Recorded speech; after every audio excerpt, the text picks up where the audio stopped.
New Parliament for New India.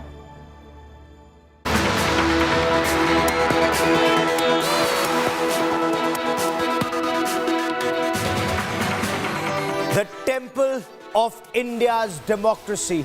Hello and welcome to an India Today special broadcast where we tell you about this new temple of India's democracy that is to be dedicated to the nation. And what a historic day. What a day that's rich with significance in several aspects. So you have the ancient Tamil culture and the latest modern Indian democracy both coming together to build a Naya Bharat, a new India. That is what the Temple of Democracy is all about. Prime Minister Narendra Modi in 15 minutes from now will reach the new Parliament building. This is where a new tradition starts. The tradition of the installation of the Sengol. That's an ancient Tamil culture from the Chola Empire. In fact, a tradition that's continued from the Sangam times, more than 2,000 years ago, according to information that's coming in. The Sengol is the sceptre, the Raj Dand, the Dharm Dand that is installed in the Temple of Democracy to guide our lawmakers, to guide those who are deciding the destiny of a billion-strong nation. I'm Gaurav Sawant. Over the course of the next 7 hours, we will get you the latest because today's events are in 2 phases. We'll get you all details. But first, as always, let's get started with the headlines at 7. New dawn for Indian democracy. New Parliament says Namaste India. The seat of India's next growth story. New Parliament for New India set to be dedicated to the nation.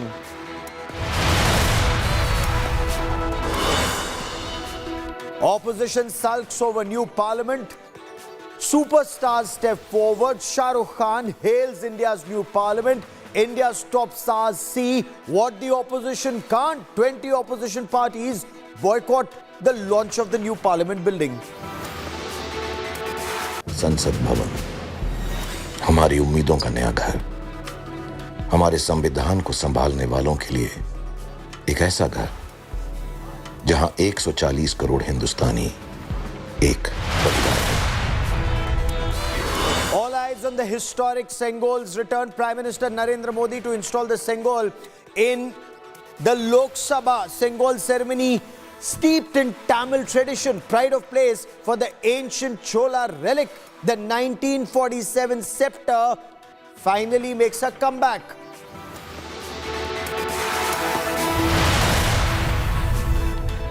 The 2023 season comes to a full circle as Chennai Super Kings take on GT in the grand finale. GT will get the better of 4-time champions CSK as they look to defend their final.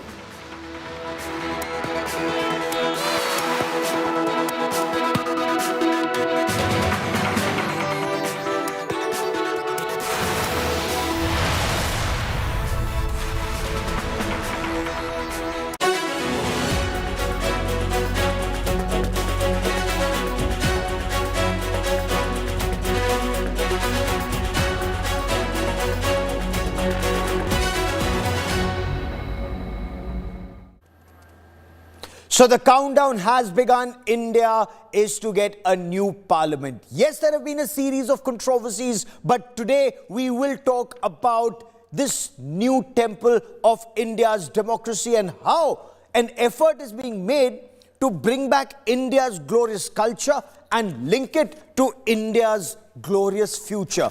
That's the effort, that's the attempt, and we're showing you the new parliament building. Now, this parliament building is being built to be future-proof. It will be ready for at least the next 150 years, in use for the next 150 years. The earlier parliament, built in 1927, almost 100 years old, 97 years old. But what you see in the new parliament, this is the new Lok Sabha. 888 members of Lok Sabha post delimitation when seats are increased. Well, this is a modern new Lok Sabha that can take 888 members as against about 542 in the existing Lok Sabha. Also the fact that this has all the latest technology in it that can be used for that. All the modern gadgets that are required for our lawmakers, that's there in the new Lok Sabha. A problem in the earlier Lok Sabha, it was almost coming apart. In the Rajya Sabha, once again, you'll have place, as you see, the House of Elders. 340 Rajya Sabha members can sit in the new parliament in the House of Elders. This has been built in a period of 2.5 years amidst COVID, amidst all restrictions, and Prime Minister Narendra Modi, he will be meeting the 60,000 Shramjeevis. 60,000 Shramjeevis were involved in the building of this parliament building. It has several halls. It has a constitution hall. It has several other places where honorable members of parliament will be able to meet their people from their constituency, their guests, several other halls where people come together and see how laws are made in India. But everyone today is talking about an event that will take place in about 10 minutes from now. Prime Minister Narendra Modi will arrive at the parliament. There will be a special prayer. After that special prayer, the Prime Minister and about 25 adhinams, 25 religious seers who've come in from Tamil Nadu, they will take the Sengol, hand it over to Prime Minister like they did at a ceremony, like a symbolic ceremony yesterday, and then that Dharm Dand will be installed inside the new Lok Sabha, right next to the Speaker. Symbolic, it will continue to remind our lawmakers of their responsibility towards this nation.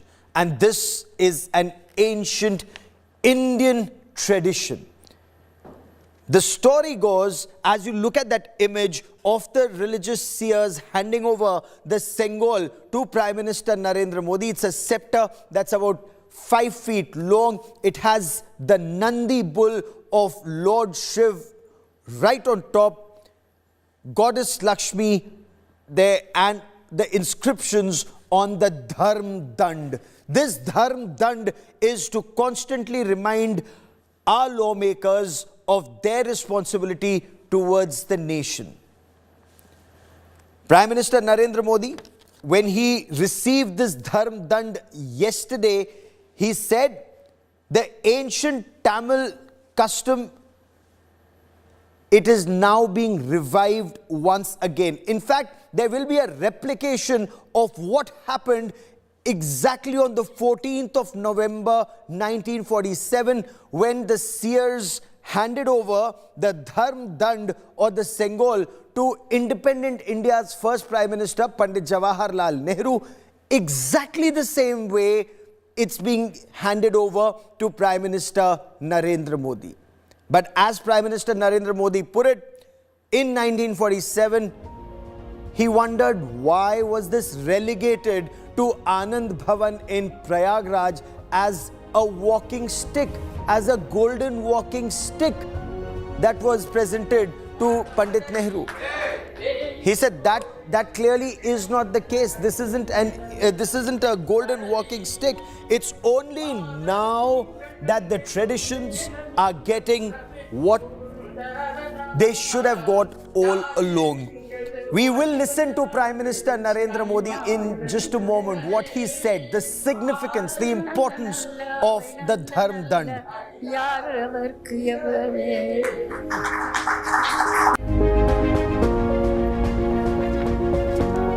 Let's quickly listen into the Prime Minister explaining the importance of the Dharm Dand.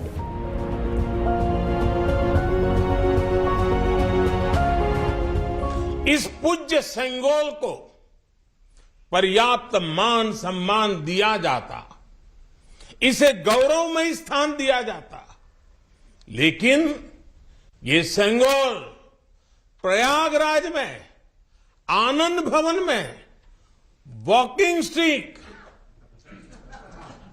यानी पैदल चलने पर सहारा देने वाली छड़ी कहकर प्रदर्शनी के लिए रख दिया गया था।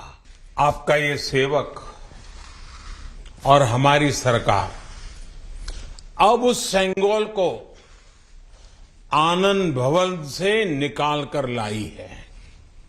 आज आजादी के उस प्रथम पल को नए संसद भवन में सेंगोल की स्थापना के समय हमें फिर से पुनर्जीवित करने का मौका मिला है। लोकतंत्र के मंदिर में आज सेंगोल को उसका उचित स्थान मिल रहा है। दुर्भाग्यपूर्ण है कि भारत की आजादी में तमिल लोगों के योगदान को वो महत्व नहीं दिया गया जो दिया जाना चाहिए था। अब बीजेपी ने इस विषय को प्रमुखता से उठाना शुरू किया है। अब देश के लोगों को भी पता चल रहा है कि महान तमिल परंपरा और राष्ट्रभक्ति के प्रतीक तमिलनाडु के साथ क्या व्यवहार हुआ था। India today has the biggest team of reporters on ground to get you 360-degree perspective of this truly historic event. I want to quickly bring in our reporters. Mosmi Singh joins us live from the new Parliament building. Aishwarya live also standing by. Also Rahul Gautam. Good morning to all our friends. And Mosmi, I want to begin by asking you, one, the significance of this step and what happens next.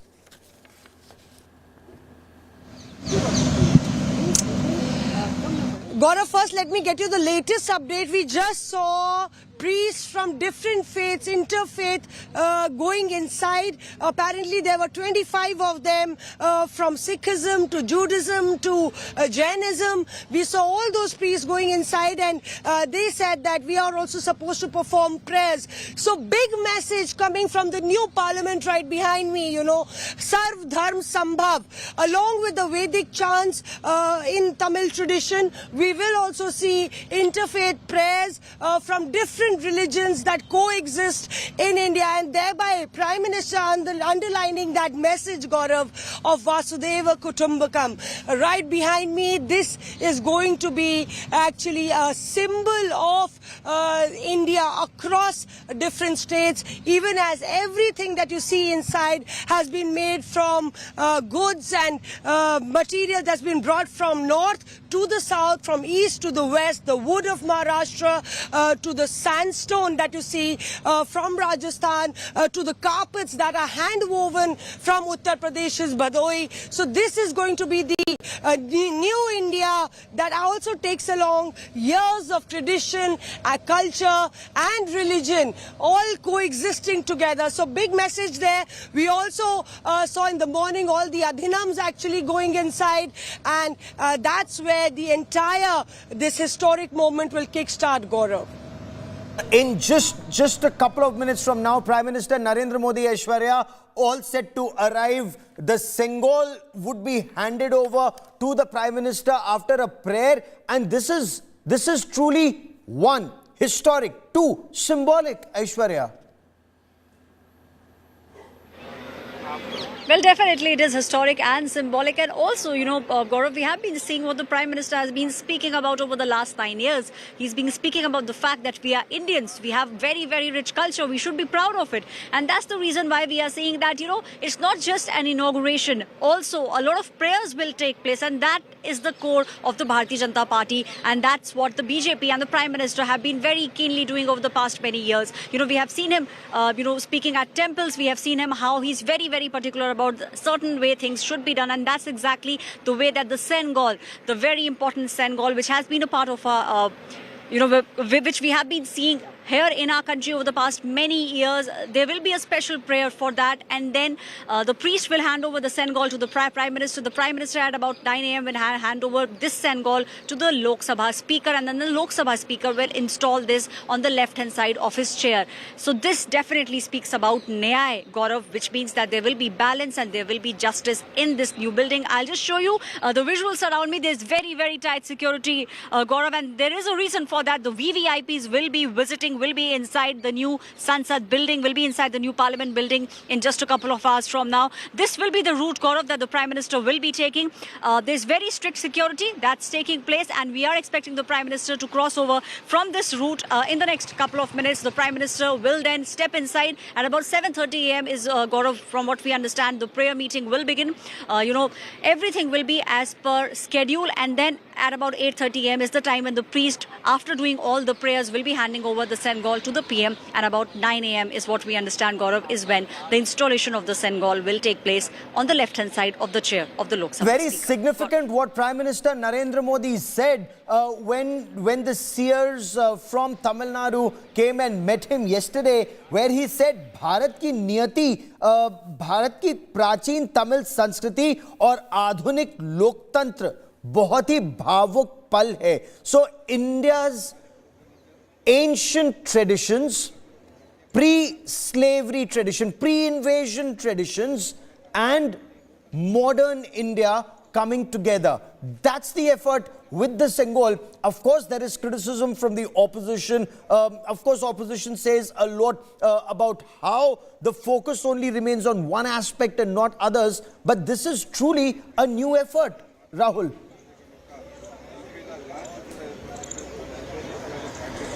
Absolutely, Gaurav, when it seems that we're going to witness a fusion of modern and ancient India. I'm right now standing in front of the new Parliament building, and as people are describing it, this is a home of 140 crore hopes. This is certainly going to be a place where our policymakers are going to fuel the aspirations and going to do their every bit to fulfill or turn, the dreams of a common man. You can see, elaborate security arrangements have been already in place. We've been informed that shortly from now, Prime Minister will be arriving at Parliament, and around 7:30 the ceremony will begin. Initially it's going to be a Havan, Vedic rituals. They're going to culminate at around 8:30, and then Sengol, the symbol of just rule, the symbol of India's sovereignty, will be placed inside Lok Sabha, and around 9:30 and around 9 o'clock a prayer meeting will be held. And as Mosmi was pointing out, that priests from all religions are going to be there. They're going to participate in this auspicious ceremony. So obviously it seems that we are seeing a fusion of modern and ancient traditions. It seems that Prime Minister has ensured that ancient traditions are relived again, and obviously he's also trying to send out a message that it's a new dawn, it's a new morning. Images of Prime Minister Narendra Modi's cavalcade arriving in Parliament. We are looking at the images. These are the initial vehicles, as we can see, of the Prime Minister's cavalcade arriving, and as per schedule. Mosmi, with me, Mosmi, you are at that entrance. There are six new gates, the Kartavya gate, the Nyay gate, the Makar gate. There are multiple 6 gates to the Parliament, one for the President, one for the Prime Minister. Mosmi?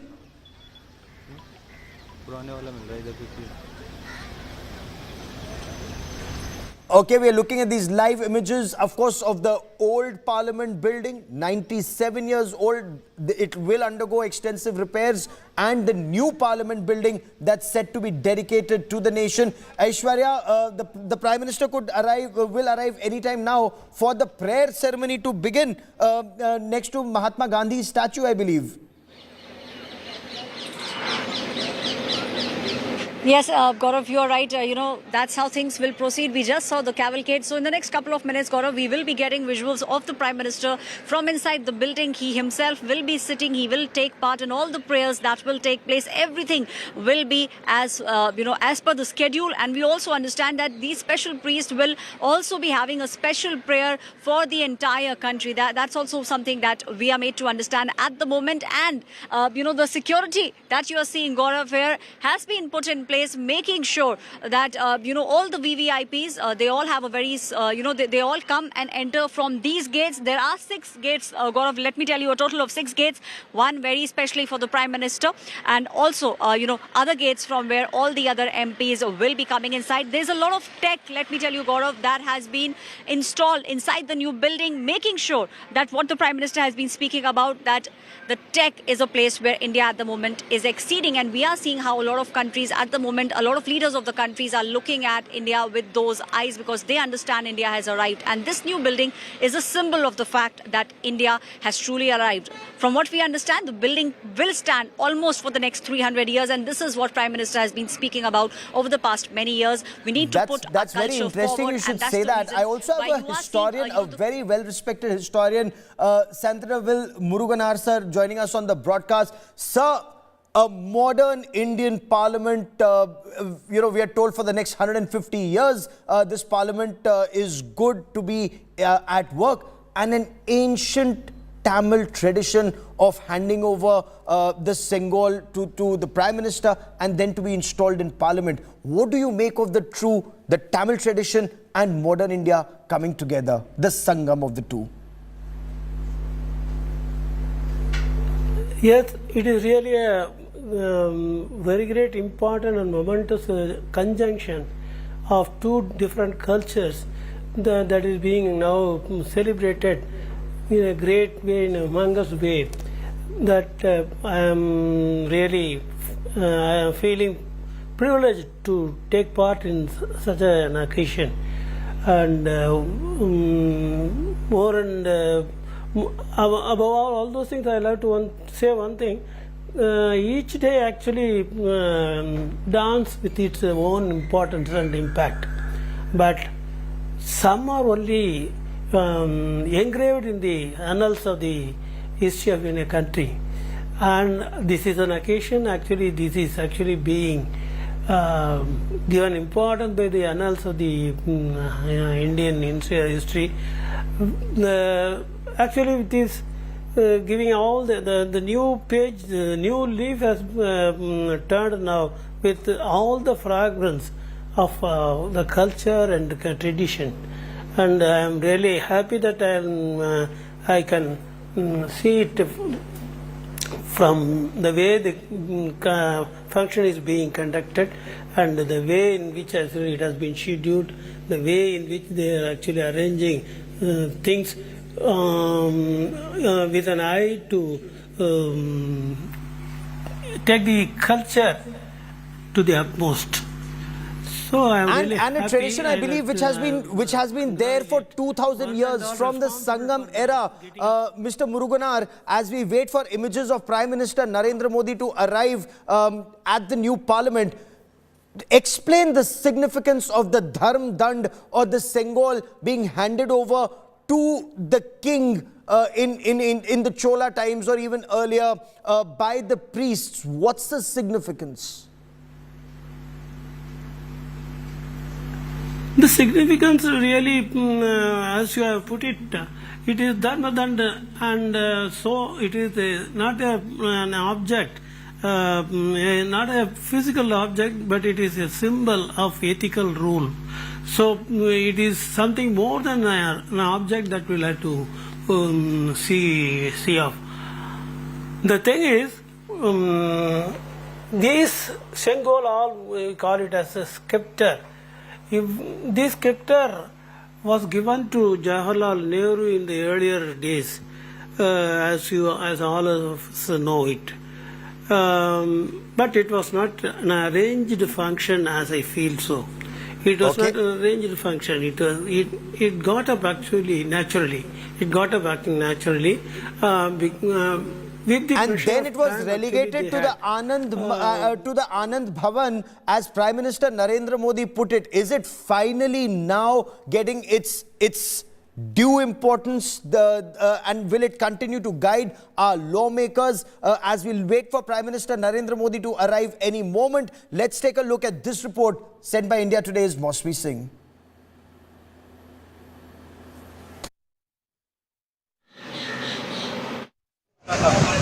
नहीं sir ma'am अभी time नहीं please ma'am जाते जाते बोल देंगे, कोई बात नहीं. जाते जाते बोल देंगे भाई साहब। इंटरफेथ प्रेयर है उसका है, इंटरफेथ प्रेयर उसके लिए सब धर्म गुरु है जो अलग अलग धर्म गुरु हैं वो प्रेजेंट करेंगे अपने अपने संप्रदाय और अपने पंथ की प्रार्थना। तो यहाँ पे आप देखिए कि आप कहाँ से आए हैं? शालीमार बाग दिल्ली से। अच्छा सर, आप कहाँ से आए? मैं आया हूँ, मैं चर्च ऑफ नॉर्थ इंडिया जी। सो यहाँ पे अलग अलग धर्म की पूजा भी होती जी है। जी। सो हम क्रिश्चियनिटी की तरफ से हैं जी जी। किस तरह से एक बड़ा मोमेंट देश के लिए? Great moment for us, very great moment for us. New parliament and all the religions are coming together to dedicate this place. Wonderful, wonderful. Yeah. तो यहाँ पे so you can see here Gaurav that priests from various religions, interfaith religions have come here to in fact make this big moment very momentous. नमस्कार, मैं doctor Indu Jain धर्म की तरफ से प्रार्थना करने के लिए यहाँ आई हूँ और ये ऐतिहासिक क्षण है। नवीन संसद भवन का उद्घाटन समारोह होना और माननीय प्रधानमंत्री जी का सानिध्य मिलना, ये बहुत ऐतिहासिक क्षण है। अभी टाइम नहीं, आप क्या चाहते हैं? अभी लाइन में लगे हैं, हम कहाँ रोक रहे हैं भाई साहब? लाइन में लगे हैं, अपने आप खड़े हैं ना। सब लोग बात कर चुके हैं जो अंदर जा रहे हैं, इतना कोई रूल रेगुलेशन नहीं है। I would like to tell, I belong to the microscopic minority community, Jewish community, and I have been invited, so it is a great honor for me. कौन सी कम्युनिटी से? The Jewish community, Judaism. कहाँ से आए हैं sir? From Judaism, from no, from Delhi only. तो यहाँ पे आप देखिए कि जूइश कम्युनिटी से लेके क्रिश्चियन कम्युनिटी से लेके जो है सिख धर्म से लेके हमने देखा कि अलग अलग धर्म के जो धर्म गुरु हैं उनको बुलाया गया एक सर्वधर्म संभव का संदेश देते हुए। That is India Today's Mosmi Singh getting us, the flavors from on ground, and these are live images of Prime Minister Narendra Modi arriving at the Parliament building. There will be a special prayer. This is truly a historic moment that the new Parliament building will be dedicated to the people of India. There will be a special prayer. In fact, a series of special prayers will be organized right here. And Prime Minister has spoken about it. He has said how this links India's traditions, our culture, our customs to this generation and, of course, to modern times. The Sengol is to be installed in the Temple of Democracy, adorned with the Nandi, Lord Shiva's ride on top, to be installed right next to the Speaker's chair. The Sengol is a symbol of righteousness, of dharma, of justice. The procession or the ceremony begins with the musicians playing the Nada Swaram, bringing out the essence of Tamil culture. The Adhinams from the Shaivaik mutts once again will purify the Sengol with holy water and hand it over to Prime Minister Narendra Modi. In the background, we are told the Oduwars, Tamil temple singers, the Oduwars, they will render the Kolaru Padigam. The Kolaru Padigam. And sir, for the benefit of our viewers, explain the significance of the measures that are being undertaken shortly. Thank you so much for this, and I'm here as a proud Tamilian today. The word Sengol represents two different words, Semmai plus Kol in Tamil. It means honesty or righteousness, and the Dhand or the sceptre that you keep it in the hand. In fact, it has got a huge political significance in the earlier Sangam age, and there are a lot of references to this in the Tirukkural, which was incidentally released by the Honorable Prime Minister in the Papua New Guinea language. And sir, we are looking at this first image of Prime Minister Narendra Modi. Let's dip in and listen into the prayers on ground and the sounds on ground. संगम मंत्र शक्ति को जोड़ा है ओ सेंगोल में।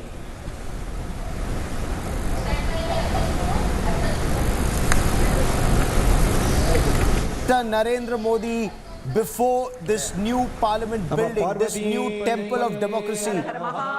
is dedicated to the nation. Parvati Padaye Hara Mahadeva. Nama Parvati Padaye Hara Mahadeva. புனித நீர் வார்க்குமாறு அன்போடு வேண்டுகிறோம்.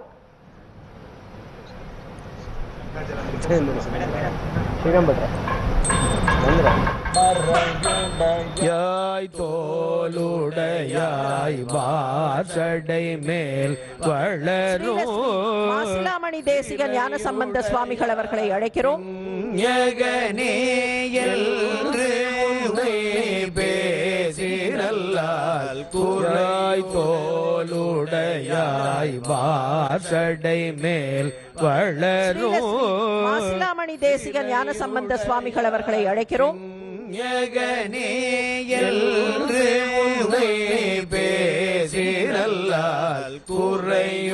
தொடர்ந்து மதுரை ஆதீனம் ஸ்ரீலஸ்ரீ ஹரிஹர ஞான சம்பந்த தேசிக சுவாமிகள், நிறையுடையார் இடர்களையாய் நெடுங்களம் மேயவனே. माननीय प्रधानमंत्री जी का स्वागत करते हैं जो अभी इस पवित्र उत्सव के स्थल पर पहुंचे हैं. वेलाकुरिची आदीनम श्रीलश्री सत्यज्ञान महादेव देशिक स्वामिகள்,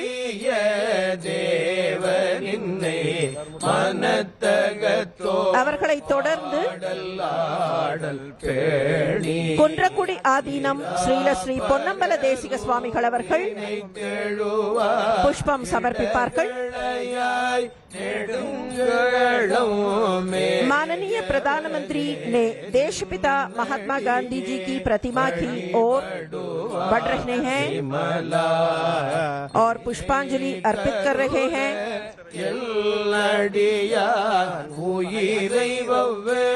தொடர்ந்து குன்றக்குடி ஆதீனம் ஸ்ரீலஸ்ரீ பொன்னம்பல தேசிக சுவாமிகள் அவர்களை அழைக்கிறோம். அவர்களையும் தொடர்ந்து பேரூர் ஆதீனம் ஸ்ரீலஸ்ரீ சாந்தலிங்க மருதாச்சல அடிகளார் அவர்களை அழைக்கிறோம்.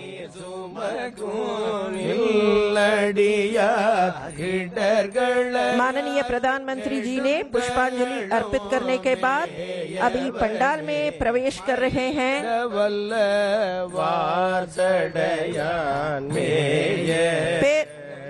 செங்கோல் ஆதீனம் ஸ்ரீலஸ்ரீ சிவபிரகாச தேசிக சத்யஞான சுவாமிகள் அவர்களை அழைக்கிறோம்.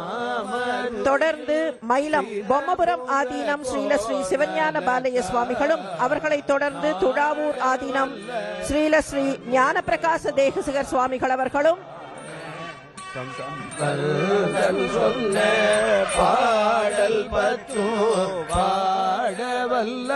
தொடர்ந்து சூரியனார் கோயில் ஸ்ரீலஸ்ரீ மகாலிங்க பண்டார சுவாமிகள் அவர்கள் புஷ்பாஞ்சலி செய்வார்கள்.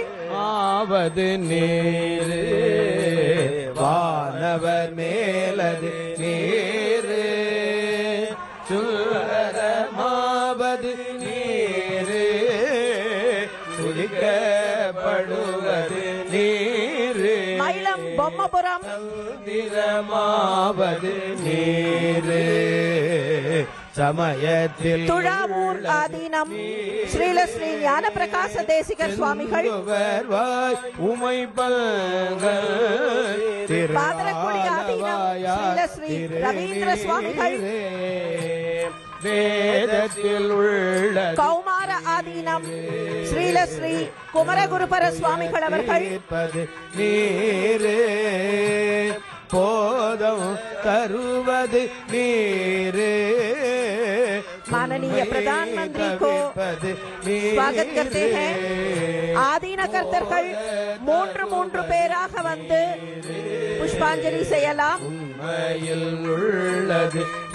பழனி சாது சுவாமி ஆதீனம் ஸ்ரீலஸ்ரீ சாது சண்முக அடிகளார் அவர்கள், காமாட்சிபுரி ஆதீனம் ஸ்ரீலஸ்ரீ சிவலிங்கேஸ்வர சுவாமிகள் அவர்கள்,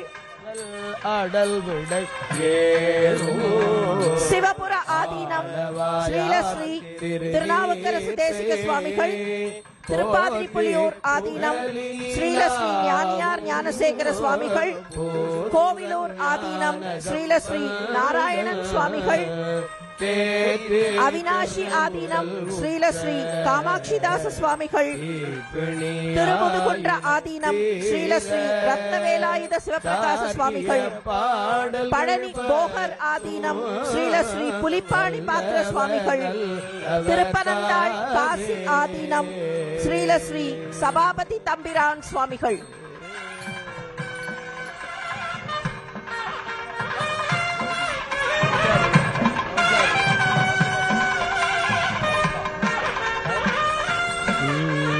துஞ்சலு துஞ்சலிலாத போடினோ நெஞ்சகம் நெய்து நினைவில் நாள்தோறும் வஞ்சகமற்று அடி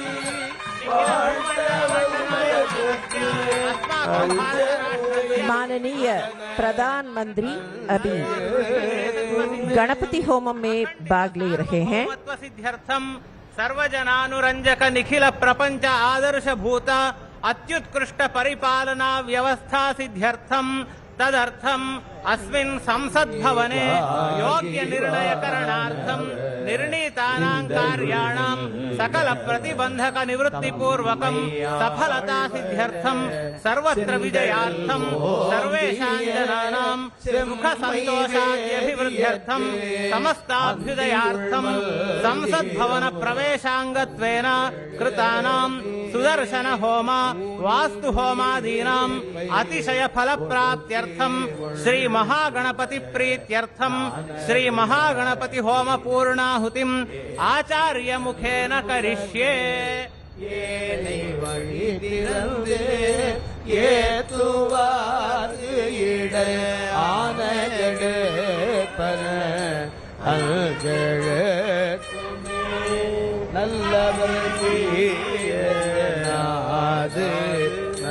माननीय प्रधानमंत्री अभी संकल्प ले रहे हैं.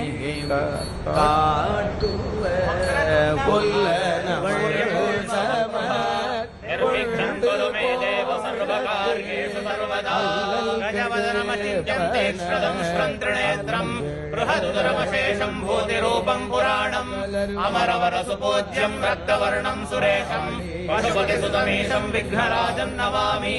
श्रीमहागणपतये नमः. मनोरथान् प्रार्थयामि.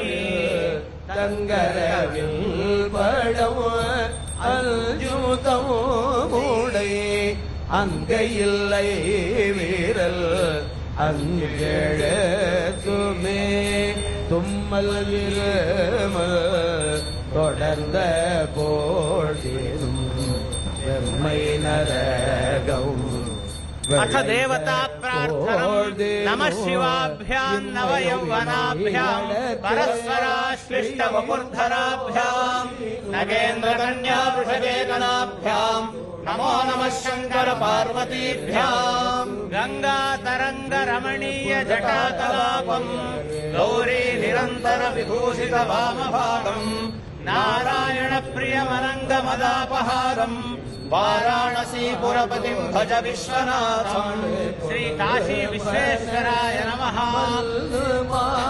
आरोग्यं पद्मबन्धुर्वितरतु नितरां सम्पदं श्वेतरश्मिः भूलाभं भूमिपुत्रः सकलगुणयुतां वाग्विभूतिं च सौम्यः. सौभाग्यं देवमन्त्रे रिपुभज शमनं भार्गवः शौर्यमार्किः. दीर्घायुस्सैंहिकेजो विपुलजनजषः केतुराचन्द्रतारम्. अरिष्टानि प्रणश्यन्तु दुरितानि भयानि च. शान्तिरस्तु शुभं मेस्तु ग्रहाः कुर्वन्तु मङ्गलम्. आदित्यादि नवग्रह देवताभ्यो नमः. वसुदेवसुतं देवं कंसचाणूरमर्दनम् देवके परमानन्दं कृष्णं वन्दे जगद्गुरुम्. यत्र योगेश्वरः कृष्णो यत्र पार्थो धनुर्धरः तत्र श्रीर्विजयो भूतिर्ध्रुवामे धर्मधर्ममा. मातर्मे मधुकैटभग्निमहिषप्राणापहारोद्यमे हेलालम्बितधूम्रलोचनवधे हे चण्डमुण्डार्दिनी. निःशेषे कृतरक्तबीजतनुजे नित्ये निशुम्भापहे शुम्भध्वं सिरिनाशयामि दुरितं दुर्गे नमस्ते अम्बिके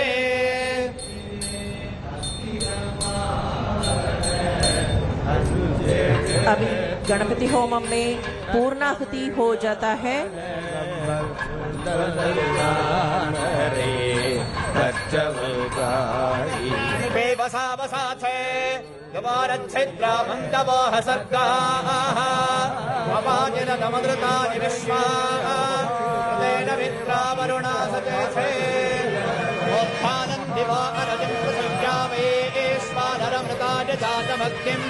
कविगुं सम्राजमधुभिञ्जनानाभासन्नामात्रञ्जनयं तदेवाः याः फलिनीर्या अफला पुष्पायाश्च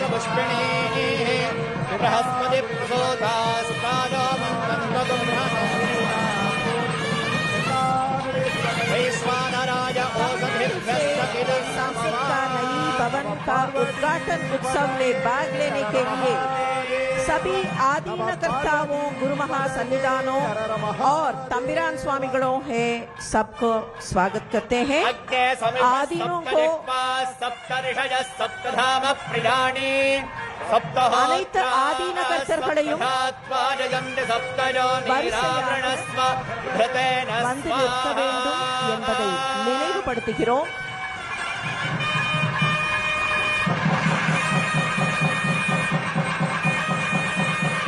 पार्वती सप्तपदगिनं नमः पूर्णाहुतिमुत्तमाञ्जुहोति सर्वं वै पूर्णाहुतिः सर्वमेवाप्नोति अथो इदं वै पूर्णाहुतिः अस्यामेव प्रतिष्ठति वसोद्धाराञ्जुहोति वसोर्मेधारा सदिव एषा होजते कृतस्य वा एनवेषा धारामस्मिन् लोके बिम्बवानोपतिष्ठत आद्येन जुहोजते जोम आद्यन्ते जोमसोर्धारा तेजसैवास्मिन् गणपति होमத்தில் பூர்ணாகுதி நடைபெற்றுக் கொண்டிருக்கிறது. அக்னி தேவன் महागणपति होमे कर्मणि நம்முடைய நாட்டிற்கு எல்லா வகையான நலங்களையும் வளங்களையும் வழங்குவதற்காக பூர்ணாகுதியில் பெருமிதத்தோடு நின்று நிலை பெற்று சகல விதமான சௌபாகியங்களையும் சுபிட்சங்களையும் தேசத்திற்கு வழங்க வேண்டும் என்கிற பிரார்த்தனையோடு இந்த பூர்ணாகுதி நடைபெற்றுக் கொண்டிருக்கிறது.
குருமகா சன்னிதானங்களை வடக்கு திசை நோக்கி நிற்குமாறு பணிவன்போடு வேண்டுகிறோம்.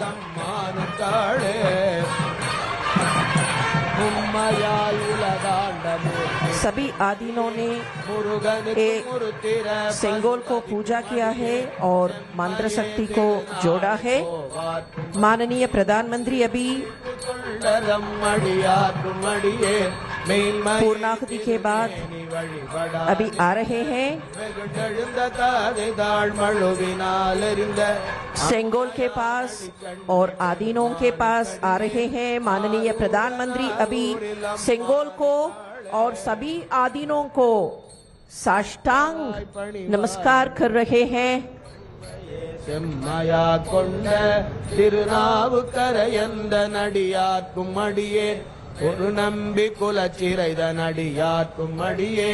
स्वतंत्रता की पूर्व संध्या पर तिरुवावडुरै आदीनम ने पंडित नेहरू को सेंगोल भेंट किया।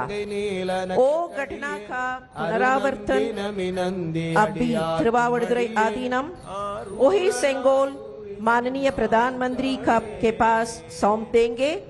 5 आदीनम्स उनसे शामिल होंगे और सेंगोल को माननीय प्रधानमंत्री से पेश करें। तिरुवावडुरै आदीनम, धर्मपुरम आदीनम, मदुरै आदीनम, कुंड्रकुडी आदीनम, पेरूर आदीनम और वेलाकुरिची आदीनम।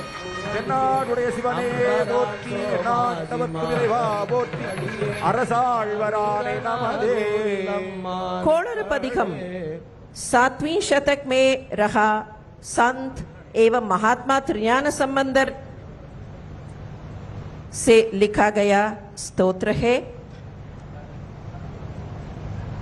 ஸ்ரீல ஸ்ரீ குருமகா சன்னிதானங்களை அவரவர்கள் இருக்கைகளுக்கு சென்று அமருமாறு அன்போடு வேண்டுகிறோம்.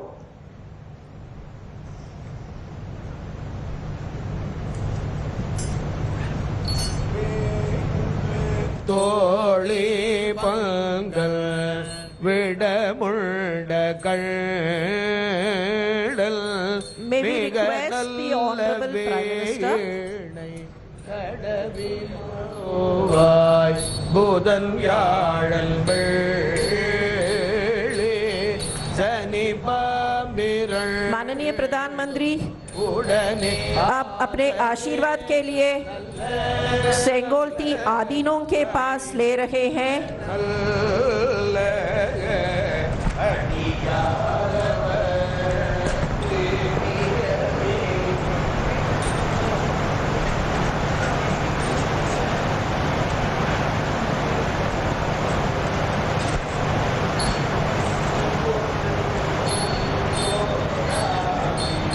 नई भवन के अंदर जाने वाले औपचारिक जुलूस अभी शुरू होता है।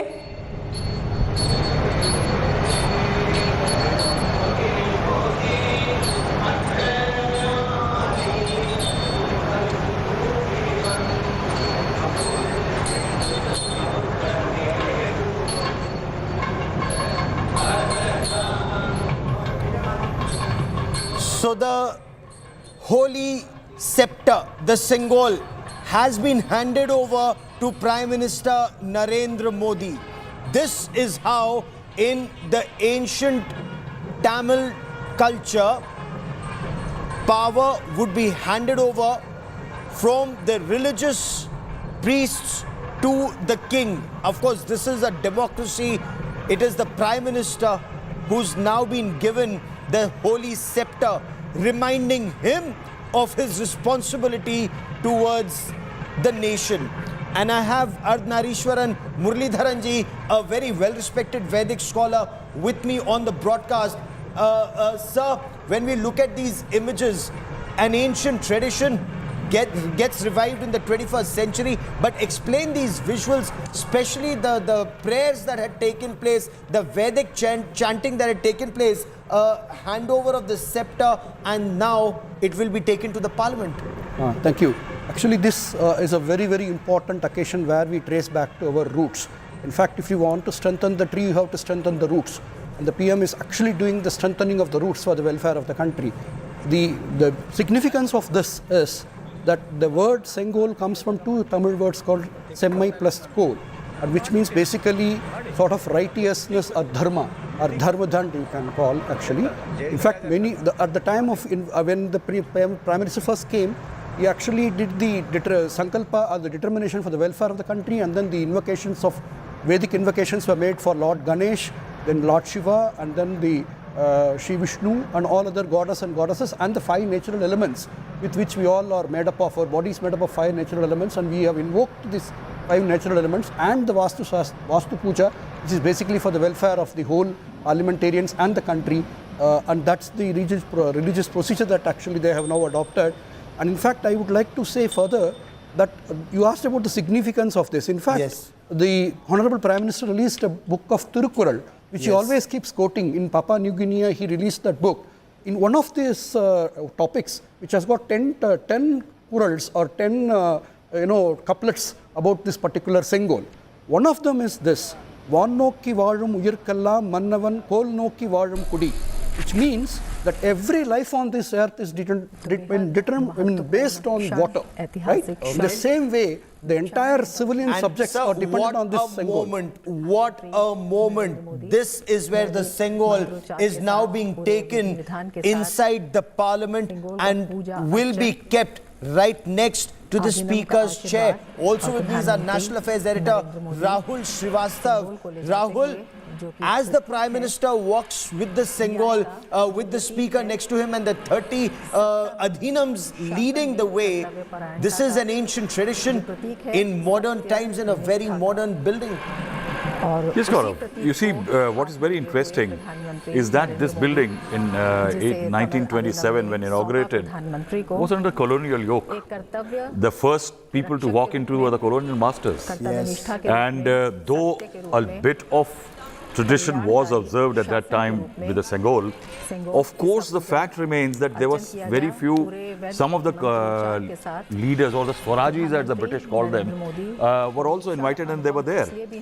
This building has gone through a huge tradition, and in fact what is very interesting that at the time of inauguration, a lot of symbolism of Indian symbolism was built into it. It was said by the King himself in his address, which was given to Lord Irwin, and Lord Irwin read it out, that the circle represents unity, and it also represents unity and light. Light means... Sir, let's just listen into the prayers at the central, at Lok Sabha.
மங்களமும் ஒளியும் சேர்த்து கொண்டிருக்கிறார்கள்.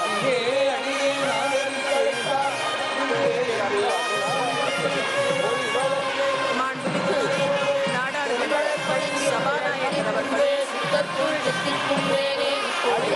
ஒளி சேர்க்கிறார்கள்.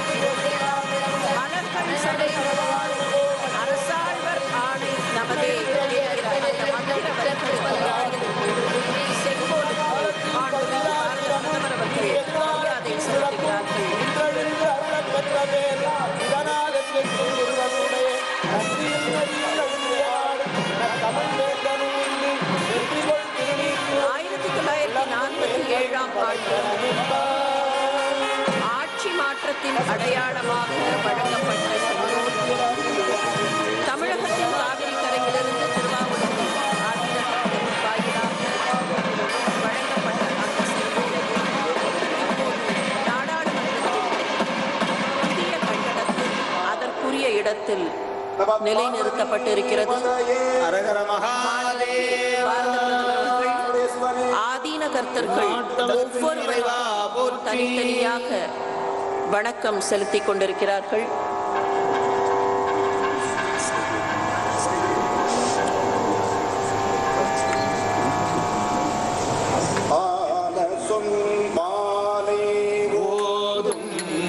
அடியார்கள் வானில் அரசாழ்வரானை நமதேன சொல் மாலை ஓதும் அடியார்கள் வானில் அரசாழ்வரானை நமதேன சொல் மாலை ஓதும் அடியார்கள்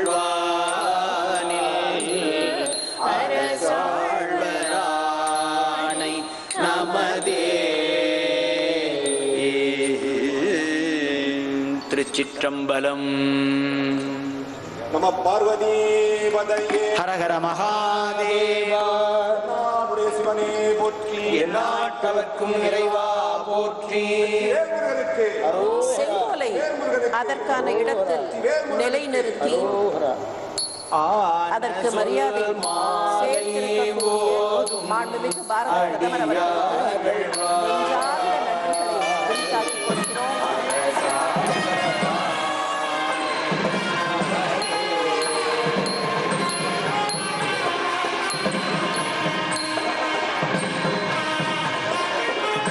வந்தே மாதரம் நாட்டை போற்றுகிற அந்த பாடல் இசைக்கப்படுகிறது.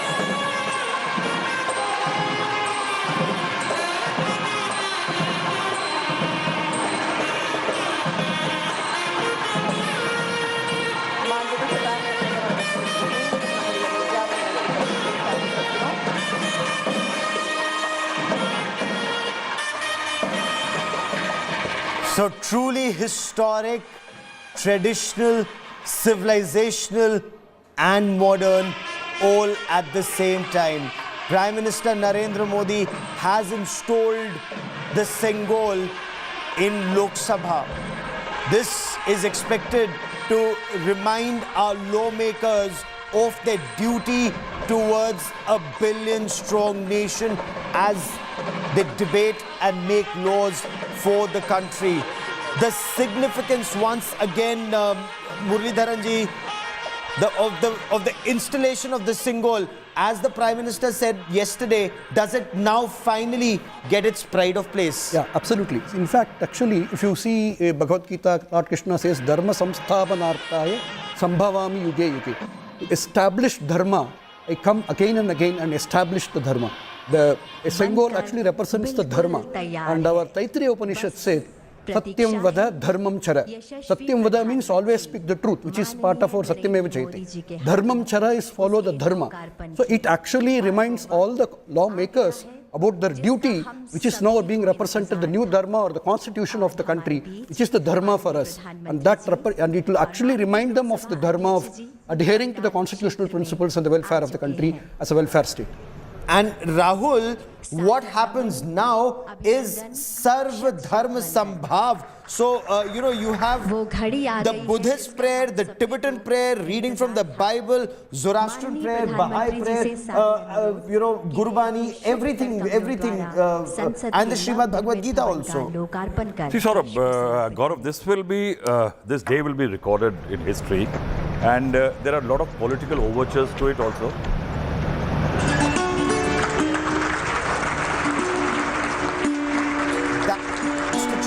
Of India, the new Parliament building being dedicated to the people of India. Prime Minister Narendra Modi on one side, Speaker Lok Sabha Om Birla on the other side. And Rahul, so you have Shabad Kirtan readings from the Bhagavad Gita, prayers from Jainism, prayers from the Holy Quran, prayers from Judaism, Baha'i prayer, all of that will take place, Rahul.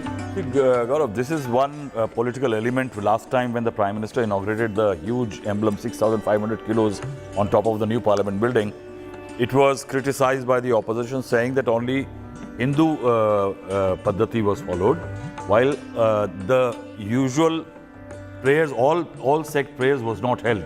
It was only at the time of the foundation stone laying, if you recall, there was a all dharma, this thing. If you want to take over to the visuals, Gaurav. No, so you know better, the Shramjeevis, the thousands of Shramjeevis who were involved in the making of this temple of democracy. The Prime Minister is acknowledging them, acknowledging their role, and more than 60,000 were involved in very difficult times. Rahul, you and I were reporting from here when this new Parliament building was being built during Corona times. You remember Gaurav standing outside the Parliament building and the noise and the din in the night, and then the construction had to be stopped for certain days. One interesting element, Prime Minister Narendra Modi didn't forget the workers. He kept the focus on them. Every time he would visit the construction site, he will always spend certain amount of time.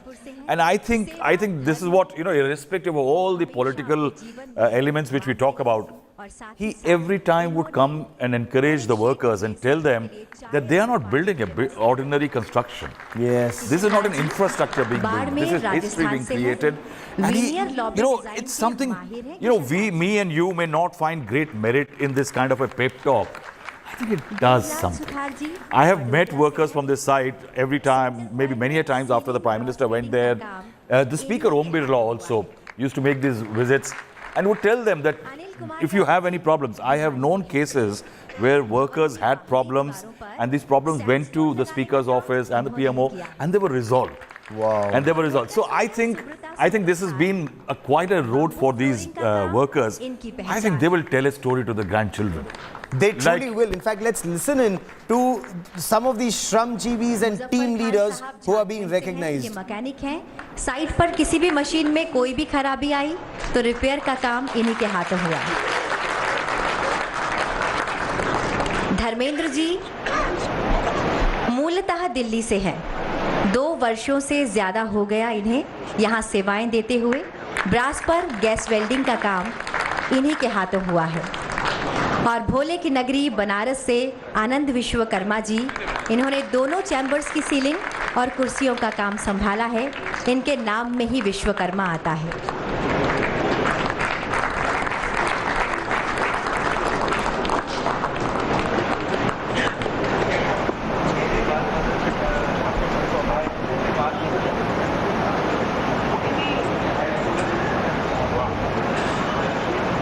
बहुत बहुत धन्यवाद, नमन, शत शत वंदन।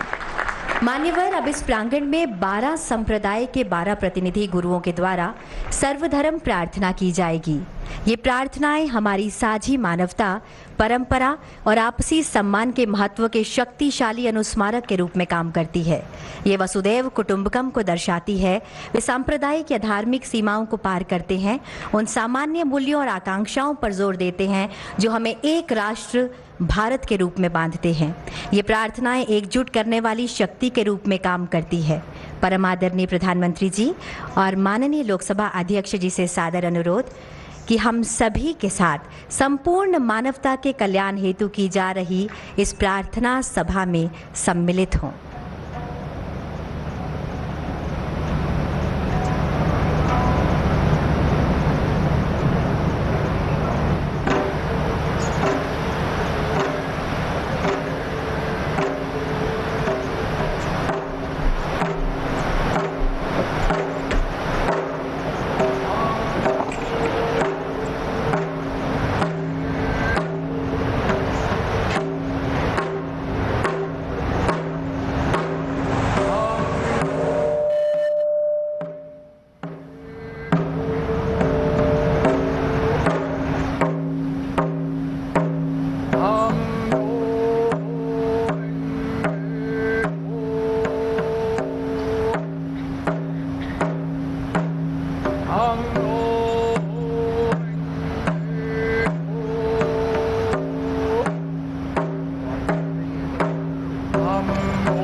tassa bhagavato arahato samma sambuddhassa Kange tuje nyezone tawa tamche babe chere tambe chene tunje Gotam de la cha chelo Gotam de la cha Gotam de la cha chelo Om namo bhagavate aparimita arjana sumbini jita Tenzorandaya tadangadaya arahate samya samvedaya teata om punaye punaye mahapunay aparimita punaya jana savara vaside sankara parishini dharmane gangara samigata sova vishi Mahanaya parivari so chojuna jivedama Sanye jane dala gozo solo jisina kwe tada nyambe sunjige khana nyangale debe salamaja ke bado yawalan temar Chirata yang kusontu ke ten dina la sadang chuna medan lungi nibe maji Temar june sunjige rudo padome om suprati dan benzariye soha om yedar mahi hitu bama pa hitu de kendala gato Hewa dedi kenzo niroda oyamadi Ma shamana yeso ejidene me zo chebame Tümen cewa malü zomze Ngöme dojoba naman yekyo Sanye ceba mela Chazalo jideyan be yakan tanjedo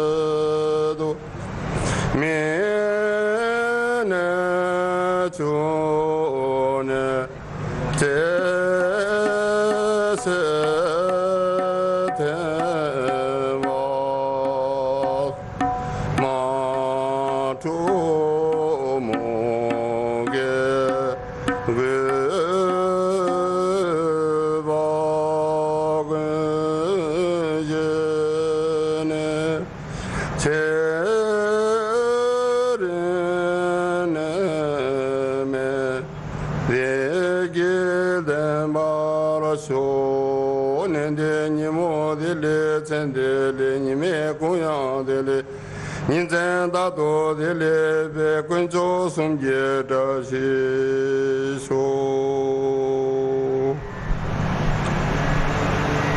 यदि घर को यहोवा ना बनाए तो उसके बनाने वालों का परिश्रम व्यर्थ होगा।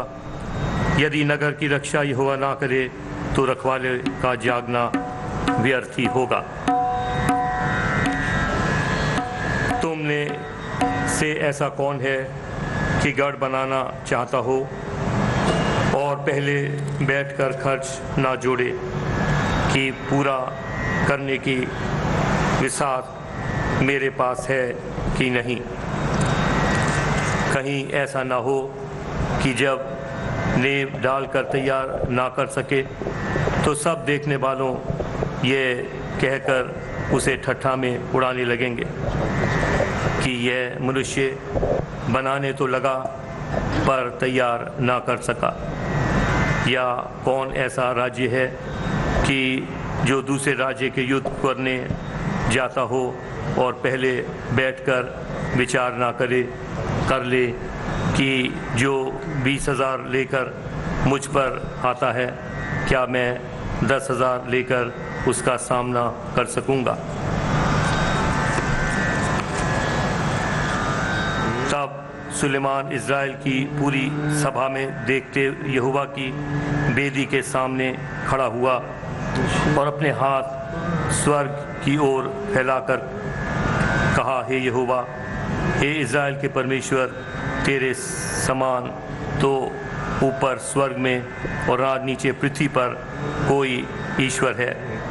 तेरे जो दास अपने संपूर्ण मन में से अपने कि तेरे सन्मुख जानकर चलते हैं, उनके लिए तू अपनी वाचा पूरी करता है और करुणा करता रहता है। जो वचन तूने मेरे पिता दाऊद को दिया था उसका तो तूने पालन किया है। जैसा तूने अपने मुंह से कहा था वैसा ही अपने हाथ से उसे पूरा किया है जैसा आज है। आइए प्रार्थना करें। पिता परमेश्वर, हम आपका हृदय से धन्यवाद करते हैं इस नई संसद की इमारत के लिए जो आपकी आत्मा के द्वारा प्रभु आज पूरी हुई है। हम आपका हृदय से धन्यवाद करते हैं।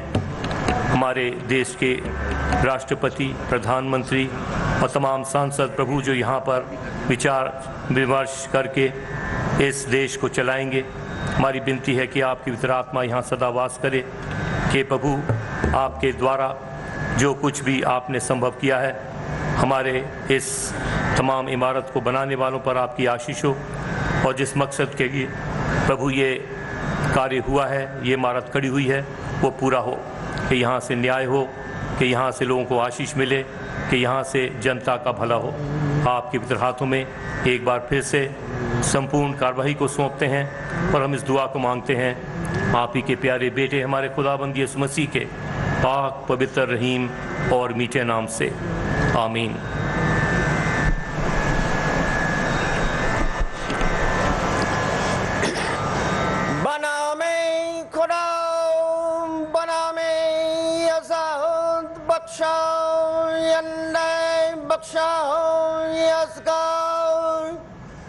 मेहरबान रजिस दया चिस्तया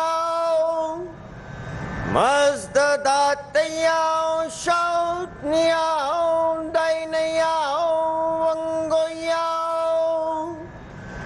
मजदयस्नोइस दिन बेराउस वादरोस के खुदाई बरखलंग फरिस्तादे in house que jartos abor de house dine jartos dine aura masdao dade jartos pitamau ashone ashem vaho este mastein Ustasti ustamai yarashai vaistam yashem ashonam vangoins suraus pentau fravasho yazamaidai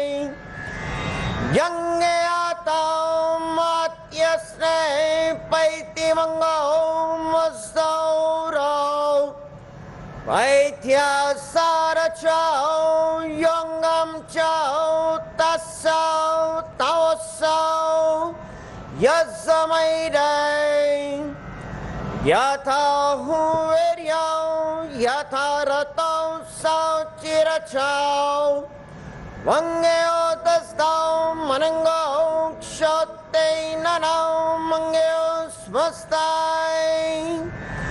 Shatrem chai ho round I am dregubyo darata vastarem Hashem vaho vaiste maste ustaste Ustahamai yarashai vaistau yashem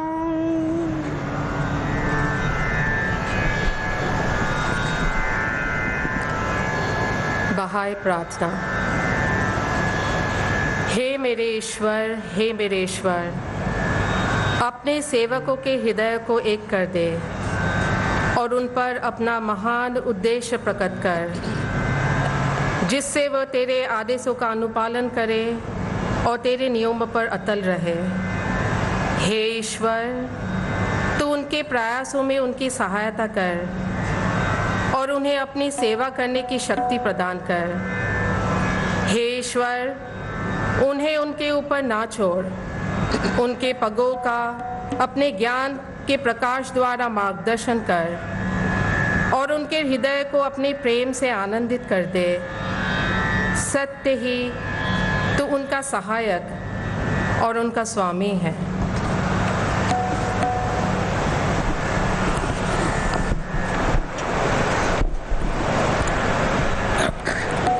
Prayer from Judaism. Mizmor le David Adonai roi lo ehsar bin odeshet yar biseni al memenuhot ena haleni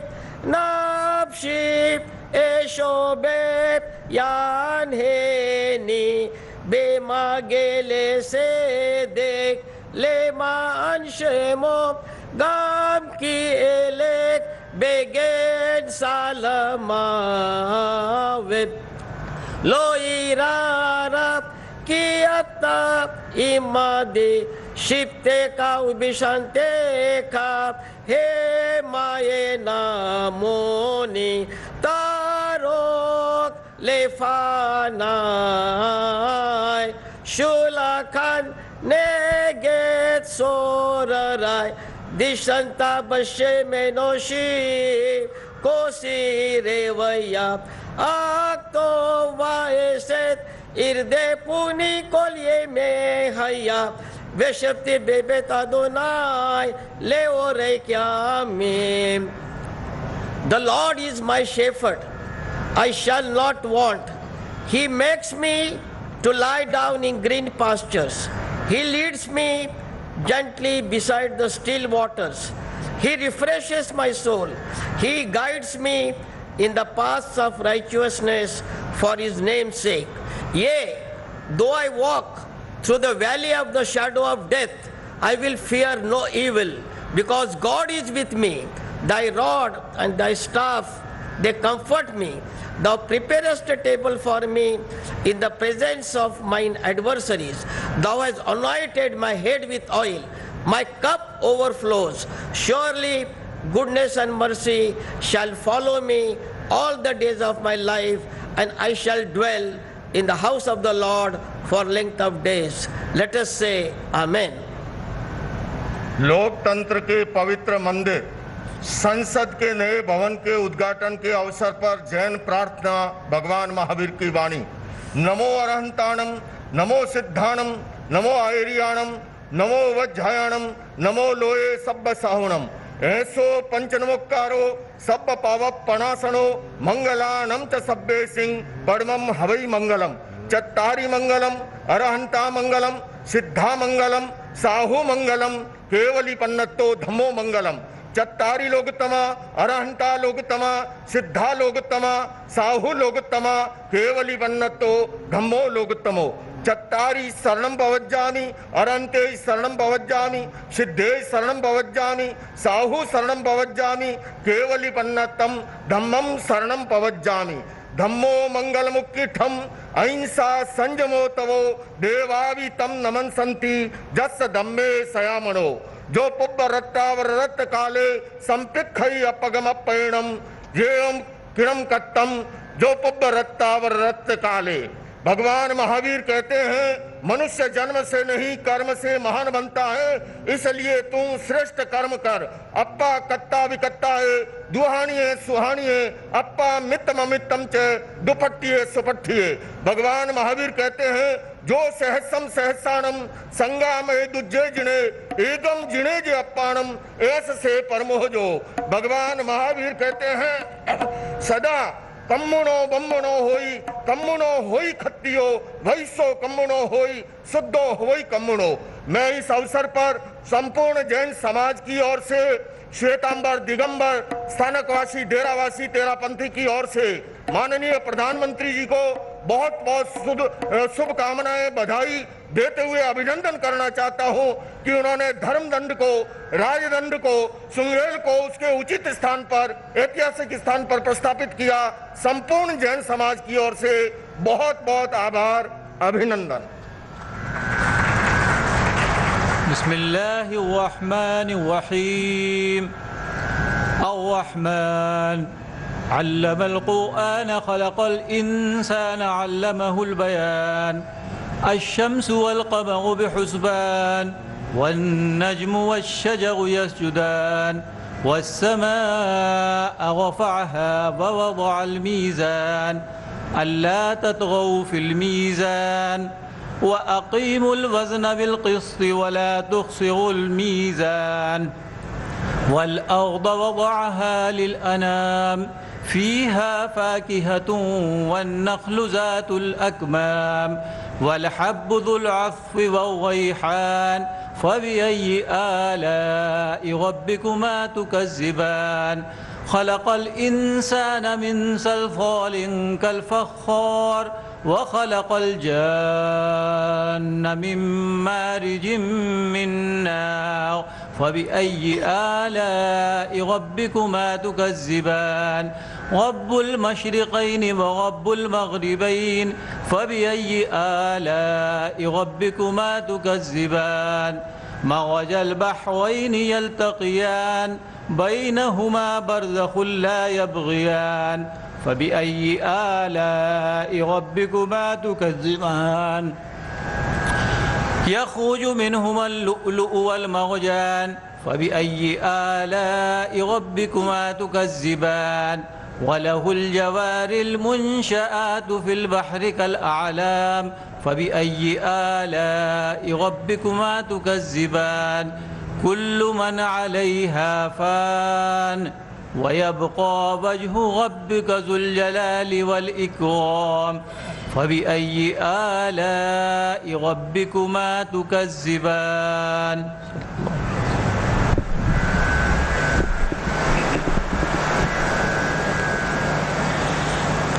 Suhi महला पंजवा सुख महल जाके ऊंच द्वारे तामे वासे भगत प्यारे सुख महल जाके ऊंच द्वारे तामे वासे भगत प्यारे सहज कथा प्रभ की अत मीठी विरले काहो नेत्रों डीठी सहज कथा प्रभ की अत मीठी विरले काहो नेत्रों डीठी रहाओ तह गीत नाद अघारे संगा संत करे हर रंगा तह गीत नाद अखारे संगा ओहा संत करे हर रंगा तह मरण न जीवन सोग न हरखा साच नाम की अमृत बरखा तह मरण न जीवन सोग न हरखा साच नाम की अमृत बरखा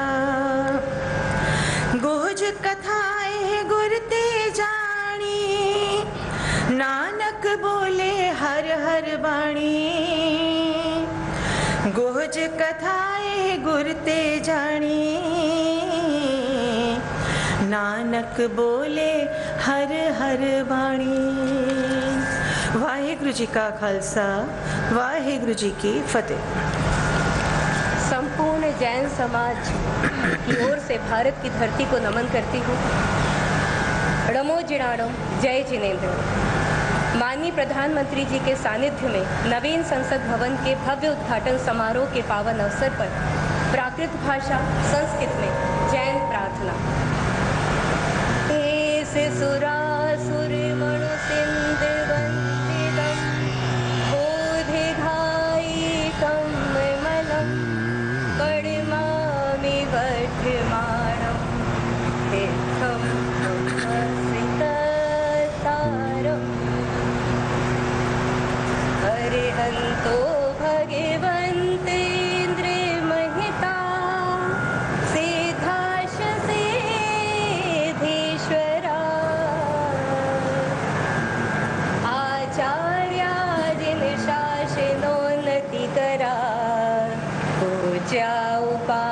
उपाध्यायका श्री सिद्धांत सुपाठिका मुनिवरा रत्नत्रया राधिका पंचैते परमेष्ठिनः प्रतिदिनं कुर्वन्तु ते मङ्गलं कुर्वन्तु नो मङ्गलम्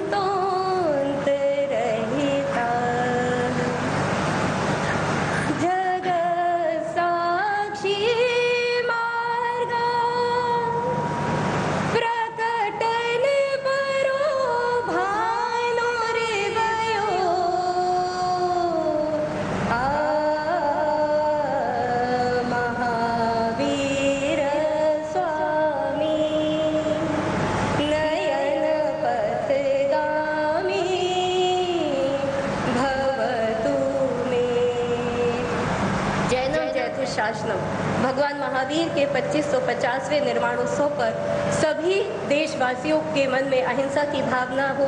अहिंसा परमो धर्म की जय। जैनम चतुशासनम।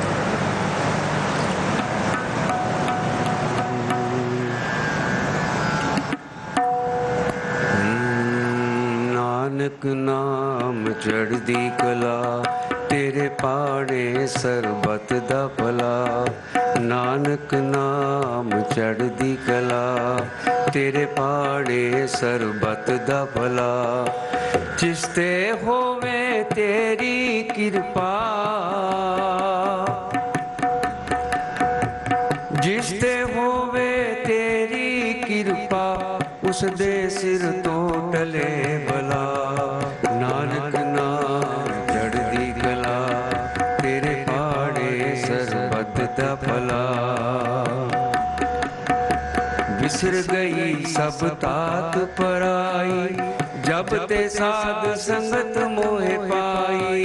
ना को बैरी नहीं बिगाना सगल संग हमको बन आई। जो प्रभ की लो सो पल मान्यो एक सुमत साधु ते पाई। जो प्रभ की लो सो पल मान्यो ए सुमत साधु ते पाई।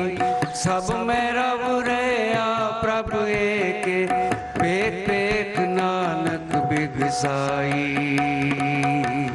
नानक नाम चढ़दी कला तेरे पाड़े सरबत दा भला। नानक नाम चढ़दी कला तेरे पाड़े सरबत दा भला। जिसते होवे तेरी कृपा, जिसते होवे तेरी कृपा सदे सिर तो टले भला। नानक नाम चढ़दी कला तेरे पाड़े सरबत दा भला। नानक नाम चढ़दी कला तेरे पाड़े सरबत दा भला। वाहिगुरु जी का खालसा वाहिगुरु जी की फतेह।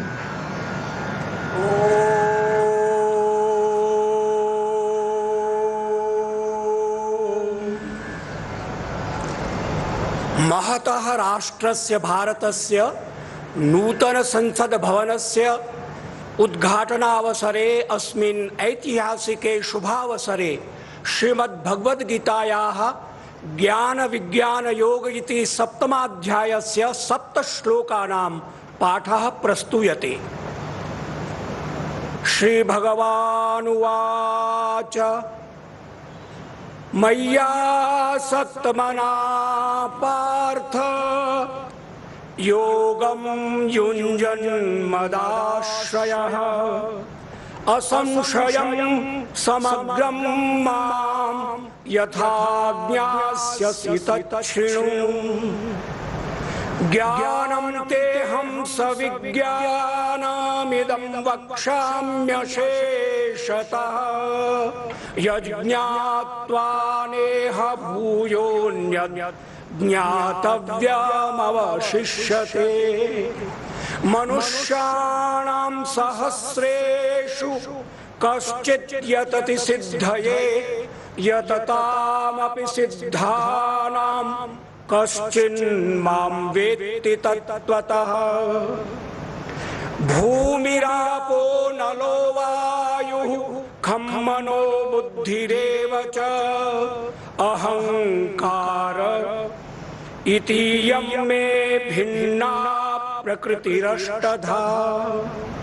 अपरेयमितस्त्वन्यां प्रकृतिं विद्धि मे परां। जीवभूतां महाबाहो ययेदं धार्यते जगत्। एतद्योनीनि भूतानि सर्वाण्यत्युपधारय।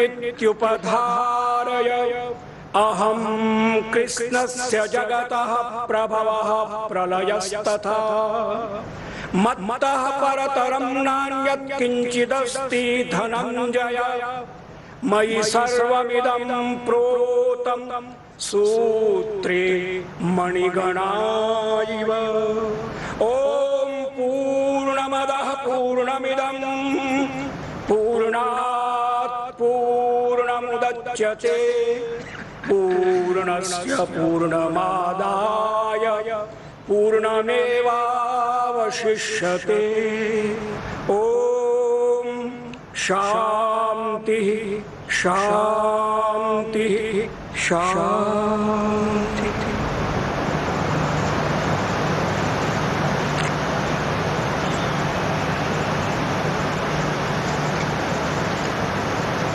सविता देव अमंगल जो उसको हमसे दूर करो, जो कुछ मंगल है उससे तुम हम सबको भरपूर करो। ओम शांति शांति शांति।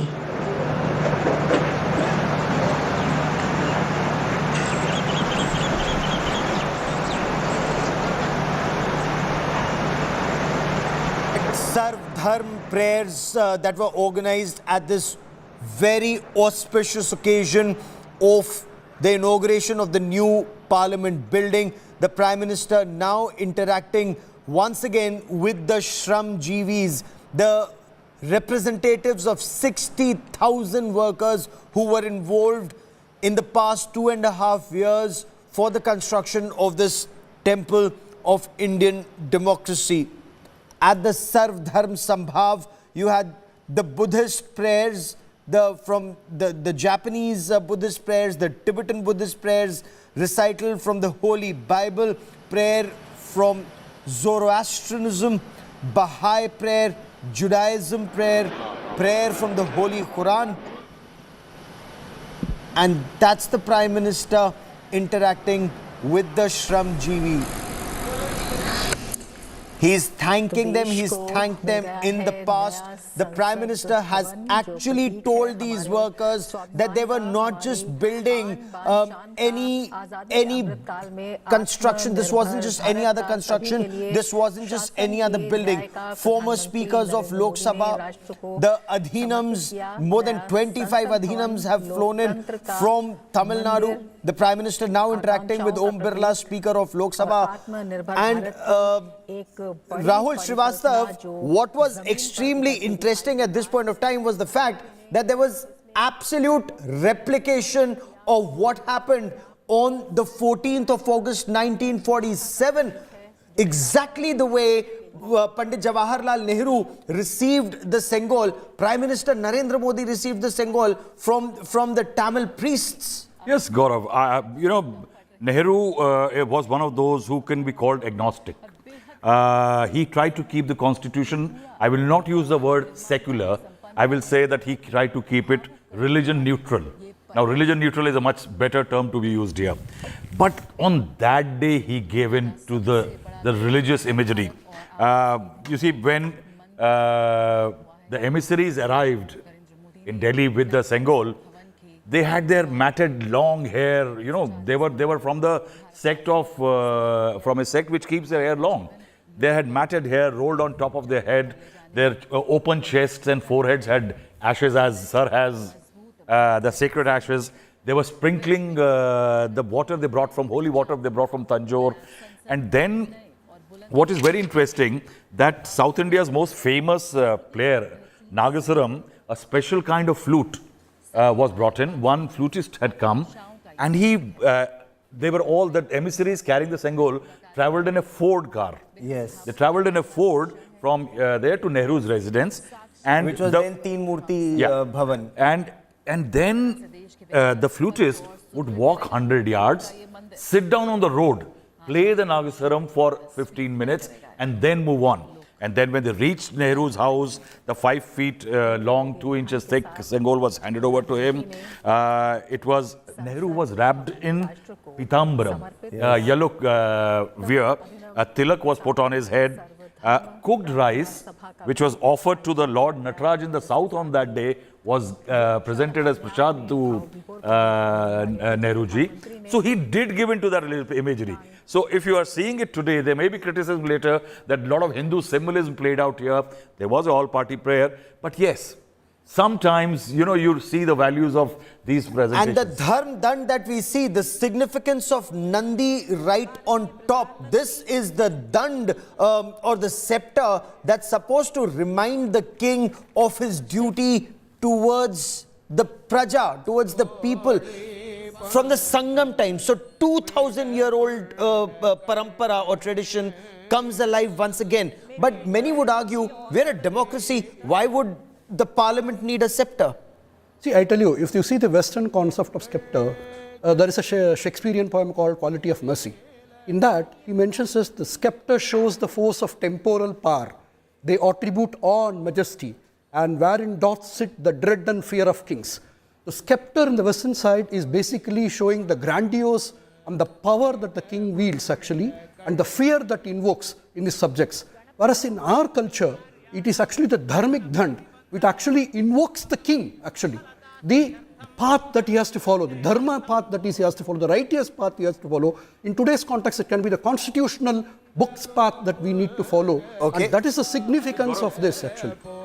And installing it right in Lok Sabha next to the speaker. Very prominent. You see, what I will add to what Sir has said, that the Sengol in our Indian culture, especially down south, where it was prevalent for 2000 odd years, is that it represented, it is a reminder to the recipient that he has the Annai, it is called. Annai.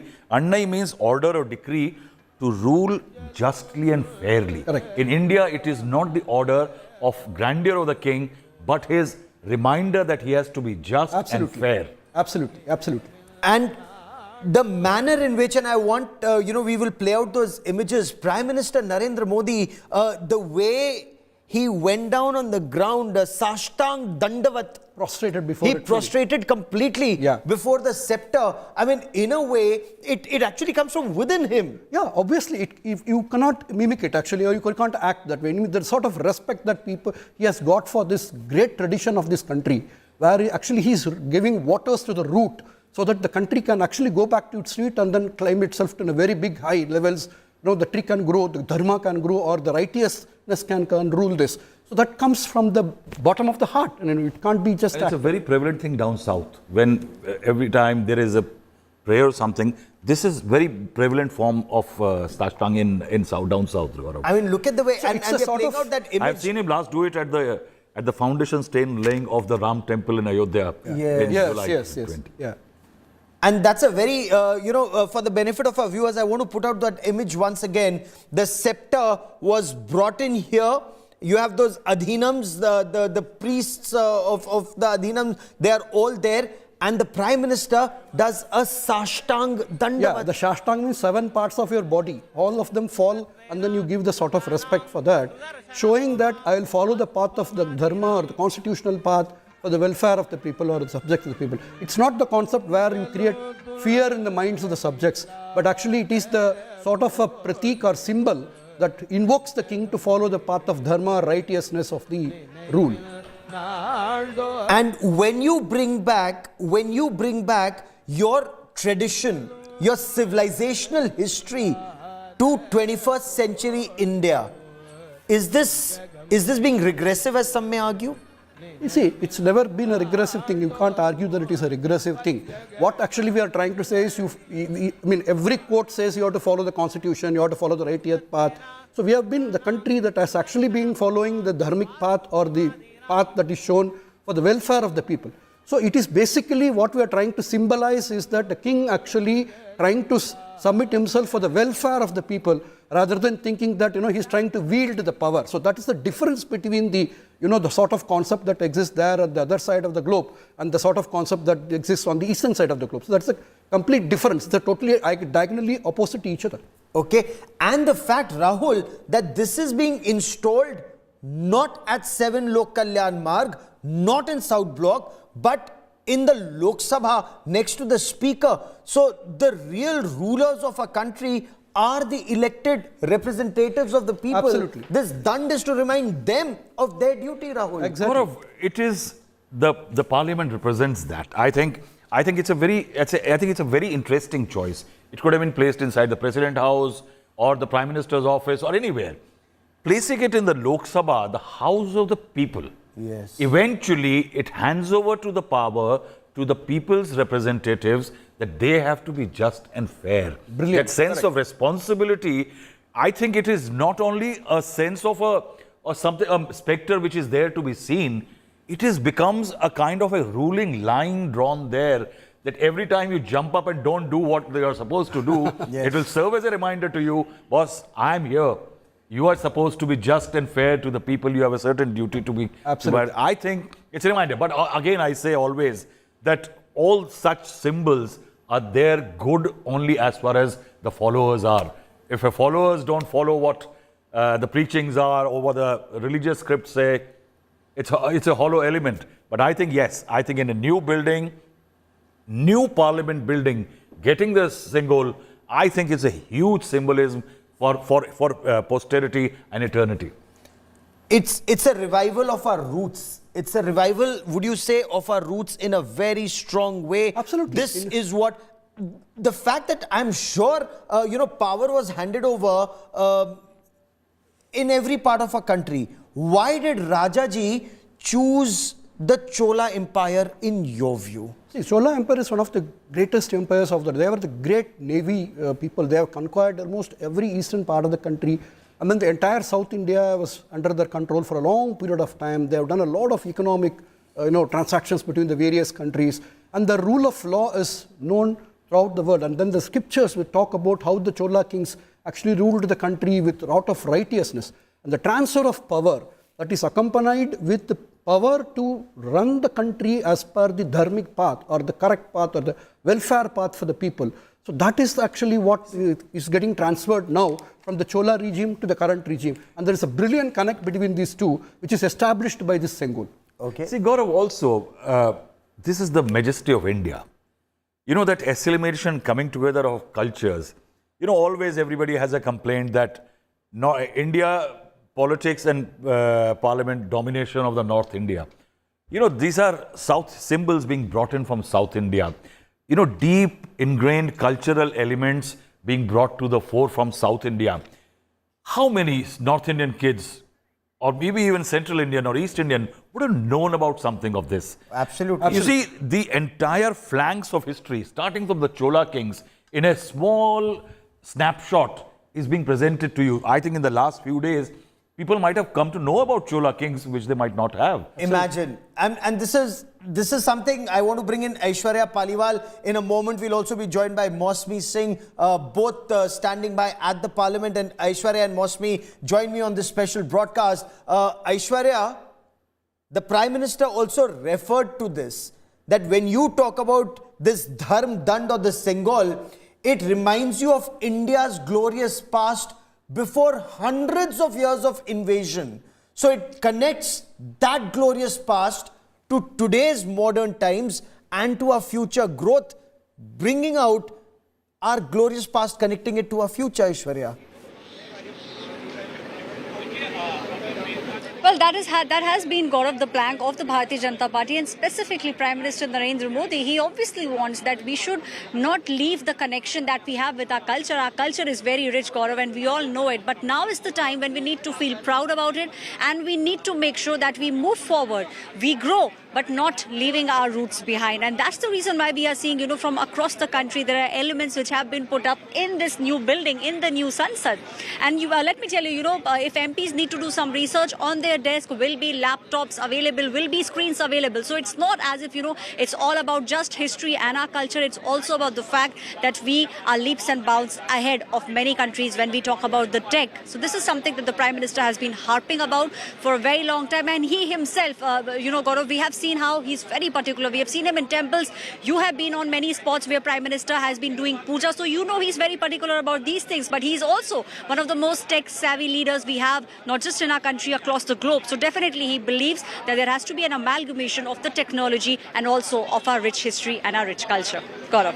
Very interesting. Mosmi, you interacted with some of these religious preachers and teachers when they were going in before this Sarva Dharma Prarthana that took place. And 25, the Buddhists, the Jains, the Sikhi, Islam, Vedic thoughts, Jain thoughts.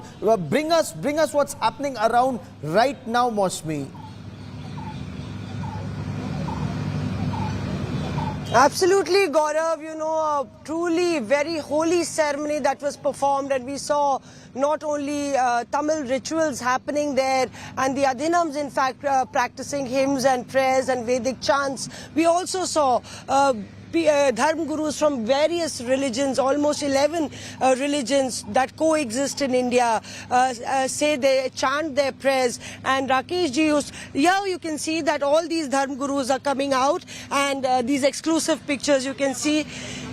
जी तब बात नहीं हो पाई थी कैसा रहा अनुभव, और सभी धर्मों के गुरुओं ने हम लोग ने सुना कि प्रार्थना की। जी सबसे बड़ी बात तो है कि ये ऐतिहासिक अवसर है, जिस समय इस देश की जो एक तरह से पारिस्थितिक जितनी स्थिति है उसमें नूतन संसद भवन का उद्घाटन माननीय प्रधानमंत्री जी ने किया, और हम सब लोगों ने प्रार्थना की। कौन कौन था? आपके मंत्रों का उच्चारण हमने सुना। आप कह रहे हैं कि जू धर्म से भी बुलाया गया, फ्रॉम यहूदी धर्म से, पर मैं हमेशा कहता हूँ कि एक ऐतिहासिक ये क्षण है, और भारतीय में के यहूदियों के अलावा अलग 5 धर्मों के जो अनुयायी है या प्रेम से रह रहे हैं, और एक इसलिए मैं हमेशा कहता हूँ जननी जन्मभूमिश्च स्वर्गादपि गरीयसी, के भारत हमारी ये मातृभूमि है, ठीक है ना, तो वो स्वर्ग से भी महान है, स्वर्ग से भी महान है ये। यहाँ पे ये देखिए Gaurav, you can see people from different religions. आपने भी गुरबानी बोली और सिख धर्म से। जी मैंने सिख धर्म को मैं रिप्रेजेंट कर रही हूँ यहाँ पर, और आज एक ऐतिहासिक दिन है हम सब के लिए, बहुत ही खुशी का दिन है, और ऐसी खुशी पता नहीं अब हमें कब मिलेगी। मैं ईश्वर से ये प्रार्थना करती हूँ कि जो हमारी नई पार्लियामेंट बन रही है, इसमें बैठने वाले लोग जो हमारे देश को न्याय देंगे, और ईश्वर उनको बुद्धि दे और अच्छे से न्याय करे, हमारे देश को शिखर पर लेकर जाए, और यही देखिए तमाम जो धर्मगुरु हैं वो आए हुए हैं। फादर, आपने भी प्रेयर कही भीतर, सभी धर्मों के गुरुओं ने कही, और इससे सब प्रार्थनाओं के चैंटिंग से क्या होता है, क्या उत्पन्न होता है? यहाँ पर एक पॉजिटिविटी आती है और नेगेटिव पावर चली जाती हैं, और ऑफ कोर्स अपने परमेश्वर से हम संपर्क करते हैं तो असर होता है।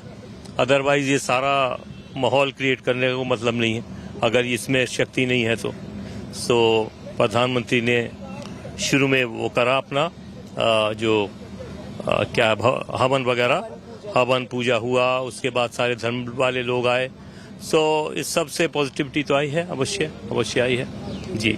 और ये देखिए, आपको बता दें कि ना सिर्फ अभी जब इसकी स्थापना भी हुई थी, स्टोन रखा गया था, नींव रखी गई थी, उस वक्त भी आइए बात करते हैं, और बाकी धर्म बाहिज्म से भी थे, आपने भी जो है दुआ पढ़ी। हाँ, मैंने कुरान की कुछ आयतें पढ़ी हैं। हम लोग ने जब मिलकर प्रार्थना करते हैं या कुछ सर्वधर्म संभाव का एक नज़ारा होता है, और यही देश की रिवायत है, हमेशा ऐसे ही रही है, सब मिलके चलते हैं। तो ये बहुत ही अच्छा नज़ारा था कि हम सब ने मिलके एक साथ जो है सारे धर्म के लोग मिलके बैठे, एक साथ प्रार्थना की, एक साथ दुआएं की, और आगे भी ऐसे ही चलेंगे इंशाल्लाह। यहाँ पे देखिए, और बाकी धर्म गुरुओं से भी हम लोग बात करने की कोशिश करते हैं। यहाँ पे आप देखिए, बाहिज्म से लेके बुद्धिज्म, जी बुद्धिज्म से के भी जो धर्म गुरु है वो यहाँ पे मौजूद थे। Sir monk, sir good day for India, good day for India. तो जाहिर तौर पे सब लोग जो है अपनी खुशी का इजहार अपनी मुस्कुराहट से यहाँ पे कर रहे हैं। गौरव, you can see that even the monks who are here from Tibetan monks who started the entire prayer ceremony which was interfaith, also smiling. तो एक अलग तरीके की झलक यहाँ पे देखने को मिली है। जाहिर तौर पे जिस तरह से कहा जा रहा है कि एक पॉजिटिविटी जो है वो क्रिएट हुई है। Okay, and the fact, Mosmi, before we let you go, the fact that this new parliament building, Rahul Srivastava and I were just discussing this, when this was being built at the height of Corona, you, Rahul Srivastava, Paulami and I and all of us were right there outside this parliament building. This has elements from across the length and breadth of our country in various rooms and various forms. This actually represents our country in so many ways. Absolutely, Gaurav. It is symbolic of Atmanirbhar Bharat. You remember those times as you and Rahul were discussing. Not a bird we could spot in the entire national capital. You could zip past your car and not see anybody. And that was the stigma, also the phobia, the fear. And amidst all that, behind me, this building, this was just only the foundation was kept on 20th of in 2020 December, sir, and that's why it's so important, that it actually sends a message of Vasudhaiva Kutumbakam. And here Acharya ji from the Jain religion is right here. We've seen him many times. कैसा रहा आचार्य जी आज और क्या message? देखिए मौसमी जी, आज भारत के लिए एक ऐतिहासिक पल है जब हमारे लोकतंत्र के पवित्र मंदिर संसद के नए भवन के उद्घाटन का ऐतिहासिक अवसर, और उस अवसर पर सर्वधर्म प्रार्थना में जैन प्रार्थना भगवान महावीर की वाणी प्रस्तुत करने का अवसर मिला। यही हमारे देश की खूबी है, अनेकता में एकता जिसकी मौलिक विशेषता है। बहुलतावादी संस्कृति के कारण पूरी दुनिया में भारत का डंका बजता है, और आज इस नए भवन के अंदर जो धर्मदंड को, जो राजदंड को, उसका जो उचित स्थान होना चाहिए था, वो ऐतिहासिक स्थान उसे मिला है। इसलिए मैंने आज संपूर्ण जैन समाज की ओर से, श्वेतांबर, दिगंबर, डेरावासी, स्थानकवासी, तेरापंथी सबकी ओर से प्रधानमंत्री जी का और संसद का आभार और अभिनंदन व्यक्त किया है, और यहीं से हमारे देश की तकदीर लिखी जाती है। मैं पुनः देशवासियों को जैन धर्म की ओर से नए संसद भवन के उद्घाटन के अवसर पर बहुत बहुत शुभकामनाएं देता हूं। बताइए कि देखिए, पहले तमिल मंत्रों का उच्चारण हुआ, तमिल रीति रिवाज से पूरा प्रार्थना सभा की गई, और उसके बाद हवन हुआ। किस तरह की पॉजिटिविटी इससे आती है, और क्या किस तरह की क्या मैसेज? देखिए, मैसेज हमारे भारत देश में सदैव अध्यात्म सत्ता का सर्वोच्च स्थान रहा है, और प्राचीन समय में भी राजा महाराजा आध्यात्मिक गुरुओं के पास मार्गदर्शन लेने जाते थे। ये देश का सौभाग्य है कि एक ऐसा प्रधानमंत्री मिला जो पुनः जो है अध्यात्म को, धर्म सत्ता को आदर और सम्मान देते हुए, और हमने देखा सुबह हवन हो रहा है, मंत्रोच्चार हो रहे हैं, तमिल विधि से हो रहा है, और भारत की जितनी परंपराएं हैं उन सब परंपराओं की ओर से प्रार्थनाएं हुई, ऋचाएं। मैंने स्वयं ने भगवान महावीर की प्राकृत वाणी को यहाँ पर प्रस्तुत किया। यही हमारे देश की खूबी है। सचमुच में आज का दिन ऐतिहासिक है, अद्भुत पल है, बल्कि मैं कहना चाहूंगा कि इस अद्भुत पल का किसी को भी बहिष्कार नहीं करना चाहिए था। ये उचित नहीं है। नहीं है तो somewhere he is also indicating about the opposition, boycotting the entire ceremony, Gaurav. But what you truly said, this is a masterpiece, a state of the art. But more importantly, the foundation is laid down with the sweat and toil of hundreds of Shramjeevis, who the Prime Minister also honored today. So that's truly the spirit of democracy that you see here. A Buddhist monk, we'll try and speak to him. Today a big day for India. बड़ा दिन है आज। जी अच्छा, आज ये नया संसद के उद्घाटन के अवसर पर हमने बौद्ध धर्म के परंपरा के पूजा किया। हमने ये भवन से प्रार्थना की कि हमारे देश को सुख शांति।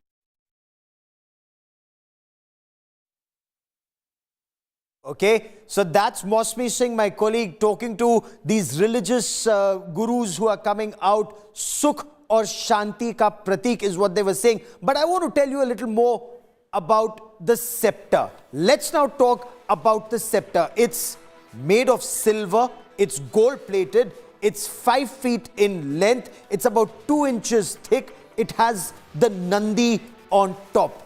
Nandi, Lord Shiv's ride. Nandi, the bull, is actually the symbol of righteousness. That is exactly what this Dharm Dand actually is. The scepter or the Sengol is a symbol of righteousness. In the Chola Empire, it was handed over from the Dharm Gurus to the king to tell him what his duties were towards his people. His duties were to be a just king, to ensure there was welfare of his people. It's a symbol of unbiased governance. That is what was expected of the king. Also, since it's a dand, the dharm dand, to stay on the path of righteousness, that is what was expected of the king. Now, according to the seers who handed over this dharm dand to Pandit Jawaharlal Nehru, they say Lord Mountbatten wanted Pandit Jawaharlal Nehru to symbolize how would the transfer of power take place. Would it just be a shake of hand, or would it be something more than that? And this is where Pandit Nehru sought Rajaji's help, according to the government, and Rajaji then went to this Shaivite mutt, a 14th century mutt, where they gave out this history of the Chola Empire. And on the 14th of August in 1947 at 10:45 p.m., this Sengol was handed over to Pandit Jawaharlal Nehru. And Pandit Jawaharlal Nehru, incidentally, that day when he took the dand from the holy seers as they recited the prayers, he was also wearing a pitambaram, and he was immersed in holy ashes to symbolize that it was expected of him to lead the nation in a rightful and just manner. Unfortunately, as Prime Minister Narendra Modi also put it, this Sengol did not get its pride of place. It was relegated to the Anand Bhavan Museum at Allahabad, at Prayagraj, where it was dismissed of as a golden walking stick. It's only now, on the 28th of May in 2023, that it's been installed in the temple of our democracy in Lok Sabha to remind our lawmakers that they are to be just and they have to be righteous when they make laws for a billion-strong nation. We leave you with these images of the ceremony earlier this morning at Lok Sabha, at the new Parliament building, at the temple of our democracy. As we slip into a quick break, news and updates continue on India Today. Stay with us.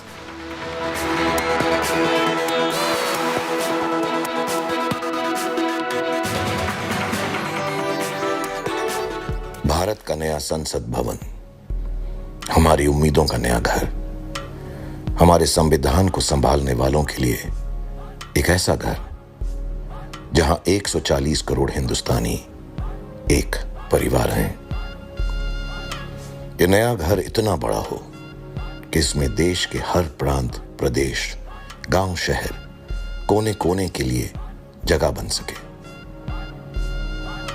इस घर की बाहें इतनी चौड़ी हों कि देश की हर जाति प्रजाति, हर धर्म को प्यार कर सके। इसकी नजर इतनी गहरी हो कि देश के हर एक नागरिक को देख सके, जान सके, उनकी समस्याओं को पहचान सके। यहां सत्यमेव जयते का नारा स्लोगन नहीं, विश्वास हो। यहां अशोक चक्र का हाथी, घोड़ा, शेर और खंबा लोगो नहीं, हमारा इतिहास हो। It is said that a parliament is to the nation what the soul is to the body.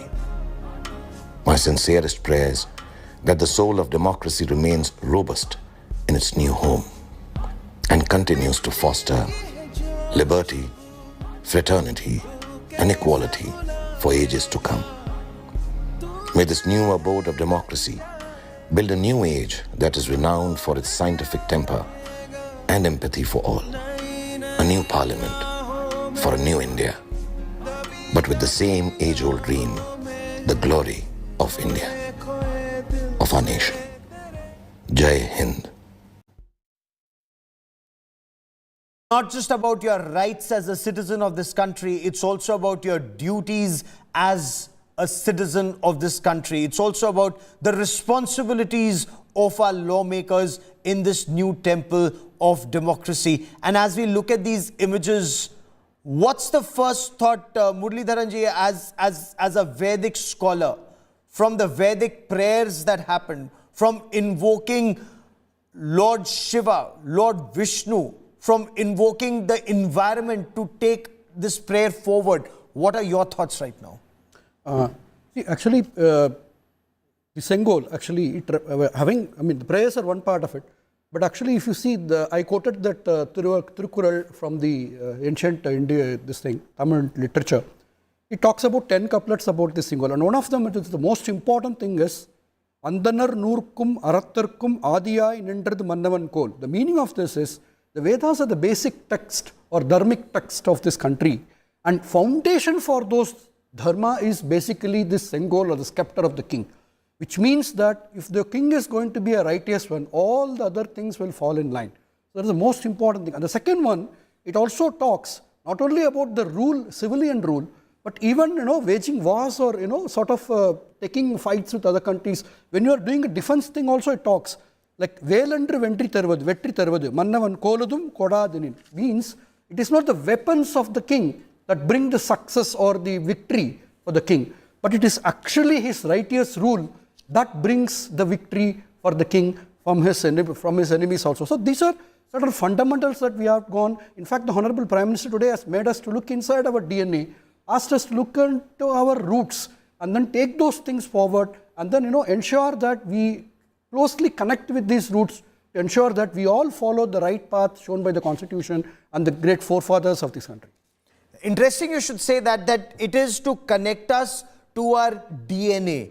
And to connect us to our DNA, Muralidharanji, the entire concept, if I were to take you once again back to August 1947, the Chola Empire was chosen. We've had empires that are even older in our country. But is it because of the length and breadth or the impact of the Chola Empire that Rajaji, went to this mutt, the Shaivite mutt in 14th century to bring out their customs and traditions and learn about the Chola Empire, how transfer of power was done there? Yeah, absolutely. So this is the same thing that actually happened at that particular point in time when the actually power was transferred from one king to the other king. So as we have been discussing earlier, and you have also been rightly pointing out many a time, this dharmic thing again ordains the king to follow the path, what is his path is.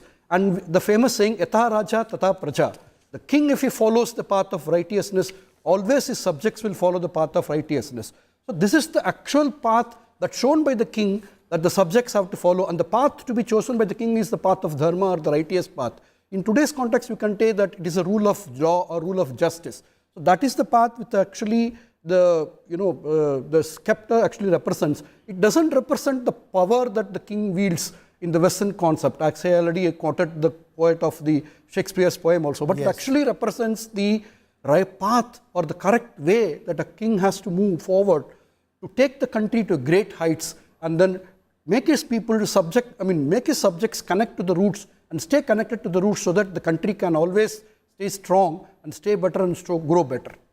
And Aishwarya Pariwal, my colleague with me, and Aishwarya, you've been there, one, since this morning, and two, actually from the time when this construction started, the number of controversies that came, the government, of course, bashed on regardless, because this is a new parliament that's actually needed in terms of the number of MPs, the number of problems that were faced in the earlier parliament, and keeping in mind post-delineation, how you'll have more members of parliament, both in Lok Sabha and in Rajya Sabha, and various holes that are required in the new building. Well, a very futuristic building, Gaurav. That's what Prime Minister Narendra Modi and most of the experts are also at the moment speaking about, because we will see going forward as our population rises, there is a high chance we will see more number of MPs. And also, the old building, almost 97 years old building, there were many damages in the old parliament building. So obviously, there was time and it was needed. The previous governments were shying away from even taking one step further. Prime Minister Narendra Modi and the Bharatiya Janata Party on the other side said that we need to do this and we need to do it very swiftly.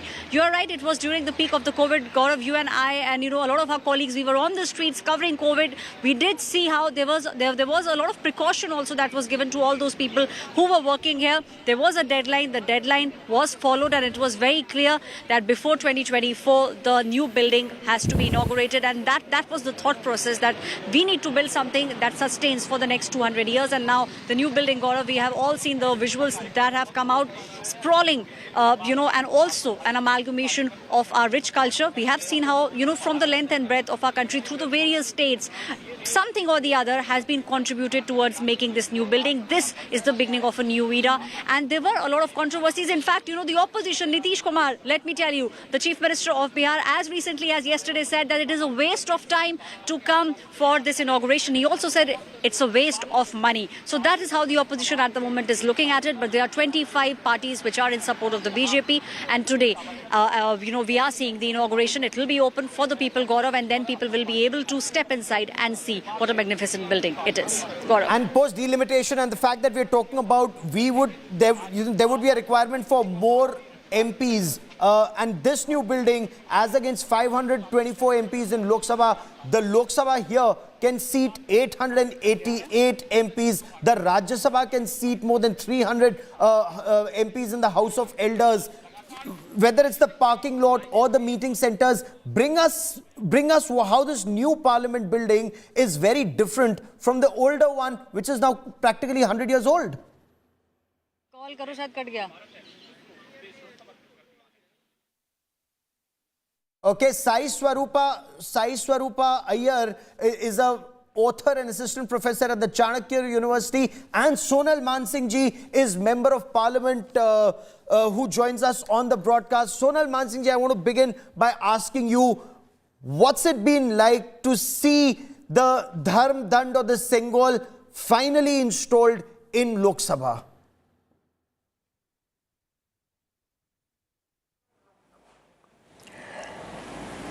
Thank you, Gaurav. I'm so looking forward to entering this sacred space, I call it, because the first thing that Modi ji did in 2014, when before entering the building, the old building, he had bowed down at the first step and he had said, "Ye न्याय का मंदिर, ये धर्म का मंदिर है, ये मंदिर है अपने संविधान का." So I'm very, very excited to see that. Now the Dharma Danda or Raj Danda, as it may be called, what Dharma is the cosmic order, and that cosmic order is reflected on earth by the governments of the day. Because earlier it was the king, now it is the democratically elected government. So the Dharma Danda, the order of the day, the Nyaya, the justice, the good governance for all, this is what it signifies. And I'm really excited to have darshan of that Raj Dand, Dharma Danda, and I think it has found its rightful place finally. Yeah. But those who say in a democracy, why would you have a Raj Dand in parliament? After all, we are not a monarchy, ma'am.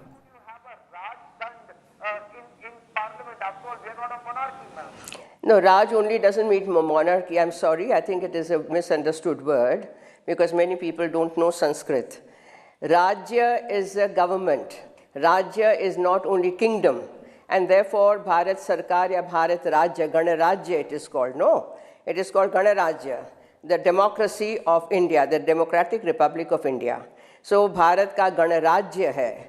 And therefore, Rajya is not only monarchy, doesn't refer to monarchy alone. Monarchy plus the government, sarkar jisko kehte hain aap Urdu mein, that means that. And by the way, let me tell you, कि Ra is the sun, and Ra is Rajate Shobhate Iti. Rashtra is that which jo chamakta hai, damakta hai, and that is what a nation is all about.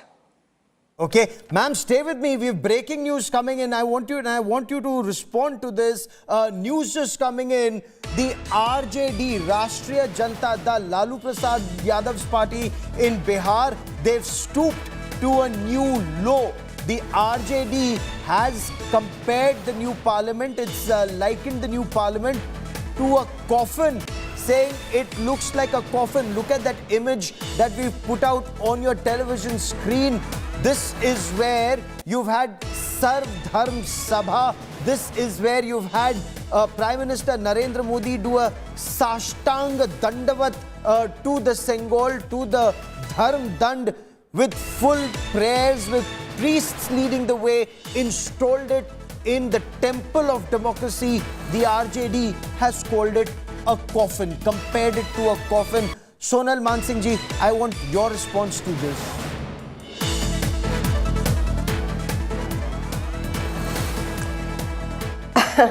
I am really sad about it. I can only say that if they view it as a coffin, let it be the coffin of bad vibrations, of bad thoughts.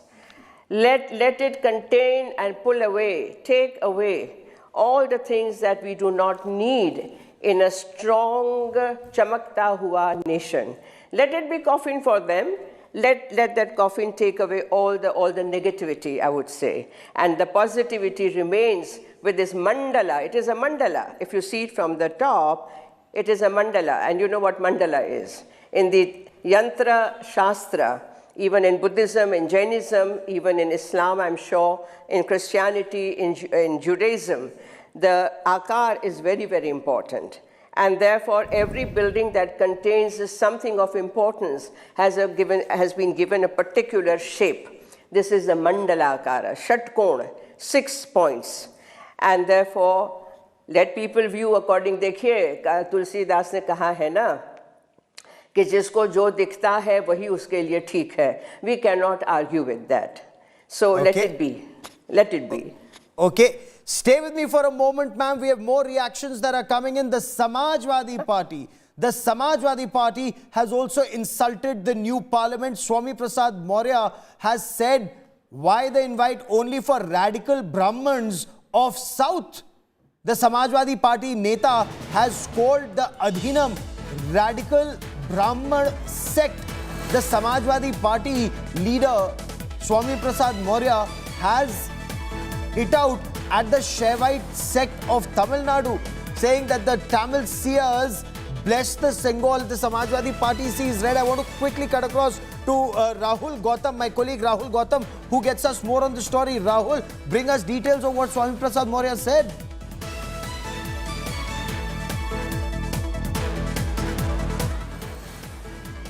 Has been a habitual offender when it comes to disrespecting the institutions and particularly the Brahmin community. In fact, just a short while back, he said that, he took in an objection to this fact that why Adhinams or these, high-valued priests have been called in from Tamil Nadu. And in fact, he said that these are radical Brahmins. So obviously, this obviously comes on the same lines of the Samajwadi Party, which have decided that they're going to boycott this auspicious, ceremony of new parliament. And it seems that Mr. Swami Prasad Maurya is only towing the line of his senior leaders. In fact, there is a similar statement that is coming in from the official handle of Rashtriya Janata Dal as well. So it seems that the opposition is getting bitter, and it seems that they're using all sorts of arguments to present the new parliament in a very bad light. And it seems that this is certainly going to escalate, given the fact that on one hand, the government of the day is celebrating this as a momentous day, as a historic day. On the other side, we have the opposition camp, trying to overshadow this festivity of democracy at a time when we are inaugurating this new temple of democracy. Okay, stay with me for a moment. I have Bihar BJP President Dr. Sanjay Jaiswal joining me on the broadcast. Dr. Jaiswal, the RJD has compared this new parliament building to a coffin. Respond to the RJD, sir. So first of all, I'm ex-president of Bihar BJP, and this is a coffin for those who do 10,000 crores scam in Bihar, and they think that nobody will take action against them. It's a coffin for those who don't believe in democracy. They think that becoming Prime Minister or Chief Minister is my birthright because my father and mother was Chief Minister of Bihar. It's coffin for those who have done thousands of crores scams and who have never believed in people's vote. They have always managed and manipulated the vote. We have seen the Jungle Raj from 1990 to 2005. And those people who don't believe in democracy, those people who don't believe in democratic values will naturally compare a parliament which is the representation of democratic democratically elected people of India, they definitely will not like to put Parliament in a good faith, because they want that only those people whose father has been Prime Minister of India or whose father has been Chief Minister of Bihar should be the rulers, and no one who is from a background of a simple chaiwala should rule this India. What would you make of Swami Prasad Maurya of the Samajwadi Party saying that radical Hindu Brahmin priests of Shaivite trusts from Tamil Nadu were brought in for prayers, sir? In Indian culture, any auspicious thing, it is done by some saints. And Swami Prasad should tell whether his marriage has been done by any saint or he got married in a jungle. He should tell about himself. He should tell about... See, these people only talk these things so that they can gain some TRP. They have become irrelevant in Uttar Pradesh politics. So just to gain some relevance that there should be a talking point on television channels, they speak these kind of stupid things. Dr. Sanjay Jaiswal, former state president of BJP Bihar, for joining me here on India Today. Many thanks. The attack on the Adhinam, why would a religious organization be attacked? Swami Prasad Maurya has said only radical Brahmins of South have been invited, and they've called the Adhinam a radical Brahmin sect. Before I bring in Sai Swarupa, Sonal Mansingh ji, your reaction to what a political leader of the Samajwadi Party says?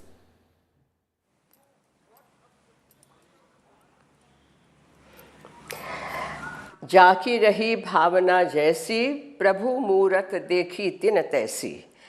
So if the Sengol had originally been brought from Tamil Nadu by the priests in 1947 and given to Mountbatten, symbolically taken back and given to Nehru after the due Gangajal ritual, then naturally they are the ones who came back again with the same Sengol to do the rituals. I wonder what will please everyone in this country. Tunde tunde matir bhinna. Every head contains a different thought. And I think our democratic thinking, freedom of speech, is really taking us away from, I don't know, what is the goal post. So I think we should not worry too much about, because comments will be there. The greatest people of their times faced negative comments. There's nothing new. But when something so positive, so beautiful for all times to come has been presented to the nation, we should be grateful, we should be thankful, we should be celebrating, and we should be so happy. Long live my Bharat. I salute this new beautiful building of Parliament in which I have the great good fortune to sit in, and I'm just waiting to now leave and go there to see that and join the rituals and the, not rituals, but the ceremonies. There is Man Ki Baat. Prime Minister will be addressing us, and then we will go inside the building. So I take your leave. And will that be the first time that you see this new building, ma'am? Will that be the first time that you see this? Jai Bharat. Okay. Jai Bharat. Sonal Mansingh ji for joining me here. We saw it being built, you know, from gate number 12. Yes. Yeah, thank you. Thank you. Thank you. Bye. For joining me here on India Today, many thanks. I also want to bring in Sai Swarupa Iyer, Assistant Professor at the Chanakya University. Sai Swarupa Iyer ji, there are two things I wanted to talk to you about. One about the Sengol and the significance and its installation, the process that you saw. But before that, the points that are being made by opposition parties today, the fact that Swami Prasad Maurya of the Samajwadi Party says that only radical Brahmins of the South were invited for this ceremony. What would you make, or what would you make of this, that when there are representatives of 20 to 25 Adhinams who've specially flown in for this ceremony, and you have a Neta who calls it, radical Brahmin sect? So, Namaste, Gauravji. Firstly, I want to, congratulate the whole country on this occasion. And I think civilizationally, we are making a great leap by sacralizing the whole process of starting the new parliament. So it is a kind of reminder that it is the sacred duty of the lawmakers to stick to the constitution, as well as it is also a reminder to the people to elect and send the right people, because that is a sacred space. So Nandi and the Rajadanda, Sengol and the Rajadanda symbolizes that, and unfortunate that opposition, some of the opposition parties are making such low remarks. It would kind of go down in history as them not being a part of this landmark celebration, right? When they stay back from the celebration, they are in a way they are insulting the population, as well as now passing these very sectarian remarks about this whole occasion. Okay, because Rahul Srivastav, the entire effort, not just now but even in 1947, was look at that beautiful link that joins south to north. Anyway, our culture and our religion and our tirthatan, as they say, religious tourism binds this entire country in one strong bond. And this is where fissures are being created, maybe artificially. Gaurav, I think the fissures are being widened now. I think we have been creating fissures very carefully. Political parties and others have been creating these fissures very, very, very tediously. I think religious organs have contributed to these fissures, and I think the beauty of India is being robbed of its glory eventually. Now, this comment by Akhilesh Yadav and the Samajwadi Party, for example, that about South Indian. Today, Akhilesh Yadav and his political party, along with the Tejasvi Yadav of the RJD and others, are trying to form a large rainbow coalition with South Indian parties. Now, if they make statements like what has been made today, can they stand with the DMK tomorrow in Tamil Nadu for a political rally? You are trying to bring political classes together largely for a democratic benefit. How can you, when you try to push a divide between Brahmins and others, South India and North India, a North Indian party can't afford to do that in an atmosphere like today. I think these are, there is a sense of caution, Gaurav, always which needs to be woven in, because I always believe that what you say today in your political rivalry may come and haunt you tomorrow. Yeah. I think it will be very, say for example, DMK, for example, if it carries out a strong anti-Hindi campaign, then it may be a problem for Akhilesh Yadav to stand with him because he has got interest in UP. And why would anyone want to do this when we talk about a strong, united India from Ladakh to Lakshadweep, from Kashmir to Kanyakumari, which is the way our civilization is? Dr. Muralidharan ji, I want to take this forward. I want to take this forward from ancient times. If we are saying that our civilizational knowledge is being revived, if we are saying that we as a civilization have always stood together, our religious places, whether it's the Char Dham, whether it's the Tirthatan, that joined our country together in one bond, what do fissures like these and Swami Prasad Maurya calling the Tamil Nadu Adhinam radical Brahmin sect do, sir? I just would like to stay away from the politics of that, and just to tell you, it's actually what the sceptre or the parliament is a temple of democracy, and everyone bows before it. The Honorable PM bows before it today. He has shown the people what is the respect that needs to be given to the parliament that upholds the constitution of this country. And it is precisely to show path to the people that you have to follow the righteous one, that the sceptre has been kept there inside the parliament. And I just want to stay away from the other aspects which you have actually said. And in fact, you are absolutely right. It is the places that have connected. We have one from the Kashmir to Kanyakumari and from Ladakh to Lakshadweep.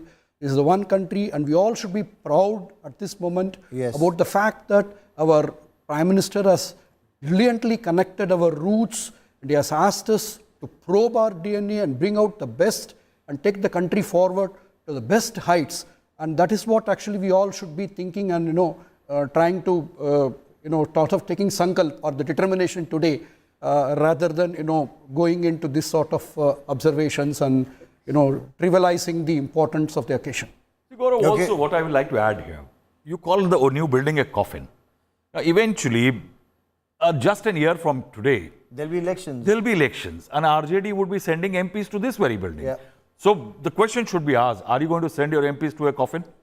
Because I don't think RJD can have another parliament building. Yeah. They can't say that no, we'll go and sit in the old building.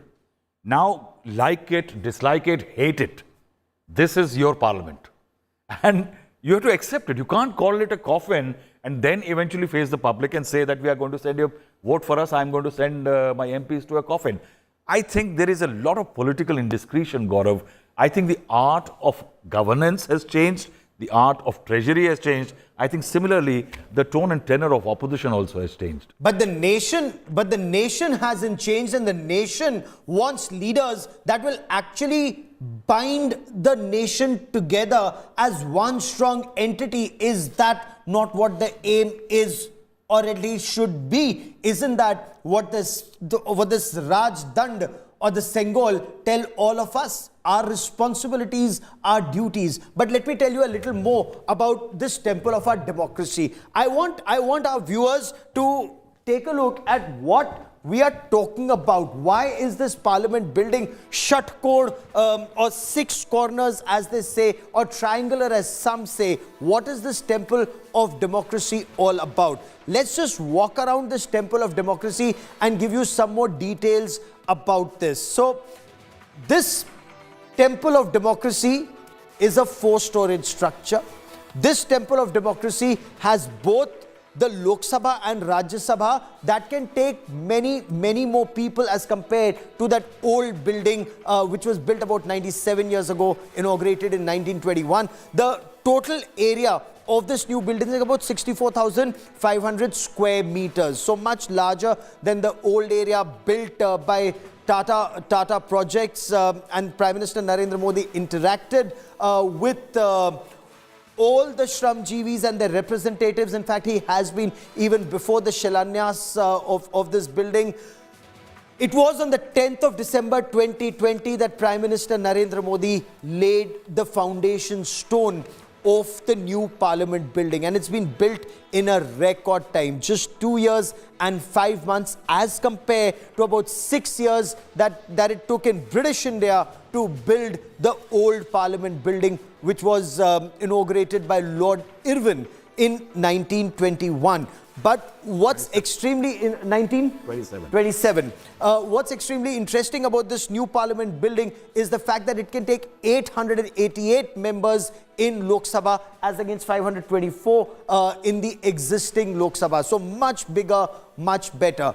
2 years and 5 months is what it took for the construction of the new parliament building. The construction cost at an estimated cost of 1,200 crore rupees. If we were to just give you a small example, parking space, for example, the old parliament, you could accommodate about 200-250 vehicles. This new parliament building, 900 vehicles can be accommodated. And earlier times, you would actually vacate areas outside for MPs to be able to park their cars and their security vehicles. But now, this new parliament building is state of the art.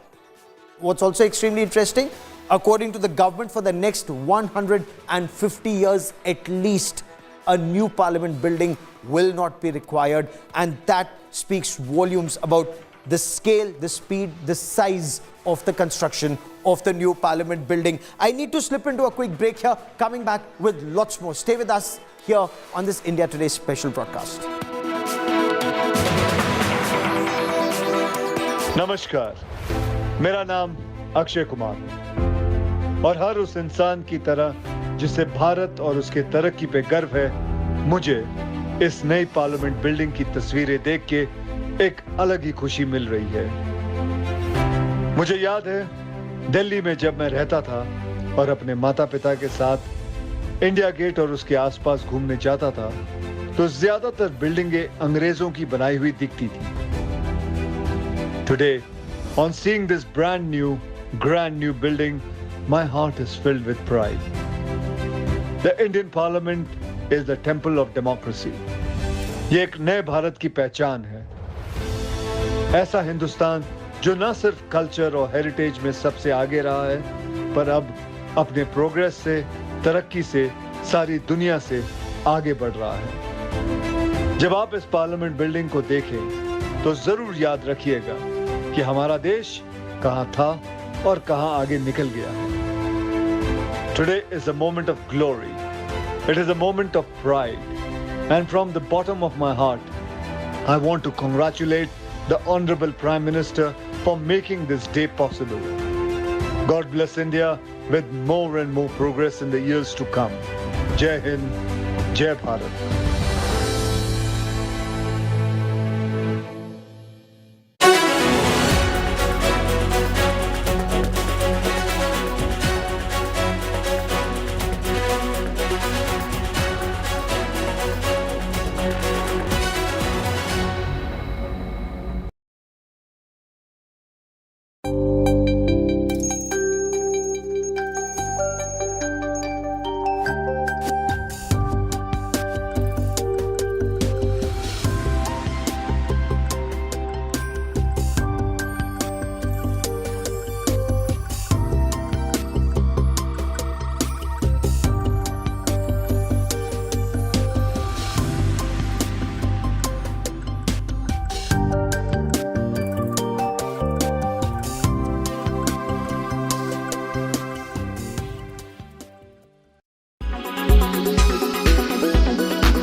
Quality today.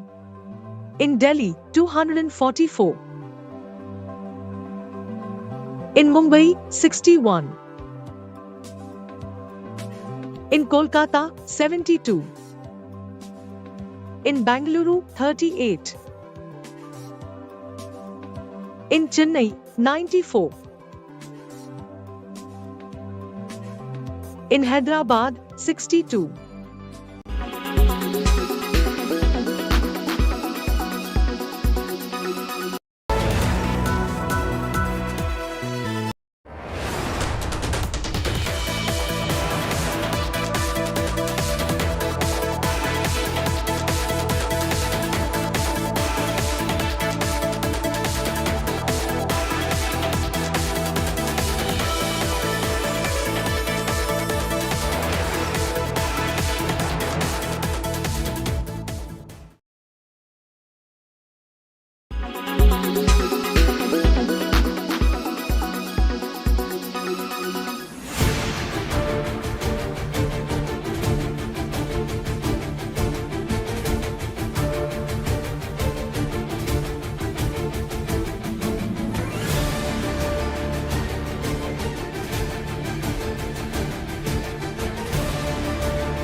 Quality today. In Delhi, 244. In Mumbai, 61. In Kolkata, 72. In Bangalore, 38.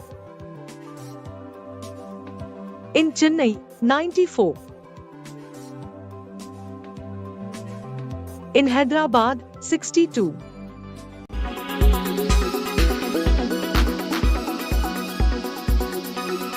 Why does this happen? Let me tell you the science behind it.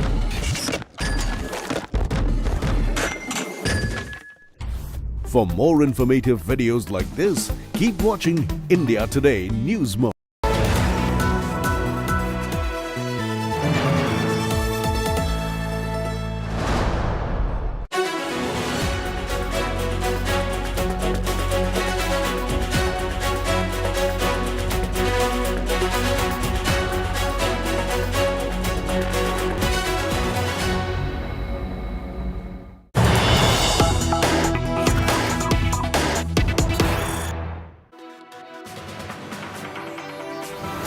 So multiple images on your television screen.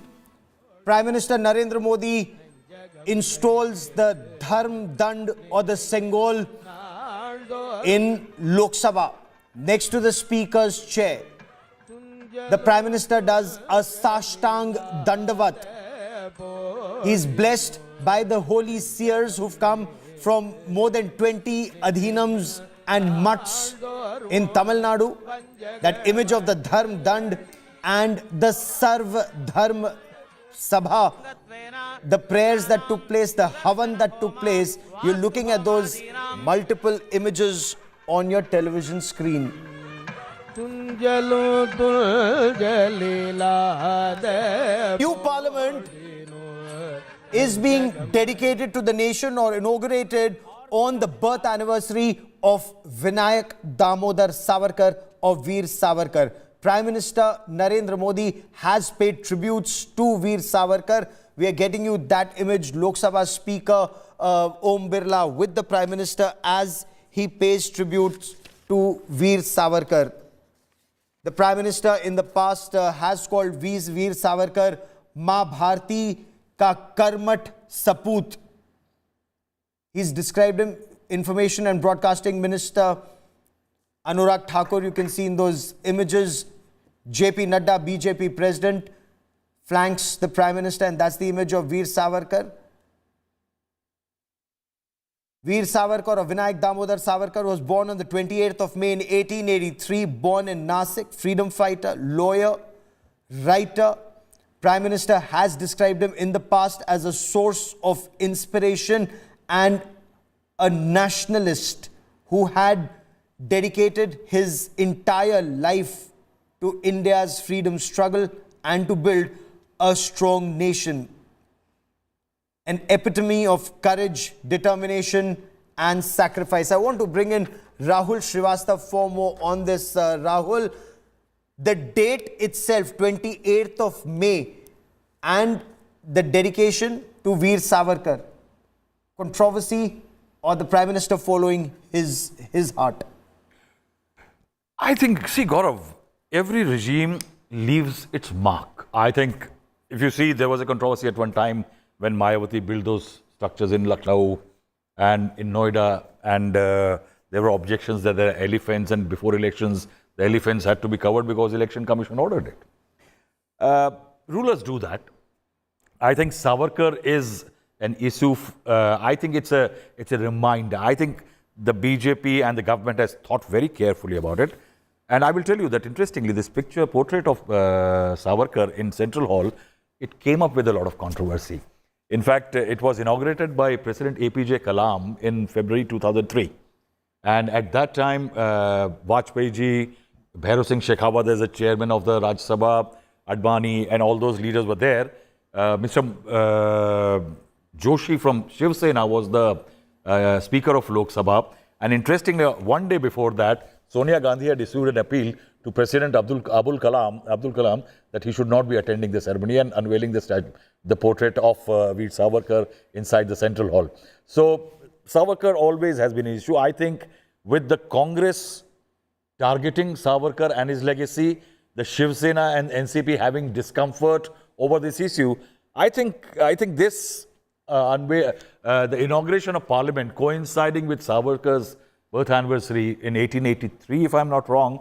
28th of May, 1883. I think it's got symbolic value. I think it's a signal being sent out, and I think you may ignore it, but it will be talked about in Maharashtra. It will be talked about in Maharashtra. Aishwarya Paliwal, my colleague with me, is this also one more reason that the opposition stayed away, Aishwarya, given the fact that they knew this would happen?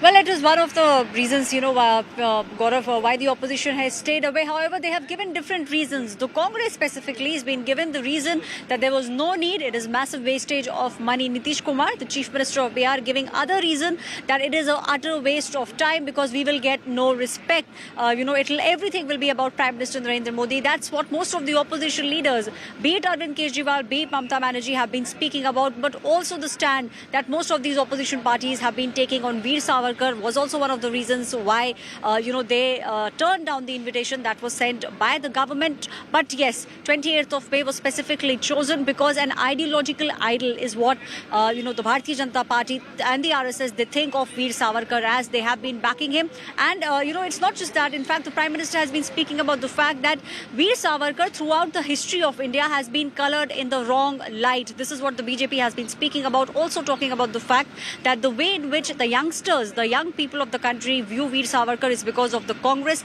and the way Congress party used to portray him. So obviously an ideological clash there between the BJP and the Congress, and other opposition leaders also jumped onto the bandwagon and refused to attend this massive ceremony. Gaurav, and interestingly, on that day in February, when Savarkar portrait was unveiled, even then the opposition has boycotted. There was no opposition on that day. And interestingly, this portrait was from a noted painter called C.K. Kadam. And there were two committees who had presented this to this thing. And there was a huge amount of, in fact, Swatantrata Veer Savarkar Amar Rahe slogans were raised by BJP MPs inside the Central Hall when this picture was inaugurated in 2003. And even today, as Rahul Srivastava and Aishwarya are pointing out, the opposition has stayed away, but the Prime Minister bashing on regardless. But I want to once again come back to those images of the day, of the new Lok Sabha, of the new Parliament building, Lok Sabha, Rajya Sabha, and this new building being dedicated to the nation, and the ceremony that was carried out earlier today. Some have argued, well, according to them, the RJD, for example, thinks it looks like a coffin. Samajwadi Party says why were seers from South India called for this? But in a democracy, the opposition well within their rights to raise various issues. But comparing it to a coffin, yes, design differences one may have. But is this the coffin that they would want to send their members of parliament to after the 2024 elections is something they need to think about. But look at this ceremony, so rich in its significance. The seers holding the Dharm Dand or the Sengol as they hand it over to Prime Minister Narendra Modi. Sai Swarupa Iyer with us on this. Sai Swarupa Iyer, perhaps the Samajwadi Party leader Swami Prasad Maurya may say that these are radical Brahmins from South India, but major significance of the images that we are putting out on our television screen, the Prime Minister doing a Sashtang Dandavat, holding on then subsequently to that Sengol, and the seers handing it over to him. Yes, so Gauravji, the thing is, of course, it's a very nice symbolic unity of the Tamil Shaivadhinam seers handing it over to the Prime Minister. But I would like to point out that it is not just a Tamil, it was not just a 2000-year-old Sangam ritual. The Sangam kings as well as Chola kings were actually practicing what was, said in the Mahabharata. So there is also where, there is also a unity of North and South there. So in the Mahabharata, it is in the Shanti Parva, it is said that, Bhishma speaks about the Dandotpatti. So the Sengol or the Rajadanda or Dharma Danda, like, as Sonal Mansingh ji had said, it symbolizes Dharma itself. So it symbolizes that, and it is said that Lord Shiva took the form as the Danda. So when a ruling establishment, be it the Prime Minister today or the kings of yesterday, when they held the Rajadanda with them, they had to be conscious of the fact that it is Lord Shiva that they are holding, and once Lord Shiva assumed the form of Danda, Goddess Saraswati composed the Niti Shastra, the Danda Niti that has to be followed by the rulers while holding that Danda. Right? I want to quickly bring in this report filed by my colleague Jitendra Bahadur Singh. Jitendra Bahadur Singh spoke to the religious preachers who were there at this Sarva Dharm Sabha at the new Parliament building complex. Let's listen in. जिन लोगों ने सेंगोल को समर्पित किया था प्रधानमंत्री को, उसके बाद स्थापित किया गया, किस तरीके से पूरी प्रक्रिया अपनाई गई? तो ये है, हम तमिलनाडु के जो अधिनम परंपरा है, उस परंपरा से 21 अधिनम्स को हमने इनवाइट किया था। तो 21 अधिनम ने तिरुवावड़ुतुरे स्वामी जी और धर्मपुरम जो अधिनम है, उन्होंने यहाँ और सभी ने सेंगोल का विधिवत पूजा किया है और प्रधानमंत्री को सौंपा है, जिसके बाद उसको विधिवत में पार्लियामेंट भवन में इसको प्रतिष्ठापित किया गया है। यहाँ पर गुरु जी कहाँ पर मौजूद हैं जो अधिनम? ये सारे के सारे तमिलनाडु के अधिनम परंपरा है, जिसके 21 अलग अलग पीठ हैं। तो उस पीठ के ये प्रमुख स्वामी जी लोग हैं, जिनको अधिनम बोला जाता है तमिलनाडु में। तो वहाँ से इनको बुलाया गया, आमंत्रित किया गया है। तो ये लोग विधिवत इसकी पूजा अर्चना करके संसद भवन में प्रधानमंत्री को सौंपे और संसद भवन में इसकी प्रतिष्ठापना हुई है। और इनके साथ 9 जो जूनियर स्वामी जी होते हैं, इनके असिस्ट करने वाले वो भी हैं, और नादस्वरम की एक टीम है और ओदवार की एक टीम है। कुल मिलाकर के आज लगभग 41 लोग जो हैं संसद भवन में प्रवेश किया और उनके सानिध्य में ये सारा का पूजा पाठ का संपन्न हुआ है। So here are the priests who are explaining the significance of the dand being, the dharma dand being handed over, or the Sengol being handed over to Prime Minister Narendra Modi.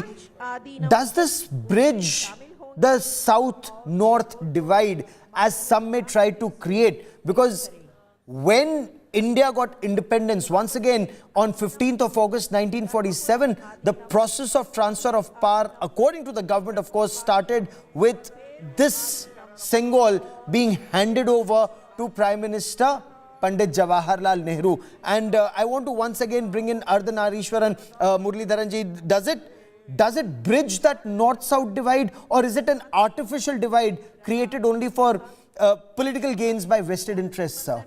Well, again, I just don't want to go into the politicals of it. First of all, there was no divide at all.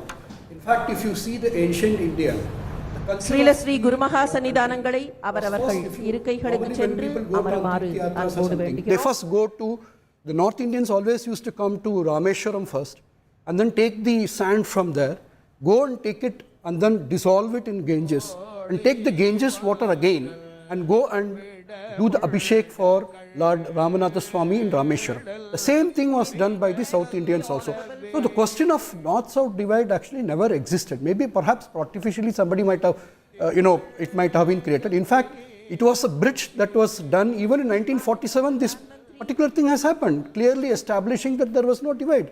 And there is no question of division, doesn't arise at all when, as a country, whenever we do our, any ritual or anything, we always talk about Bharatavarshe Bharadak Kante. Means it is always the country in totality. It has never been a country which has been always, trying to be projected as an isolated kingdoms and then coming together. It's not at all like that. We were actually Bharatiya, we were actually staying together.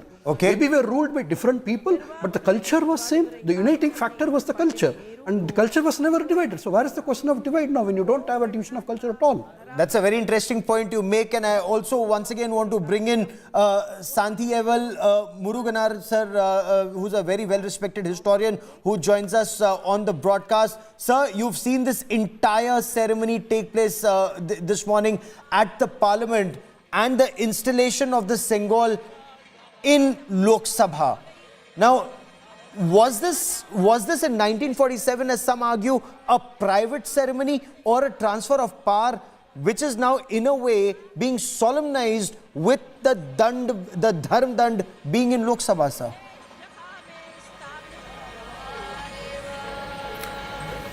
First, at the outset, actually, I am to tell one thing. Really, as a citizen of India, I take pride, all my own, or all of our own, that a mammoth or a grandiose, so grandiose function has been before me that I actually partook. Thing is, there were many opinions heard by variety of people. Myriad opinions were available, and there are also some opinions for and against. I do not want to actually go into it at this juncture. However, as you have rightly put it, it is about the function got up in 1947 when the 20th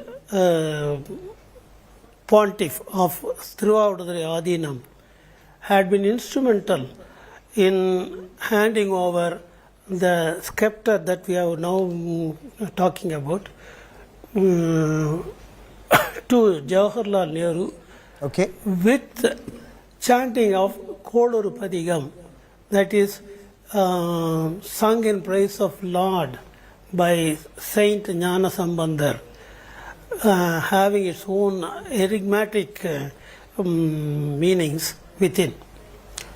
So, this is only a ceremony, totally a shack and all extempore, made on that occasion because of the pressure of time. Actually, they have arranged it in a way extempore. People say that actually Rajaji was instrumental in getting or picking up this Adinam throughout the Adinam for that function, for that purpose. Yes, he was ready that time, but the sceptre was also ready with him. There are rumors about it. Various opinions are actually variegated, and myriad of opinions are actually heard. But the truth is entirely different. It was not made up on order. It was already available in the storehouse of Thiruvadurai Adinam. Thiruvadurai Adinam formed and founded in 16th century, if I remember correct, 1532 BC, AD. 1532, that relates to 16th century. Fair enough. Sir, stay with me for a moment as we play out these images on our television screen of what happened earlier today. I want our viewers to look at this. This is where the Sengol, the Dharm Dand, is being handed over to Prime Minister Narendra Modi. If you look at it, it's about 5 feet in length. It's about 2 inches thick. It's made of silver. It's gold plated and has the Nandi on top. So this was handed over to Prime Minister Narendra Modi. Holy water was sprinkled, flower petals were shard, and then the Prime Minister holds it with a sense of pride. He's actually, twirling it around, looking at the Dharm Dand in great detail. Then all the priests, they walk away from that, there as you can see, and this is that image of Prime Minister Narendra Modi doing a Sashtang Dandavat. This is a Sashtang Dandavat that he does to the Sengol. The significance of this is something that we've been talking about. This reminds, in the ancient times, the Chola kings of their responsibility towards their masses, and the fact that it's been installed in Lok Sabha, then it reminds our elected members of parliament what their responsibility is towards the people. The Prime Minister then carried this Dharm Dand to Lok Sabha and installed it there. The sceptre was installed very prominently amidst prayers and chants, and Vedic hymns. Installed the Speaker of Lok Sabha, Om Birla. The Prime Minister asks him to come closer and installs it next to the Speaker's seat, quite close to his table. There you see images of the Dharm Dand being installed. I leave you with these images, but I also want you to listen in to reactions that are coming in. For example, Akshay Kumar, film actor Akshay Kumar, talking about the importance of the new parliament building. नमस्कार, मेरा नाम अक्षय कुमार, और हर उस इंसान की तरह जिसे भारत और उसके तरक्की पे गर्व है, मुझे इस नई पार्लियामेंट बिल्डिंग की तस्वीरें देख के एक अलग ही खुशी मिल रही है। मुझे याद है दिल्ली में जब मैं रहता था और अपने माता पिता के साथ इंडिया गेट और उसके आसपास घूमने जाता था, तो ज्यादातर बिल्डिंगें अंग्रेजों की बनाई हुई दिखती थी। Today, on seeing this brand new, grand new building, my heart is filled with pride. The Indian Parliament is the temple of democracy. ये एक नए भारत की पहचान है. ऐसा हिंदुस्तान जो न सिर्फ कल्चर और हेरिटेज में सबसे आगे रहा है, पर अब अपने प्रोग्रेस से, तरक्की से सारी दुनिया से आगे बढ़ रहा है. जब आप इस पार्लियामेंट बिल्डिंग को देखें तो जरूर याद रखिएगा कि हमारा देश कहां था और कहां आगे निकल गया है. Today is a moment of glory. It is a moment of pride. And from the bottom of my heart, I want to congratulate the Honorable Prime Minister for making this day possible. God bless India with more and more progress in the years to come. Jai Hind, Jai Bharat.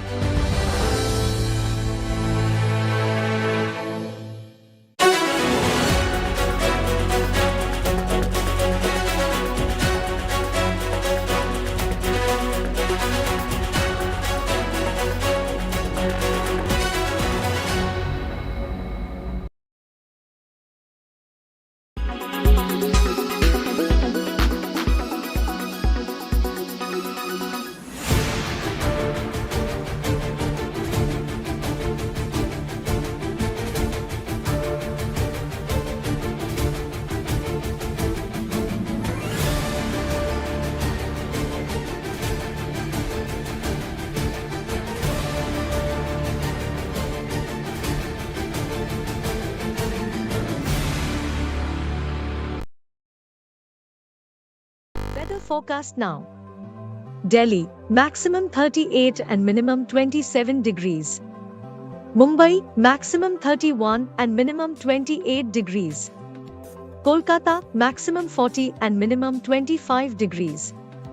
Bangalore, maximum 33 and minimum 24 degrees.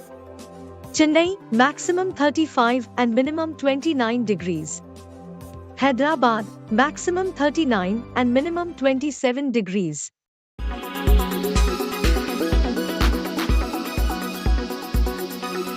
Why does this happen? Let me tell you the science behind it.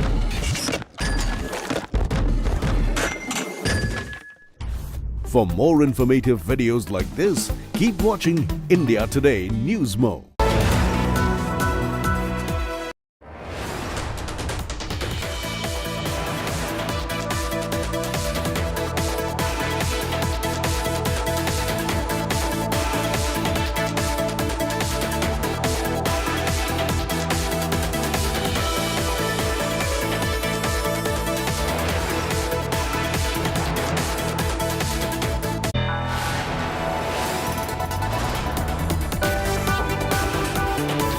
are watching India Today.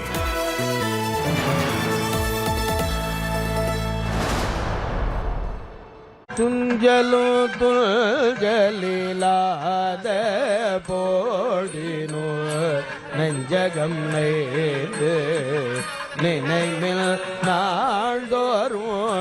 Namo Namah Shankara Parvatibhyam Ganga Taranga Ramaniya Jatakalapam Gauri Nirantara Vibhusita Vamabhagam Narayana Priyamaranga Madapaharam Varanasi Purapatim Bhaja Vishwanatham Sri Kashi Vishweswaraya Namaha Arogyam Padma Bandhur Vitaratu Nitaram Sampadaam Svedharashmihi Bholabham Bhumi Putra Sakala Gunayutam Vakvibhotincha Saumyaha Saubhagyam Deva Mantri Ripubhaja Shamanam Bhargavashauryamarkihi Dirghajussaimhikejo Vipula Jaradashah Keturachandrataram.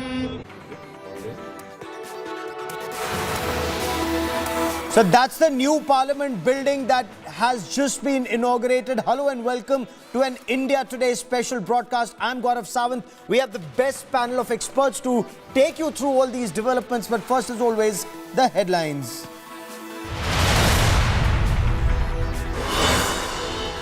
Prime Minister Narendra Modi inaugurates the new Parliament building. A beautiful dawn for Indian democracy. New Parliament says, Namaste India.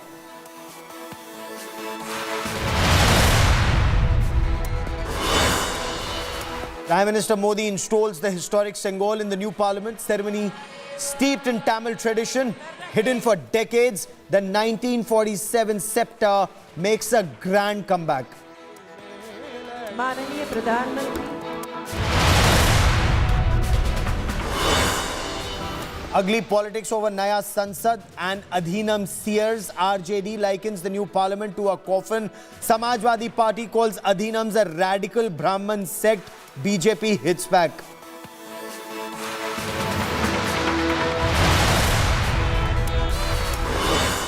Opposition sulks over new parliament. Superstars step forward. Shah Rukh Khan hails India's new parliament.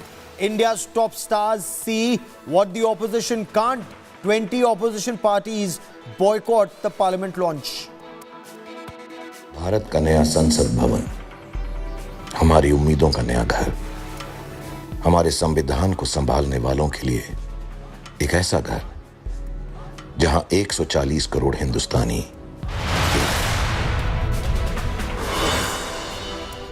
The 2023 season comes full circle. Chennai take on Gujarat in the grand finale. Gujarat will have to get the better of four-time champions Chennai as they look forward to defend their crown.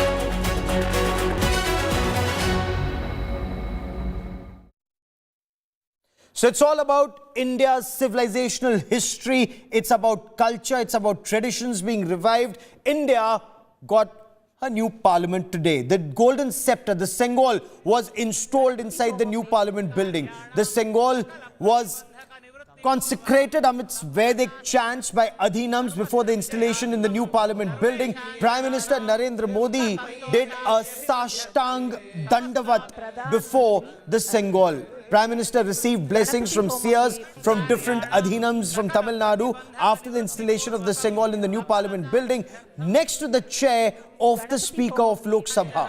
Sengol was received by independent India's first Prime Minister, Pandit Jawaharlal Nehru, to mark the transfer of power from the British.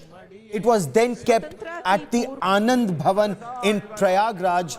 Since then, it was retrieved and now has been installed in the new parliament building, getting its pride of place. Earlier, claiming that the Sengol did not get the respect it deserved, Prime Minister Narendra Modi said that the Sengol had been reduced to a mere golden walking stick presented to Jawaharlal Nehru. Highlighting the contributions of Tamil Nadu in India's freedom struggle, the Prime Minister said that the party, it was only under his party that the contribution of leaders from Tamil Nadu was being appropriately recognized in India's freedom struggle. इस पूज्य सेंगोल को पर्याप्त मान सम्मान दिया जाता, इसे गौरवमय स्थान दिया जाता, लेकिन ये सेंगोल प्रयागराज में आनंद भवन में वॉकिंग स्टिक यानी पैदल चलने पर सहारा देने वाली छड़ी कहकर प्रदर्शनी के लिए रख दिया गया था। आपका ये सेवक और हमारी सरकार अब उस सेंगोल को आनंद भवन से निकाल कर लाई है। आज आजादी के उस प्रथम पल को नए संसद भवन में सेंगोल की स्थापना के समय हमें फिर से पुनर्जीवित करने का मौका मिला है। लोकतंत्र के मंदिर में आज सेंगोल को उसका उचित स्थान मिल रहा है। दुर्भाग्यपूर्ण है कि भारत की आजादी में तमिल लोगों के योगदान को वो महत्व नहीं दिया गया जो दिया जाना चाहिए था। अब बीजेपी ने इस विषय को प्रमुखता से उठाना शुरू किया है। अब देश के लोगों को भी पता चल रहा है कि महान तमिल परंपरा और राष्ट्रभक्ति के प्रतीक तमिलनाडु के साथ क्या व्यवहार हुआ था. And let me now take you through the day's developments so far. Started early for Prime Minister Narendra Modi. He arrived in Parliament around 7:15 in the morning. The religious preachers were all there. Ahead of the inauguration of India's new Parliament building, Prime Minister Narendra Modi and Lok Sabha Speaker Om Birla took part in a Havan and subsequently in Sarva Dharm Sabha, a multi-faith prayer. Religious prayers were performed at this event.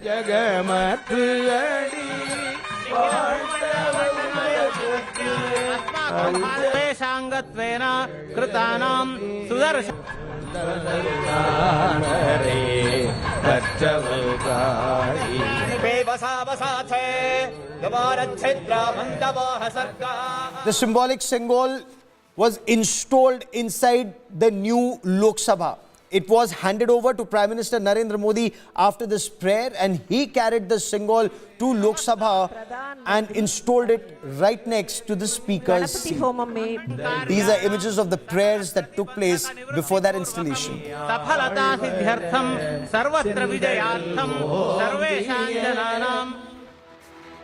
Prime Minister Narendra Modi prostrated himself before the symbolic Sengol before taking it inside Lok Sabha. He did a Sashtang Dandavat. Sengol is a historic sceptre from Tamil Nadu that was received by Pandit Jawaharlal Nehru to represent the transfer of power from the British in 1947. On the 14th of August 1947, it was handed over to him. India became independent on the midnight of 14th and 15th August 1947. The Sengol was handed over to Prime Minister Narendra Modi by the seers. He received blessings from seers of different adhinams across Tamil Nadu.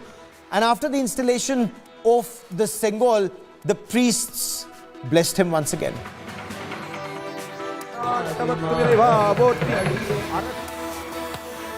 Prime Minister Narendra Modi walked into the new Lok Sabha with the Sengol in his hand. It has been installed next to the chair of the Speaker of the new building, the new Lok Sabha in the new Parliament building.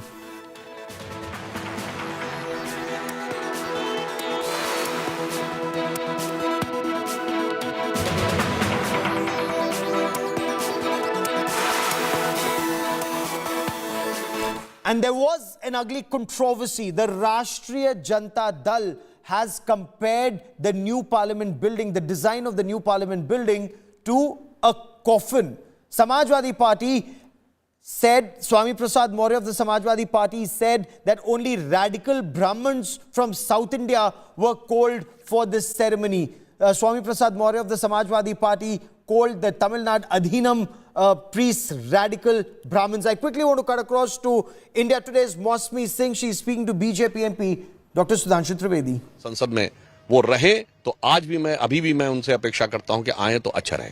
Right, Sudhanshu ji is with us and we'll take his reaction. So how do you respond that the opposition is saying taboot hai ye jo nayi sansad? I think on this pious moment of which is reflecting the temple of democracy of 140 crore people, at this moment, I think opposition should have refrained from giving these type of comments. If they are having any sort of feeling or bad feeling towards the government, there will be ample moments will come in future in which they can express. But at this moment, I think they should have refrained from doing it. You're going for attendance and going to be present in the historic moment. A great ceremony. Do you think that it's a big message to the entire world? स्वप्न देखा था कभी वो आज हर धड़कन में है. एक नया भारत बनाने का इरादा मन में है. बढ़ रहे हैं हम प्रगति की ओर उस रफ्तार से. कर रहा है विश्व भी हमको नमन उस पार से. Thank you, Sudhanshu ji, at his poetic best there, giving that statement, Gaurav, and he really says that politicking is not what should be done by the opposition parties today. This is a great moment and we should celebrate it. Over to you. Mosmi, so, you know, leaders may have a different point of view about the design, and after all, it's ultimately a committee that approves the design. But what's been the buzz? What's been the reaction, even of other political parties or opposition parties of the RJD, comparing the new parliament building, the new temple of democracy, to a coffin?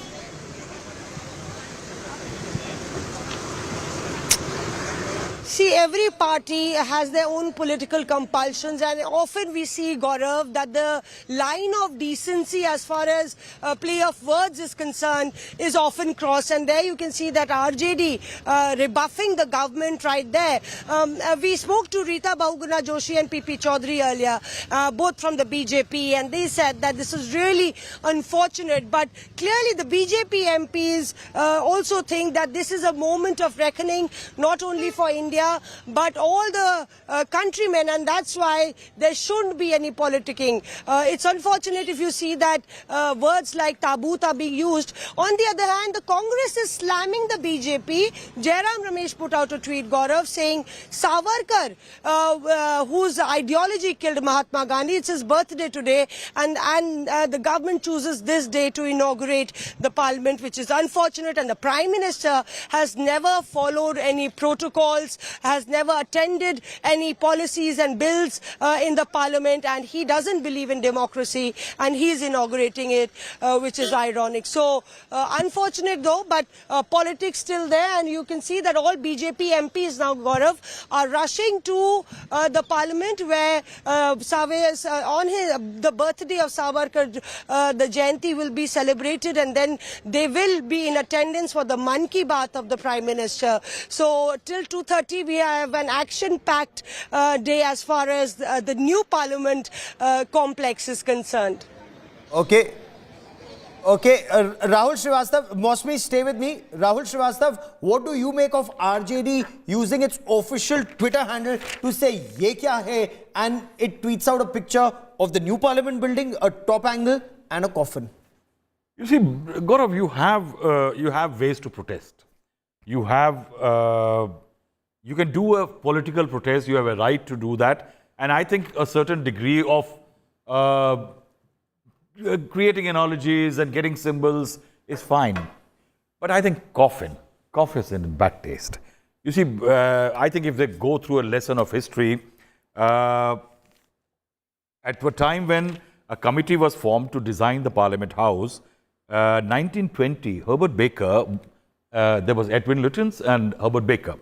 These were the two men supposed to design it. Herbert Baker's design was a triangle. And he said that triangle will be more suitable because that's how the plot actually is. It's a quadrangular plot.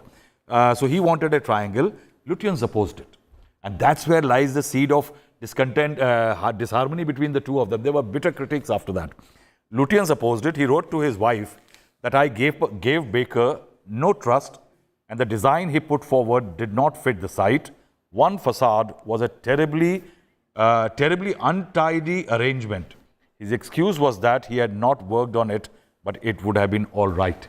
Okay. And it is then Lutyens' design of a circle was chosen, and that's how we got the old parliament. And though even the old parliament looks magnificent, but we will talk about why a new parliament was needed, and for more reasons than one. We'll talk about this in greater detail. But before that, there's more breaking news that's coming in. The BJP has come out all guns blazing, targeting the RJD for this tweet on comparing the new parliament to a coffin. The BJP says book the Rashtriya Janata Dal for treason for this coffin jibe. A case of treason should be registered against such people who've compared the new parliament building to a coffin, says Sushil Modi. Let's quickly cut across and listen in. एक राजनीतिक दल इतनी घटिया मानसिकता पर उतर आए कि एक शुभ दिन जो देश के गौरव का दिन है, एक नया संसद भवन पूरे देश को समर्पित किया जा रहा है, और उसकी तुलना एक मृत व्यक्ति को जिस बक्से में रखा जाता है, जो कॉफिन जिसको कहा जाता है, उसका चित्र उन्होंने आज ट्वीट किया है। ऐसे लोगों पर तो देशद्रोह का मुकदमा दर्ज किया जाना चाहिए। So what is this new parliament building like, and how is it different from the old one? Let me now get you details of the new parliament building. We're just walking across to show you the new Parliament building. Now, this was required. This is a 4-storied structure. It was required because the older Parliament building, more than close to 100 years old, coming apart in places. This new Parliament building is about 64,500 square meters. It's a huge building. It's been built by Tata Projects Limited. What we can also tell you at this stage is that the new Lok Sabha will have about seating capacity for 888 members. The new Rajya Sabha will have seating capacity for about 300 as against... so in all, you'll have about 1,200 members of parliament as against 550 plus 250 in the older parliament. The foundation stone of this parliament was laid on the 10th of December 2020 by Prime Minister Narendra Modi. Many more people can come in this new parliament. The construction time for the new parliament building was about 2 years and 5 months, built in a record time. The estimated cost is close to 1,200 crores. The parking space, as against some 250 odd cars that could come in the old parliament building, 900 cars can come in the new parliament building. It's state of the art. It's full of the latest gadgets that would be required for members of parliament. But the most important part is structurally very safe for seismic zone. It can withstand earthquakes. What's equally important is a larger number of members of parliament can sit in both houses of parliament. There are various committee rooms, meeting rooms. What's the reaction that's coming in? You hear superstar Shah Rukh Khan talk about the importance of the new parliament building and the significance.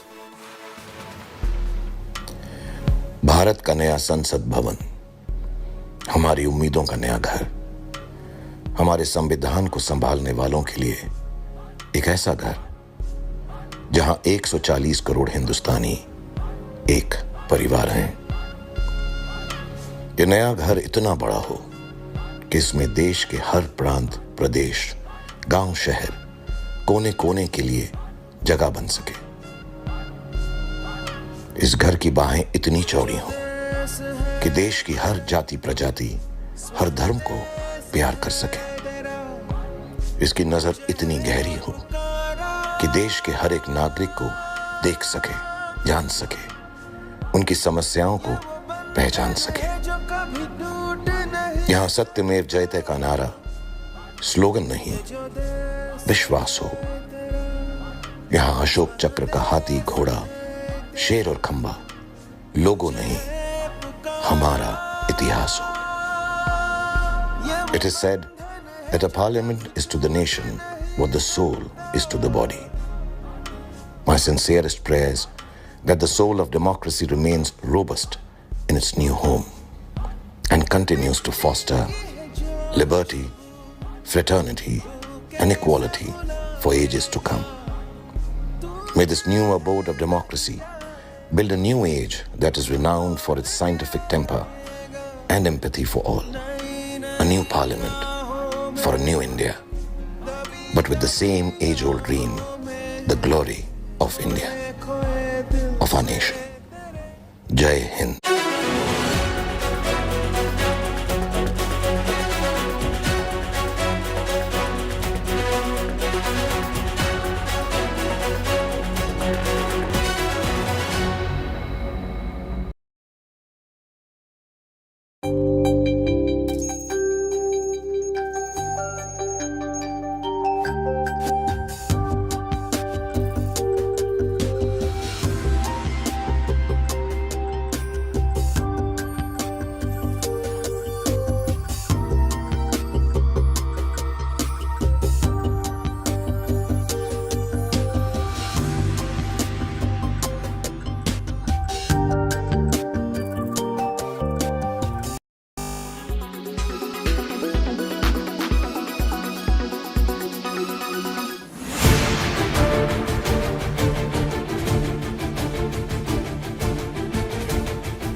traveling from different parts. Armed with facts, Looking at political back. she takes the news by its horns. Do you think the future of these students are not hampered? Fierce, bold, and direct, setting the tone for the biggest stories from every corner and every angle. Expect nothing but the unfiltered truth. News first, niceties later. Watch me, Nabila Jamal, on India Today. Make your media plan smarter with India Today Live TV on your connected devices. Amplify your brand with 100 million smart internet viewers. To advertise, mail us at sales@aajtak.com.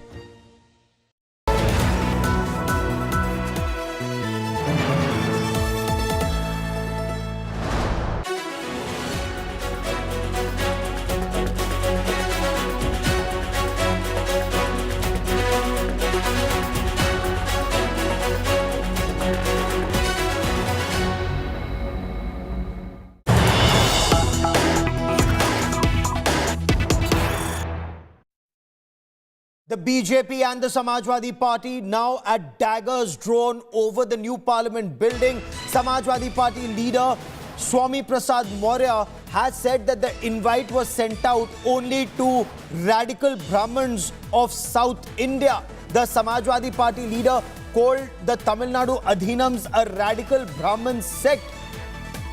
He insisted, Swami Prasad Maurya insisted that the Shaivite sect that was called from Tamil Nadu is a radical Brahman sect, and the Tamil seers blessed the Sengol. The Samajwadi Party sees red on this. I quickly want to cut across to India Today's Mosmi Singh, who's speaking to BJP MP Poonam Mahajan. Let's listen in. Colonial buildings have been made, and now we are coming out of that with the strength of India, where India's culture, which is thousands of years old of culture, and the new idea of New India, when we are taking that big leap, I don't understand why opposition is questioning that. This is all coming with the democratic values.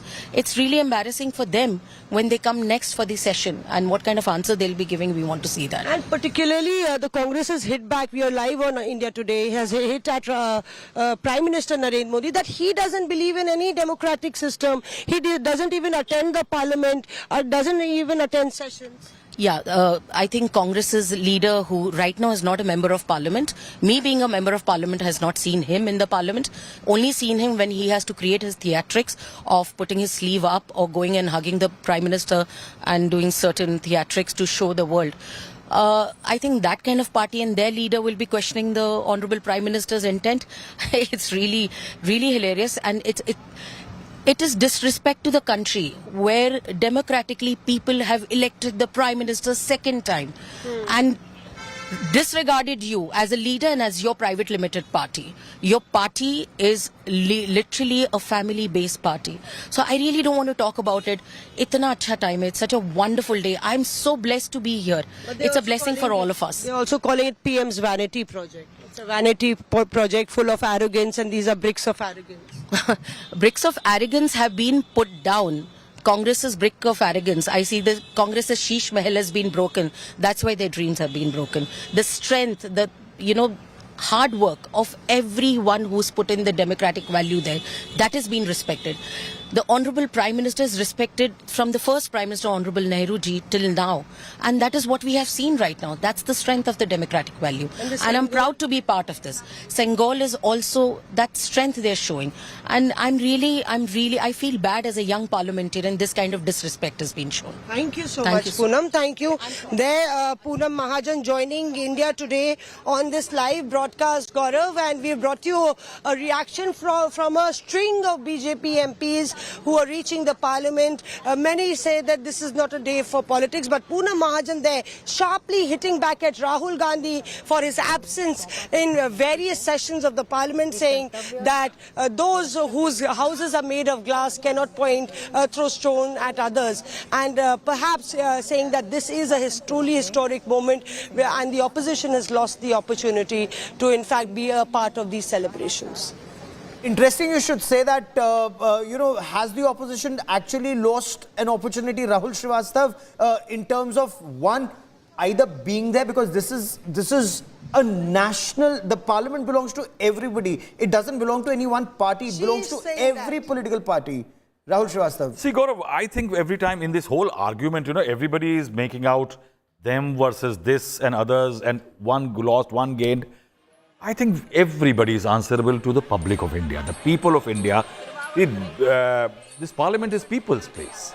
This belongs to the people. Now, in that, I think the absence of the President of India and the Vice President there as the Chairman Rajya Sabha, and because Parliament consists of the two houses, yes, people have missed it out. The second, yes, definitely, I think the opposition should have been there. See, there is a manner to protest. You can protest, you can always find places to protest.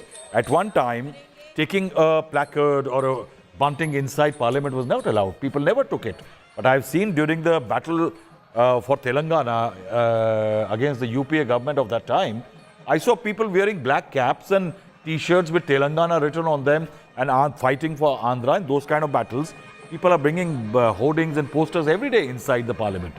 So they could have protested. They could have protested. Maybe I can give them an idea. They could have sat with a little sheet of paper in their hand.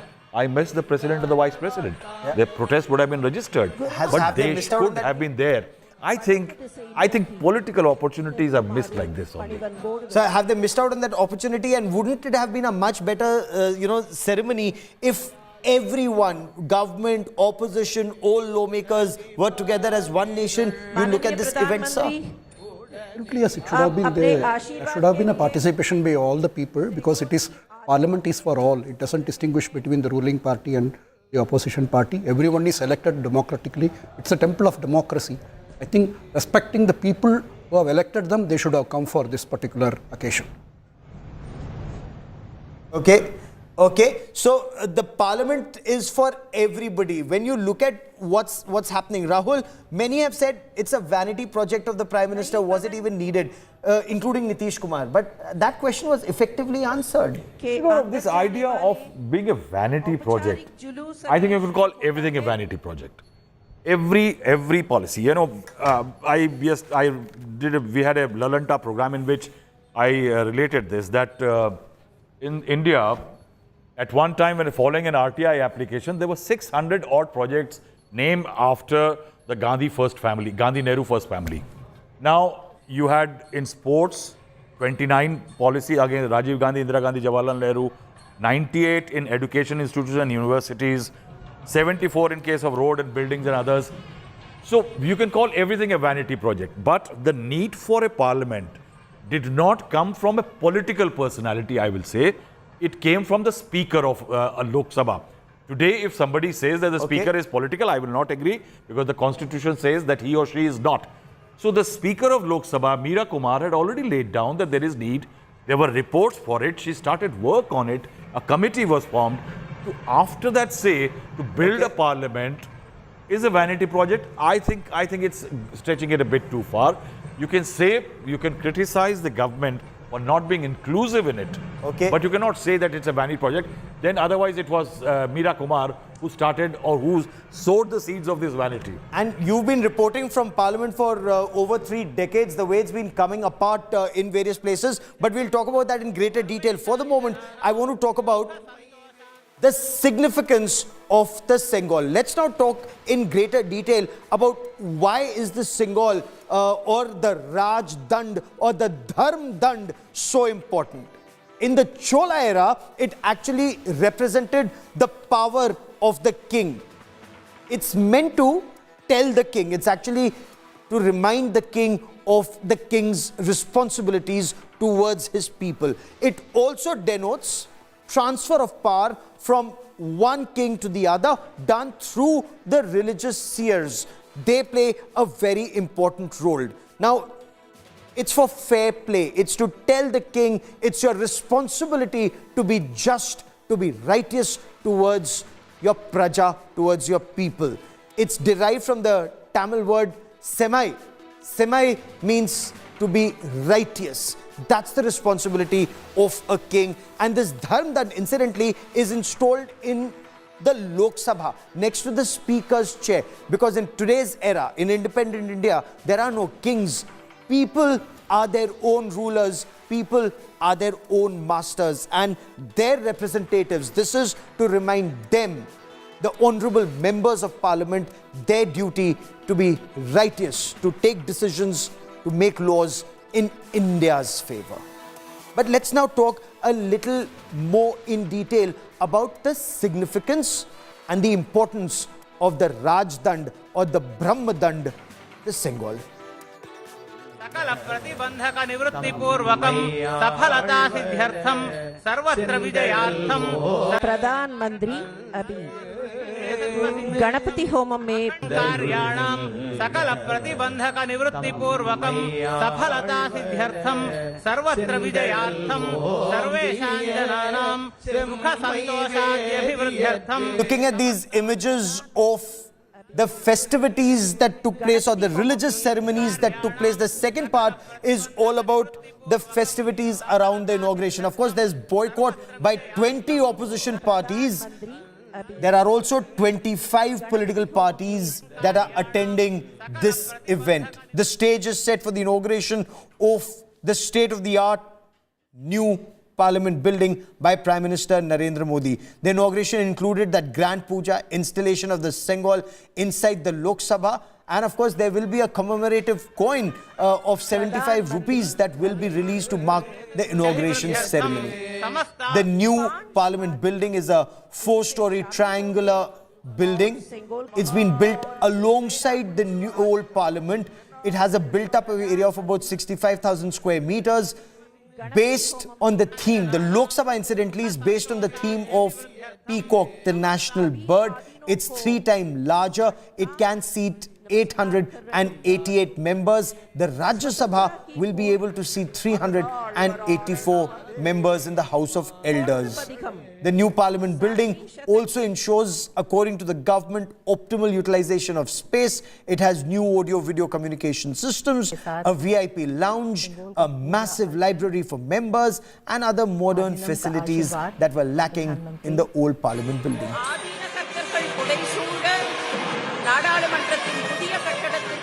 It is a matter of great pride and honor for our country and each one of us. It is not a matter of controversy.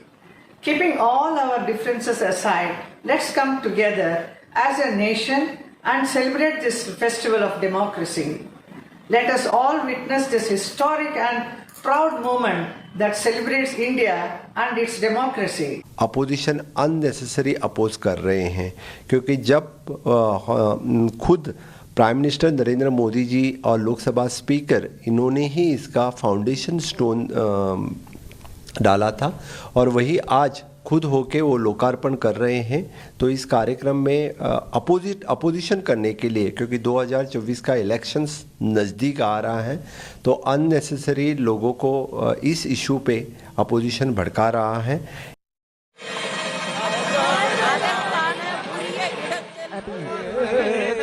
Prime Minister Narendra Modi will also unveil a special 75 rupee coin on Sunday, now to mark the inauguration of the new Parliament building. This is a commemorative coin to mark 75 years of India's independence. India today has access to exclusive details about this coin. Let me get you more in this report.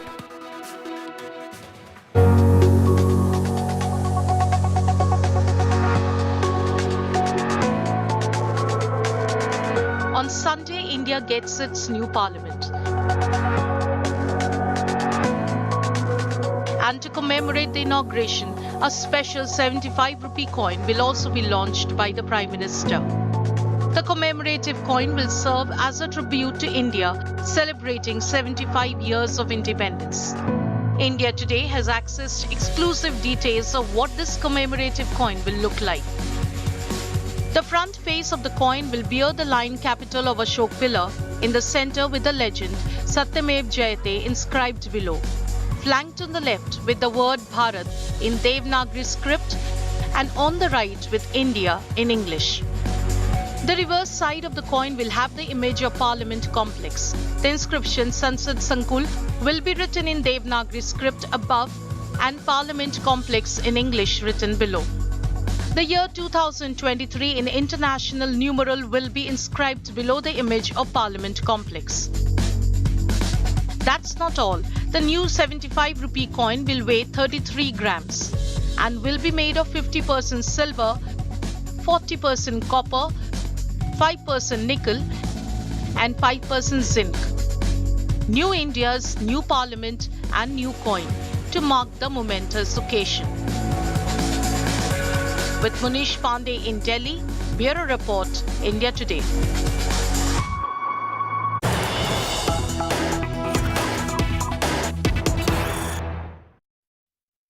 And Prime Minister Narendra Modi has reacted. He's just put out a tweet on social media platform Twitter on the new parliament. He said, as the new building of India's parliament is inaugurated, our hearts and minds are filled with pride, hope and promise.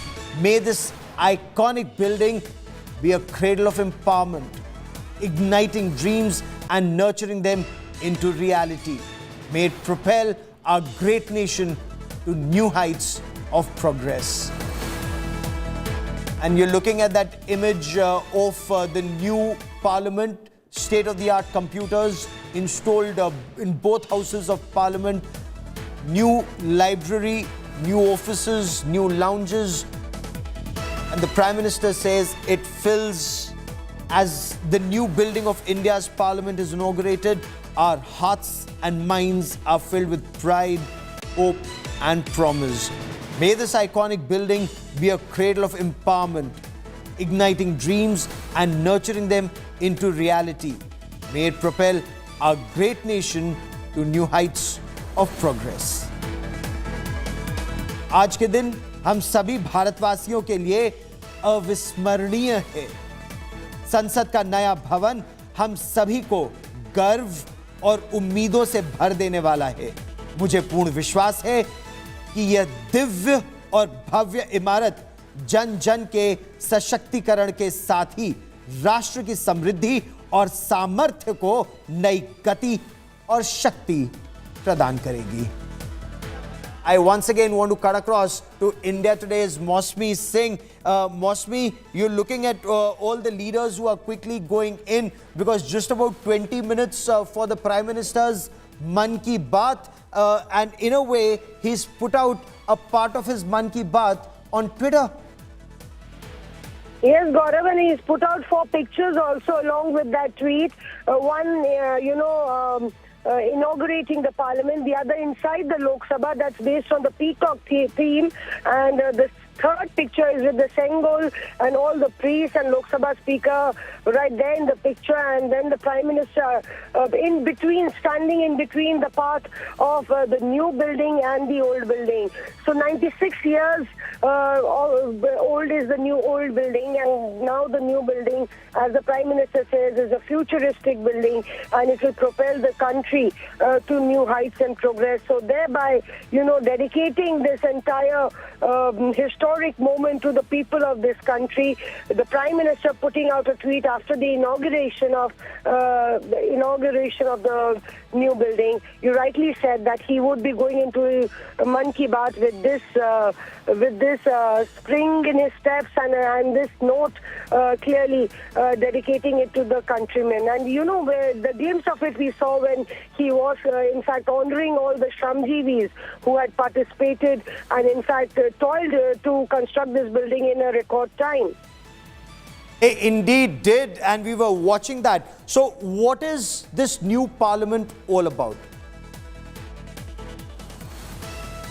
Let's tell our viewers how this new parliament is very different, bigger, better, more modern compared to the old one, of course, that was built 96 years ago. This new parliament can seat 888 members in the Lok Sabha, as against about 550 in the previous Lok Sabha. If we were to talk about Rajya Sabha, 384 in the Rajya Sabha or in the new Rajya Sabha as compared to about 250 in the old Rajya Sabha. So in all, about 1,200 members of parliament in both houses of parliament in this new building. It has a grand constitution hall. You can look at that constitution in that constitution hall. It's also been digitized. Apart from the Grand Constitution Hall, it has various other halls. There are also the 3 national symbols, very, very prominent in the new parliament. For example, you have the lotus, India's national flower, you have the peacock, and you have the banyan tree, which is etched. The 3 main gates of this Lok Sabha, and you must hear their names. It is the Karm Dwar, the Kartavya. You're told about, remember the Kartavya Path, there is a Karm Dwar, there is a Shakti Dwar, there is also the Gyan Dwar in this parliament. Of course, these are the 3 entrances. Now, even in the old parliament, you had a lot of scriptures and quotes, for example, from the Srimad Bhagavad Gita. Even in the new parliament, the culture, the tradition, the history of our country is reflected. And from every state, you have something or the other that's been taken, because this is the symbol of India. It started with auspicious chants. I quickly now want to cut across to India Today's Jitendra Bahadur Singh, who was on board that bus when the religious seers from Tamil Nadu were brought in and went back. Let's listen in. जिन लोगों ने सेंगोल को समर्पित किया था प्रधानमंत्री को, उसके बाद स्थापित किया गया, किस तरीके से पूरी प्रक्रिया अपनाई गई? तो ये है, हम तमिलनाडु के जो अधीनम परंपरा है, उस परंपरा से 21 अधीनम्स को हमने इनवाइट किया था। तो 21 अधीनम ने तिरुवावड़ुतुरे स्वामी जी और धर्मपुरम जो अधीनम है, उन्होंने यहाँ और सभी ने सेंगोल का विधिवत पूजा किया है और प्रधानमंत्री को सौंपा है, जिसके बाद उसको विधिवत में पार्लियामेंट भवन में इसको प्रतिष्ठापित किया गया है। यहाँ पर गुरु जी कहाँ पर मौजूद हैं जो अधीनम? ये सारे के सारे तमिलनाडु के अधीनम परंपरा है, जिसके 21 अलग अलग पीठ हैं। तो उस पीठ के ये प्रमुख स्वामी जी लोग हैं, जिनको अधीनम बोला जाता है तमिलनाडु में। तो वहाँ से इनको बुलाया गया, आमंत्रित किया गया है। तो ये लोग विधिवत इसकी पूजा अर्चना करके संसद भवन में प्रधानमंत्री को सौंपे और संसद भवन में इसकी प्रतिष्ठापना हुई है। और इनके साथ 9 जो जूनियर स्वामी जी होते हैं, इनके असिस्ट करने वाले वो भी हैं, और नादस्वरम की एक टीम है और ओदवार की एक टीम है। कुल मिलाकर के आज लगभग 41 लोग जो हैं संसद भवन में प्रवेश किया और उनके सानिध्य में ये सारा का पूजा पाठ का संपन्न हुआ है। So let's now get you details about how the Sengol has finally found its pride of place, as the Prime Minister said in Lok Sabha. 4 images on your television screen. The Prime Minister said the Sengol was forgotten since 1947. It's now been installed in Lok Sabha. There was a ceremony in the new parliament where the seers blessed the Sengol and the Prime Minister. This Sengol, if you look at that image to the left, was presented to independent India's first Prime Minister, Pandit Jawaharlal Nehru, in 1947. Now, this is, of course, an AI-engaged photo of Pandit Jawaharlal Nehru, an AI-engaged photograph of Pandit Jawaharlal Nehru with the Sengol. Now, Prime Minister Narendra Modi also said that this Sengol was kept at Anand Bhavan Museum and dismissed as a golden walking stick presented to Pandit Jawaharlal Nehru. It's finally found its pride of place. So till a few days back, most of India hadn't even heard of the Sengol, a symbol of sovereignty, a symbol of righteousness, a symbol of transfer of power in the times of the Chola Empire. But that has now just been revived. Here's a look at the journey of the Sengol, or the Raj Dand, from the time of the Cholas to the time that it was handed over to Pandit Jawaharlal Nehru, to its relegation to Anand Bhavan Museum in Prayagraj as a golden walking stick, to finally now when it's found its pride of place in Lok Sabha. Long years ago, we made a tryst with destiny, and now the time comes when we shall redeem our pledge, not wholly or in full measure, but very substantially. At the stroke of the midnight hour, when the world sleeps, India will awake to life and freedom. This landmark tryst carries a backstory. A backstory rarely told. A backstory that dates back to the Chola Empire, a Tamil dynasty that originated in the Kaveri Valley and ruled the region for over 500 years until the 13th century. Just before the Union Jack came down and 300 years of British rule ended. The transfer of power was emblematically encapsulated in a Tamil ceremony.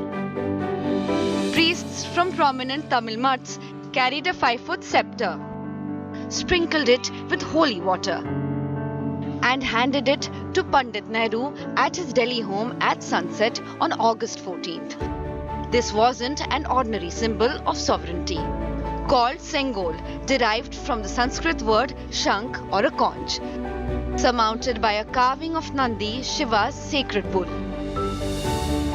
The golden staff, made by craftsmen in what was then called Madras, was modelled after the wand that the Chola kings would hand to their successors. The choice wasn't random. It was the outcome of deep thoughts and research. Pandit Nehru turned to freedom fighter C. Rajagopalachari for suggestions regarding a symbol for the transfer of power from the British to the Indians. Rajagopalachari found the answer in history. He contacted a leading mutt down south to create the Sengol of the Chola tradition. Its seer then commissioned the job to the famous Vumidi Bangaru jewelers. The scepter was done by my great-grandfather and my grandfather. So, I mean, even just to make the replica itself is like such a proud moment for us. I could have imagined how it would have felt for them, because they actually symbolized the transfer of power.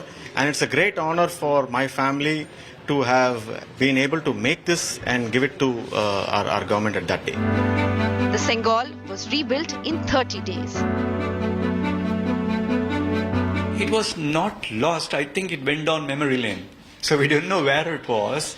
Thanks to, I think, the media Ananda Vigadan, it was revived. It was known. And then one of our family clan took the effort of backtracking it and seeing it in Allahabad, sending people there and going through the whole process. Revived from the Chola region, handed to independent India's first Prime Minister. Mislabeled in a museum as Pandit Nehru's walking stick. The historic Sengol story has come a full circle in 2023. Bureau Report, India Today. So the Prime Minister says this new Parliament building will be all about the aspirations of the nation, building a strong nation. But what are our superstars saying? Let's cut across and listen in to Akshay Kumar, to Anupam Kher, to other reactions that are coming in from the Hindi film industry.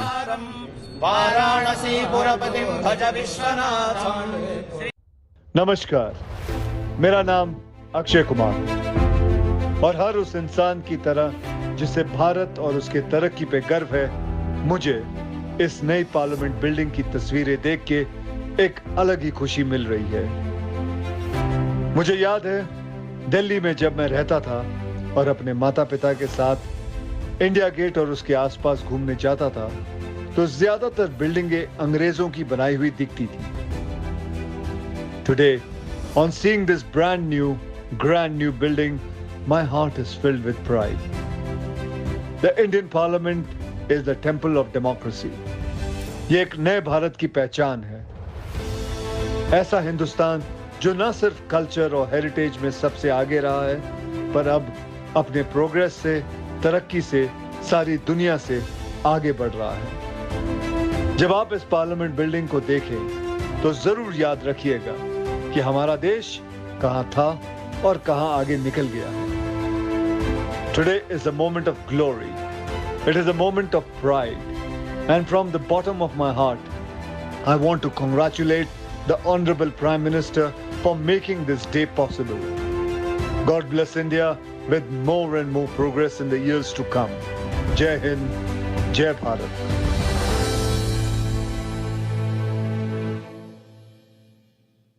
ये भवन सिर्फ एक भवन नहीं, ये ठिकाना है 140 करोड़ देशवासियों के सपनों का।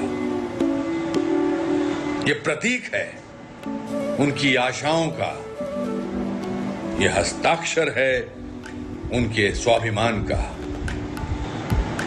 ये जय घोष है दुनिया के सबसे बड़े जनतंत्र का। ये मंदिर है हमारे लोकतंत्र का। इसकी नींव में वसुधैव कुटुंबकम का भाव है। इसकी ईंट ईंट दुनिया से हमारा संवाद है। इसकी दीवारें हमारी आस्था से अटूट हैं। इसकी छत हमारी एकता का मूर्त रूप है। ये दिखाता है कि इंडिया कितना यंग है। ये बताता है हमारी चाहतों में कितना दम है। ये जश्न है हमारे गौरवमयी इतिहास का। ये पर्व है एक नए आगाज का। इसके उद्घाटन पर पूरे देश में त्योहार जैसा हर्ष है। मेरा संसद भवन मेरा गर्व है। जय।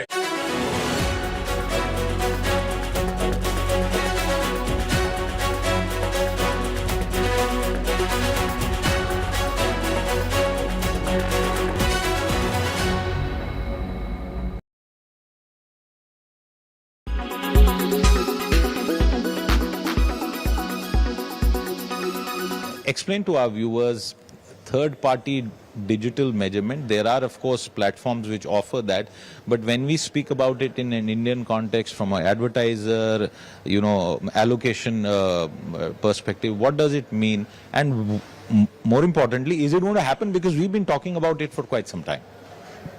So suffice it to say, I will not say too much on this because, like I said, this is a very sensitive topic and it's not about capability. The capability is there. It's not about the will. Can BARC do it? Do you have the capability? Absolutely. So, I don't know if you know, we are running a digital panel for the last, a common panel for the last 4-5 years, 12,000 panel. We're already running it. The data is not coming out. Oh, the data is not so you're spending money. We're not putting the data out. Yeah. For many reasons, some statistical reasons, some internal reasons. I just leave it with you that, this is a stakeholder issue, nothing else. So if everyone sits down and agrees collectively and is the government a stakeholder in this? No.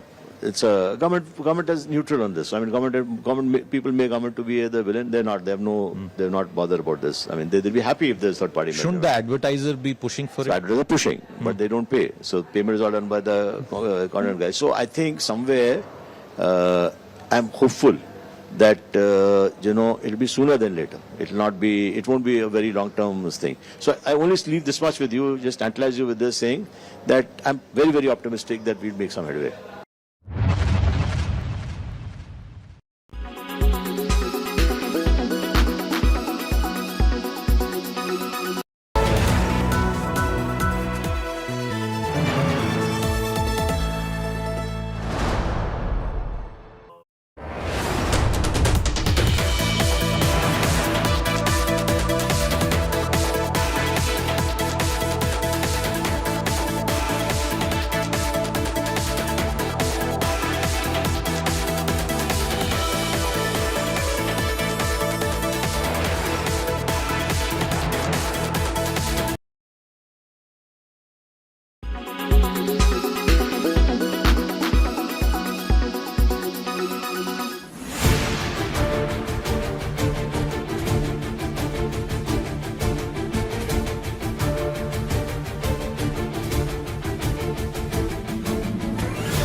Weather forecast now.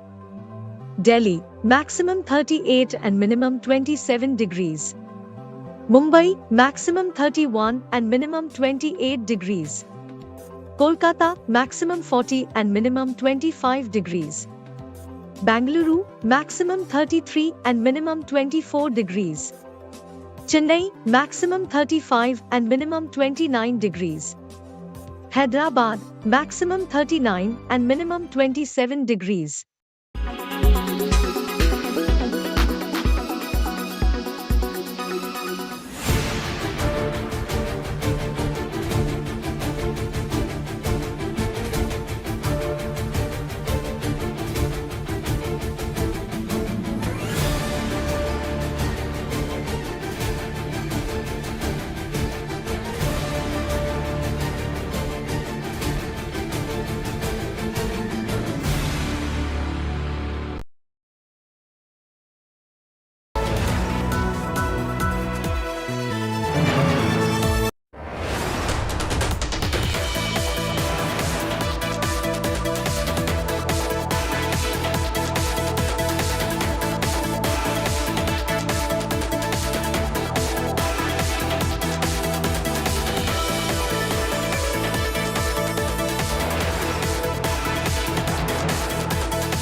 Weather forecast now.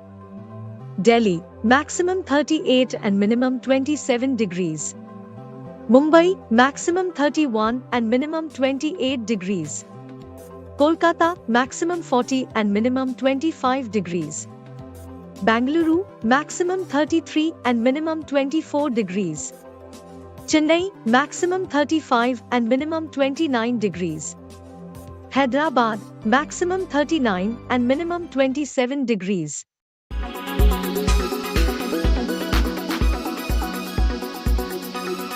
Why does this happen?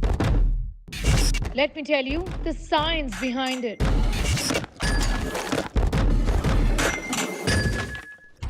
For more informative videos like this, keep watching India Today News Mo.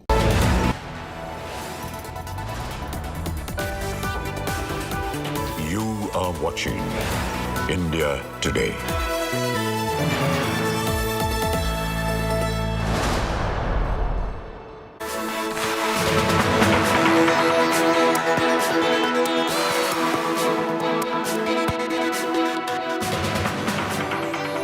Hello and welcome to an India Today special broadcast on a day when the new temple of democracy is being dedicated to the nation. I'm Gaurav Sawant. Prime Minister Narendra Modi will be addressing the nation, his 101st edition of the Man Ki Baat. Get you much more on that story and the new parliament building and the installation of the Dharm Dand or the Sengol in the Lok Sabha speakers in the chamber right next to the speaker's chair. But first, as always, the headlines.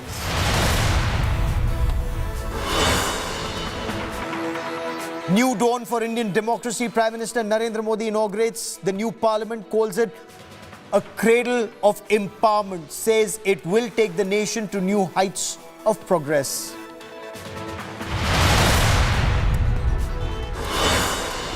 Prime Minister installs the historic Sengol in the new parliament. Ceremony steeped in Tamil traditions, hidden for decades.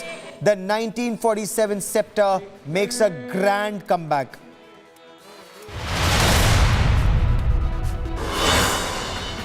Ugly politics over the new parliament and the Adhinam seers. RJD likens the new parliament to a coffin. Samajwadi Party leader Swami Prasad Maurya calls the Adhinam radical Brahmanical sect. BJP hits back.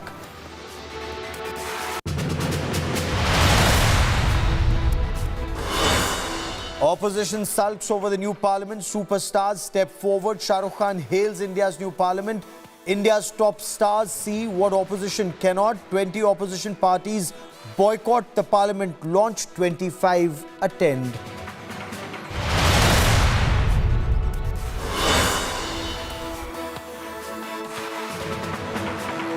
And let's quickly cut across and listen into Prime Minister Narendra Modi's Man Ki Baat. मन की बात का ये episode second century का प्रारंभ है। पिछले महीने हम सभी ने इसकी स्पेशल सेंचुरी को सेलिब्रेट किया है। आपकी भागीदारी ही इस कार्यक्रम की सबसे बड़ी ताकत है। 100वें एपिसोड के ब्रॉडकास्ट के समय एक प्रकार से पूरा देश एक सूत्र में बन गया था। हमारे सफाई कर्मी भाई बहन हो या फिर अलग अलग सेक्टर्स के दिग्गज, मन की बात ने सबको एक साथ लाने का काम किया है। आप सभी ने जो आत्मीयता और स्नेह मन की बात के लिए दिखाया है वो अभूतपूर्व है, भावुक कर देने वाला है। जब मन की बात का प्रसारण हुआ तो उस समय दुनिया के अलग अलग देशों में, अलग अलग टाइम जोन में कहीं शाम हो रही थी तो कहीं देर रात थी। इसके बावजूद बड़ी संख्या में लोगों ने 100वें एपिसोड को सुनने के लिए समय निकाला। मैंने हजारों मील दूर न्यूजीलैंड का वो वीडियो भी देखा जिसमें 100 वर्ष की एक माताजी अपना आशीर्वाद दे रही हैं। मन की बात को लेकर देश विदेश के लोगों ने अपने विचार रखे हैं। बहुत सारे लोगों ने कंस्ट्रक्टिव एनालिसिस भी किया है।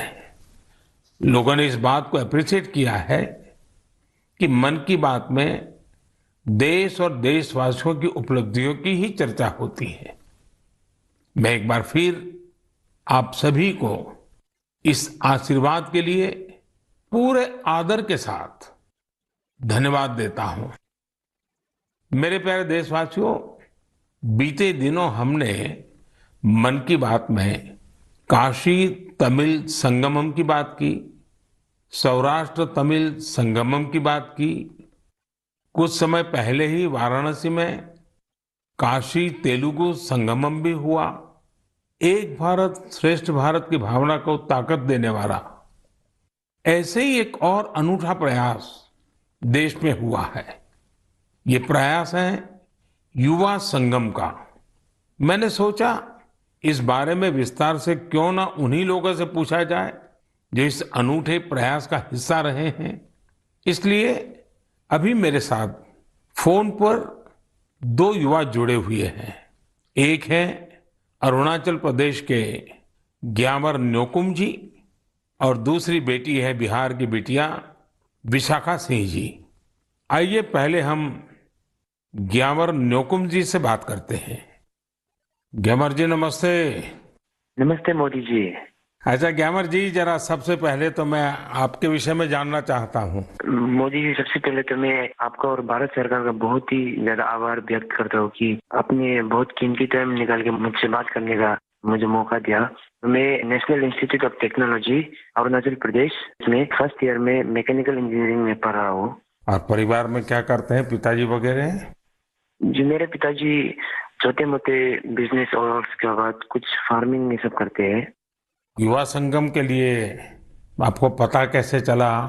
युवा संगम में गए कहाँ, कैसे गए, क्या हुआ? मोदी जी, मुझे युवा संगम का हमारे जो इंस्टीट्यूशन है, जो NIT है, उन्होंने हमें बताया था कि आप इसमें भाग ले सकते हैं। तो मैंने फिर थोड़ा इंटरनेट में थोड़ा खोज किया। फिर मुझे पता चला कि ये एक बहुत ही अच्छा प्रोग्राम है जिसमें मुझे एक भारत श्रेष्ठ भारत ना जो विजन है उसमें भी बहुत ही योगदान दे सकते हैं और मुझे कुछ नया चीज जानने का मौका मिलेगा ना। तो तुरंत मैंने फिर उसमें वेबसाइट में जाके एनरोल किया। मेरा अनुभव बहुत ही मजेदार रहा, बहुत ही अच्छा था। कोई सिलेक्शन आपको करना था? मोदी जी, जब वेबसाइट खोला था अरुणाचल वालों के लिए 2 ऑप्शन था। पहला था आंध्र प्रदेश जिसमें IIT तिरुपति था और दूसरा था सेंट्रल यूनिवर्सिटी राजस्थान। तो मैंने राजस्थान में किया था अपना फर्स्ट प्रेफरेंस। सेकंड प्रेफरेंस मैंने IIT तिरुपति किया था। तो मुझे राजस्थान के लिए सेलेक्ट हुआ था, तो मैं राजस्थान गया था। कैसा रहा आपका राजस्थान यात्रा? आप पहली बार राजस्थान गए थे?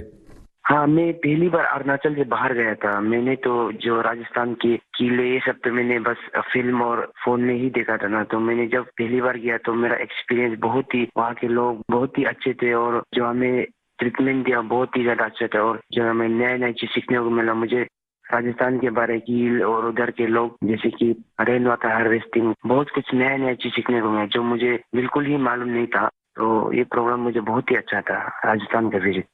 देखिए, आपको तो सबसे बड़ा फायदा ये हुआ है कि अरुणाचल में भी वीरों की भूमि है, राजस्थान भी वीरों की भूमि है, और राजस्थान से सेना में भी बहुत बड़ी संख्या में लोग हैं।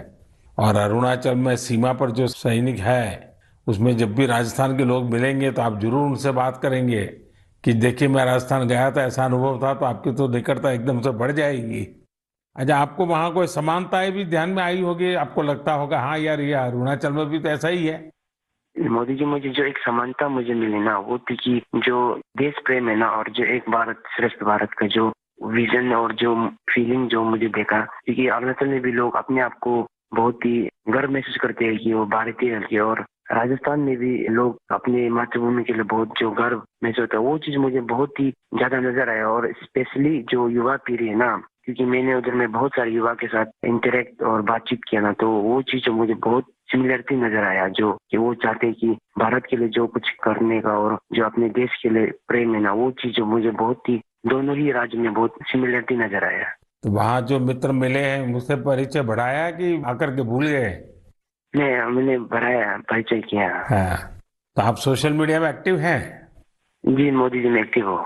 तो आपने ब्लॉग लिखना चाहिए, अपना ये युवा संगम का अनुभव कैसा रहा, आपने उसमें एनरोल कैसे किया, राजस्थान में अनुभव कैसा रहा, ताकि देश भर के युवाओं को पता चले कि एक भारत श्रेष्ठ भारत का महात्म्य क्या है, ये योजना क्या है, उसका फायदा युवा कैसे ले सकते हैं। पूरा अपने एक्सपीरियंस का ब्लॉग लिखना चाहिए, तो बहुत लोगों को पढ़ने के लिए काम आएगा। जी मैं जरूर करूंगा।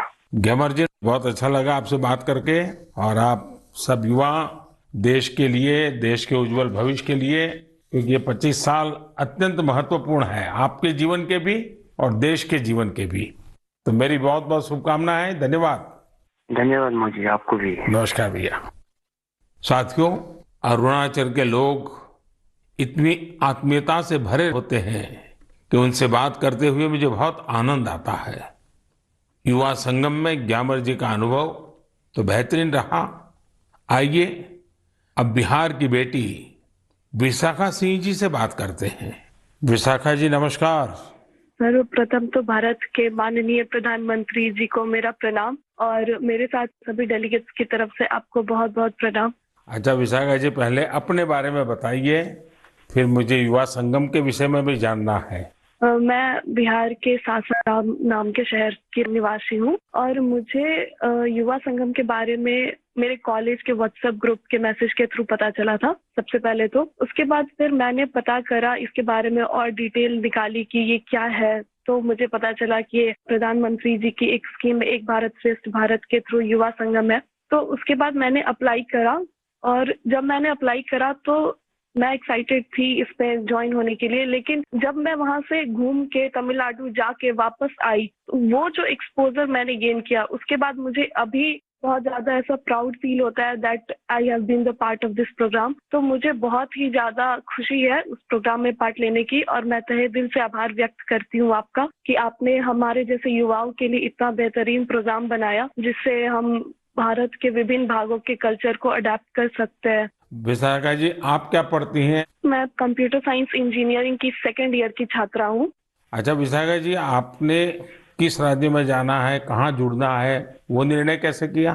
जब मैंने ये युवा संगम के बारे में सर्च करना शुरू किया गूगल पे, तभी मुझे पता चल गया था कि बिहार के डेलीगेट्स को तमिलनाडु के डेलीगेट्स के साथ एक्सचेंज किया जा रहा है। तमिलनाडु काफी रिच कल्चरल स्टेट है हमारे कंट्री का। तो उस टाइम भी मैंने जब ये जाना, ये देखा कि बिहार वालों को तमिलनाडु भेजा जा रहा है, तो इसने भी मुझे बहुत ज्यादा मदद किया ये डिसीजन लेने में कि मुझे फॉर्म फिल करना चाहिए, वहाँ जाना चाहिए या नहीं। और मैं सच में आज बहुत ज्यादा गौरवान्वित महसूस करती हूँ कि मैंने इसमें पार्ट लिया, और मुझे बहुत खुशी है।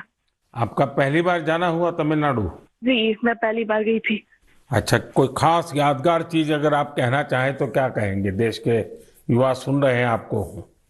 जी, पूरा जर्नी माने तो मेरे लिए बहुत ही ज्यादा बेहतरीन रहा है। एक एक पड़ाव पे हमने बहुत सारी अच्छी चीजें सीखी हैं। मैंने तमिलनाडु में जाके अच्छे दोस्त बनाए हैं, वहाँ के कल्चर को अडेप्ट किया है, वहाँ के लोगों से मिली मैं। लेकिन सबसे ज्यादा अच्छी चीज जो मुझे लगी वहाँ पे, वो पहली चीज तो ये कि किसी को भी मौका नहीं मिलता है इसरो में जाने का, और हम डेलीगेट्स थे तो हमें ये मौका मिला था कि हम इसरो में जाएं। प्लस दूसरी बात सबसे अच्छी थी वो थी जब हम राजभवन में गए और हम तमिलनाडु के राज्यपाल जी से मिले, तो वो 2 मोमेंट जो था वो मेरे लिए काफी सही था। मुझे ऐसा लगता है कि जिस एज में हम हैं एज अ यूथ, हमें वो मौका नहीं मिल पाता जो कि युवा संगम के थ्रू मिला है, तो ये काफी सही और सबसे यादगार मोमेंट था मेरे लिए। बिहार में तो खाने का तरीका अलग है, तमिलनाडु में खाने का तरीका अलग है जी, तो वो सेट हो गया था पूरी तरह। वहाँ जब हम लोग गए थे तो साउथ इंडियन क्विजीन है वहाँ पे तमिलनाडु में, तो जैसे ही हम लोग गए थे तो वहाँ जाते के साथ हमें डोसा, इडली, सांभर, उत्तपम, वड़ा, उपमा ये सब सर्व किया गया था। तो पहले जब हमने ट्राई करा तो दैट वाज टू गुड। वहाँ का खाना जो है वो बहुत ही हेल्दी है एक्चुअली, बहुत ही ज्यादा टेस्ट में भी बेहतरीन है और हमारे नॉर्थ के खाने से बहुत ही ज्यादा अलग है। तो मुझे वहाँ का खाना भी बहुत अच्छा लगा और वहाँ के लोग भी बहुत अच्छे लगे। अब तो दोस्त भी बन गए होंगे तमिलनाडु में। जी जी, वहाँ पे हम रुके थे NIT त्रिची में, उसके बाद IIT मद्रास में, तो उन दोनों जगह के स्टूडेंट से तो मेरी दोस्ती हो गई है। प्लस बीच में एक CII का वेलकम सेरेमनी था, तो वहाँ पे वहाँ के आसपास के कॉलेज के भी बहुत सारे स्टूडेंट्स आए थे, तो वहाँ हमने उन स्टूडेंट से भी इंटरेक्ट किया और मुझे बहुत अच्छा लगा उन लोगों से मिलकर। काफी लोग तो मेरे दोस्त भी हैं और कुछ डेलीगेट से भी मिले थे, जो तमिलनाडु के डेलीगेट बिहार आ रहे थे, तो हमारी बातचीत उनसे भी हुई थी और हम अभी भी आपस में बात करते हैं, तो मुझे बहुत अच्छा लगता है। तो विशाखा जी, आप एक ब्लॉग लिखिए और सोशल मीडिया पे ये आपको पूरा अनुभव, एक तो इस युवा संगम का, फिर एक भारत श्रेष्ठ भारत का, और फिर तमिलनाडु में अपनापन जो मिला, जो आपको स्वागत सत्कार हुआ, तमिल लोगों का प्यार मिला, ये सारी चीजें देश को बताइए आप। तो लिखोगे आप? जी जरूर। तो मेरी तरफ से आपको बहुत शुभकामनाएं हैं और बहुत बहुत धन्यवाद। जी, थैंक यू सो मच। नमस्कार। ग्यामर और विशाखा, आपको मेरी बहुत बहुत शुभकामनाएं।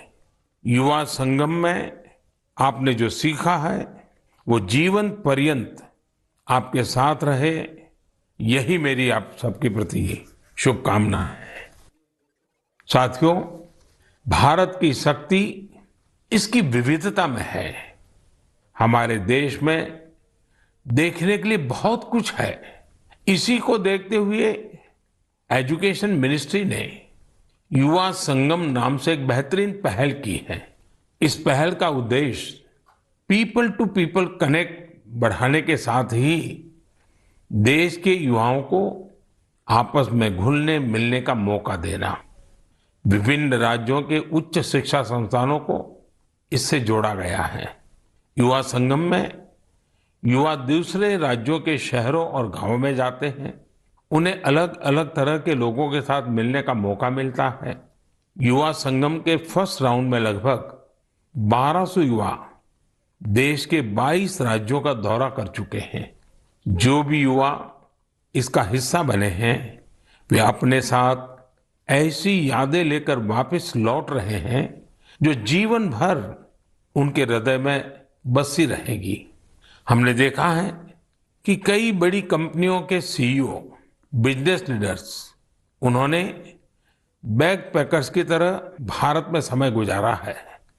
मैं जब दूसरे देशों के लीडर से मिलता हूं तो कई बार वो भी बताते हैं कि वो अपनी युवावस्था में भारत घूमने के लिए गए थे। हमारे भारत में इतना कुछ जानने और देखने के लिए है कि आपकी उत्सुकता हर बार बढ़ती ही जाएगी। मुझे उम्मीद है कि इन रोमांचक अनुभवों को जानकर आप भी देश के अलग अलग हिस्सों की यात्रा के लिए जरूर प्रेरित होंगे। मेरे प्यारे देशवासियों, कुछ दिनों पहले ही मैं जापान में हिरोशिमा में था। वहां मुझे हिरोशिमा पीस मेमोरियल म्यूजियम में जाने का अवसर मिला। यह एक भावुक कर देने वाला अनुभव था। जब हम इतिहास की यादों को संजोकर रखते हैं तो वो आने वाली पीढ़ियों की बहुत मदद करता है। कई बार म्यूजियम में हमें नए सबक मिलते हैं तो कई बार हमें बहुत कुछ सीखने को मिलता है। कुछ दिन पहले ही भारत में इंटरनेशनल म्यूजियम एक्सपो का भी आयोजन किया था। इसमें दुनिया के 1200 से अधिक म्यूजियम की विशेषताओं को दर्शाया गया। हमारे यहाँ भारत में अलग अलग प्रकार के ऐसे कई म्यूजियम्स हैं जो हमारे अतीत से जुड़े अनेक पहलुओं को प्रदर्शित करते हैं। जैसे गुरुग्राम में एक अनोखा संग्रहालय है म्यूजियो कैमरा। इसमें 1860 के बाद के 8000 से ज्यादा कैमरों का कलेक्शन मौजूद है। तमिलनाडु के म्यूजियम ऑफ पॉसिबिलिटीज को हमारे दिव्यांगजनों को ध्यान में रखकर डिजाइन किया गया है। मुंबई का छत्रपति शिवाजी महाराज वास्तु संग्रहालय एक ऐसा म्यूजियम है जिसमें 70,000 से भी अधिक चीजें संरक्षित की गई हैं। साल 2010 में स्थापित इंडियन मेमोरी प्रोजेक्ट एक तरह का ऑनलाइन म्यूजियम है। ये जो दुनिया भर से भेजी गई तस्वीरों और कहानियों के माध्यम से भारत के गौरवशाली इतिहास की कड़ियों को जोड़ने में जुटा है। विभाजन की विभीषिका से जुड़ी स्मृतियों को भी सामने लाने का प्रयास किया गया है। बीते वर्षों में भी हमने भारत में नए नए तरह के म्यूजियम और मेमोरियल बनते देखे हैं। स्वाधीनता संग्राम में आदिवासी भाई बहनों के योगदान को समर्पित 10 नए म्यूजियम बनाए जा रहे हैं। कोलकाता के विक्टोरिया मेमोरियल में विप्लवी भारत गैलरी हो या फिर जलियांवाला बाग मेमोरियल का पुनरुद्धार, देश के सभी पूर्व प्रधानमंत्रियों को समर्पित पीएम म्यूजियम भी आज दिल्ली की शोभा बढ़ा रहा है। दिल्ली में ही नेशनल वॉर मेमोरियल और पुलिस मेमोरियल में हर रोज अनेकों लोग शहीदों को नमन करने आते हैं। ऐतिहासिक दांडी यात्रा को समर्पित दांडी मेमोरियल हो या फिर स्टैच्यू ऑफ यूनिटी म्यूजियम। खैर, मुझे यहीं रुक जाना पड़ेगा क्योंकि देश भर में म्यूजियम्स की लिस्ट काफी लंबी है और पहली बार देश में सभी म्यूजियम्स के बारे में जरूरी जानकारियों को कंपाइल भी किया गया है। म्यूजियम किस थीम पर आधारित है, वहां किस तरह की वस्तुएं रखी हैं, वहां की कॉन्टैक्ट डिटेल्स क्या है, ये सब कुछ एक ऑनलाइन डायरेक्टरी में समाहित है। मेरा आपसे आग्रह है कि आपको जब भी मौका मिले अपने देश के इन म्यूजियम्स को देखने जरूर जाएं। आप वहां की आकर्षक तस्वीरों को #म्यूजियम मेमोरीज पर शेयर करना भी ना भूलें। इससे अपनी वैभवशाली संस्कृति के साथ हम भारतीयों का जुड़ाव और मजबूत होगा। मेरे प्यारे देशवासियों, हम सब ने एक कहावत कई बार सुनी होगी, बार बार सुनी होगी, बिन पानी सब सून, बिना पानी जीवन पर संकट तो रहता ही है, व्यक्ति और देश का विकास भी ठप पड़ जाता है। भविष्य की इसी चुनौती को देखते हुए आज देश के हर जिले में 75 अमृत सरोवरों का निर्माण किया जा रहा है। हमारे अमृत सरोवर इसलिए विशेष हैं क्योंकि ये आजादी के अमृत काल में बन रहे हैं और इसमें लोगों का अमृत प्रयास लगा है। आपको जानकर अच्छा लगेगा कि अब तक 50,000 से ज्यादा अमृत सरोवरों का निर्माण भी हो चुका है। ये जल संरक्षण की दिशा में बहुत बड़ा कदम है। साथियों, हम हर गर्मी में इसी तरह पानी से जुड़ी चुनौतियों के बारे में बात करते रहते हैं। इस बार भी हम इस विषय को लेंगे, लेकिन इस बार चर्चा करेंगे जल संरक्षण से जुड़े स्टार्टअप्स की। एक स्टार्टअप है फ्लॉक्स जैन। ये स्टार्टअप IoT एनेबल्ड तकनीक के जरिए वाटर मैनेजमेंट के विकल्प देता है। ये टेक्नोलॉजी पानी के इस्तेमाल के पैटर्न्स बताएगा और पानी के प्रभावी इस्तेमाल में मदद करेगा। एक और स्टार्टअप है लिव एंड सेंस। ये आर्टिफिशियल इंटेलिजेंस और मशीन लर्निंग पर आधारित प्लेटफॉर्म है। इसकी मदद से वाटर डिस्ट्रीब्यूशन की प्रभावी निगरानी की जा सकेगी। इससे ये भी पता चल सकेगा कि कहाँ कितना पानी बर्बाद हो रहा है। एक और स्टार्टअप है कुंभी कागज। ये कुंभी कागज ऐसा विषय है, मुझे पक्का विश्वास है आपको भी बहुत पसंद आएगा। कुंभी कागज स्टार्टअप उसने एक विशेष काम शुरू किया है। वे जलकुंभी से कागज बनाने का काम कर रहे हैं। यानी जो जलकुंभी कभी जल स्रोतों के लिए एक समस्या समझी जाती थी, उसी से अब कागज बनने लगा है। साथियों, कई युवा अगर इनोवेशन और टेक्नोलॉजी के जरिए काम कर रहे हैं, तो कई युवा ऐसे भी हैं जो समाज को जागरूक करने के मिशन में भी लगे हुए हैं। जैसे कि छत्तीसगढ़ में बालोद जिले के युवा हैं। यहाँ के युवाओं ने पानी बचाने के लिए एक अभियान शुरू किया है।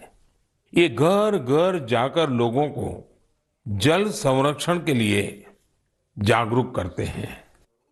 कहीं शादी ब्याह जैसा कोई आयोजन होता है तो युवाओं का ये ग्रुप वहां जाकर पानी का दुरुपयोग कैसे रोका जा सकता है, इसकी जानकारी देता है। पानी के सदुपयोग से जुड़ा एक प्रेरक प्रयास झारखंड के खूंटी जिले में भी हो रहा है। खूंटी में लोगों ने पानी के संकट से निपटने के लिए बोरी बांध का रास्ता निकाला है। बोरी बांध से पानी इकट्ठा होने के कारण यहाँ साग सब्जियां भी पैदा होने लगी हैं। इससे लोगों की आमदनी भी बढ़ रही है और इलाके की जरूरतें भी पूरी हो रही हैं। जन भागीदारी का कोई भी प्रयास कैसे कई बदलावों को साथ लेकर आता है, खूंटी इसका एक आकर्षक उदाहरण बन गया है। मैं यहाँ के लोगों को इस प्रयास के लिए बहुत बहुत बधाई देता हूँ। मेरे प्यारे देशवासियों, 1965 के युद्ध के समय हमारे पूर्व प्रधानमंत्री लाल बहादुर शास्त्री जी ने जय जवान जय किसान का नारा दिया था। बाद में अटल जी ने इसमें जय विज्ञान भी जोड़ दिया था। कुछ वर्ष पहले देश के वैज्ञानिकों से बात करते हुए मैंने जय अनुसंधान की बात की थी।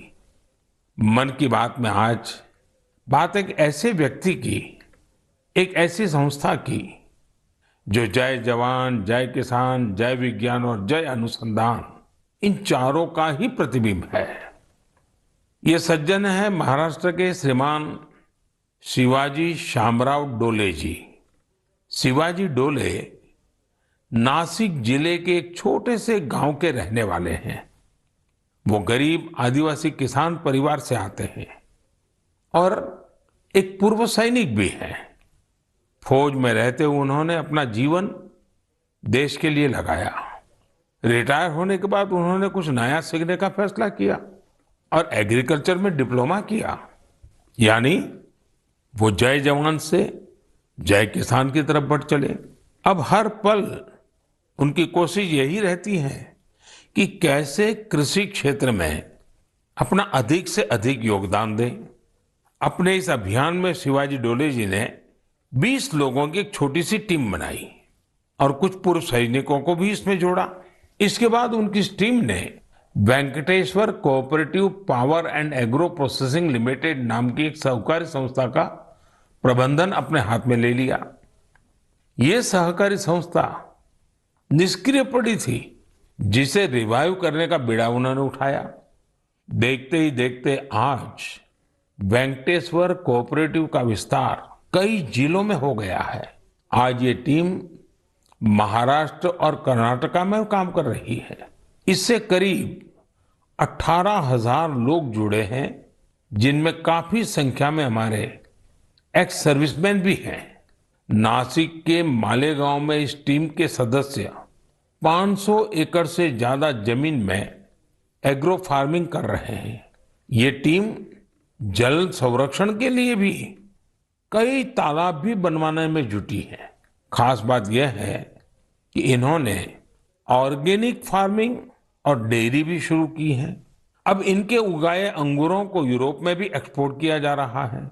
इस टीम की जो दो बड़ी विशेषताएं हैं जिसने मेरा ध्यान आकर्षित किया है वो ये है जय विज्ञान और जय अनुसंधान। इसके सदस्य टेक्नोलॉजी और मॉडर्न एग्रो प्रैक्टिसेस का अधिक से अधिक उपयोग कर रहे हैं। दूसरी विशेषता यह है कि वे एक्सपोर्ट के लिए जरूरी कई तरह के सर्टिफिकेशन पर भी फोकस कर रहे हैं। सहकार से समृद्धि की भावना के साथ काम कर रही इस टीम की मैं सराहना करता हूं। इस प्रयास से न सिर्फ बड़ी संख्या में लोगों का सशक्तिकरण हुआ है बल्कि आजीविका के अनेक साधन भी बने हैं। मुझे उम्मीद है कि यह प्रयास मन की बात के हर श्रोता को प्रेरित करेगा। मेरे प्यारे देशवासियों, आज 28 मई को महान स्वतंत्रता सेनानी वीर सावरकर जी की जयंती है। उनके त्याग, साहस और संकल्प शक्ति से जुड़ी गाथाएं आज भी हम सबको प्रेरित करती हैं। मैं वो दिन भूल नहीं सकता जब मैं अंडमान में उस कोठरी में गया था जहां वीर सावरकर ने काला पानी की सजा काटी थी। वीर सावरकर का व्यक्तित्व दृढ़ता और विशालता से समाहित था। उनके निर्भीक और स्वाभिमानी स्वभाव को गुलामी की मानसिकता बिल्कुल भी रास नहीं आती थी। स्वतंत्रता आंदोलन ही नहीं, सामाजिक समानता और सामाजिक न्याय के लिए भी वीर सावरकर ने जितना कुछ किया उसे आज भी याद किया जाता है। साथियों, कुछ दिन बाद 4 जून को संत कबीरदास जी की भी जयंती है। कबीरदास जी ने जो मार्ग हमें दिखाया है वो आज भी उतना ही प्रासंगिक है। कबीरदास जी कहते थे, कबीरा कुआं एक है पानी भरे अनेक, बर्तन में ही भेद हैं पानी सब में एक। यानी कुएं पर भले भिन्न भिन्न तरह के लोग पानी भरने आए लेकिन कुआं किसी में भेद नहीं करता। पानी तो सभी बर्तनों में एक ही होता है। संत कबीर ने समाज को बांटने वाली हर कुप्रथा का विरोध किया, समाज को जागरूक करने का प्रयास किया। आज जब देश विकसित होने के संकल्प के साथ आगे बढ़ रहा है तो हमें संत कबीर से प्रेरणा लेते हुए समाज को सशक्त करने के अपने प्रयास और बढ़ाने चाहिए। मेरे प्यारे देशवासियों, अब मैं आपसे देश की एक ऐसी महान हस्ती के बारे में चर्चा करने जा रहा हूं जिन्होंने राजनीति और फिल्म जगत में अपनी अद्भुत प्रतिभा के बल पर अमिट छाप छोड़ी। इस महान हस्ती का नाम है एनटी रामाराव, जिन्हें हम सभी एनटीआर के नाम से भी जानते हैं। आज एनटीआर की 100वीं जयंती है। अपनी बहुमुखी प्रतिभा के बल पर वो न सिर्फ तेलुगु सिनेमा के महानायक बने बल्कि उन्होंने करोड़ों लोगों का दिल भी जीता। क्या आपको मालूम है कि उन्होंने 300 से अधिक फिल्मों में काम किया था? उन्होंने कई ऐतिहासिक पात्रों को अपने अभिनय के दम पर फिर से जीवंत कर दिया था।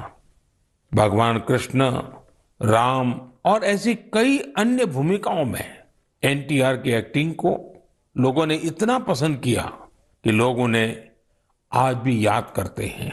एनटीआर ने सिनेमा जगत के साथ साथ राजनीति में भी अपनी अलग पहचान बनाई थी। यहां भी उन्हें लोगों का भरपूर प्यार और आशीर्वाद मिला। देश दुनिया में लाखों लोगों के दिलों पर राज करने वाले एनटी रामाराव जी को मैं अपनी विनम्र श्रद्धांजलि अर्पित करता हूं। मेरे प्यारे देशवासियों, मन की बात में इस बार इतना ही। अगली बार कुछ नए विषयों के साथ आपके बीच आऊंगा। तब तक कुछ इलाकों में गर्मी और ज्यादा बढ़ चुकी होगी, कहीं कहीं पर बारिश भी शुरू हो जाएगी। आपको मौसम की हर परिस्थिति में अपनी सेहत का ध्यान रखना है। 21 जून को हम वर्ल्ड योगा डे भी मनाएंगे। उसकी भी देश विदेश में तैयारियां चल रही है। आप इन तैयारियों के बारे में भी अपने मन की बात मुझे लिखते रहिए। किसी और विषय पर कोई और जानकारी अगर आपको मिले तो वो भी मुझे बताइएगा। मेरा प्रयास ज्यादा से ज्यादा सुझावों को मन की बात में लेने का रहेगा। एक बार फिर आप सभी का बहुत बहुत धन्यवाद। अब मिलेंगे अगले महीने। तब तक के लिए मुझे विदा दीजिए। नमस्कार।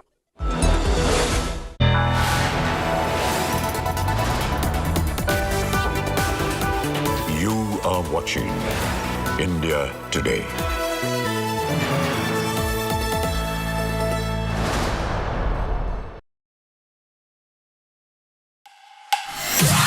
The heart of India's tech industry hosts a tectonic event. The latest updates in technology and innovation. The biggest names in Indian tech under one roof. From AI to 5G. From EVs to data security. Discover how technology is transforming our lives. Catch all the action at the BT Tech Today Congress in Bengaluru on June 2nd. Live across the Business Today multiverse.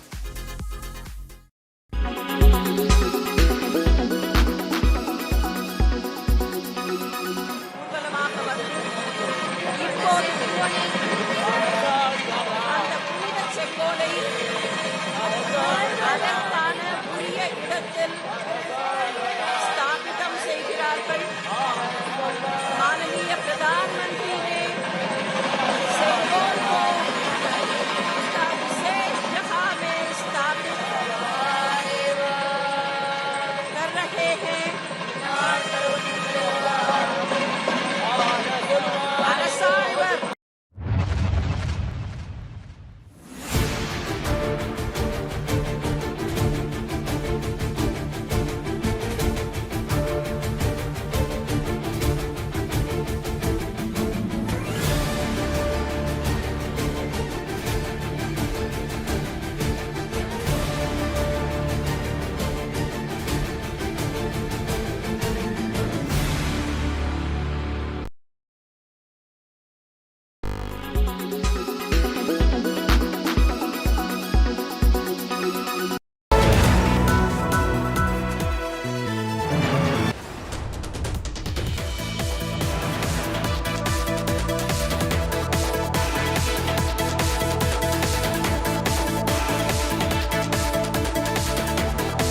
ये भवन सिर्फ एक भवन नहीं, ये ठिकाना है 140 करोड़ देशवासियों के सपनों का।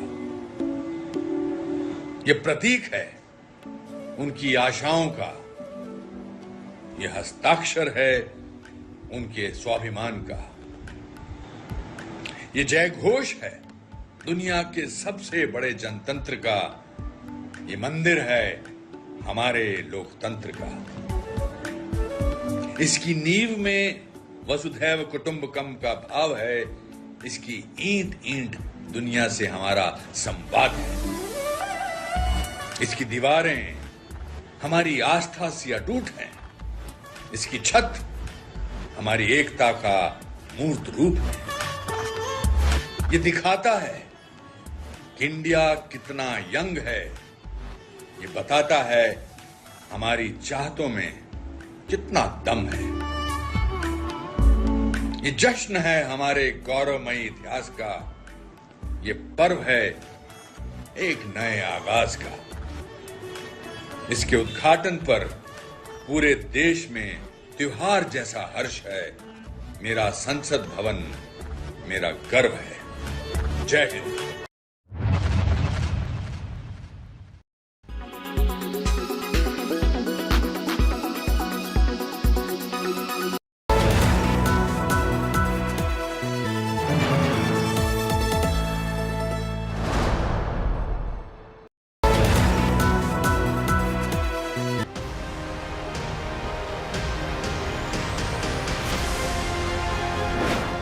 beautiful dawn for Indian democracy.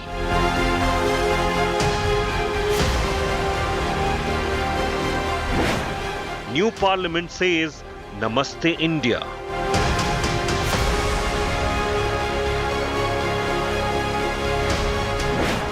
Historic Sengol gets a rebirth in new Lok Sabha.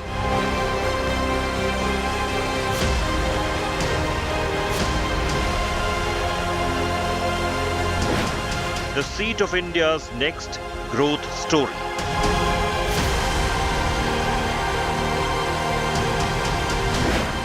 Where our representatives must build a better India. For this stunning new edifice,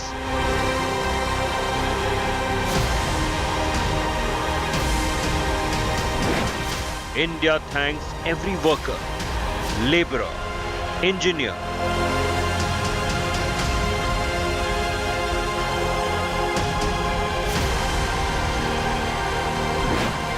your sweat and blood for India's future.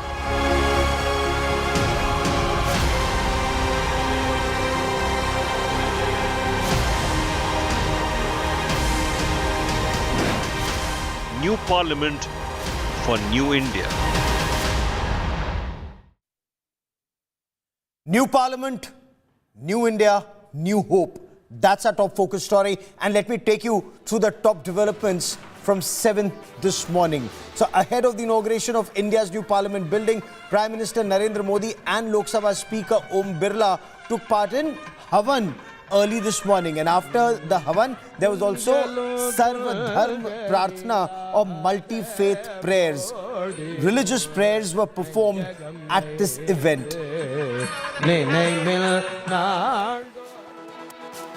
The symbolic Sengol consecration took place inside the newly built Parliament premises before it was handed over to Prime Minister Narendra Modi. He then carried the historic Sengol to the Lok Sabha of the new Parliament building. Ganpati Homan में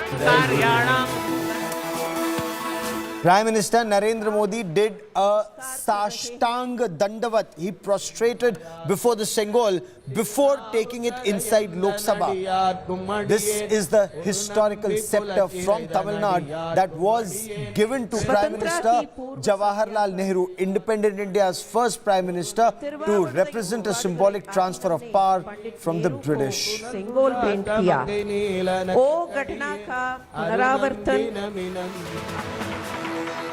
Seers then handed over this Sengol to Prime Minister Narendra Modi. He also received their blessings. Seers from more than 25 Adhinams from Tamil Nadu arrived in Delhi for this special ceremony. As you can see in these images, they blessed the Prime Minister and the Sengol ahead of its installation in Lok Sabha. एवं महात्मा त्रियान संबंधर से Holding the Sengol proudly, Prime Minister Narendra Modi walked into the new Lok Sabha. The Sengol was installed near the chair of the Speaker in the new Lok Sabha. The Prime Minister did it. Om Birla, the Speaker, looked on. Sengol का पूजा अर्चन, आदिनम का आशीर्वाद और प्रधानमंत्री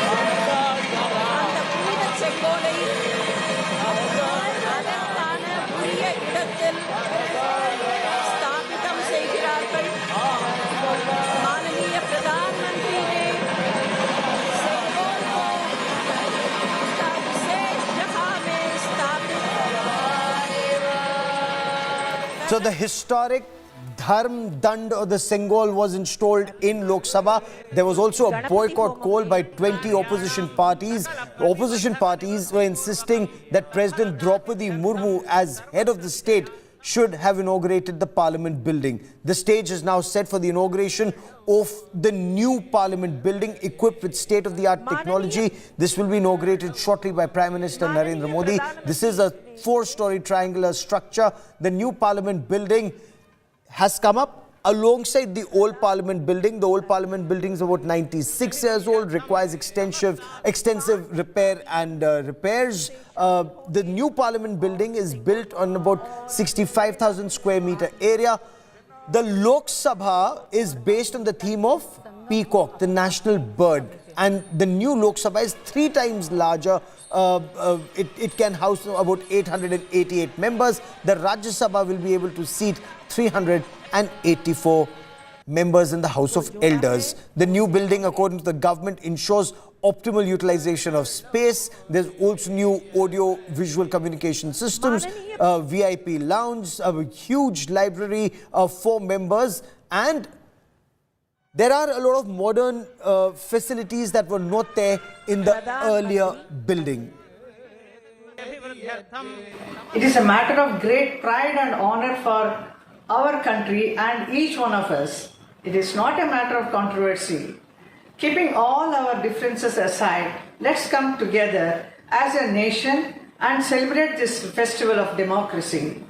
Let us all witness this historic and proud moment that celebrates India and its democracy. Opposition unnecessary oppose कर रहे हैं, क्योंकि जब खुद प्राइम मिनिस्टर नरेंद्र मोदी जी और लोकसभा स्पीकर इन्होंने ही इसका फाउंडेशन स्टोन डाला था और वही आज खुद होके वो लोकार्पण कर रहे हैं, तो इस कार्यक्रम में अपोजिशन करने के लिए, क्योंकि 2024 का इलेक्शंस नज़दीक आ रहा है, तो अननेसेसरी लोगों को इस इशू पे अपोजिशन भड़का रहा है. So, the new Parliament building, Prime Minister Narendra Modi will be inaugurating it shortly. India is all set to witness the mega unveiling of the state-of-the-art new Parliament building. Let's take a look at what this new Sansad will look like and how different it is from the earlier one.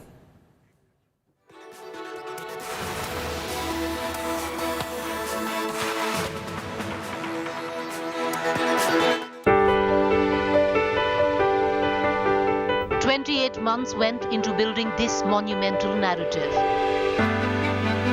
An architectural masterpiece. A reflection of the nation's Atmanirbhar vision. Let's take you now on a tour of India's new parliament. The House of the People, our new Lok Sabha. Larger and grander. 888 seats, almost 300 more than the old chamber. This is the brand new Rajya Sabha, bigger, more spacious. Designed to accommodate 384 members, around 100 more seats than the present upper house. Vastness is just one element of this stately complex. India's new parliament embodies the Indian diversity in all its glory. Materials sourced from across the country to build this temple of democracy. Teak wood from Nagpur in Maharashtra, Rajasthan's red and white sandstone. Carpets procured from Mirzapur in Uttar Pradesh. The stone jali work bears the craftsmanship of Rajnagar in Rajasthan and Noida in Uttar Pradesh. Flooring of bamboo wood from the northeast from Agartala in Tripura. Indore in Madhya Pradesh sent the Ashok Chakra.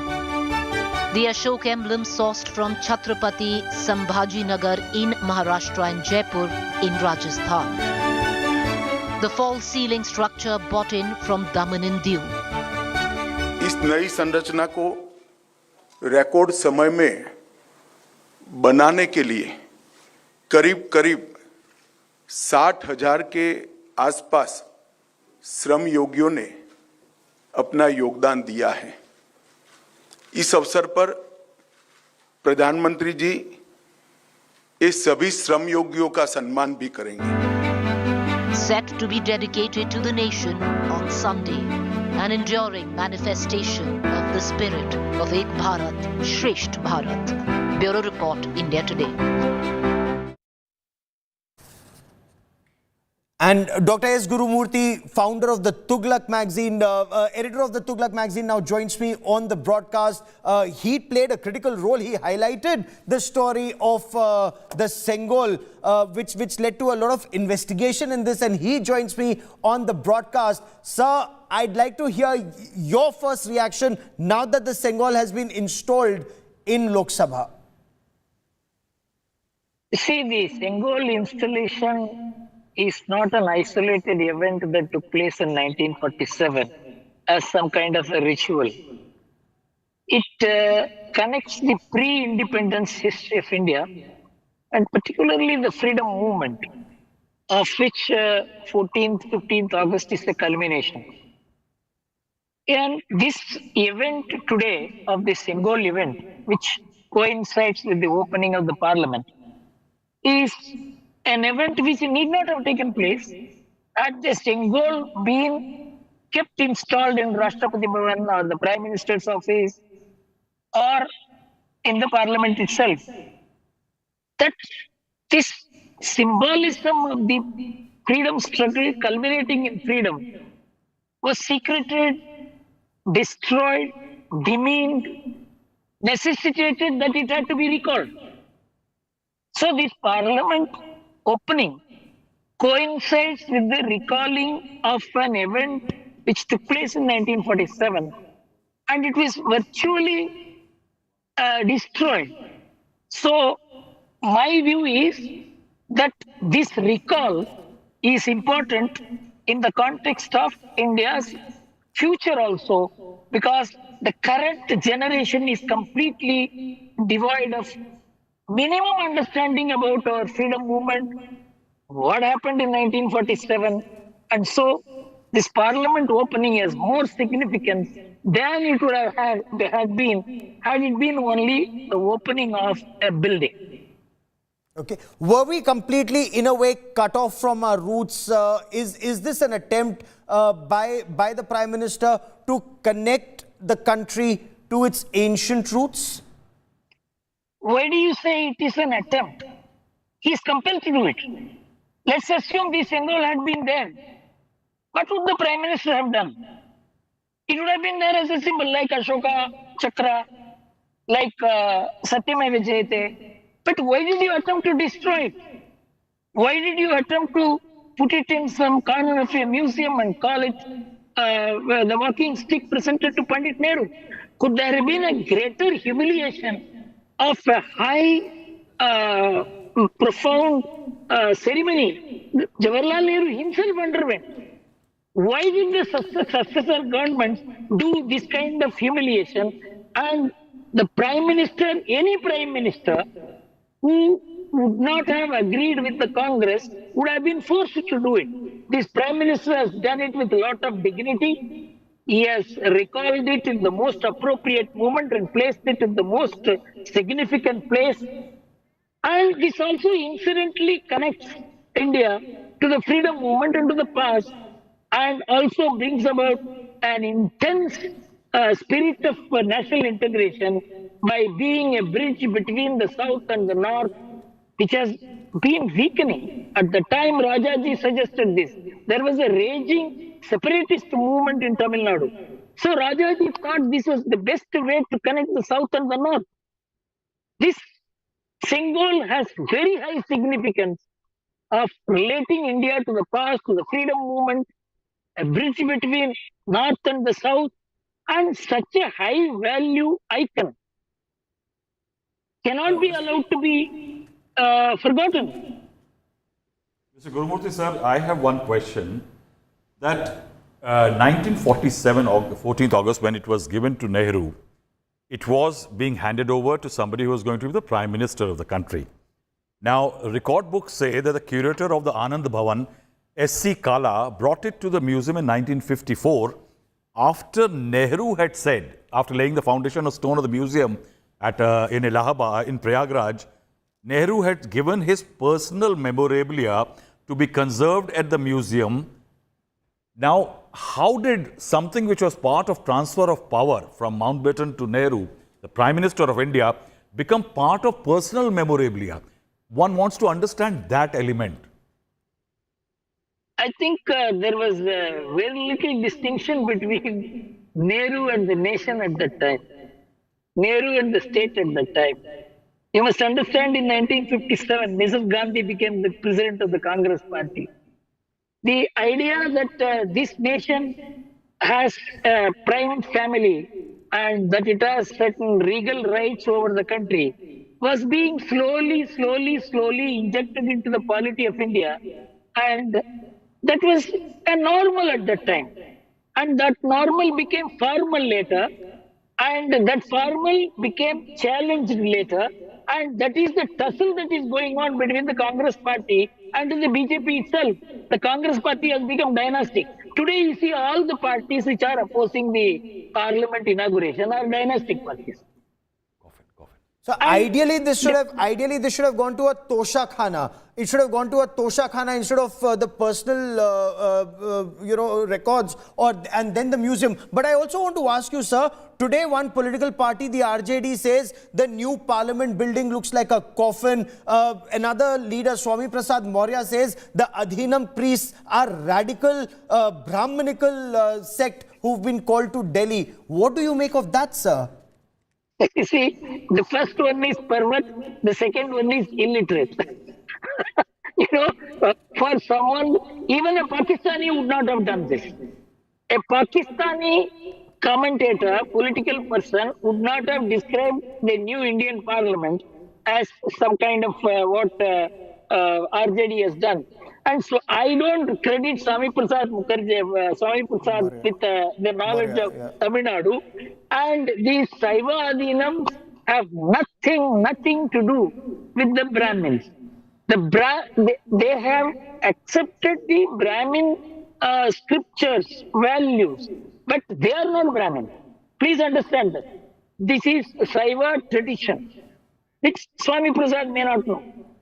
So that's a very valid point that you've made out here. And this is where knowledge becomes extremely important. Mr. Gurumurthy, for joining me here on India Today. Many thanks. There's breaking news that's coming in. I quickly now want to cut across to Jantar Mantar, where protesting wrestlers are now being detained by the police. Visuals. These are very disturbing images that are coming in from Jantar Mantar. We could barely manage a word from Bajrang when he was taken away by the Delhi police. He said that he only wanted to peacefully protest, but he wasn't allowed. And some of them have also got injuries in the manner that they were being detained.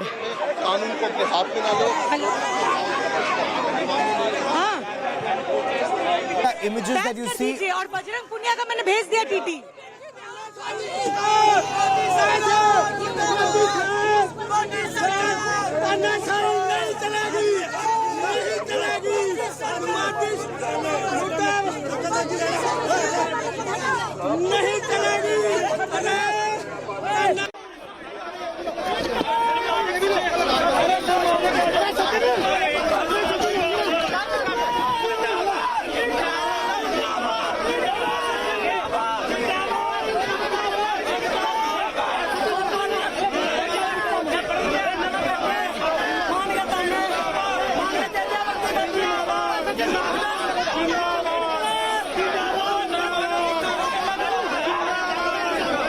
The images that you see, protesters were to march towards the parliament ahead of its inauguration. A number of cops were to send their representatives. A number of women protesters were to join this movement. And just when it started, the police swooped down and they've arrested the wrestlers and their supporters in large number. Bajrang Punia, we are told, has been detained when Bajrang Punia was on his way. I want to cut across to Priya for more on the story. Priya, Shreya, what more can you tell us?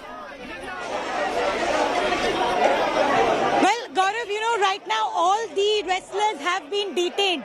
From Vinesh Fogart to Bajrang Punia to Sakshi Malik, they've all been detained by the Delhi police.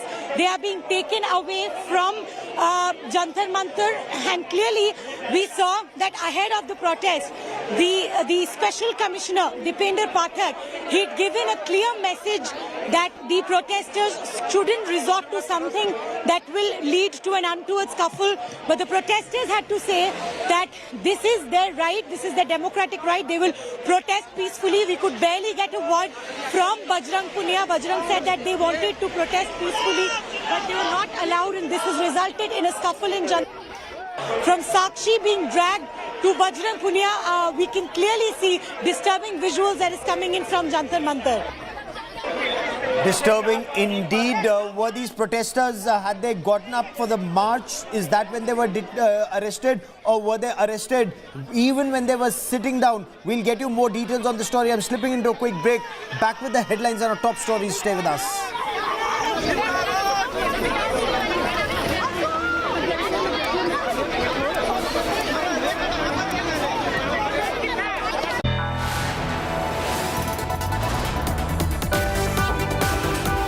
You are watching India Today.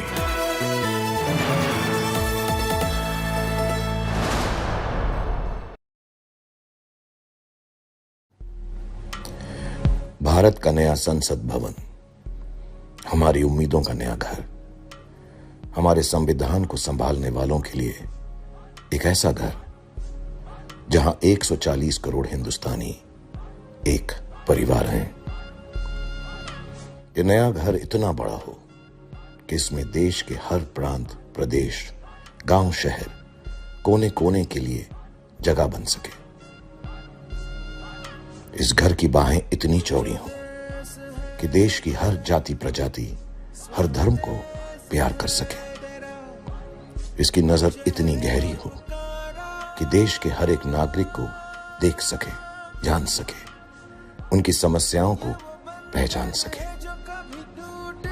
यहां सत्यमेव जयते का नारा slogan नहीं, विश्वास हो। यहां अशोक चक्र का हाथी, घोड़ा, शेर और खंबा लोगो नहीं, हमारा इतिहास हो। It is said that a parliament is to the nation what the soul is to the body. My sincerest prayers that the soul of democracy remains robust in its new home and continues to foster liberty, fraternity, and equality for ages to come. May this new abode of democracy build a new age that is renowned for its scientific temper and empathy for all. A new parliament for a new India, but with the same age-old dream.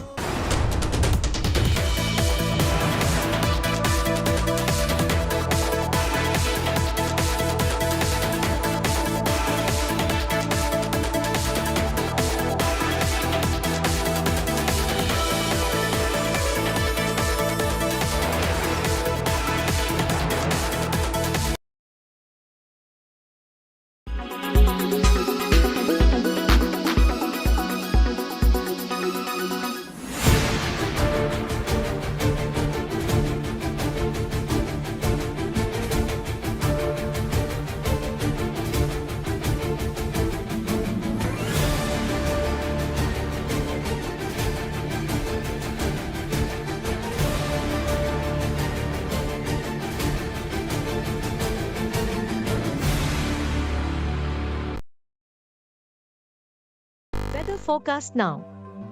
Delhi, maximum 38 and minimum 27 degrees. Mumbai, maximum 31 and minimum 28 degrees. Kolkata, maximum 40 and minimum 25 degrees. Bangalore, maximum 33 and minimum 24 degrees. Chennai, maximum 35 and minimum 29 degrees. Hyderabad, maximum 39 and minimum 27 degrees.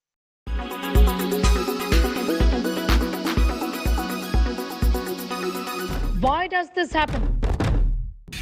Let me tell you the science behind it.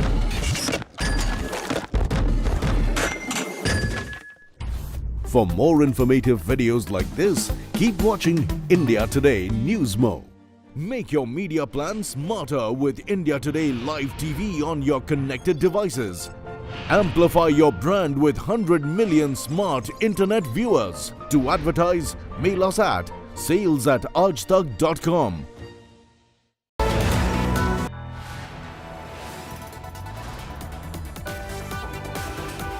You are watching India Today.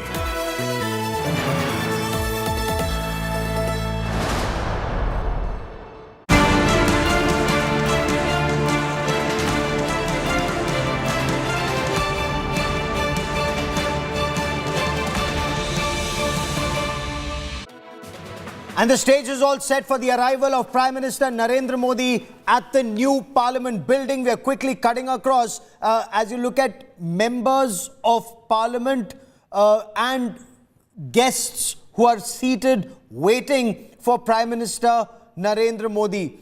You can see the Union Home Minister in these images. Cabinet ministers are seen next to him. Nitin Gadkari, Finance Minister Nirmala Sitharaman. You already have Lok Sabha Speaker Om Birla and Harivansh Narayan Singh, Deputy Chairperson of the Rajya Sabha, at the entrance waiting for Prime Minister Narendra Modi. He's all set to arrive any minute now for the inauguration of the new Parliament building. You have former Speaker Sumitra Mahajan. You can see her in these images. The new Earth Sciences Minister Kiran Rijiju sitting behind her, and that's the image of Om Birla waiting patiently for Prime Minister Narendra Modi's cavalcade to arrive. Harivansh Narayan Singh, Deputy Chairperson of Rajya Sabha, flanking him, standing next to him. This new Parliament, for those Rahul Srivastav who argue that this was not required, that this was a vanity project, or that this is a wastage of 1,200 crore rupees, including senior leaders like Bihar Chief Minister Nitish Kumar, they couldn't be further from the truth at this stage. See, Gaurav, this exercise for a new parliament started, thinking about it started a long time back. Committees were formed, brainstorming was done, and eventually the building is there. Now, let's go at leave around the vanity and other elements. See, delimitation of Lok Sabha constituency has not happened in India for a very long time. Yes. Now, interestingly, same gentleman, Mr. Nitish Kumar, when he talked about in his state of Bihar, he is getting a survey done of OBCs. Now, that OBC survey which is going on, that enumeration will eventually tell you what is the numbers of OBCs. Now, to provide better adequate representation to OBCs, definitely you will require more Lok Sabha seats. Absolutely. Now, if you require more Lok Sabha seats, then you definitely should be then you definitely need a bigger parliament. And this new parliament will have 888 seats in Lok Sabha. And 1200 something when a joint session is held. Very interesting thing, I'll tell you, Gaurav. I have seen on 2-3 last few occasions when there have been President Barack Obama and others in the Central Hall of Parliament, there has been such a paucity of space with MPs and dignitaries inside. There has been squeezing in. I will tell you, people have been sitting in chairs in the lobbies, side lobbies. In the place where there are coffee and other places, chairs had to be put there to accommodate the people who were there. There is definitely a bigger parliament needed. Now that it is there, the problem is, I think it is not the need for a parliament now today. I think it is who is inaugurating it, who gets the objection. Absolutely. That was their principal objection to Prime Minister Plus the fact also Narendra a constitutional element. That could the president and others would have been there. I want to now once again bring in Mosmi Singh. Mosmi, the stage all set. Prime Minister set to arrive.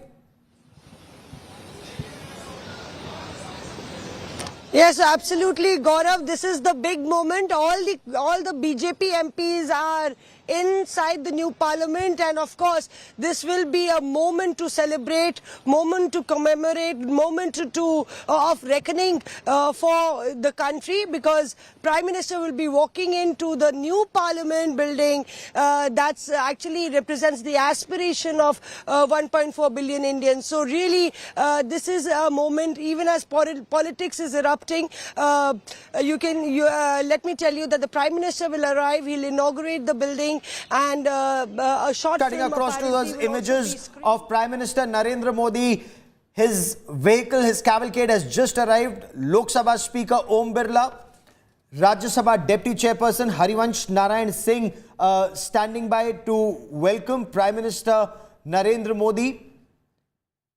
Rahul, this is truly a historic moment, a new parliament building after 96 years, and a parliament building that the government so proudly says will be good for the next 150 years post the 2026 delimitation, as you were just discussing. Post that, it can take in all the new members of parliament who will come in. Yes, Gaurav. You see, the old parliament inaugurated under the colonial yoke, 1921, the foundation stone laid, 27 inaugurated. It has stood as a goodwill mascot for India. Our democracy, people had, the naysayers had said, will collapse within a few years. We have survived as a democracy. We have thrived as a democracy. We are called the largest democracy in the world. Yes. And we are a democracy. You may criticize it to whatever end, but eventually a tribal is the president of India. And how does this look? How is, you know, you've seen the new parliament, you've seen the old parliament. Compare the two for the benefit of our viewers. Gaurav, they as belong the Prime Minister enters, Lok Sabha. They belong to two different eras altogether. Okay, let's listen in. Let's listen in.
उपस्थित गणमान्य अतिथिगण, मैं महासचिव लोकसभा आप सभी को सादर नमस्कार करता हूं।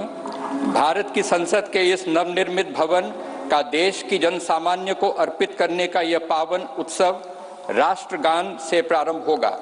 इस सभा में उपस्थित सभी अतिथियों से अनुरोध है कि कृपया राष्ट्रगान हेतु अपने स्थान पर खड़े होकर राष्ट्रगान का सम्मान करें।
हम सभी भारतीय तथा हमारे मित्र देशों के प्रतिनिधि इतिहास निर्माण के साक्षी हैं।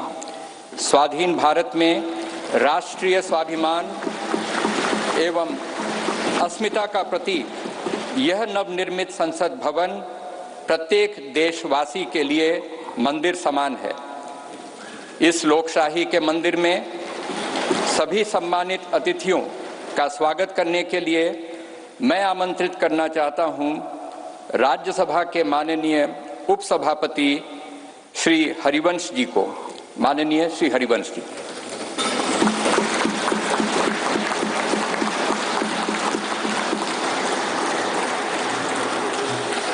संसद के नवनिर्मित भवन के लोकार्पण समारोह के मुख्य अतिथि आदरणीय प्रधानमंत्री श्री नरेंद्र मोदी जी, माननीय लोकसभा अध्यक्ष श्री ओम बिरला जी, भारत के पूर्व राष्ट्रपति आदरणीय श्री रामनाथ कोविंद जी, केंद्रीय मंत्रिपरिषद के माननीय सदस्यगण, पूर्व प्रधानमंत्री आदरणीय श्री एच.डी. देवेगौड़ा जी, राज्यों के माननीय मुख्यमंत्रीगण, विभिन्न देशों के राजदूतगण, लोकसभा की पूर्व अध्यक्ष माननीय श्रीमती सुमित्रा महाजन जी,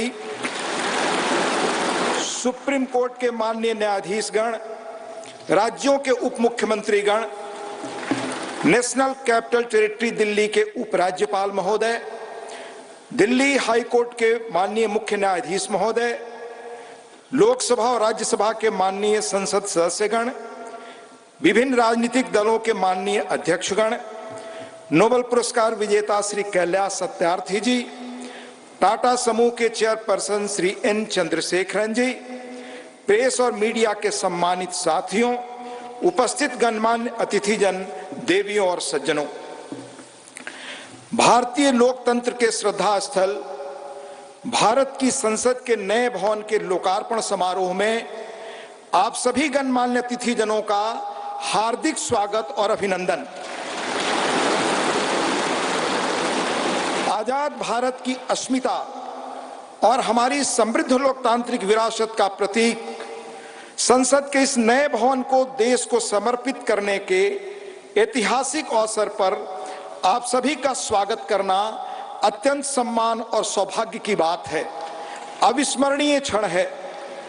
हम सब माननीय प्रधानमंत्री जी के आभारी हैं कि आजादी के अमृत काल में उन्होंने अपने कुशल नेतृत्व और असाधारण प्रयासों से स्वतंत्र भारत की जनता की आशाओं और आकांक्षाओं के अनुरूप नए संसद भवन की संकल्पना को मूर्त रूप दिया है। इसके लिए अपनी ओर से और समस्त देशवासियों की ओर से उनका हार्दिक धन्यवाद और अभिनंदन। आज हम सब ऐतिहासिक अवसर पर इस भवन के प्रांगण में एकत्रित हैं। हमारे जैसे विशाल और जीवंत लोकतंत्र के लिए यह गर्व का क्षण है। सम्मानित अतिथिगण, हमारा वर्तमान संसद भवन देश की लोकतांत्रिक गतिविधियों का जीवंत केंद्र रहा है, हमारी प्रगति का मार्गदर्शक रहा है। यह भवन भारत की स्वतंत्रता प्राप्ति तथा अनेक संविधान निर्माण से लेकर हमारी गौरवशाली लोकतांत्रिक यात्रा के दौरान अनेक ऐतिहासिक घटनाओं का साक्षी रहा है। बदलते समय के साथ माननीय सदस्यगण अपने संसदीय दायित्वों के समुचित निर्वहन के लिए आधुनिक सुविधाओं एवं नई तकनीक से युक्त एक नए संसद भवन की आवश्यकता महसूस कर रहे थे। आने वाले वर्षों में परिसीमन के कारण सदस्यों की संख्या में बढ़ोतरी की संभावना एवं संसद की बढ़ती हुई जिम्मेदारियों को देखते हुए वर्तमान संसद भवन में स्थान का अभाव भी महसूस किया जा रहा था। यही कारण है कि संसद के दोनों सदनों ने माननीय प्रधानमंत्री जी से सांसदों की दक्षता बढ़ाने और संसदीय कामकाज की इफिशियंसी बढ़ाने के उद्देश्य से आधुनिक सुविधाओं और संसाधनों से संपन्न एक नए स्टेट ऑफ द आर्ट भवन के निर्माण का आग्रह किया था। यह अपार हर्ष का विषय है कि माननीय प्रधानमंत्री जी ने अपनी देखरेख में 2.5 वर्षों से भी कम समय में भविष्य की चुनौतियों से निपटने में सक्षम एक आधुनिक संसद भवन तैयार करवाया है। यह भवन ईंट और गारे की संरचना मात्र नहीं है, बल्कि देश की सर्वोच्च चुनी हुई संस्था के रूप में यह भवन देश के नागरिकों की आशाओं, अपेक्षाओं और आकांक्षाओं की पूर्ति का माध्यम है। यह नया भवन अपने आप में वास्तुकला का शानदार उदाहरण है, जिसमें देश की सांस्कृतिक विरासत और विविधता की अद्भुत झलक मिलती है। इसमें हमारी संसद की जरूरतों के अनुरूप सौंदर्य और प्रौद्योगिकी का मिश्रण भी किया गया है। यह भवन त्रिकोणीय आकार के स्थान का अधिकतम उपयोग सुनिश्चित करता है। इसमें लोकसभा और राज्यसभा के कक्षों में पुराने भवन की तुलना में कहीं अधिक लोगों के बैठने का स्थान है। इन कक्षों में प्रत्येक सदस्य के लिए पूरी तरह डिजिटली वायर्ड इंटरनेट प्रोटोकॉल आधारित प्रणाली एवं इंटीग्रेटेड मल्टीमीडिया डिस्प्ले की सुविधा, अतिरिक्त सुरक्षा बटन के साथ मतदान प्रणाली सहित अन्य आधुनिक सुविधाएं भी उपलब्ध कराई गई हैं, ताकि माननीय सदस्य अपने कर्तव्यों का दक्षतापूर्वक निर्वहन कर सकें। देश की गौरवशाली लोकतांत्रिक यात्रा में आज का दिन एक महत्वपूर्ण पड़ाव है। अगले 25 वर्षों में जब हम आजादी का शताब्दी वर्ष मना रहे होंगे, तब इस अमृत काल में निर्मित यह नया संसद भवन हमारे जनप्रतिनिधियों के लिए प्रेरणा का स्रोत होगा। इस भवन में बैठकर हमारी संसद देश के स्वर्णिम भविष्य के निर्माण के लिए अनेक कालजयी निर्णय लेगी और वह दिन दूर नहीं जब भारत आने वाले वर्षों में विश्व के लोकतांत्रिक देशों में शिखर पर होगा और समस्त विश्व को प्रभावी नेतृत्व देगा। इन्हीं शब्दों के साथ यहाँ पधारे सभी सम्मानीय अतिथियों का पुनः हार्दिक अभिनंदन और स्वागत। धन्यवाद। जय हिंद।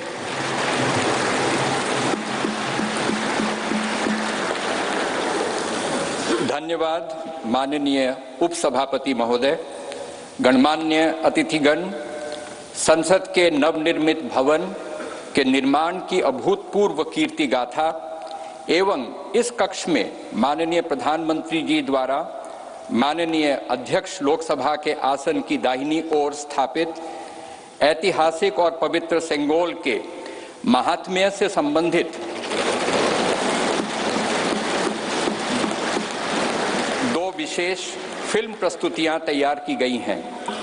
पहली फिल्म का शीर्षक संसद का नवनिर्मित भवन तथा दूसरी फिल्म का शीर्षक सेंगोल है।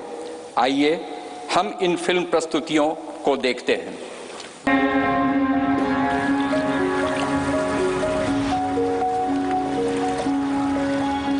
भारत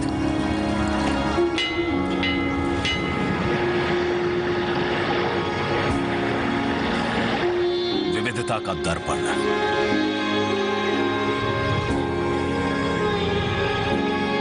एकता की मूरत और लोकतंत्र की जननी।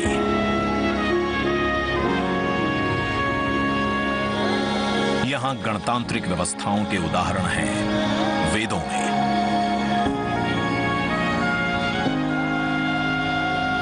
वैशाली की गण परिषद के उत्कोचों में, आचार्य चाणक्य के अर्थशास्त्र में, उत्तरा मेरूर के शिलालेखों में वर्णित चोल साम्राज्य की पंचायत व्यवस्था में, उनकी गणम और वार्यम व्यवस्था में, भगवान बसवेश्वर की अनुभव मंटपम की धारणा में, गण, सभा, गणपति, समिति, लोकपाल जैसे शब्द भारत में हजारों साल से अस्तित्व रखते हैं। स्वरूप बदलता रहा, संस्कार नहीं। बदलते समय के साथ भारत बना विश्व का सबसे विशाल लोकतंत्र, जिसका साक्षी बना हमारा संसद भवन। करीब एक शताब्दी पहले 1927 में औपनिवेशिक हितों के लिए ये काउंसिल हाउस बना। देश आजाद हुआ, ये भारत की संसद बनी, यहीं पर हमारा संविधान रचा गया। आज यहीं से लोकसभा के 545 और राज्यसभा के 245 सदस्य भारत के नागरिकों का प्रतिनिधित्व करते हैं। विचार विमर्श की तंदुरुस्त प्रक्रिया से देश को दिशा दिखाती है ये गोल आकार संसद। इतिहास की कई अभूतपूर्व उपलब्धियों का साक्षी संसद भवन। समय के साथ यहाँ पर्याप्त जगह और सुविधाओं का अभाव होने लगा था। आधुनिक तकनीक का क्रियान्वयन चुनौतीपूर्ण हो रहा था।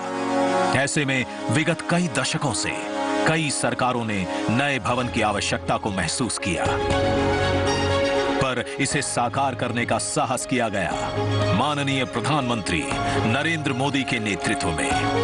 और 10 दिसंबर 2020 को संसद के नवनिर्मित भवन की आधारशिला रखी गई।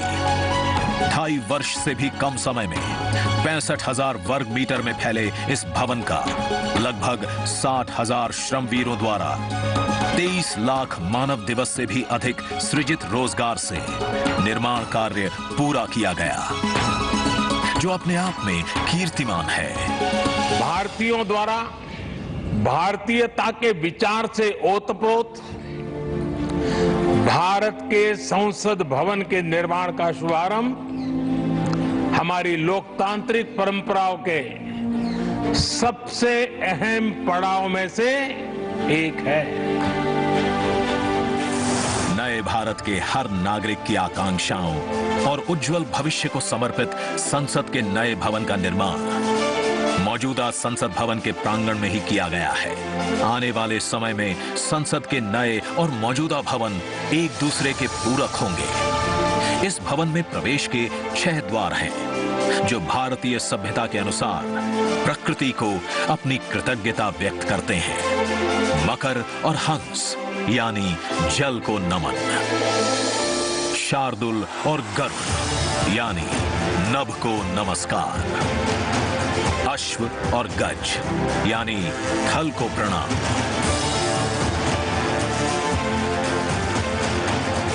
संसद के नए भवन का नया विराट लोकसभा कक्ष,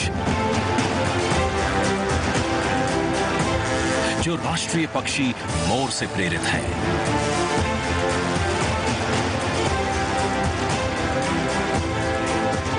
इसका आकार मौजूदा लोकसभा से लगभग 2 गुना बड़ा है।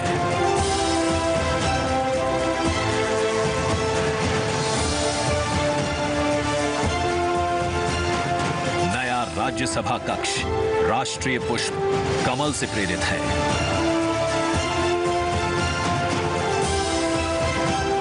जिसका आकार भी मौजूदा राज्यसभा कक्ष से लगभग 1.5 गुना बड़ा है। ये भवन देश की जनता को समर्पित है।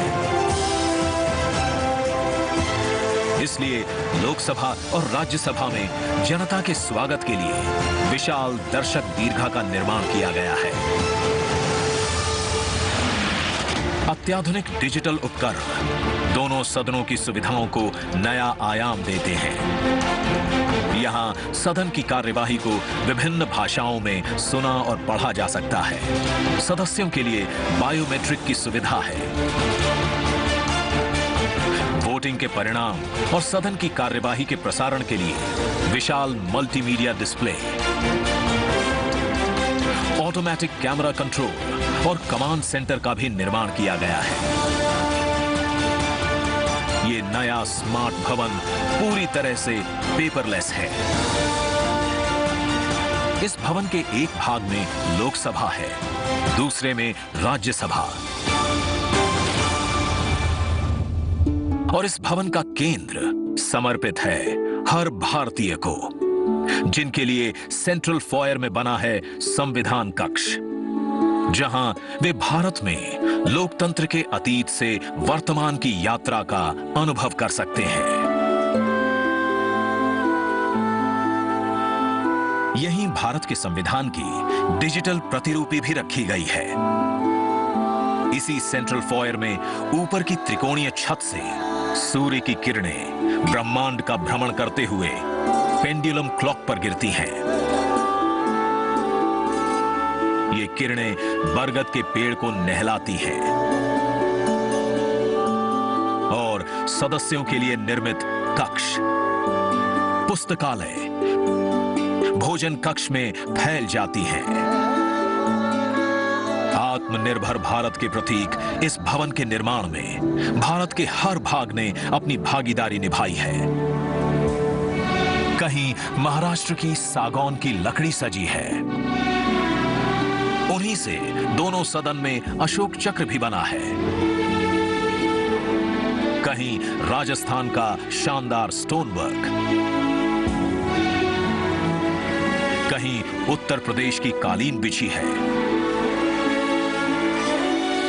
कहीं त्रिपुरा की बैम्बू वुड फ्लोरिंग, वहीं सफेद मार्बल गुजरात से आया है। एक भारत श्रेष्ठ भारत की भावना से प्रेरित सभी वर्गों प्रांतों ने मिलकर बनाया है ये भवन। ये भवन इको फ्रेंडली होने के साथ साथ भूकंप रोधक भी है। 1700 से अधिक दरवाजे खिड़कियां हैं। 3.5 किलोमीटर लंबे बिल्डिंग कॉरिडोर्स हैं। ये भवन विकास और विरासत का अद्भुत संगम है। एक तरफ यहां सुरक्षा और सुविधा के लिए स्मार्ट फीचर्स और स्मार्ट एक्सेस की व्यवस्था है, वहीं भारत की प्राचीन कलाओं का अद्भुत एकीकरण भी है। तो नया भवन आत्मनिर्भर भारत के निर्माण का गवाह बनेगा। पुराने संसद भवन में देश की आवश्यकताओं की पूर्ति के लिए काम हुआ, तो नए भवन में 21वीं सदी के भारत की आकांक्षाएं पूरी की जाएगी। नए भारत के आत्मविश्वास को बढ़ाता, विकसित भारत के संकल्प को गति देता, ये है हम भारतीयों का संसद भवन।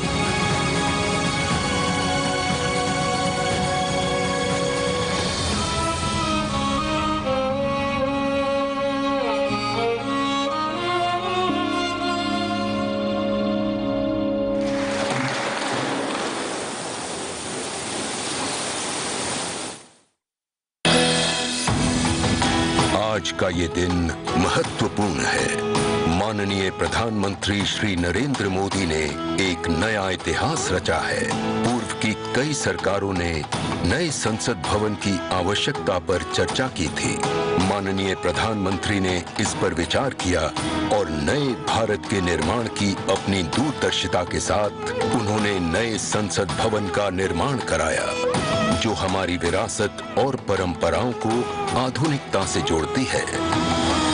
साथियों, नए संसद भवन का निर्माण नूतन और पुरातन के सह अस्तित्व का उदाहरण है। ये नई संरचना लगभग 59,000 श्रमवीरों के योगदान से बनाई गई है। माननीय प्रधानमंत्री ने राष्ट्र की ओर से उनका आभार प्रकट किया है। 75 वर्ष पहले की स्वतंत्रता की भावना को पुनर्जीवित करते हुए माननीय प्रधानमंत्री ने आज तमिलनाडु के अधीनमों से सेंगोल को स्वीकार किया है। सेंगोल राष्ट्र के लिए न्यायपूर्ण और निष्पक्ष शासन का स्मरण कराता है। सेंगोल तमिल शब्द से मई से लिया गया है, जिसका अर्थ है नीति परायणता। इसके शीर्ष पर न्याय के प्रतीक पवित्र नंदी अपनी अचल दृष्टि में विराजित हैं। ये वही सेंगोल है जिसे श्री जवाहरलाल नेहरू ने 14 अगस्त 1947 की रात को थिरुवावडथुरई आदीनम से एक अनुष्ठान के माध्यम से स्वीकार किया था, जिसका आयोजन भारतीय सभ्यता के अनुसार किया गया था। उसके बाद इस पवित्र सेंगोल को यथोचित सम्मान और स्थान न मिल सका, जो मिलना चाहिए था। कहानी मुड़ती है तमिलनाडु के कांचीपुरम की ओर, जहां पूजनीय कांची मठ का आसन है। 15 अगस्त 1978 मठ के 68वें प्रमुख परम पावन श्री चंद्रशेखरेंद्र सरस्वती स्वामीगढ़, जो महापेरियवा अर्थात प्रबुद्ध ज्येष्ठ के रूप में जाने जाते हैं, वे सेंगोल वृतांत को स्मरण करते हुए अपने अनुयायी डॉक्टर आर सुब्रमण्यम से इसका वर्णन करते हैं, जिसे उन्होंने अपनी किताब में स्थान दिया है। महापेरियवा ने बताया कि स्वतंत्रता दिवस के अवसर पर सेंगोल ने एक महत्वपूर्ण भूमिका निभाई थी। हमारे इतिहास की किताबों में यह तथ्य अवश्य होना चाहिए था, लेकिन गत कई वर्षों में कहीं भी इसका उल्लेख नहीं किया गया है। एक बार इस अद्भुत संस्मरण के सार्वजनिक होने पर तमिल मीडिया व प्रकाशनों ने इसे अपने संपादनों और वेबसाइटों में वरीयता दी। माननीय प्रधानमंत्री एक परंपरागत प्रतीक की खोज में थे। तत्पश्चात सेंगोल ने उनका ध्यान आकर्षण किया। उन्होंने इसकी जांच करवाई, जिसका प्रमाण मीडिया विश्लेषणों और पुस्तकों में मिला। आखिरकार सेंगोल की खोज पूरी हुई। यह ऐतिहासिक सेंगोल इलाहाबाद संग्रहालय में मिला। ये चोला साम्राज्य से चली आ रही हमारी भारतीय सभ्यतागत प्रथा है। चोला सदियों तक हमारे उपमहाद्वीप के अग्रणी साम्राज्यों में से एक थे। सबसे महत्वपूर्ण बात यह है कि सेंगोल के प्राप्तकर्ता के पास न्यायपूर्ण और निष्पक्ष रूप से शासन करने का आदेश होता है, जिसे तमिल में आणई कहा जाता है। इस विचार से माननीय प्रधानमंत्री प्रभावित हुए। उनके अनुसार जनता के लिए चुने गए लोगों को इस आदेश को कभी नहीं भूलना चाहिए। उन्होंने यह निश्चय किया कि इस अद्वितीय प्रतीक को अमृत काल के प्रतिबिंब के रूप में अपनाया जाना चाहिए, ताकि राष्ट्र अनंत संभावनाओं से परिपूर्ण रहे। सेंगोल को आज सुबह संसद में उसके सुयोग्य स्थान पर स्थापित किया गया। यह सभी के लिए भारत सरकार के न्यायपूर्ण और निष्पक्ष शासन के अटूट संकल्प का स्मरण कराता है। इस दृढ़ता के साथ भारत विश्व गुरु के रूप में अपना यथोचित स्थान ग्रहण करने की ओर बढ़ रहा है।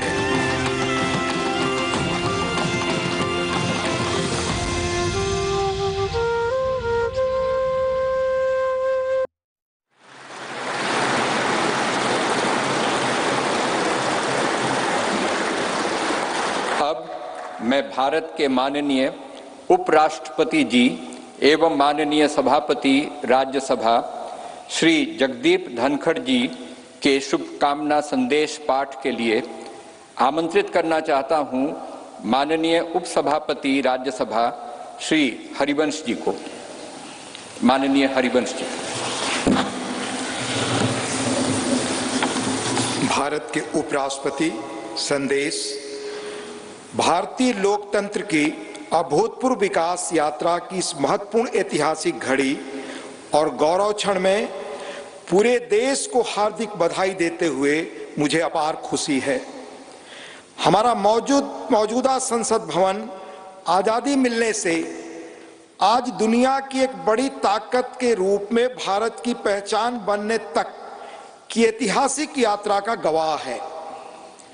मुझे पूरा यकीन है कि इस अमृत काल के दौर में बना नया संसद भवन आगे भी हमारी तेज प्रगति का साक्षी रहेगा।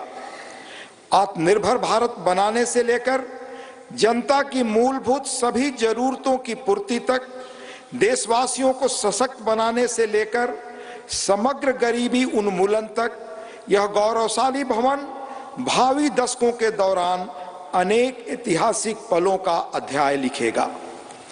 नई संसद हमारी शाश्वत धाराओं का प्रतीक है।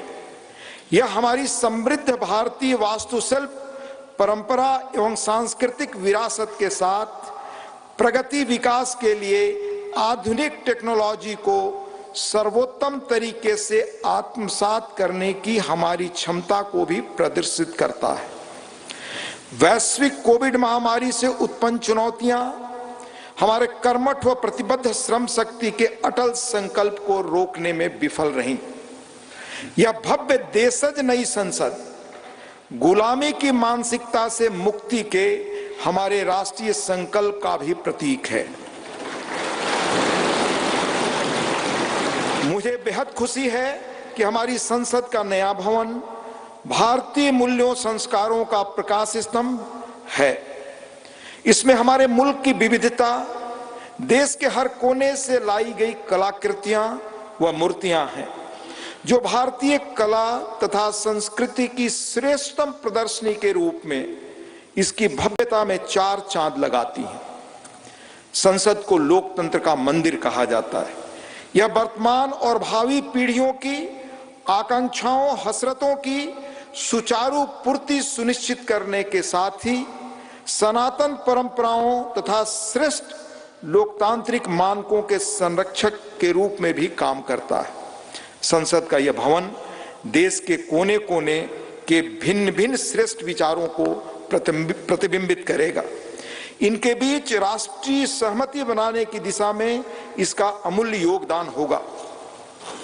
मेरा दृढ़ विश्वास है कि संसद का नया भवन नीतियों और विधानों के माध्यम से देश के हाशिए के लोगों को विशेष तरजीह देते हुए सभी देशवासियों की आवश्यकताओं और आकांक्षाओं का सक्रियता से समाधान सुनिश्चित करेगा। इस तरह भारत की बुनियादी प्रतिबद्धता को और सुदृढ़ करेगा। यह मुल्क लोकतंत्र का पालना है। दुनिया के सबसे पुराने और बड़े लोकतांत्रिक देश के रूप में भारत लोकतांत्रिक मूल्यों और प्रक्रियाओं के वैश्विक फैलाव और संरक्षण में सहायक रहा है। मैं आश्वस्त हूं कि सम्मान, महिमा, विज्ञान, महान संस्कृति का प्रतीक संसद का नया भवन लोकतंत्र को जीवंत रखने एवं सुदृढ़ करने की दिशा में हमारे सतत प्रयासों को पुनः नई ऊर्जा और बल देगा और सफलता का मार्ग प्रशस्त करेगा। यह कहते हुए मुझे अपार खुशी है कि माननीय प्रधानमंत्री श्री नरेंद्र मोदी जी, जो आजादी के बाद जन्म लेने वाले हमारे मुल्क के पहले प्रधानमंत्री हैं, इस शानदार भवन का लोकार्पण कर रहे हैं। जैसा कि मैं अक्सर कहता हूं और मेरा दृढ़ विश्वास है कि संसद लोकतंत्र का मार्गदर्शक ध्रुव तारा यानी नॉर्थ स्टार है। संसद लोगों के जनादेश को प्रतिबिंबित करने वाला सबसे प्रामाणिक मंच है। किसी देश की नियति को दिशा देने में इसकी निर्णायक भूमिका असंदिग्ध है और यह प्रजातंत्र का मूल मंत्र और सार है। तकनीकी रूप से सशक्त संसद निश्चित रूप से संसद सदस्यों को राष्ट्र की नियति को आकार देने के लिए अपनी ऊर्जा और प्रतिभा को श्रेष्ठतम रूप से उजागर करने में सक्षम बनाएगी। लोकतांत्रिक मूल्यों को प्रस्फुटित करना सुनिश्चित करेगी। लोकतंत्र के मंदिर के रूप में संसद की उदात्तता को बढ़ाएगी। मुझे पूरी उम्मीद है कि नया भवन भविष्य की भावी चुनौतियों के बीच भारत का पथ प्रदर्शक बनेगा। हमारी साझा उमंगों, आकांक्षाओं और अभिलाषाओं को सार्थक और सशक्त दिशा देगा। हार्दिक शुभकामनाएं। अंत में देश के माननीय उपराष्ट्रपति जी आदरणीय श्री जगदीप धनखड़ जी का हस्ताक्षर, दिनांक 28 मई 2023 नई दिल्ली।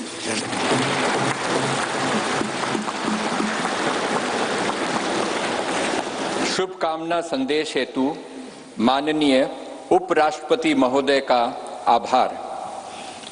आज के इस ऐतिहासिक समारोह को अपनी मंगल कामनाओं से अभिसिंचित करने हेतु भारत की माननीय राष्ट्रपति आदरणीय द्रौपदी मुर्मू जी का प्रेरणादायी संदेश प्राप्त हुआ है। मैं माननीय उपसभापति राज्यसभा श्री हरिवंश जी से अनुरोध करूंगा कि माननीय राष्ट्रपति महोदया के आशीर्वचन संदेश का पाठ करने की कृपा करें।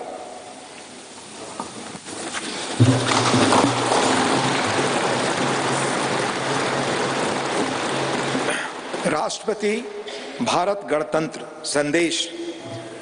संसद के नए भवन के उद्घाटन का यह महान अवसर भारतीय इतिहास में स्वर्णाक्षरों में दर्ज रहेगा। इस अवसर पर यह संदेश प्रेषित करते हुए मुझे अपार प्रसन्नता हो रही है।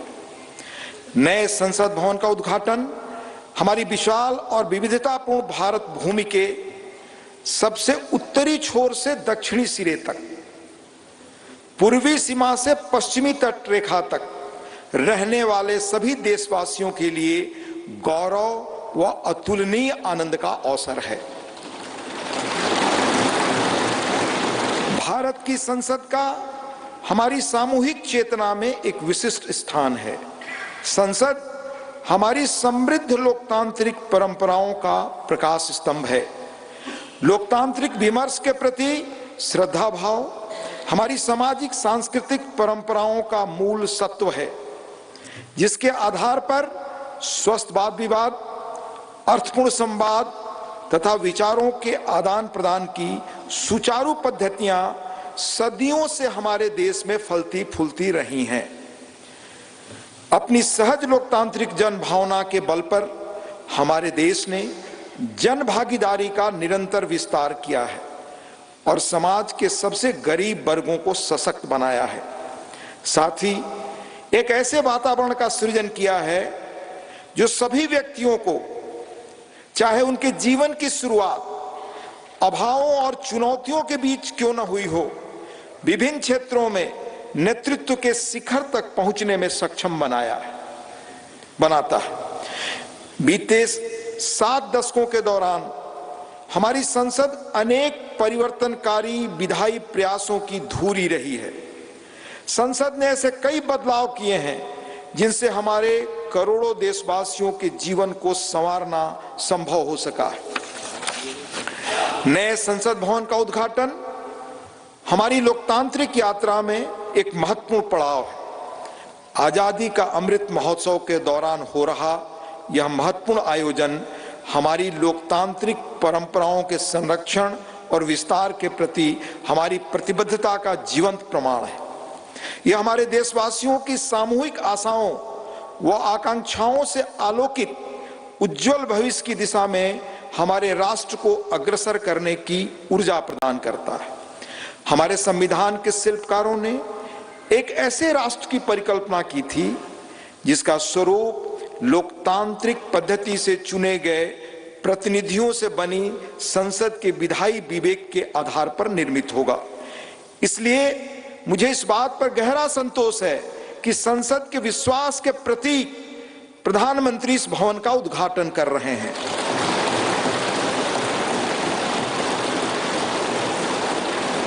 इस विश्वास के साथ कि नए संसद भवन का अनावरण हम सभी के बीच एकता और राष्ट्रीय गौरव की भावना को और अधिक मजबूत बनाएगा। मैं उन लोगों की हृदय से सराहना करती हूं जिन्होंने हमारे महान लोकतंत्र के जीवंत प्रतीक इस भवन का निर्माण कार्य संपन्न करने के लिए दिन रात अथक परिश्रम किया। इनके अनथक प्रयासों की स्मृति देशवासियों के मनोमस्तिष्क में सदैव अंकित रहेगी। मेरी हार्दिक शुभकामना है कि नवनिर्मित संसद भवन भारतीय लोकतंत्र की महान परंपराओं और आदर्शों के अनुरूप नए प्रतिमान स्थापित करे। अंत में महामहिम राष्ट्रपति जी आदरणीय श्रीमती द्रौपदी मुर्मू जी का हस्ताक्षर है। 26 मई 2023 नई दिल्ली।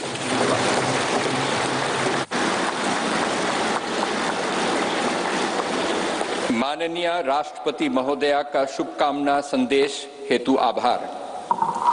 भारतवर्ष लोकतंत्र की जननी है। हर भारतवासी युग युगांतर से हमारी समृद्ध लोकतांत्रिक विरासत का संवाहक रहा है।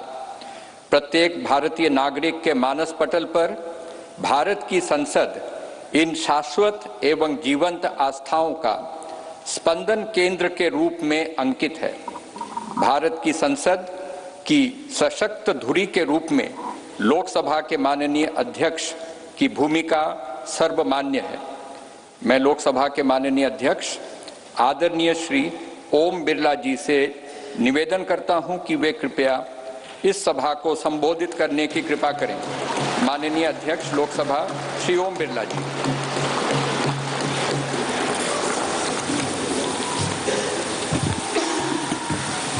नमस्कार। भारत की लोकतांत्रिक आस्था के प्रतीक हमारी संसद के इस नवनिर्मित भवन में के लोकार्पण समारोह में भारत के यशस्वी प्रधानमंत्री माननीय नरेंद्र मोदी जी, राज्यसभा के उपसभापति डॉक्टर हरवंश जी, गणमान्य अतिथिगण, देवियों और सज्जनों, मैं आप सभी का हार्दिक स्वागत करता हूं, अभिनंदन करता हूं। आजादी के अमृत काल में संपूर्ण राष्ट्र आज इस महत्वपूर्ण और ऐतिहासिक पल का साक्षी बन रहा है। मैं माननीय प्रधानमंत्री जी को साधुवाद देता हूं, जिनके दृढ़ संकल्प और प्रेरक मार्गदर्शन से संसद का यह नया भवन 2.5 वर्ष से भी कम अवधि में बनकर तैयार हुआ। मैं उन हजारों श्रमिक भाई बहनों को नमन करता हूं, जिनकी निरंतर श्रम साधना और कठिन परिश्रम से ये भागीरथ प्रयास पूरा हुआ। कोविड महामारी के कठिन समय में हमारे श्रमजीवियों ने अपने कर्तव्यों के प्रति अद्भुत समर्पण दिखाया, जिसके कारण राष्ट्र का ये सामूहिक संकल्प सिद्ध हुआ। जनप्रतिनिधि जनहित और जनता का सेवा भाव के रूप में काम करते हैं। पिछले 7 दशकों से संसद के अंदर हमारे विद्वान नेताओं और सांसदों की उत्कृष्ट चर्चा और संवाद से जनता की समस्याओं का समाधान किया गया और महत्वपूर्ण कानून भी बनाए, जिससे लोगों के सामाजिक आर्थिक जीवन में व्यापक परिवर्तन हुआ। हमारा लोकतंत्र और अधिक सशक्त हुआ। इस अवसर पर मैं उन सब का भी आभार व्यक्त करता हूं। लोकसभा में मेरे पूर्ववर्ती अध्यक्ष ने सदन की गरिमा और प्रतिष्ठा बढ़ाने में समर्पित भाव से योगदान दिया, उनका भी मैं साधुवाद व्यक्त करता हूं। भारत विश्व का प्राचीनतम लोकतंत्र है। संपूर्ण विश्व में लोकतंत्र की जननी के रूप में हमारी पहचान है। संसदीय लोकतंत्र की इस यात्रा में हमने सदनों की अच्छी परंपराएं और परिपाटियां स्थापित की है। हमारी निर्वाचन प्रक्रिया के कुशल, पारदर्शी एवं विश्वसनीय प्रबंधन के कारण लोगों का विश्वास लोकतंत्र के प्रति और बढ़ा है। इस अमृत काल में भारत की प्रतिष्ठा विश्व में बढ़ी है, सम्मान बढ़ा है। आज लोकतांत्रिक मूल्यों के साथ साथ वैश्विक चुनौतियों के समाधान के लिए विश्व भारत की ओर देखता है। भारत की संसद लोकतांत्रिक व्यवस्था का सर्वोच्च केंद्र है। लोकतांत्रिक प्रक्रियाओं में जनता की बढ़ती भागीदारी इस सत्य को रेखांकित करती है। लोकतंत्र हमारे इतिहास की बहुमूल्य धरोहर है। लोकतंत्र हमारे वर्तमान की ताकत है। लोकतंत्र हमारे स्वर्णिम भविष्य का आधार है। हमारी संसद घरेलू और वैश्विक चुनौतियों को अवसर में बदलने का सामर्थ्य रखती है। विविधता में एकता भारत की शक्ति है। ये शक्ति संसद में भी दृष्टिगत होती है, जहां क्षेत्रीय तथा विचारधाराओं की भिन्नता के बावजूद सांसदगण राष्ट्रहित के विषयों पर एक स्वर में अपनी बात को रखते हैं। यही हमारी लोकतंत्र की ताकत है। भारत की संसद इस प्राचीन राष्ट्र की गौरवपूर्ण लोकतंत्र विरासत की कस्टोडियन है। हमारा वर्तमान संसद भवन भारत की स्वतंत्रता प्राप्ति तथा संविधान निर्माण से लेकर अनेक ऐतिहासिक घटनाओं का साक्षी रहा है। इसलिए अपनी इस अनमोल धरोहर को संभाल कर रखना भी हमारा दायित्व है। पिछले वर्षों में पक्ष विपक्ष के माननीय सदस्यों ने कई अवसरों पर संसद के नए भवन के निर्माण की आवश्यकताओं को महसूस किया था। इसी परिप्रेक्ष्य में राज्यसभा और लोकसभा दोनों सदनों ने माननीय प्रधानमंत्री जी से संसद का नया भवन बनाने का आग्रह किया।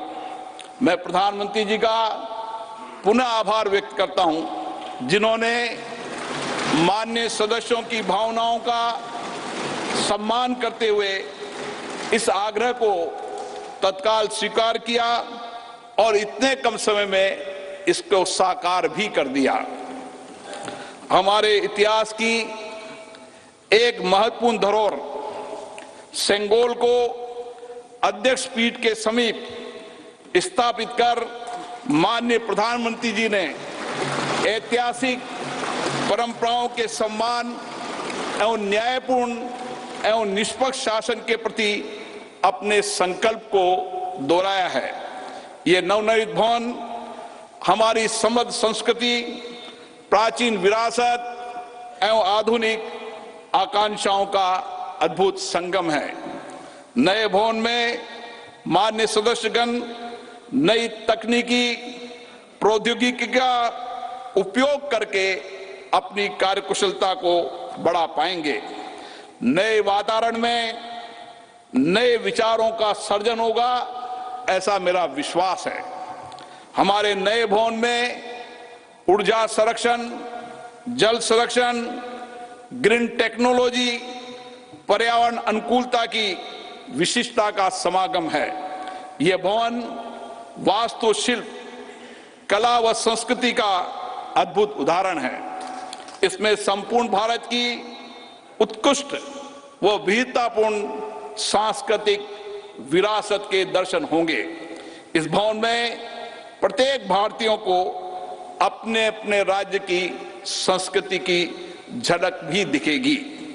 इसलिए मेरा माननीय सांसद मित्रों से अनुरोध है, हम संसद में जब नए भवन में प्रवेश करें तो नए संकल्प के साथ प्रवेश करें। हम लोकतंत्र की अच्छी परंपराओं को आगे बढ़ाएं।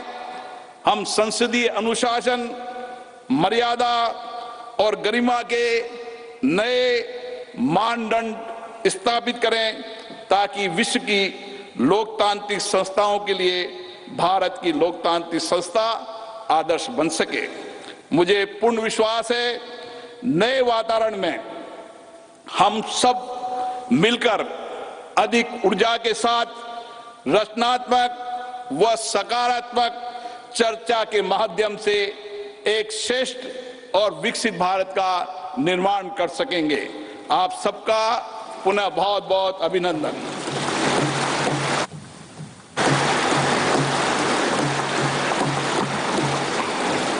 धन्यवाद। लोकसभा के माननीय अध्यक्ष महोदय, आज के इस ऐतिहासिक अवसर पर भारत के डाक विभाग ने स्मारक डाक टिकट जारी करने का निर्णय लिया है। मैं माननीय प्रधानमंत्री जी से अनुरोध करूंगा कि वे स्मारक डाक टिकट जारी करने की कृपा करें।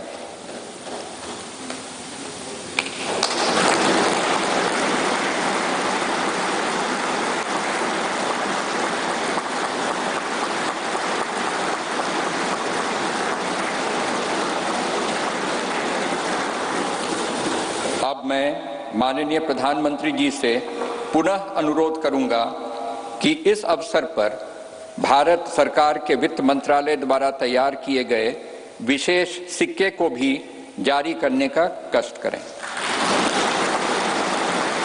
मैं सभी गणमान्य अतिथियों को अवगत करा दूं कि 75 रुपए का यह स्मारक सिक्का भारत सरकार के कोलकाता टकसाल ने चांदी, तांबा, निकेल एवं जिंक धातुओं के मिश्रण से तैयार किया है। धन्यवाद माननीय प्रधानमंत्री जी, माननीय अध्यक्ष लोकसभा एवं माननीय उपसभापति राज्यसभा।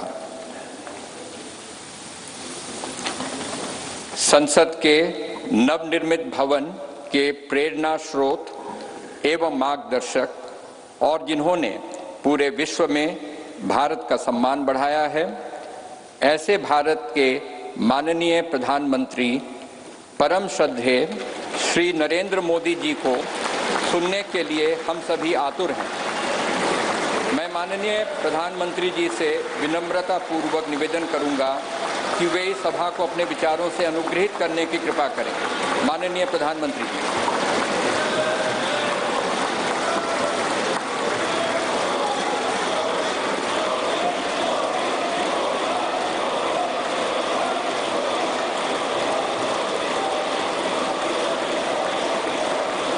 लोकसभा के स्पीकर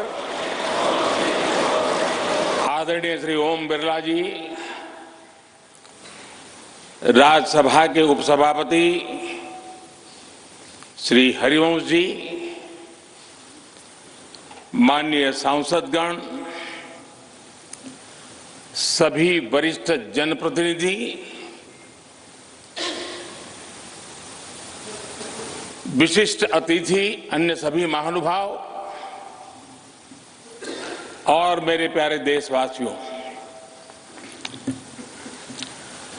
हर देश की विकास यात्रा में कुछ पल ऐसे आते हैं जो हमेशा के लिए अमर हो जाते हैं।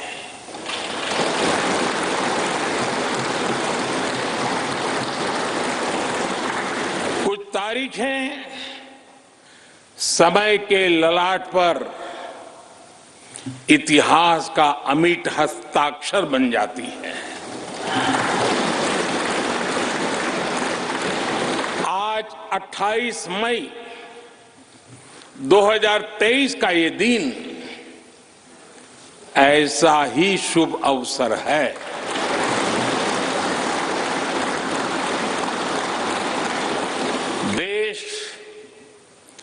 आजादी के 75 वर्ष होने पर अमृत महोत्सव मना रहा है। इस अमृत महोत्सव में भारत के लोगों ने अपने लोकतंत्र को संसद के इस नए भवन का उपहार दिया है।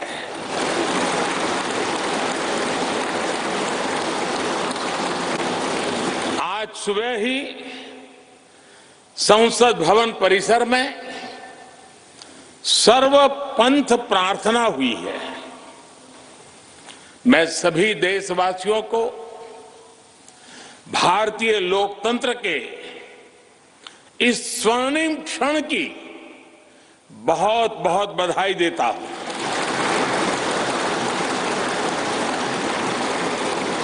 साथियों, ये सिर्फ एक भवन नहीं है,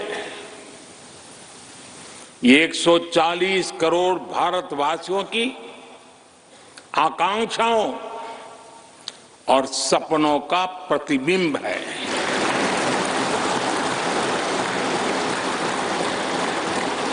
ये विश्व को भारत के दृढ़ संकल्प का संदेश देता हमारे लोकतंत्र का मंदिर है।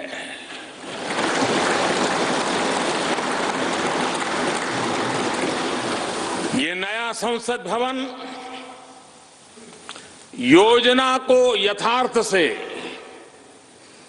नीति को निर्माण से, इच्छा शक्ति को क्रिया शक्ति से, संकल्प को सिद्धि से जोड़ने वाली अहम कड़ी साबित होगा। ये नया भवन हमारे स्वतंत्रता सेनानियों के सपनों को साकार करने का माध्यम बनेगा। ये नया भवन आत्मनिर्भर भारत के सूर्योदय का साक्षी बनेगा।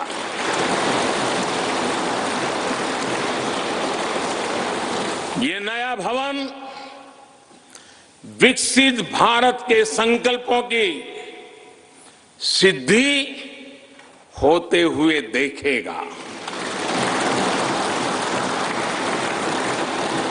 ये नया भवन नूतन और पुरातन के सह अस्तित्व का भी आदर्श है। साथियों, नए रास्तों पर चलकर ही नए प्रतिमान गढ़े जाते हैं।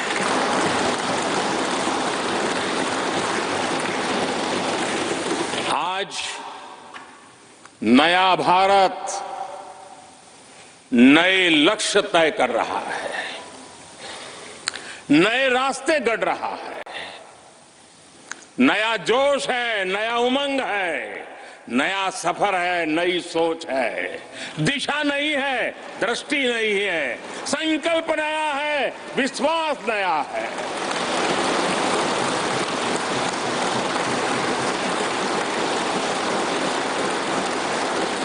और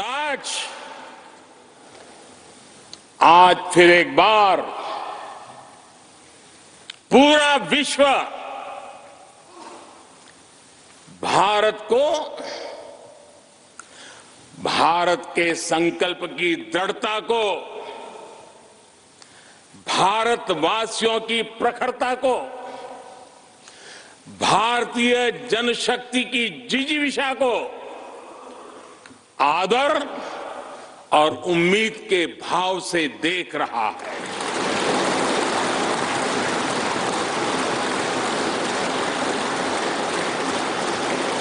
जब भारत आगे बढ़ता है तो विश्व आगे बढ़ता है।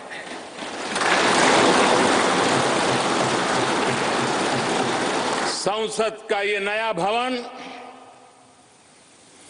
भारत के विकास से विश्व के विकास का भी आह्वान करेगा।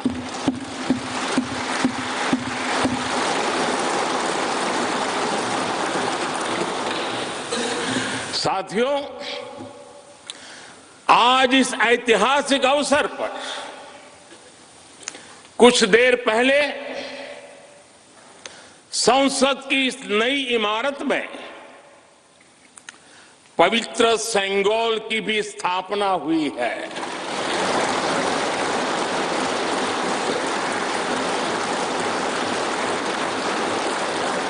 महान चोल साम्राज्य में सेंगोल को कर्तव्य पथ का, सेवा पथ का, राष्ट्र पथ का प्रतीक माना जाता था। राजा जी और आदिनम के संतों के मार्गदर्शन में यही सेंगोल सत्ता के हस्तांतरण का प्रतीक बना था। तमिलनाडु से विशेष तौर पर आए हुए आदिनम के संत आज सुबह संसद भवन में हमें आशीर्वाद देने उपस्थित हुए थे। मैं उन्हें पुनः श्रद्धापूर्वक नमन करता हूं। उनके ही मार्गदर्शन में लोकसभा में ये पवित्र सेंगोल स्थापित हुआ है। पिछले दिनों मीडिया में इसके इतिहास से जुड़ी बहुत सारी जानकारी उजागर हुई है।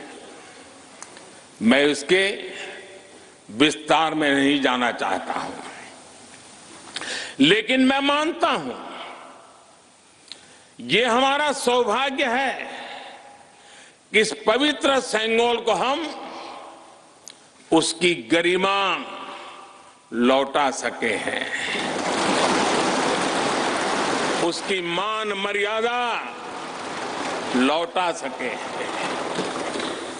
जब भी इस संसद भवन में कार्रवाई शुरू होगी, ये सेंगोल हम सभी को प्रेरणा देता रहेगा।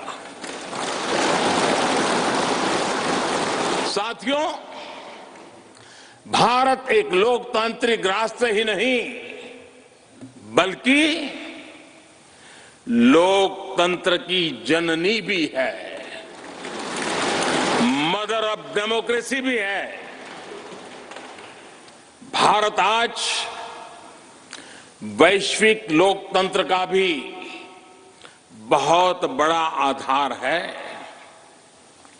लोकतंत्र हमारे लिए सिर्फ एक व्यवस्था नहीं, एक संस्कार है, एक विचार है, एक परंपरा है। हमारे वेद हमें सभाओं और समितियों के लोकतांत्रिक आदर्श सिखाते हैं। महाभारत जैसे ग्रंथों में गणों और गणतंत्रों की व्यवस्था का उल्लेख मिलता है। हमने वैशाली जैसे गणतंत्रों को जीकर दिखाया है।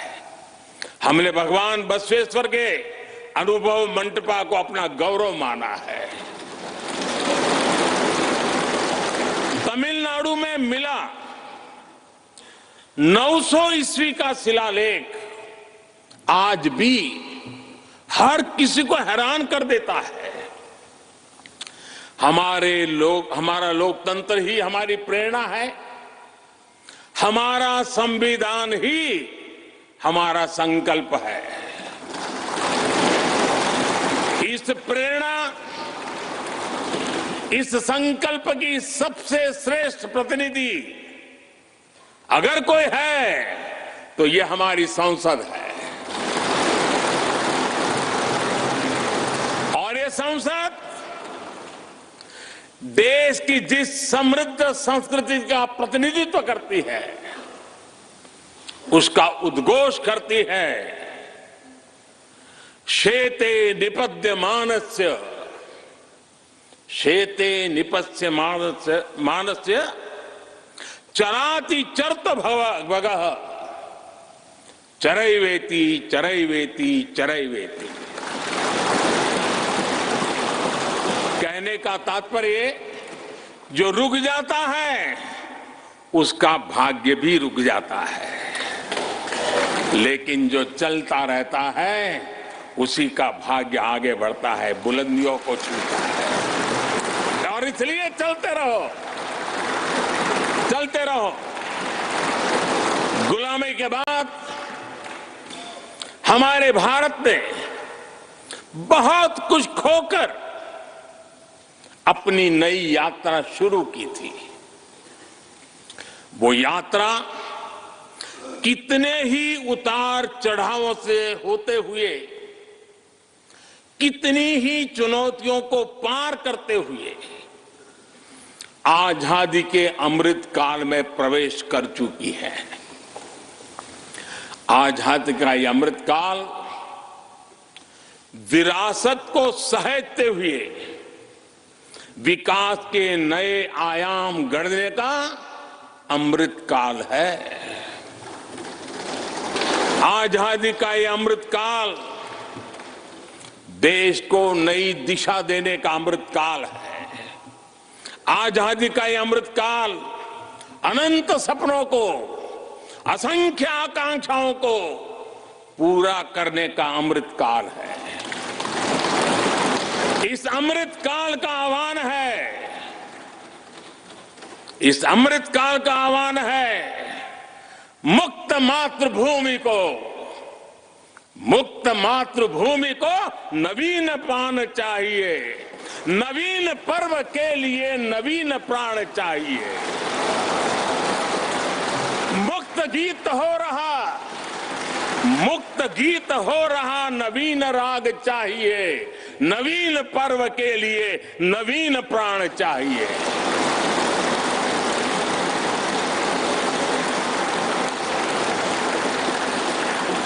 और इसलिए भारत के भविष्य को उज्जवल बनाने वाली इस कार्यस्थली को भी उतना ही नवीन होना चाहिए, आधुनिक होना चाहिए। साथियों, एक समय था जब भारत दुनिया के सबसे समृद्ध और वैभवशाली राष्ट्रों में गिना जाता था। भारत के नगरों से लेकर महलों तक, भारत के मंदिरों से लेकर मूर्तियों तक, भारत का वास्तु भारत की विशेषज्ञता का उद्घोष करता था। सिंधु सभ्यता के नगर नियोजन से लेकर मौर्यकालीन स्तंभों और स्तूपों तक, चोल शासकों के बनाए भव्य मंदिरों से लेकर जलाशयों और बड़े बांधों तक, भारत का कौशल विश्व भर से आने वाले यात्रियों को हैरान कर देता था। लेकिन सैकड़ों साल की गुलामी ने हमसे हमारा ये गौरव छीन लिया। एक ऐसा भी समय आ गया जब हम दूसरे देशों में हुए निर्माण को देखकर मुग्ध होने लग गए।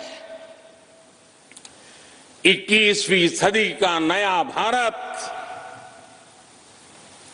बुलंद हौसले से भरा हुआ भारत, अब गुलामी की उस सोच को पीछे छोड़ रहा है। आज भारत प्राचीन कला की उस गौरवशाली धारा को एक बार फिर अपनी तरफ मोड़ रहा है और संसद की ये नई इमारत इस प्रयास का जीवंत प्रतीक बनी है। आज नए संसद भवन को देखकर हर भारतीय गौरव से भरा हुआ है। इस भवन में विरासत भी है, वास्तु भी है, इसमें कला भी है, कौशल भी है, इसमें संस्कृति भी है और संविधान के स्वर भी है। आप देख रहे हैं कि लोकसभा का आंतरिक हिस्सा, यहां भी देखिए, यहां भी देखिए, राष्ट्रीय पक्षी मोर पर आधारित है। राज्यसभा का आंतरिक हिस्सा राष्ट्रीय फूल कमल पर आधारित है और संसद के प्रांगण में हमारा राष्ट्रीय वृक्ष बरगद भी है। हमारे देश के अलग अलग हिस्सों की जो विविधता है, इस नए भवन ने उन सबको समाहित किया है। इसमें राजस्थान से लाए गए ग्रेनाइट और बलुआ पत्थर लगाए गए हैं। ये जो लकड़ी का काम आप देख रहे हैं ना, वो महाराष्ट्र से आई है। यूपी में भदोही के कारीगरों ने इसके लिए अपने हाथ से कालीनों को बुना है। एक तरह से इस भवन के कण कण में हमें एक भारत श्रेष्ठ भारत की भावना के दर्शन हो। साथियों, संसद के पुराने भवन में सभी के लिए अपने कार्यों को पूरा करना कितना मुश्किल हो रहा था, ये हम सभी जानते हैं। टेक्नोलॉजी से जुड़ी समस्याएं थी, बैठने की जगह से जुड़ी चुनौती थी।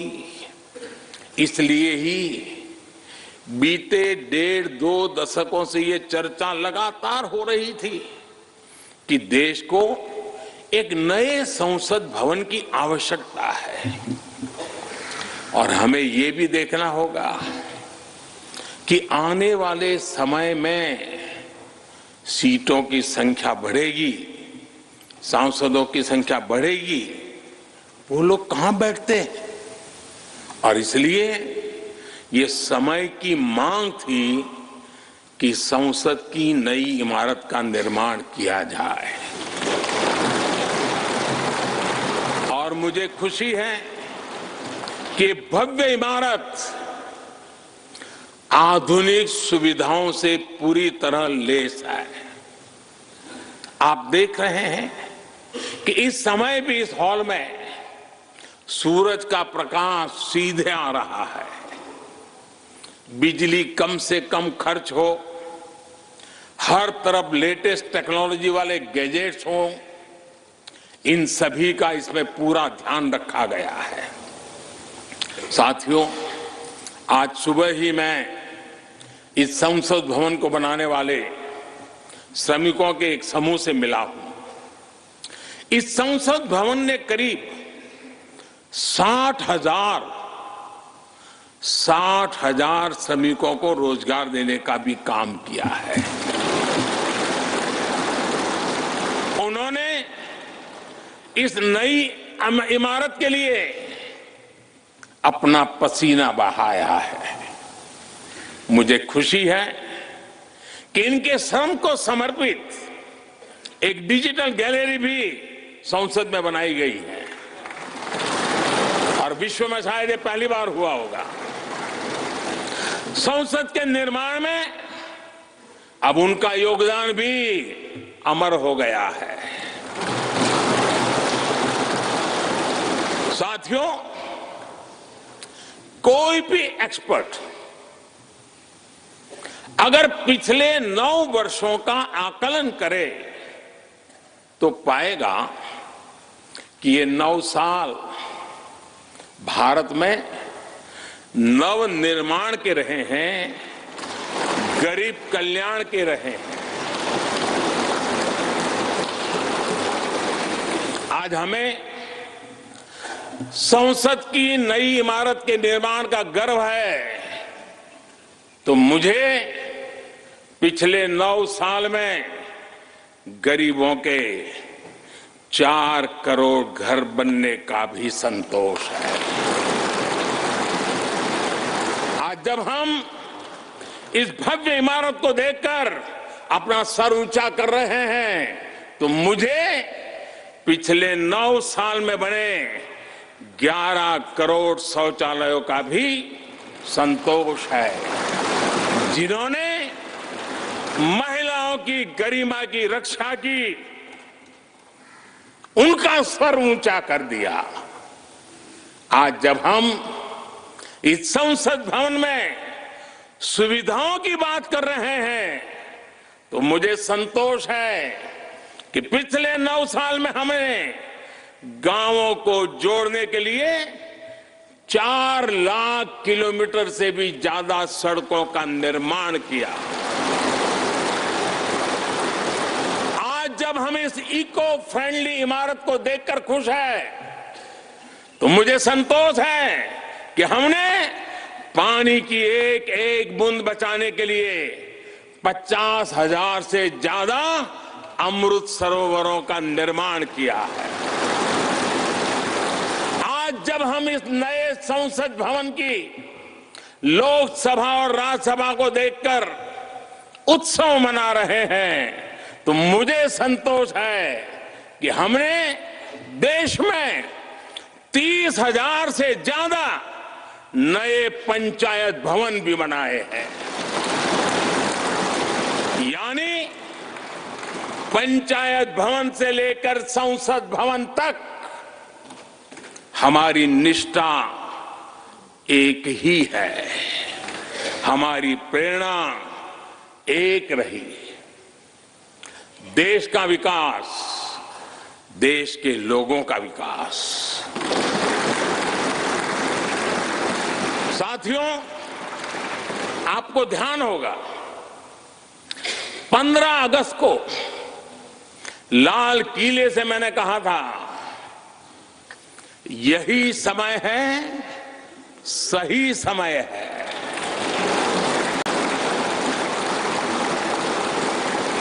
हर देश के इतिहास में ऐसा समय आता है जब देश की चेतना नए सिरे से जागृत होती है।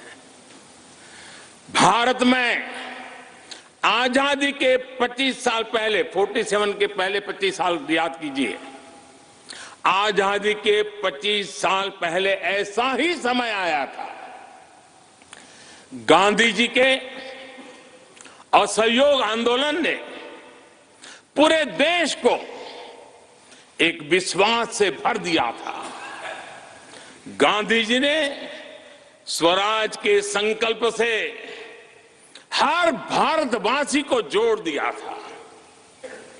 ये वो दौर था जब हर भारतीय आजादी के लिए जी जान से जुट गया था।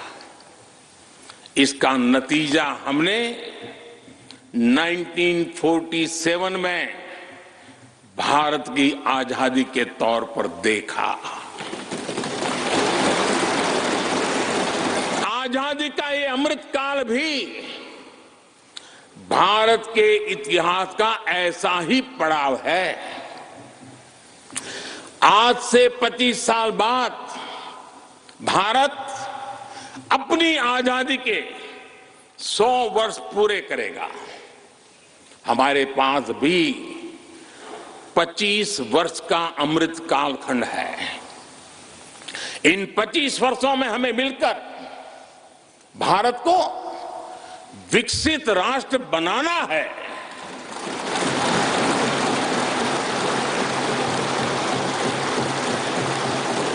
लक्ष्य बड़ा है, लक्ष्य कठिन भी है, लेकिन हर देशवासी को आज इसके लिए जी जान से जुटना ही है। नए प्रण लेने हैं, नए संकल्प लेने हैं, नई गति पकड़नी है।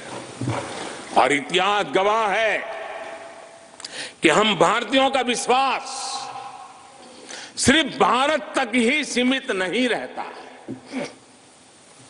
हमारी आजादी की लड़ाई ने दुनिया के बहुत सारे देशों में उस समय एक नई चेतना जागृत कर दी थी। हमारी आजादी की लड़ाई से भारत तो आजाद हुआ ही, साथ ही कई देश आजादी की राह पर चल पड़े।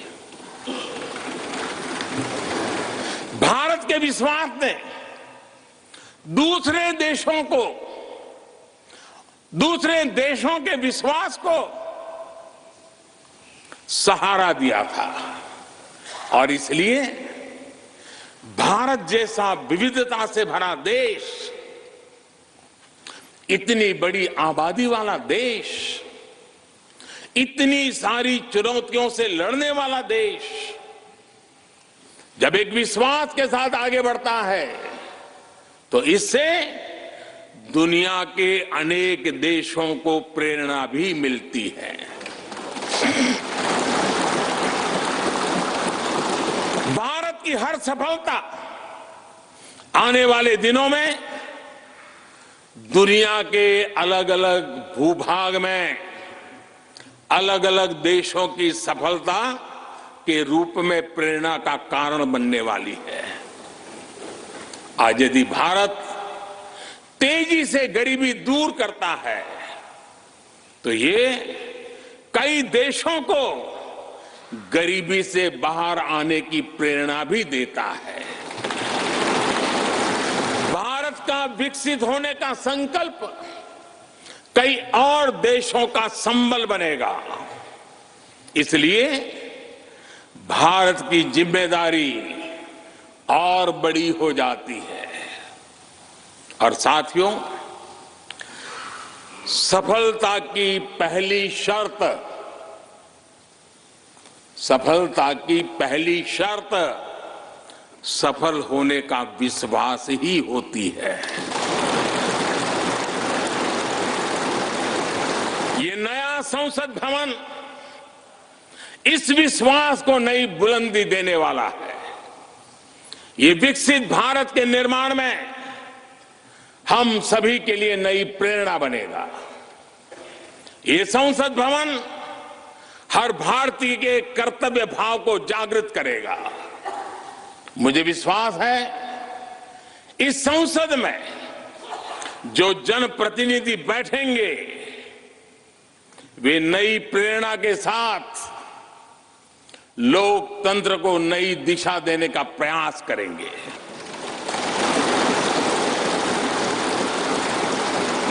हमें नेशन फर्स्ट की भावना से आगे बढ़ना होगा। इदम राष्ट्राय इदम न मम। हमें कर्तव्य पथ को सर्वोपरि रखना होगा। कर्तव्यमेव कर्तव्यम, अकर्तव्यम न कर्तव्यम। हमें अपने व्यवहार से उदाहरण प्रस्तुत करना होगा। यद यदाचरति श्रेष्ठः तत्देव इतरो जनः। हमें निरंतर खुद में सुधार करते रहना होगा। उद्धरेत आत्मना आत्मानानम। हमें अपने नए रास्ते खुद बनाने होंगे। अपदीवो भव।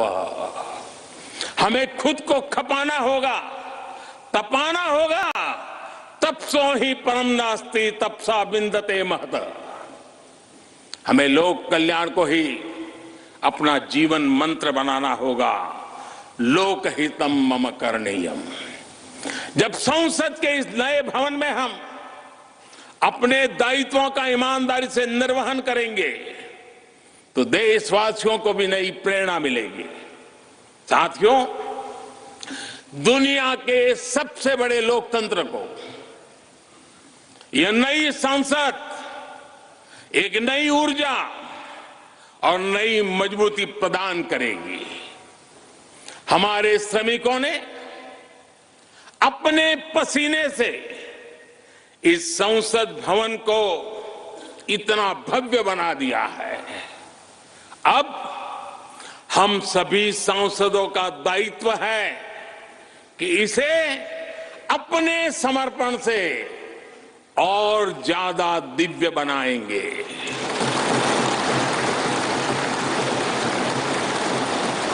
एक राष्ट्र के रूप में हम सभी 140 करोड़ भारतीयों का संकल्प ही इस नई संसद की प्राण प्रतिष्ठा है।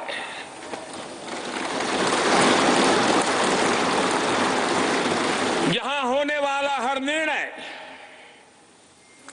आने वाली सदियों को सजाने संवारने वाला है।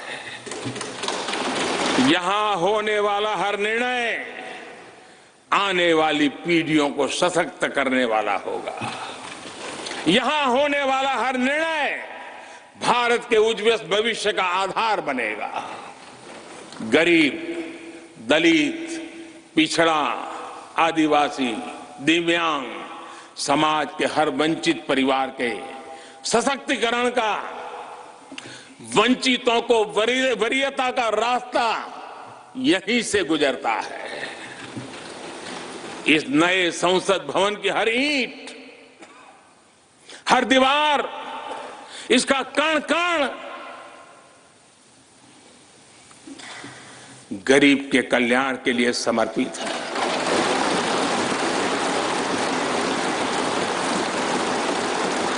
अगले 25 वर्षों में संसद के इस नए भवन में बनने वाले नए कानून भारत को विकसित भारत बनाएंगे। इस संसद में बनने वाले कानून भारत को गरीबी से बाहर निकालने में मदद करेंगे। इस संसद में बनने वाले कानून देश के युवाओं के लिए, महिलाओं के लिए नए अवसरों का निर्माण करेंगे।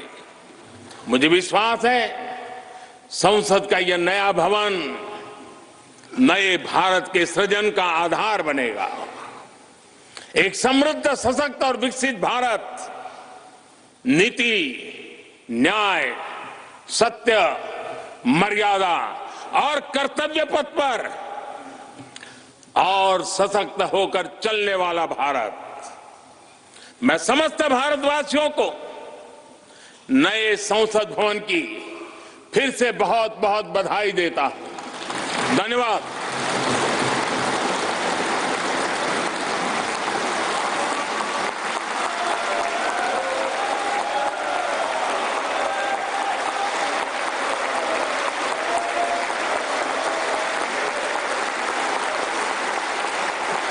धन्यवाद माननीय प्रधानमंत्री जी।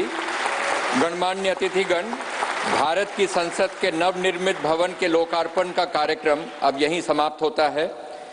आप सभी को इस ऐतिहासिक अवसर पर पधारने के लिए हृदय से धन्यवाद। नमस्कार, जय Hind. Prime Minister Narendra Modi there spoke for close to 40 minutes, 35 minutes to be precise, and spoke of today being a historic moment, that moment in India's history. And now, as he walks down that special stage, he's greeting members of parliament. There are several top diplomats and ambassadors who are also present here. He descends to the well of the house. Rahul Srivastav, what was the most remarkable aspect of what the Prime Minister said? This is that historic moment, 25 years before India's independence, where everyone was galvanized by Mahatma Gandhi's non-cooperation movement to fight for freedom. Now is the time in Azadi Ka Amrit Saal to make the next 25 years glorious. A historic moment, start of a historic event with a new parliament, and Prime Minister has booked his place in history. That's one very telling point. You know, as an impartial viewer, we have to say that his name is etched on this historic moment. Beyond that, I think a speech which I think underlined by that poetry he recited, कि नवीन पर्व के लिए नवीन प्राण चाहिए, and for नवीन प्राण a new building. So he wants the building, as he said, a mix of old, a transition from old to new, a blend of the two, and I think some 8 or 9 times he talked about duty in terms of progress, samarpan, and also Garib Kalyan. I think the messaging is very clear. He is creating a moment that this is a rise of a new India, and this new parliament has to address the aspirations of 140 crore people in the country, and also build an India of the future in the next step by the time India is 100 years old. I think an speech for inspiration and dedication to duty. Remain dedicated to and duty. Very importantly, no political overtones. Yes, and we have the best team of reporters on ground. Mosmi Singh, India Today's Mosmi Singh is standing by, will join us in just a moment. Also with me is Ardnarishwan Muralidharan, who's a Vedic scholar.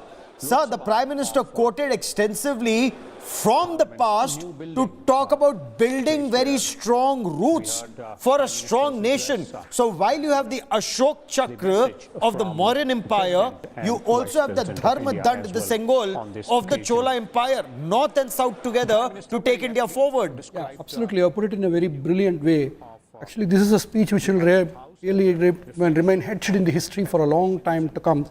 The Prime Minister, in fact, has built the bridges on all the directions of the country. Not only that, he has actually inspired us to take our roots, to actually, strengthen our roots so that India can grow taller, stronger, and bigger in the world's this thing. And the trees of this growth can only come if you are going to nourish the root. And he has, in fact, beautifully summarized this through his various quotes, which of course are really astounding. I mean, it's a very fantastic speech.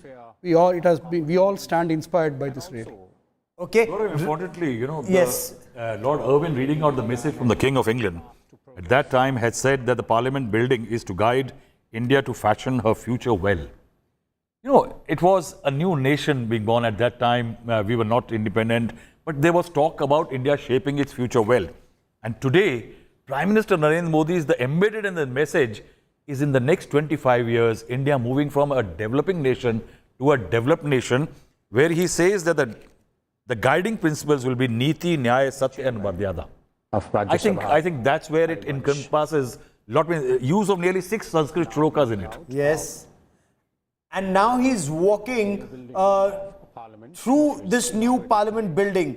He's seen Lok Sabha. He addressed the nation from the Lok Sabha, addressed members of parliament. He's again with officials and those workers who were involved in the construction of the parliament and those who will serve there. Rahul, this is one aspect about him. The Prime Minister, of course, with his Council of Ministers in these pictures, it seems. Yes. He's with the Council of Ministers here, Rahul. That's a photo opportunity. That's a photo happening. It was. And then with parliament officials. Officials. He's always with those, who are at the backroom boys and girls. At the big moment, don't forget the small. That last denominator should always remain in the frame. Because that's what he is. You see, the direct connect. You see, when he was in Gujarat, he had schemes in which ordinary grievances will reach the Chief Minister. He will undertake them directly. Pragati, so many of the schemes, his Man Ki Baat, 101st episode today. Yes. Each time, if you see, there is a very strong undertone that the Prime Minister is establishing a direct connect. And I think that's what he's trying to address. So despite all the political criticism, the President not being there, Vice President not being there, the opposition boycotting it, what has he done in this speech? He has created a connect to the last denominator. I think that is perhaps what a politician does eventually. But I think, yes. And the point that he's making, Rahul, that you were mentioning about Lord Irwin of foreigners who were talking about how India should do well. The Prime Minister in Azadi Ka Amrit Kal, as he puts it, talks about if India does well, the world will do well. Yes. So India leads the world. India would be the engine for the world to move forward in the times to come, is his hope and his dream. You see, Gaurav, that's a very interesting point to raise. At the time when COVID pandemic hit and demonetization and several other things prior to that, critics have said that India's failures actually led to a worsening as far as the global economy is concerned. And today, India is the new hope as far as the the world economy is concerned. Yes, definitely. So, see, again, that inspiration, he is trying to infuse it. He's telling the people, work hard, work dedicated manner, look at a prospective India. A very nice line, he said, Safalta ki pehli shart, सफलता का पर विश्वास है कि हम सफल हो जाएंगे. That, what does it tell you? Do work harder. You can achieve better times and perhaps be the global engine. Yes. Instead of being the double engine and 4 engine and others in India, you can be the engine of the global growth. And in that, what happens? The final analysis, it is the Indians who benefit. Absolutely. मुक्त मातृभूमि को नवीन प्राण चाहिए, नवीन पर्व के लिए नवीन प्राण चाहिए. That's the point that he's making. So it's new energy that's required, Muralidharanji, to take the country forward. That's the point he's making. This is Azadi Ka Amrit Kal, as he puts it. For this Azadi Ka Amrit Kal, you need new energy to spur the nation forward, Absolutely. Which would then spur the world. Absolutely. In fact, the spurring of the world, I can proudly say I'm part of this mission called Jal Jeevan Mission, in which, over a period of last 3.5 years, we have done around 12 crores of tap connections in the whole country. Yes. From the point of around 16-17% in 2019, we have now reached up to 62%, which around 9 crore taps given in this 3 months period. And I can tell you, I have traveled length and breadth of this country. Many of my team members have traveled length and breadth of the countries. And we have been, everyone in our office, they come and go only in the morning to evening. It's all work. And in fact, this journey has started 3.5 years before. Okay. And this mission is perhaps one of the greatest examples for the world. And it sets out its own standards for the words to follow. And I want to bring in my colleague Mosby Singh for more on this. Rahul Gautam also joins us in a moment. Mosby, the Prime Minister, he's talking about the era, the 2.5 years that it took to build this parliament, that it gave job to 60,000 people. He met them, but he said while this was happening, while a new parliament was coming, 4 crore homes were built in the past 9 years, 11 crore toilets were built, and 4 lakh kilometers of roads were built. From Panchayat to Parliament, he's talking about his government's growth journey also. Absolutely, in that very inspiring speech that the Prime Minister gave, in fact, you know, as the BJP leaders would see it, the Prime Minister elaborated on the Modi government's achievements, even as he spoke about the Parliament being a symbol of Atmanirbhar Bharat, Gaurav, Ek Bharat, Shresht Bharat. So here, Prime Minister, you know, connecting the dots from laying down the foundation stone of this Parliament building, right in the middle of the COVID pandemic, where Shramjeevis toiled day in and day out to deliver this Parliament in record time. On the other hand, development work was happening in various nook and corners of the country, from housing to the economy to road construction, everything for the progress of the country. And now the Prime Minister went on to elaborate that how we don't need to look at other countries for development, because India in itself is actually a big symbol. And let's try and speak to some of the MPs who are coming out, Gaurav. They would be moving out from the new Parliament building anytime now, and we'll try and get you the first reactions. But I would see Prime Minister's speech as trying to send in a message to the countrymen that here's a government that is talking about deliverables, what we have given to you, and what the brand Modi actually stands for. And he's said it very loud and very clear. He said, okay, loud and clear, that's what he's talking about. We'll wait for you to talk to the new MPs. Rahul, there's another point that the Prime Minister raised, and in the past 2 days, he's raised this at least twice. Yesterday, when he was interacting with the Adhinams, the saints who had come in from Tamil Nadu, he sought their blessings once again, thanked them for their blessings. But what did he say? He's talking about India being the growth engine at the time of the Indus Valley civilization, Sindhu Ghati ki Sabhyata, to the Mauryan Empire, to the Cholas, then talks about that Lamba Kalkhand, or that long duration where Indians were no longer free people, there were invaders who came in, and then is linking that Chola period or the pre-invasion period to post-independence period. That this is when this nation is starting to rise again and is extremely self-confident. So he's using this Sengol as the bridge between the Chola Empire, the pre-invasion empire, to modern India.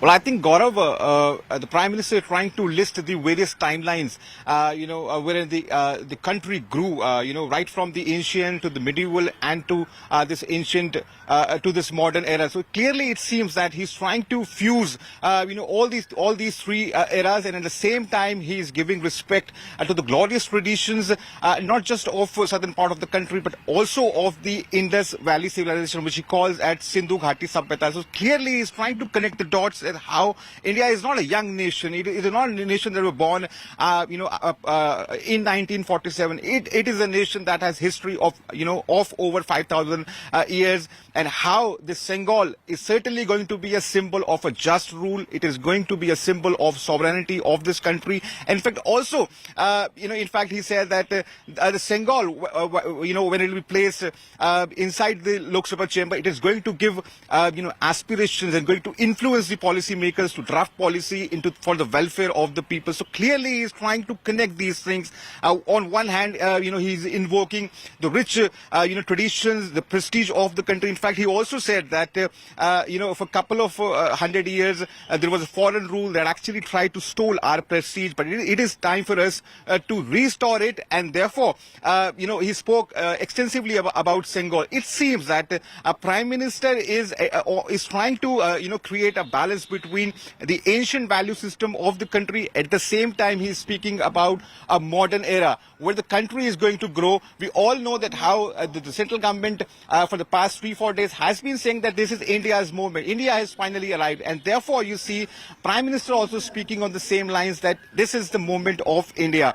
And clearly it seems that at the same time when he is invoking the rich traditions and the glorious history of our past, at the same time also speaking thinking about that, how we are going to usher in a new era, how we are going to achieve more, what are going to deliver in coming years. So clearly it seems that it's a fusion of modern ideas. At the same time, he's giving due importance to ancient value system as well. Because Rahul and Mr. Muralidhar, and Rahul, to you first, unless you have very strong roots, you don't build a very strong tree, you don't build a big tree. That's the Prime Minister's effort when he talks about India being the mother of democracies, not some who may say we actually became a nation or a democracy only in 1947. Gaurav, I think the speech had a lot of element about resolve. You know, the MPs need to resolve, they need to be just, people need to work, that Atmanirbhar element, that this is the moment. This is the moment that 25 years before independence was a time when Gandhi's Asahayog Andolan and Swaraj Andolan catapulted India's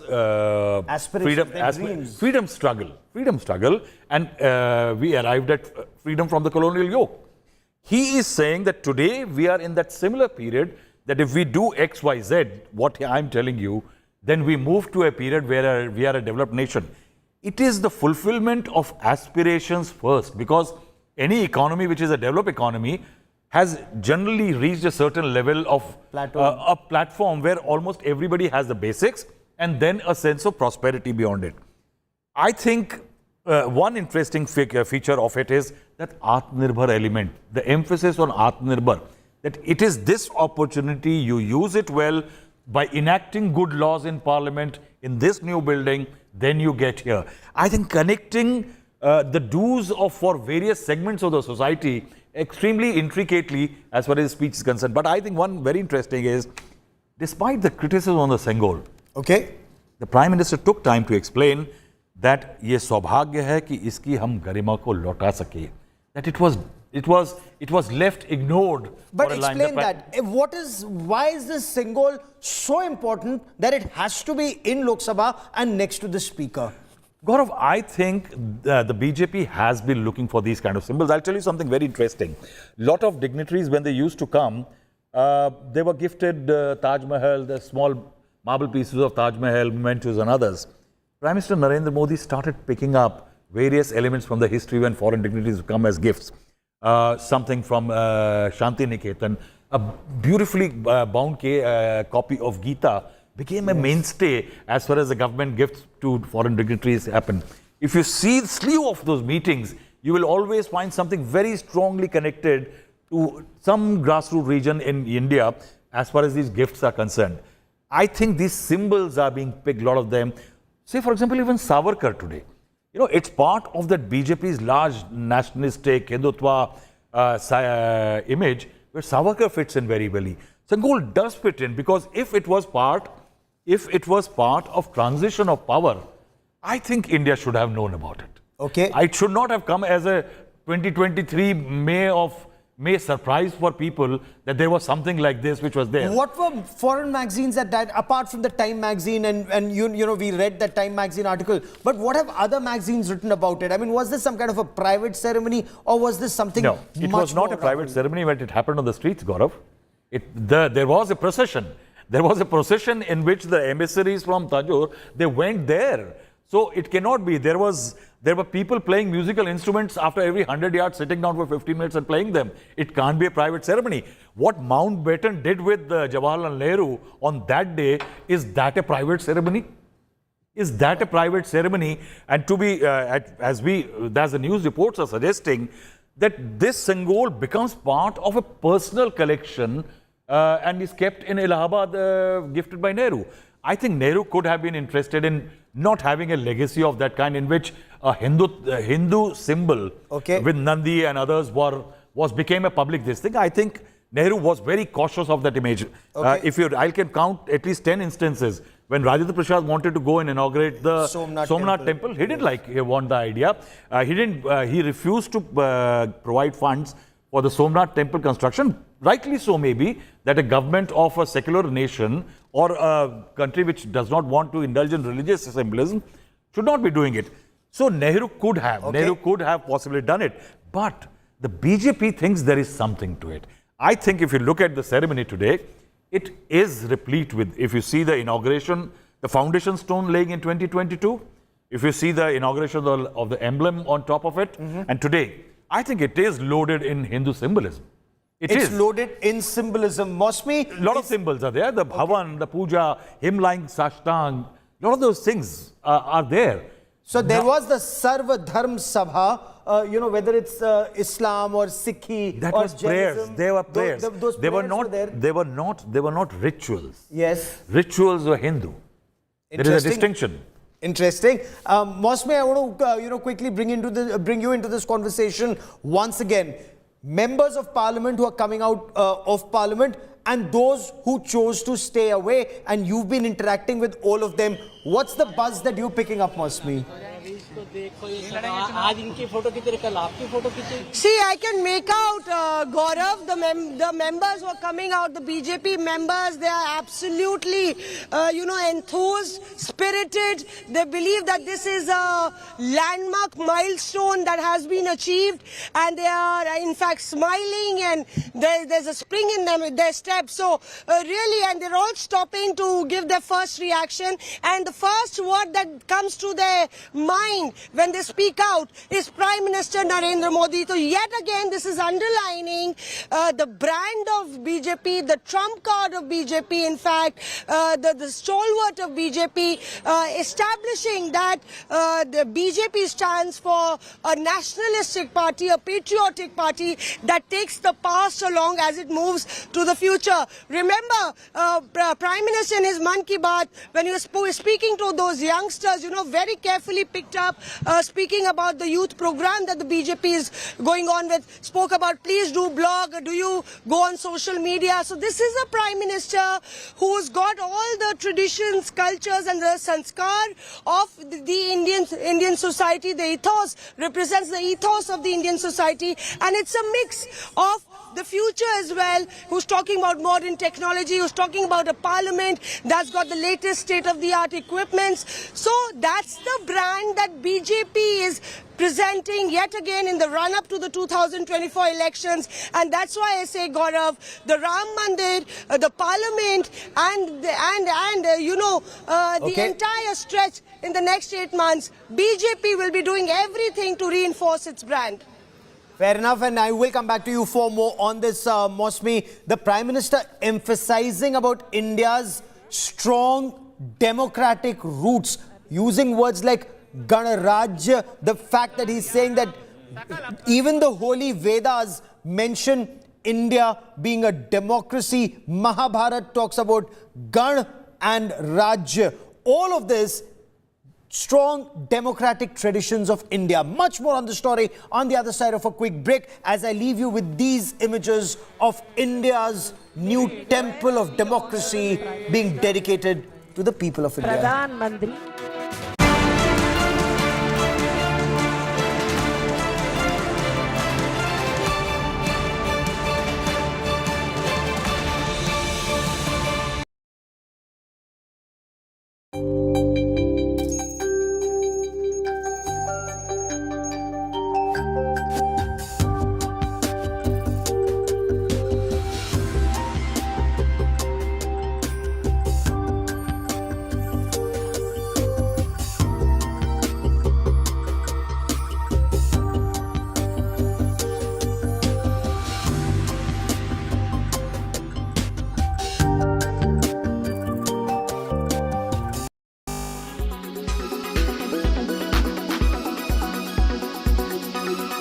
Weather forecast now.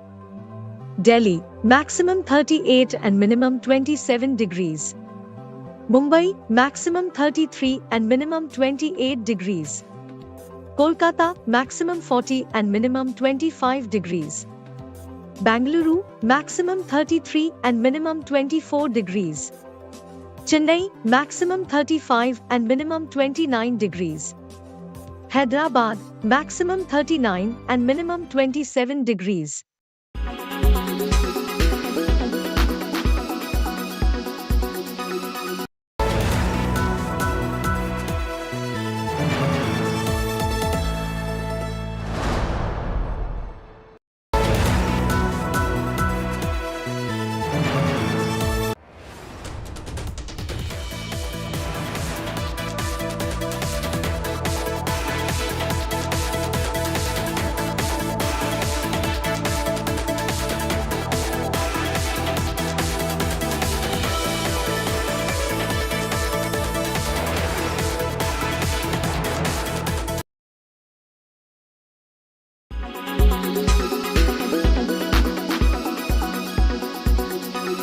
ये भवन सिर्फ एक भवन नहीं, ये ठिकाना है 140 करोड़ देशवासियों के सपनों का। ये प्रतीक है उनकी आशाओं का। ये हस्ताक्षर है उनके स्वाभिमान का। ये जय घोष है दुनिया के सबसे बड़े जनतंत्र का। ये मंदिर है हमारे लोकतंत्र का। इसकी नींव में वसुधैव कुटुंबकम का भाव है। इसकी ईंट ईंट दुनिया से हमारा संवाद है। इसकी दीवारें हमारी आस्था से अटूट हैं। इसकी छत हमारी एकता का मूर्त रूप है। ये दिखाता है कि इंडिया कितना यंग है। ये बताता है हमारी चाहतों में कितना दम है। ये जश्न है हमारे गौरवमयी इतिहास का। ये पर्व है एक नए आगाज का। इसके उद्घाटन पर पूरे देश में त्योहार जैसा हर्ष है। मेरा संसद भवन मेरा गर्व है। जय हिंद।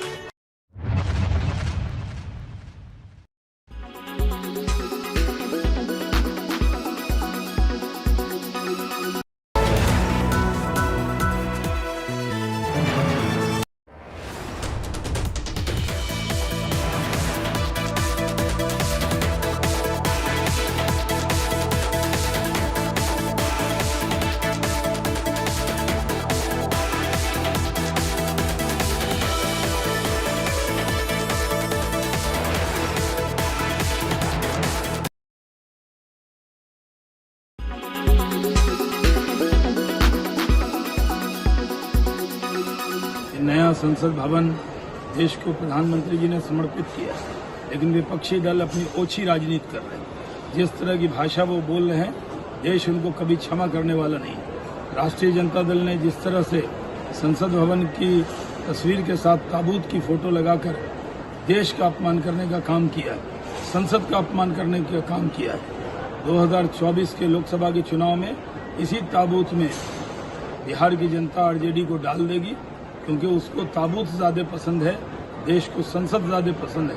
अपोजिशन अननेसेसरी अपोज कर रहे हैं, क्योंकि जब खुद प्राइम मिनिस्टर नरेंद्र मोदी जी और लोकसभा स्पीकर इन्होंने ही इसका फाउंडेशन स्टोन डाला था और वही आज खुद होके वो लोकार्पण कर रहे हैं।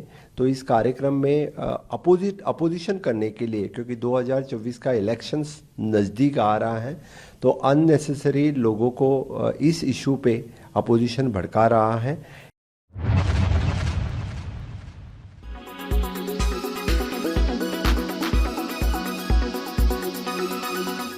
Make your media plan smarter with India Today Live TV on your connected devices.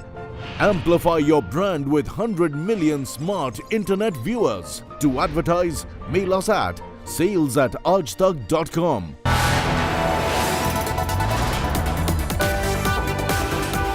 You are watching India Today.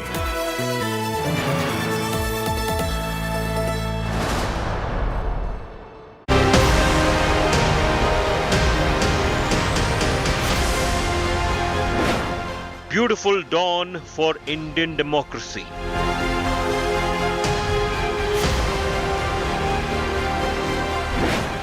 New Parliament says Namaste India.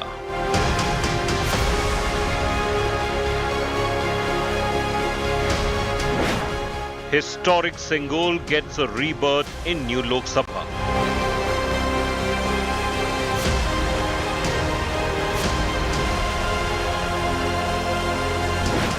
The seat of India's next growth story.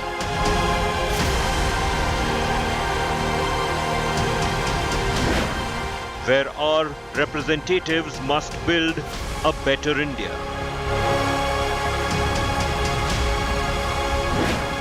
For this stunning new edifice,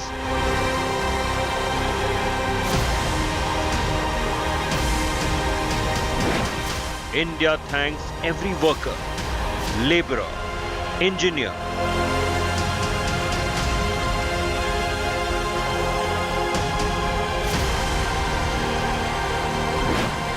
your sweat and blood for India's future.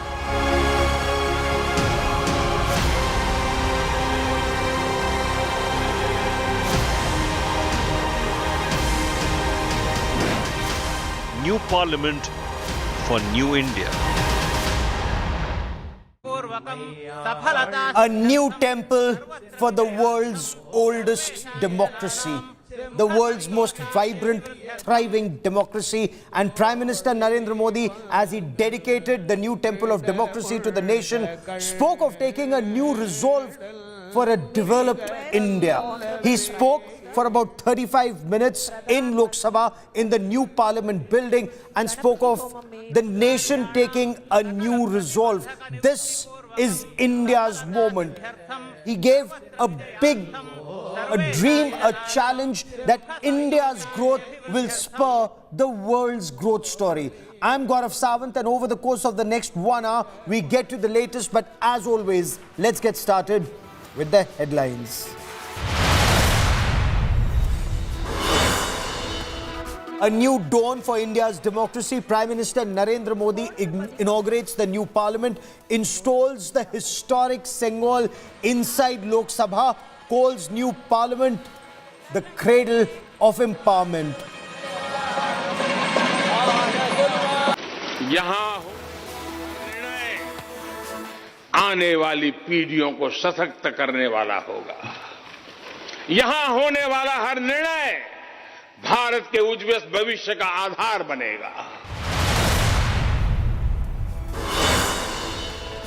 Ugly politics over the new parliament and Adhinam sears. RJD likens the new parliament to a coffin. Samajwadi Party leader Swami Prasad Maurya calls Adhinam a radical Brahman sect.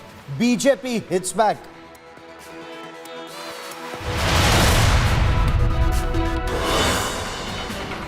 Opposition sulks over new parliament, but superstars step in. Shah Rukh Khan hails India's new parliament.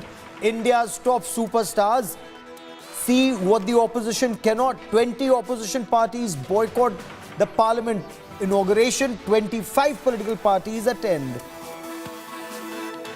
Bharat का नया संसद भवन, हमारी उम्मीदों का नया घर, हमारे संविधान को संभालने वालों के लिए एक ऐसा घर जहां 140 करोड़ हिंदुस्तानी एक परिवार है। RRR superstar Ram Charan announces his first production, a movie on Veer Savarkar, film to shed light on Savarkar's role in India's freedom struggle.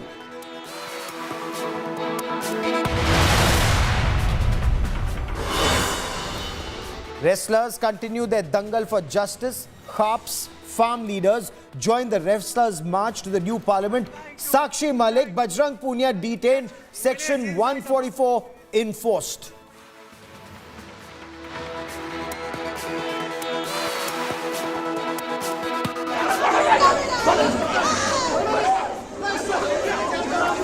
धगाना शुरू कर दिया कि नहीं आओगे, गिरा दिया गया, मेरे सारे कपड़े पाड़ लिए, बहुत गंदा व्यवहार करा है।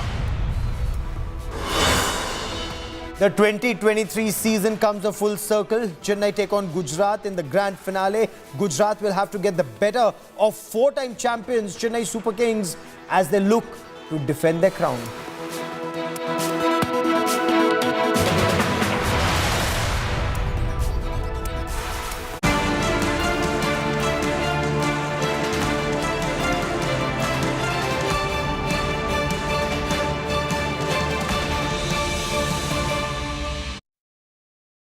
The nation gets the new temple of democracy. Prime Minister Narendra Modi inaugurated the new parliament in the presence of Lok Sabha Speaker Om Birla and the Deputy Chairperson of Rajya Sabha, Harivansh Narayan Singh.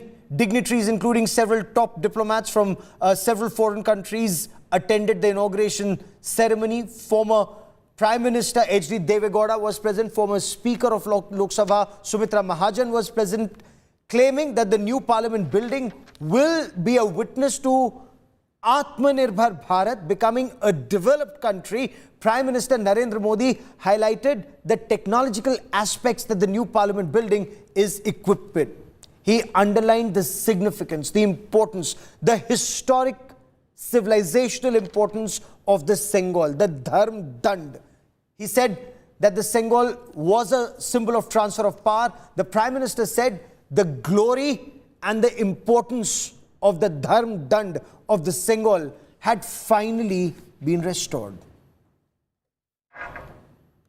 मैं सभी देशवासियों को भारतीय लोकतंत्र के इस स्वर्णिम क्षण की बहुत बहुत बधाई देता हूं।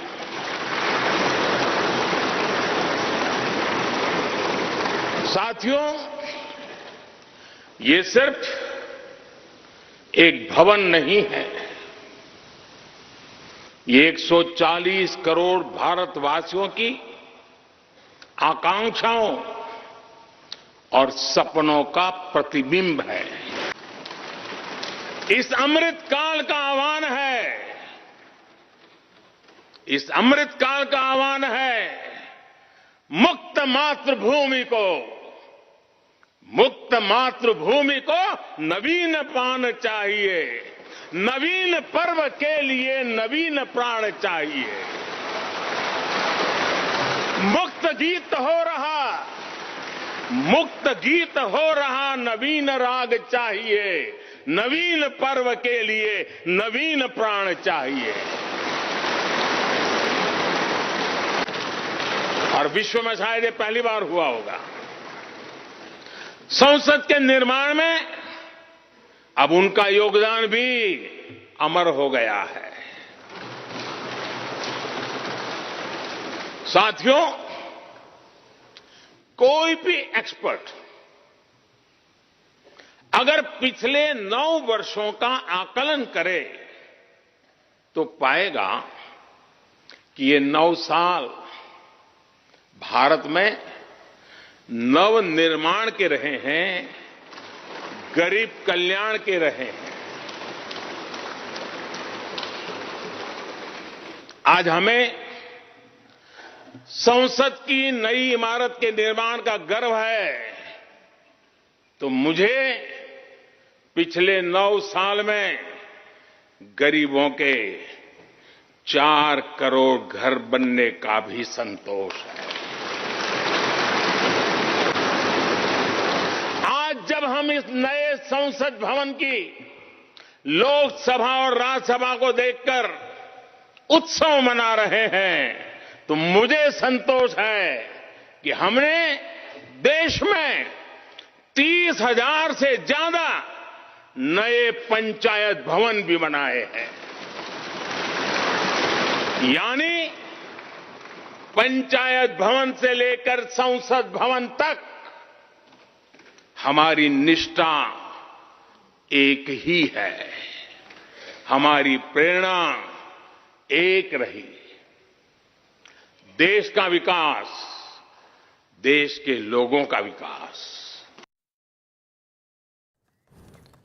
So the oldest democracy gets a new temple of democracy. Joining me on the broadcast is Priyanka Kakkar, spokesperson of the Aam Aadmi Party. With me is also Charu Pragya, spokesperson of the BJP. Rahul Srivastav stays with me on the broadcast, as does Ardnarishwaran Muralidharan, a Vedic scholar. But Priyanka Kakkar, to you first. Should the opposition have been a party and participated in this inauguration of the new temple of democracy? Gauravji, good afternoon to everyone. I think it is very clear that the Prime Minister, through his past conduct by not answering, say, a single question in the Parliament, or by saying overturning the judgment of the Supreme Court in Delhi through an illegal ordinance, or say muting, suspending, muting the mic or suspending or even disqualifying MPs. And, you know, I don't think the opposition made a very invalid demand. We wanted that the first citizen of the country, that the leader, the supreme commander of the armed forces of India should have inaugurated the parliament, let alone inauguration. She was not even invited. So I think this was a great mauka for the Pradhan Mantri to ensure that Sabka Saath, Sabka Vikas but instead he chose Mera Saath, Mera Vikas. It was not an illegitimate demand. I take strong objection to you stating that the opposition is sulking. You said that in your introductory remark, Gaurav ji. It is about this also is happening today as we speak in the country about the inauguration of a new parliament. These are not healthy signs of democracy. The speech was high on rhetoric. Definitely, it seemed like a introduction to the 2024 elections where you could make certain alleged achievements of your own party, which nobody else could dispute at the moment at that forum. Well, had they been there, they would have disputed it. If they did, they give the BJP a walkover if you were to choose that comparison. But fair enough, nobody's muted here, nobody's mic is shut off here. But one by one, Charu Pragya, the opposition says, in a democracy, take everyone along.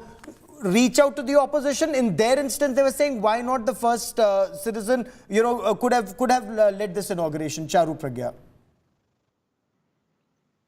Good afternoon, and I'm so delighted to be on your show today, Gaurav, because I think today is a day of celebration. Today is a day of speaking of national pride, talking about India's beautiful heritage, how we have been a thriving democracy with such a humongous population, and I don't want to indulge in negativity no matter what the opposition wants us to do. The fact is that the parliament belongs to all of us, the ruling party and all the opposition parties together, and if they choose to stay away from these grand celebrations, that's entirely their own personal choice. There are a lot of things that happen on every single day, but that doesn't mean that you become so petty-minded that you stay away from a day as beautiful as this one. Honestly, Gaurav, I have my eyes glued to TV, and before we started speaking, I have been seeing on the visuals on India Today. As an Indian, I feel immensely proud. I think there is an air of spirituality, there is an air of responsibility, and I think even watching this, for us as young citizens of this country, aspiring leaders of this country, there is so much that we are learning from this, and there is so much that we take back. And at a time like this, when the opposition says the worst criticism that they can come up with is inauguration kisne kiya, I think that's a win-win for BJP, because they can come up with You think that's a win-win for BJP? Okay, let me get Rahul Srivastav quickly. Rahul, when the opposition chooses to stay away, in a match, you may not like your opponent, but you have to fight. If you stay away from the fight, you've given your opponent a walkover. Is that what the opposition has ended up doing today? Gaurav, beyond the fact that yes, could it have been better? Yes, it could have definitely been better. The president, the vice president, entire opposition. I think as a citizen, I will say I would have liked the entire political class to come together. If they have not, it's their faults. But 20 years from now, 50 years from now, what will be the story, the narrative? 12th of February 1921, Duke of Connaught laid the foundation stone. 18th January 1927, Lord Irwin inaugurated the old building. And 28th of May 2023, Narendra Modi inaugurated the Parliament building. Opposition boycott is a side story today, will become a footnote, not even a footnote tomorrow. It will not even remain a Who will remember in history. Gaurav, how many people do you remember in 1927 were not there in that building? Is anybody talking about it? You're talking about Lord Irwin and Motilal Nehru, who was present. Now opposition could have. See, I think the bigger point is, you have got a new building. What do you do of it? Absolutely. What are these people going to do? One small point which I'll say. For example, do we need to look into it that Parliament used to sit for 150 odd days at one time? Now 60 to 70. Less bills are going to standing committee. Ordinances are being passed more.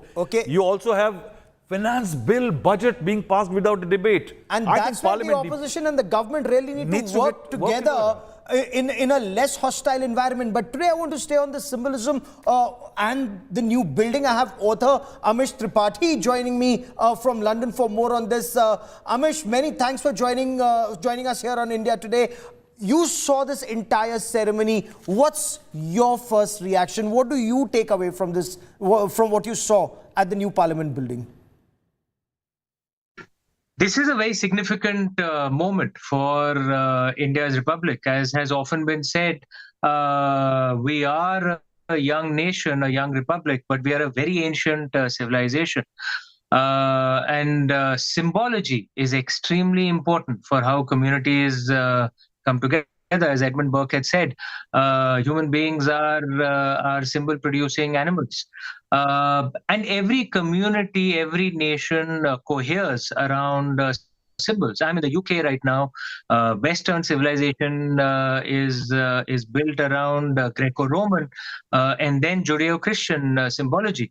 So symbols of our ancient civilization, when they get reconnected to the Indian Republic, it makes our nation that much stronger. The Sengol is a very ancient tradition. In the north, it's called the Rajdanda. Rajdanda has been referred to in the Shanti Parva of Mahabharata, in Chanakya's Acharya Chanakya's Arthashastra, in Thirukural of Thiruvalluvar, and it symbolizes how an Indian state should be run. That it should be run on the precepts of dharma. And as I'm sure you're aware, dharma is above religion. It is beyond religion. Yes. Often, dharma is erroneously translated as religion.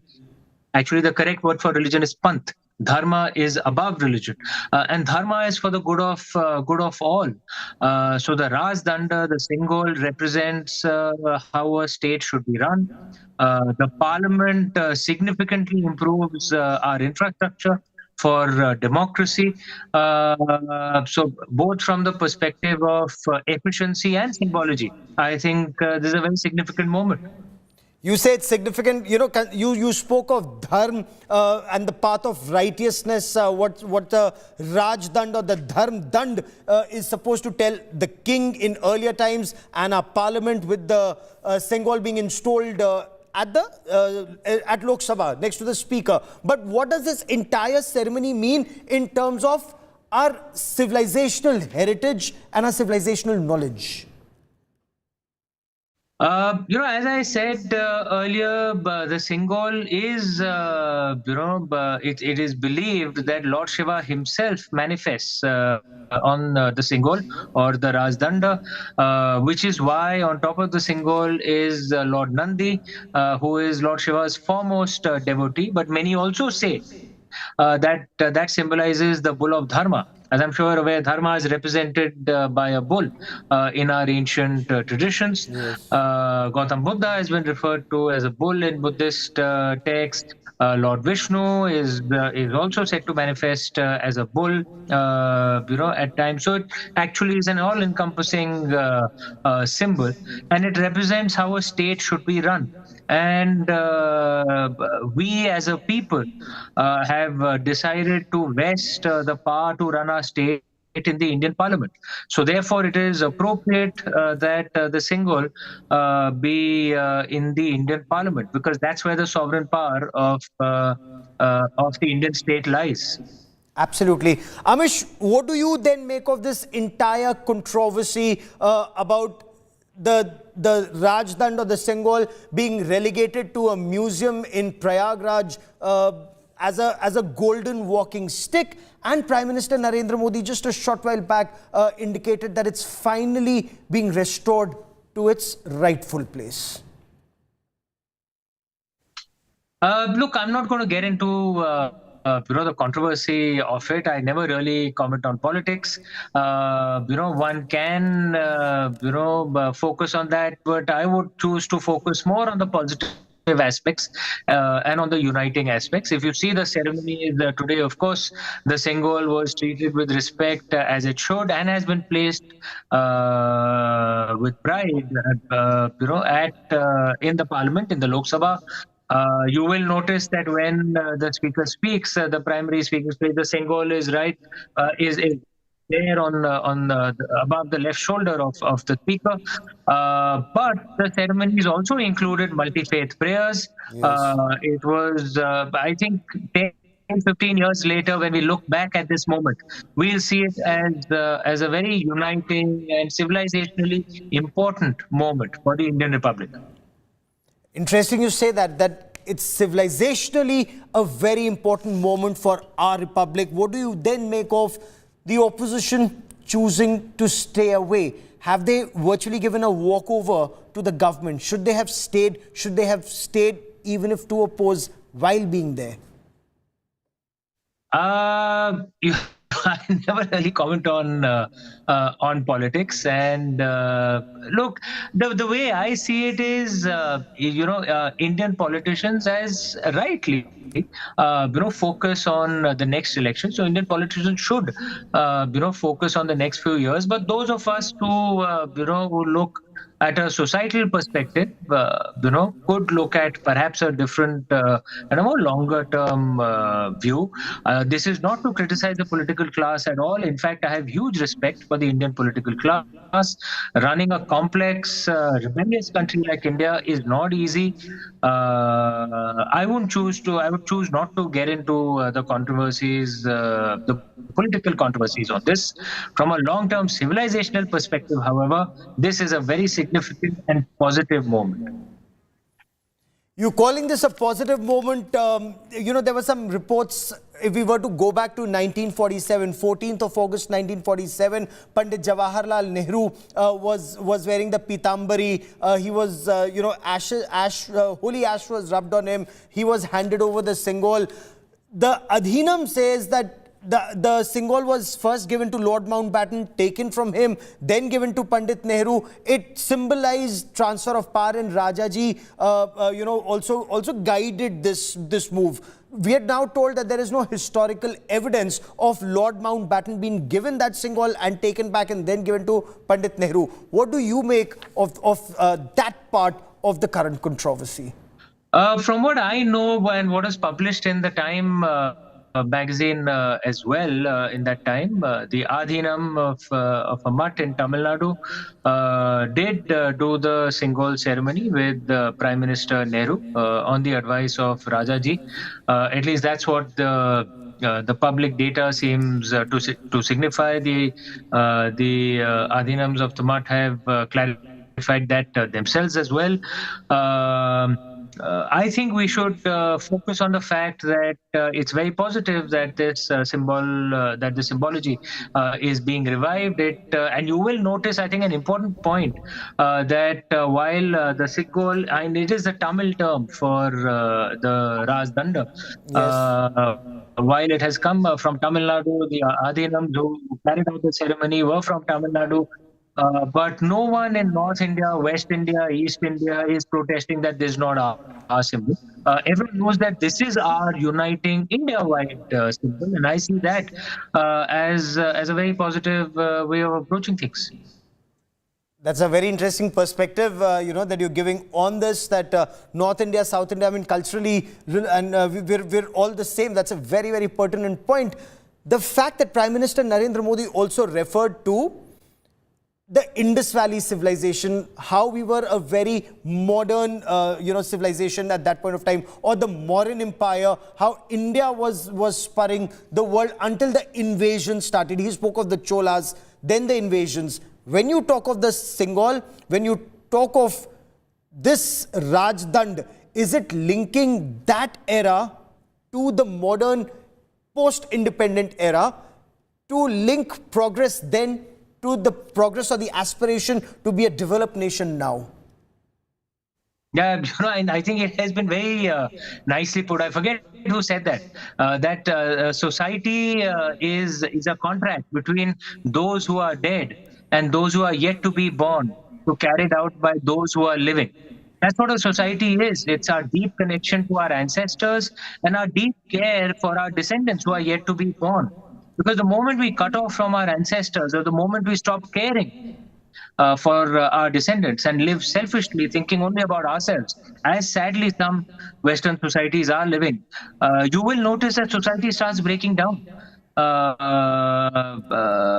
Extreme selfishness may seem like a good idea for you yourself, but actually you will notice in practice it doesn't work. Societies work only when we are connected to our past and care deeply about the future.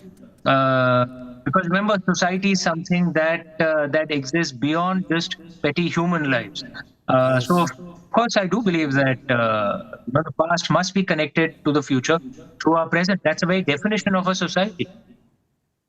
Absolutely. Many thanks, Amish, as always, for joining me here on India Today. Amish Tripathi there telling us about the civilizational link and why it's so important. Mr. Muralidharan, before we take a break, I quickly want your reaction. Is this then that civilizational link that is being drawn from ancient India to modern India to be a developed first world country? Absolutely. In fact, just three quotes from the Tirukkural, which even PM quotes many a time.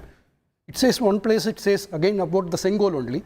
Kudithari kolechum mannan adithari nirkum ulagu. If the government is going to be citizen friendly, the citizens are going to be friendly with the government.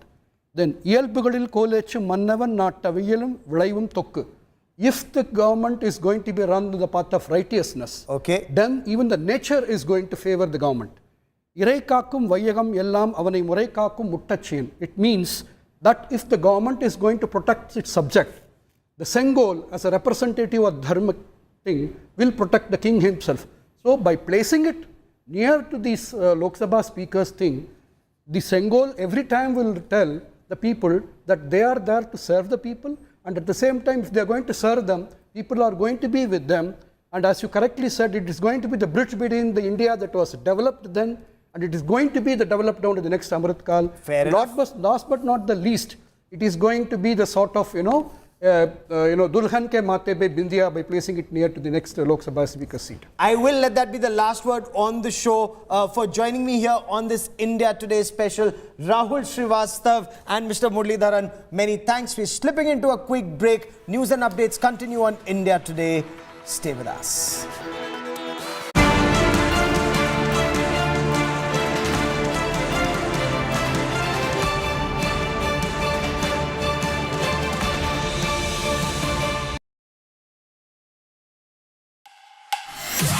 The heart of India's tech industry hosts a tectonic event. The latest updates in technology and innovation.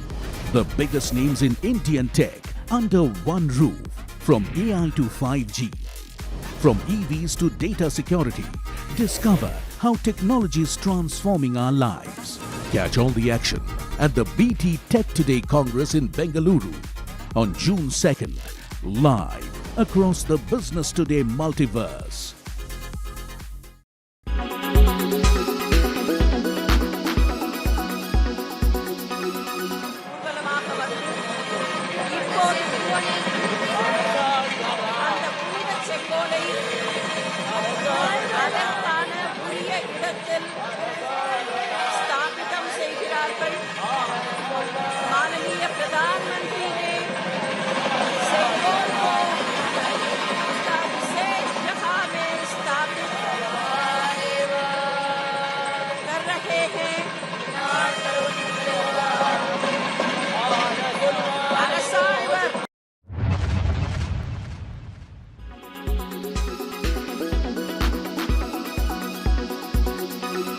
Why does this happen? Let me tell you the science behind it.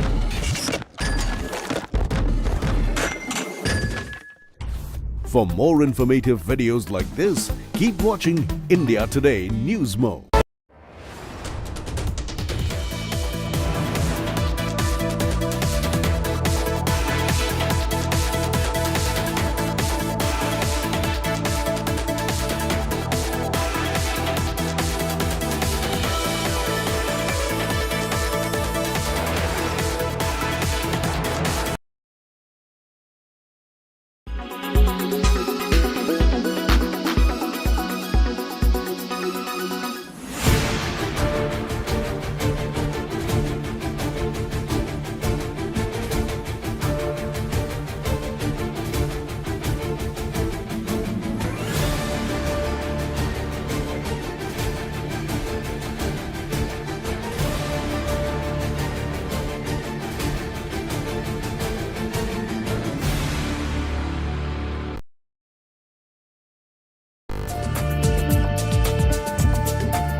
Rajya Sabha के speaker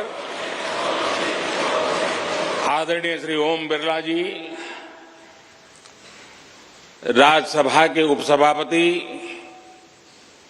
Shri Harivansh ji, माननीय सांसदगण, सभी वरिष्ठ जनप्रतिनिधि,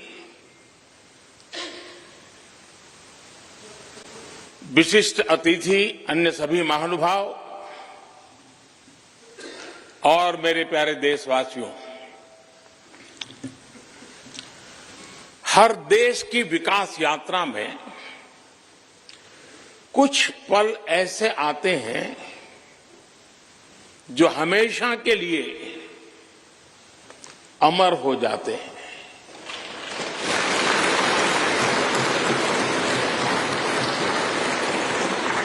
कुछ तारीखें समय के ललाट पर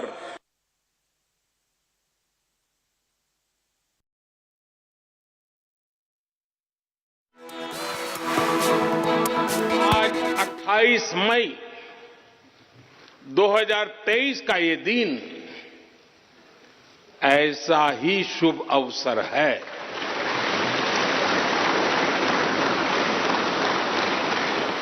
देश आजादी के 75 वर्ष होने पर अमृत महोत्सव मना रहा है। इस अमृत महोत्सव में भारत के लोगों ने अपने लोकतंत्र को संसद के इस नए भवन का उपहार दिया है।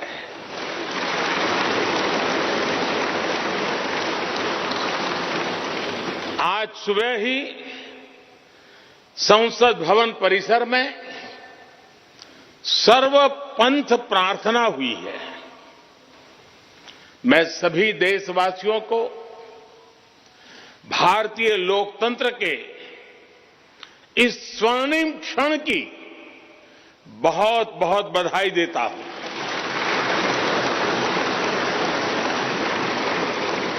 साथियों, ये सिर्फ एक भवन नहीं है, ये 140 करोड़ भारतवासियों की आकांक्षाओं और सपनों का प्रतिबिंब है।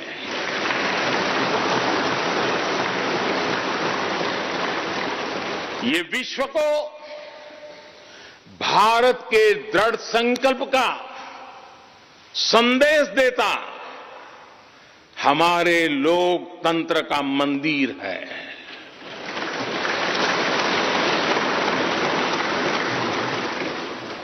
ये नया संसद भवन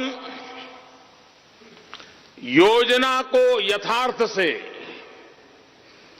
नीति को निर्माण से, इच्छा शक्ति को क्रिया शक्ति से, संकल्प को सिद्धि से जोड़ने वाली अहम कड़ी साबित होगा। ये नया भवन हमारे स्वतंत्रता सेनानियों के सपनों को साकार करने का माध्यम बनेगा। ये नया भवन आत्मनिर्भर भारत के सूर्योदय का साक्षी बनेगा।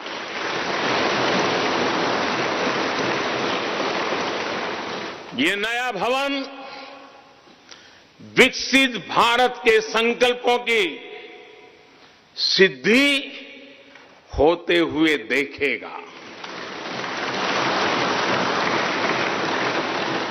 ये नया भवन नूतन और पुरातन के सह अस्तित्व का भी आदर्श है। संसद का ये नया भवन भारत के विकास से विश्व के विकास का भी आह्वान करेगा।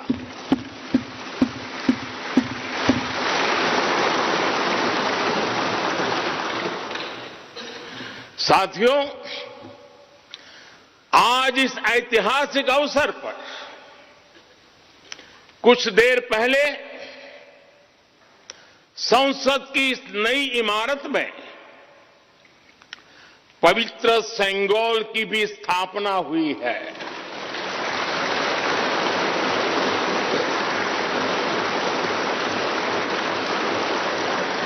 महान चोल साम्राज्य में सेंगोल को कर्तव्य पथ का, सेवा पथ का, राष्ट्र पथ का प्रतीक माना जाता था।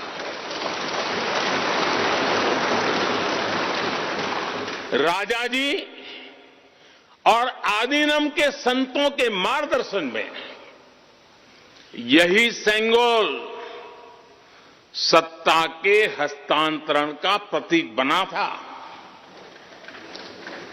तमिलनाडु से विशेष तौर पर आए हुए आदिनम के संत आज सुबह संसद भवन में हमें आशीर्वाद देने उपस्थित हुए थे। मैं उन्हें पुनः श्रद्धापूर्वक नमन करता हूं। उनके ही मार्गदर्शन में लोकसभा में ये पवित्र सेंगोल स्थापित हुआ है। ये हमारा सौभाग्य है कि इस पवित्र सेंगोल को हम उसकी गरिमा लौटा सके हैं, उसकी मान मर्यादा लौटा सके हैं।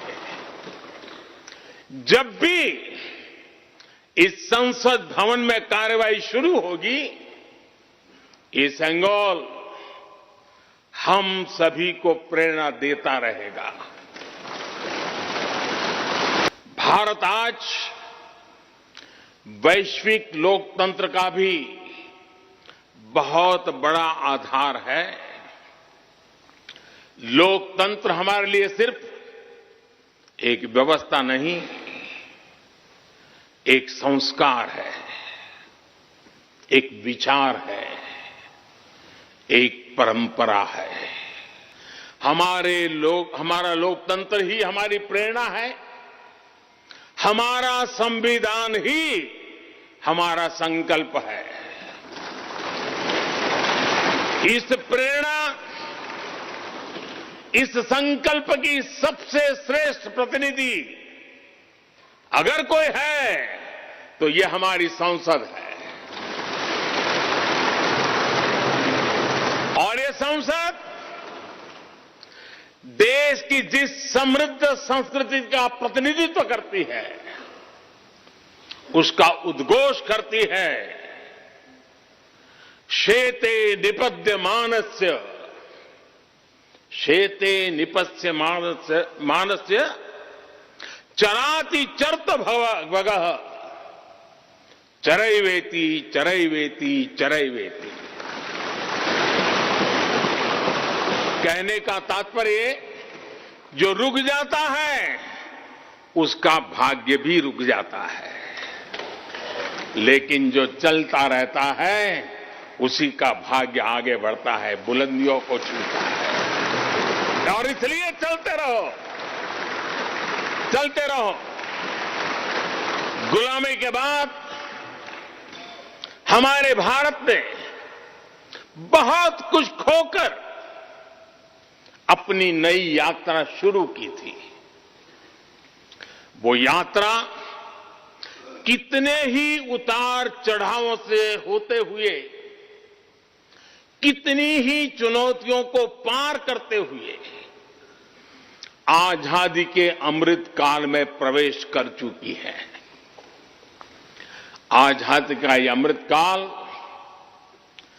विरासत को सहेजते हुए विकास के नए आयाम गढ़ने का अमृत काल है। आजादी का ये अमृत काल देश को नई दिशा देने का अमृत काल है। आजादी का ये अमृत काल अनंत सपनों को असंख्य आकांक्षाओं को पूरा करने का अमृत काल है। इस अमृत काल का आह्वान है, इस अमृत काल का आह्वान है मुक्त मातृभूमि को नवीन प्राण चाहिए, नवीन पर्व के लिए नवीन प्राण चाहिए। मुक्त गीत हो रहा नवीन राग चाहिए, नवीन पर्व के लिए नवीन प्राण चाहिए।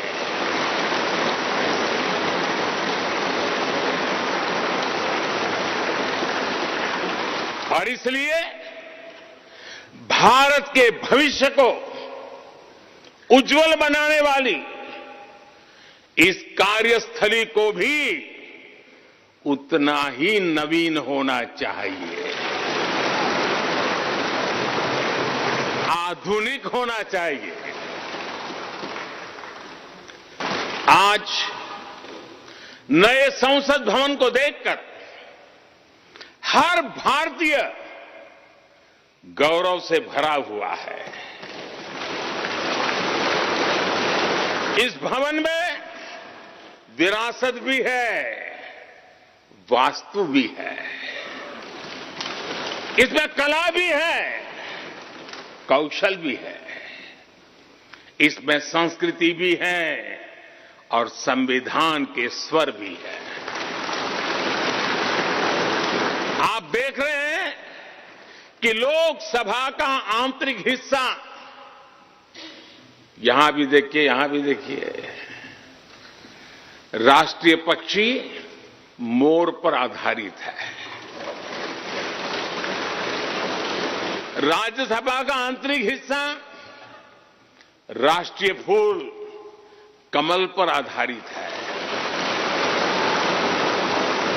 और संसद के प्रांगण में हमारा राष्ट्रीय वृक्ष बरगद भी है। हमारे देश के अलग अलग हिस्सों की जो विविधता है, इस नए भवन ने उन सबको समाहित किया है। इसमें राजस्थान से लाए गए ग्रेनाइट और बलुआ पत्थर लगाए गए हैं। ये जो लकड़ी का काम आप देख रहे हैं ना, वो महाराष्ट्र से आई है। यूपी में भदोही के कारीगरों ने इसके लिए अपने हाथ से कालीनों को बुना है।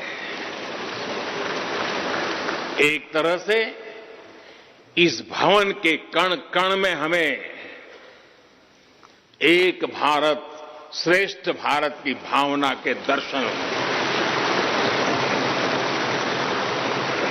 साथियों, संसद के पुराने भवन में सभी के लिए अपने कार्यों को पूरा करना कितना मुश्किल हो रहा था, ये हम सभी जानते हैं।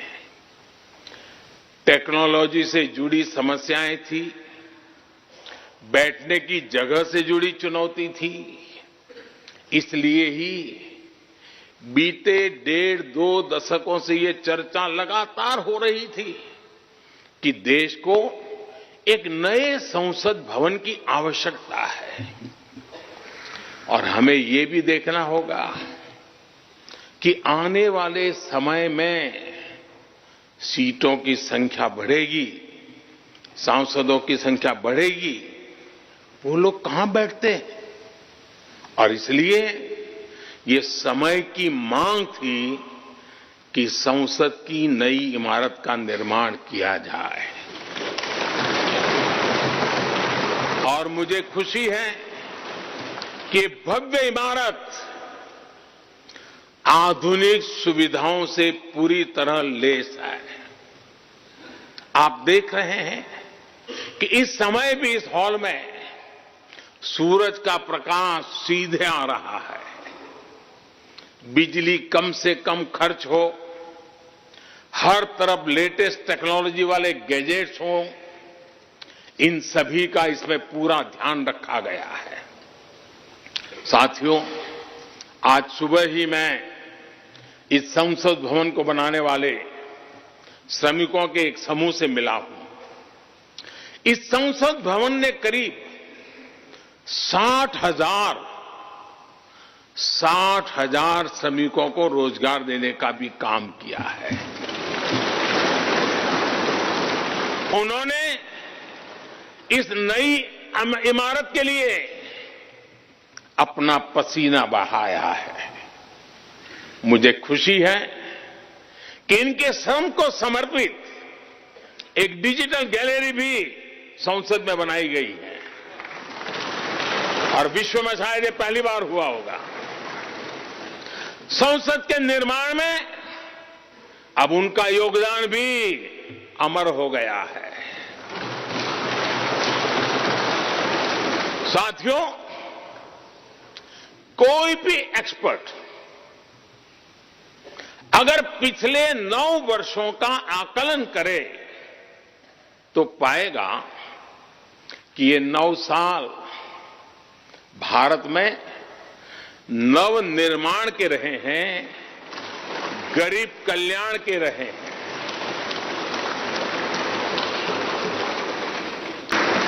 साथियों, आपको ध्यान होगा 15 अगस्त को लाल किले से मैंने कहा था, यही समय है, सही समय है।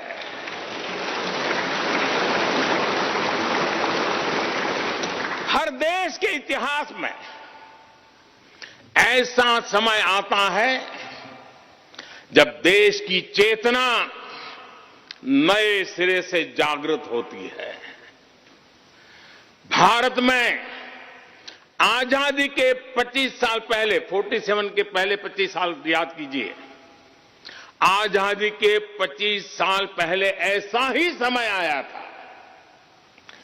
गांधी जी के असहयोग आंदोलन ने पूरे देश को एक विश्वास से भर दिया था। गांधी जी ने स्वराज के संकल्प से हर भारतवासी को जोड़ दिया था।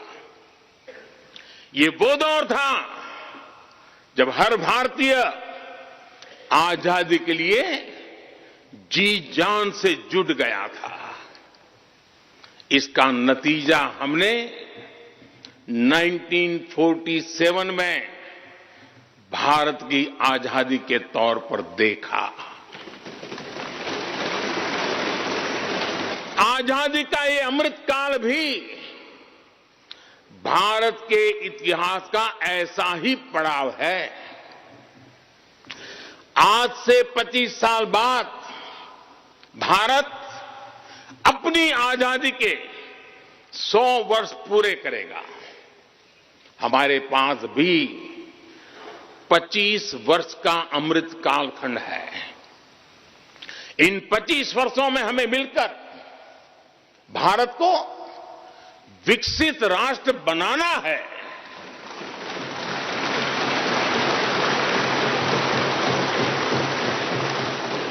लक्ष्य बड़ा है, लक्ष्य कठिन भी है, लेकिन हर देशवासी को आज इसके लिए जी जान से जुटना ही है। नए प्रण लेने हैं, नए संकल्प लेने हैं, नई गति पकड़नी है। और इतिहास गवाह है कि हम भारतीयों का विश्वास सिर्फ भारत तक ही सीमित नहीं रहता। हमारी आजादी की लड़ाई ने दुनिया के बहुत सारे देशों में उस समय एक नई चेतना जागृत कर दी थी। हमारी आजादी की लड़ाई से भारत तो आजाद हुआ ही, साथ ही कई देश आजादी की राह पर चल पड़े। भारत के विश्वास ने दूसरे देशों के विश्वास को सहारा दिया था। और इसलिए भारत जैसा विविधता से भरा देश, इतनी बड़ी आबादी वाला देश, इतनी सारी चुनौतियों से लड़ने वाला देश जब एक विश्वास के साथ आगे बढ़ता है तो इससे दुनिया के अनेक देशों को प्रेरणा भी मिलती है। भारत की हर सफलता आने वाले दिनों में दुनिया के अलग अलग भूभाग में अलग अलग देशों की सफलता के रूप में प्रेरणा का कारण बनने वाली है। आज यदि भारत तेजी से गरीबी दूर करता है तो ये कई देशों को गरीबी से बाहर आने की प्रेरणा भी देता है। भारत का विकसित होने का संकल्प कई और देशों का संबल बनेगा। इसलिए भारत की जिम्मेदारी और बड़ी हो जाती है। और साथियों, सफलता की पहली शर्त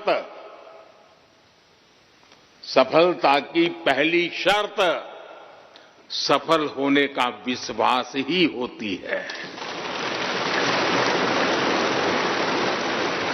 ये नया संसद भवन इस विश्वास को नई बुलंदी देने वाला है। ये विकसित भारत के निर्माण में हम सभी के लिए नई प्रेरणा बनेगा। ये संसद भवन हर भारतीय के कर्तव्य भाव को जागृत करेगा। मुझे विश्वास है इस संसद में जो जनप्रतिनिधि बैठेंगे वे नई प्रेरणा के साथ लोकतंत्र को नई दिशा देने का प्रयास करेंगे।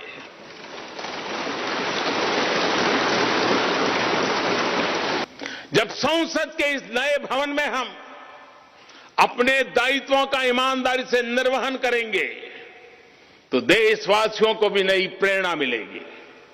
साथियों, दुनिया के सबसे बड़े लोकतंत्र को यह नई संसद एक नई ऊर्जा और नई मजबूती प्रदान करेगी।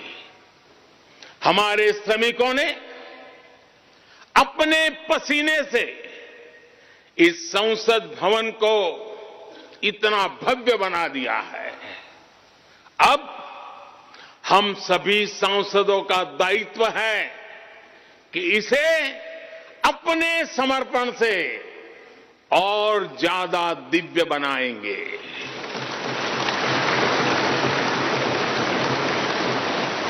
एक राष्ट्र के रूप में हम सभी 140 करोड़ भारतीयों का संकल्प ही इस नई संसद की प्राण प्रतिष्ठा है।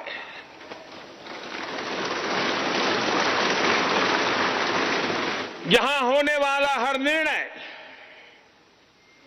आने वाली सदियों को सजाने संवारने वाला है। यहां होने वाला हर निर्णय आने वाली पीढ़ियों को सशक्त करने वाला होगा। यहां होने वाला हर निर्णय भारत के उज्ज्वल भविष्य का आधार बनेगा।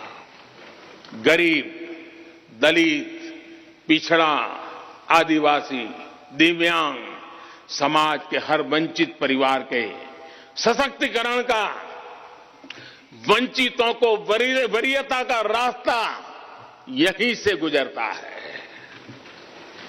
इस नए संसद भवन की हर ईंट, हर दीवार, इसका कण कण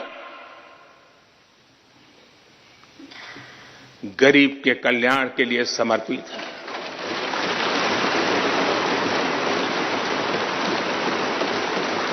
अगले 25 वर्षों में संसद के इस नए भवन में बनने वाले नए कानून भारत को विकसित भारत बनाएंगे। इस संसद में बनने वाले कानून भारत को गरीबी से बाहर निकालने में मदद करेंगे। इस संसद में बनने वाले कानून देश के युवाओं के लिए, महिलाओं के लिए नए अवसरों का निर्माण करेंगे। मुझे विश्वास है संसद का यह नया भवन नए भारत के सृजन का आधार बनेगा। एक समृद्ध, सशक्त और विकसित भारत नीति, न्याय, सत्य, मर्यादा और कर्तव्य पथ पर और सशक्त होकर चलने वाला भारत। मैं समस्त भारतवासियों को नए संसद भवन की फिर से बहुत बहुत बधाई देता हूं। धन्यवाद।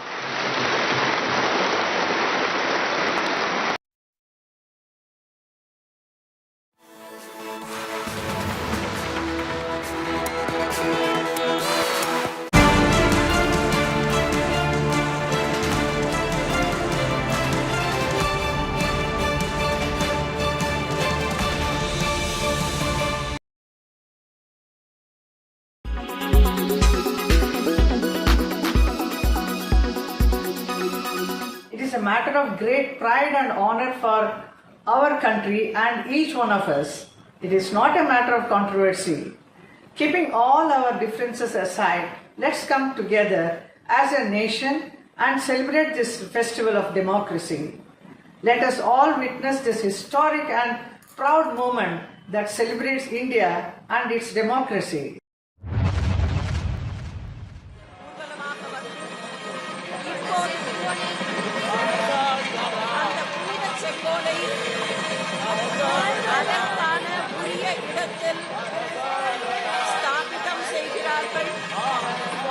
माननीय प्रधानमंत्री ने सेंगोल को उसका विशेष जगह में स्थापित कर रहे हैं।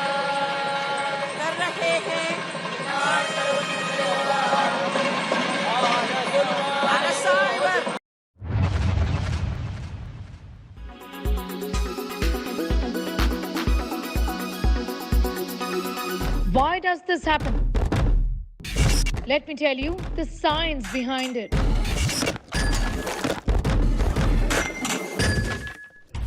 For more informative videos like this, keep watching India.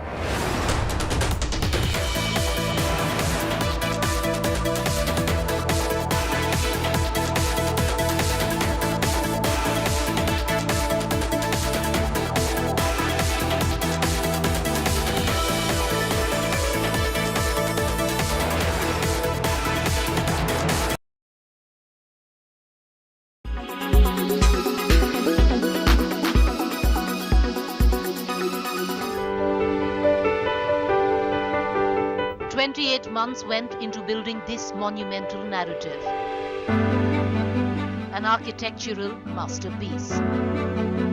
A reflection of the nation's Atmanirbhar vision. Let's take you now on a tour of India's new parliament.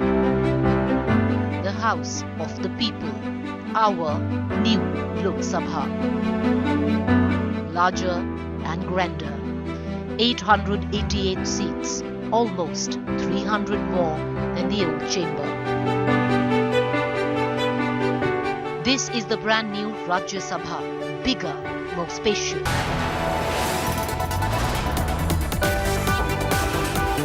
You are watching India Today.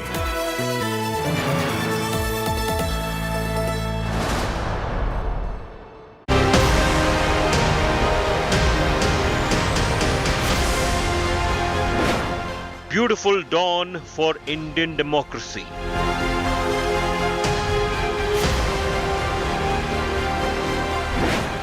New Parliament says Namaste India.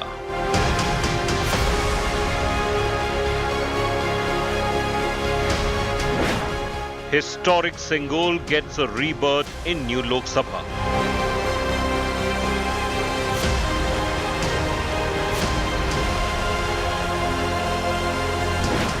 The seat of India's next growth story.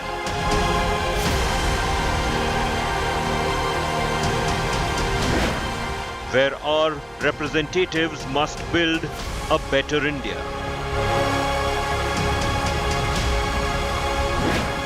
for this stunning new edifice.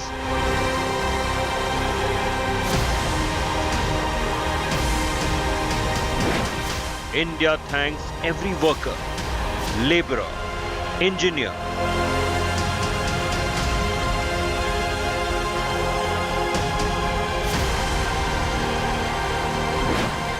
your sweat and blood for India's future.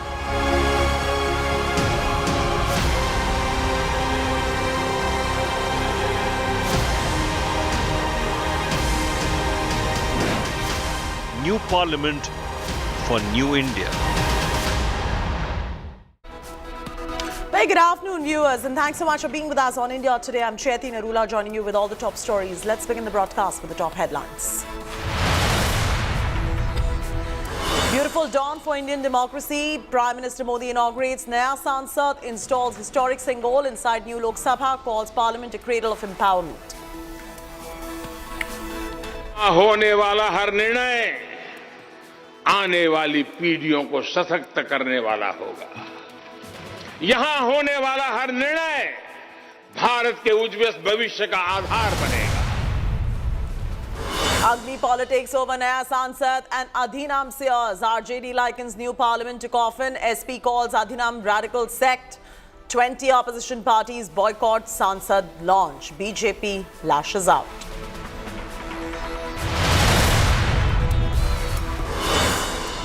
RRR star Ram Charan announces a movie on Veer Savarkar on his 140th birthday, film to shed light on Savarkar's role in India's freedom struggle.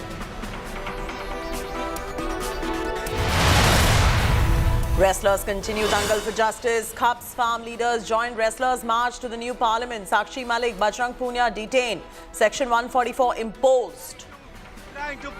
धकाना शुरू कर दिया कि नहीं आओगे, गिरा दिया गया, मेरे सारे कपड़े पाड़ लिए, बहुत गंदा व्यवहार करा है. The 2023 season comes to a full circle as Chennai's take on Gujarat as the grand finale. Gujarat will have to get the better of four-time champions Chennai as they look to defend their crown.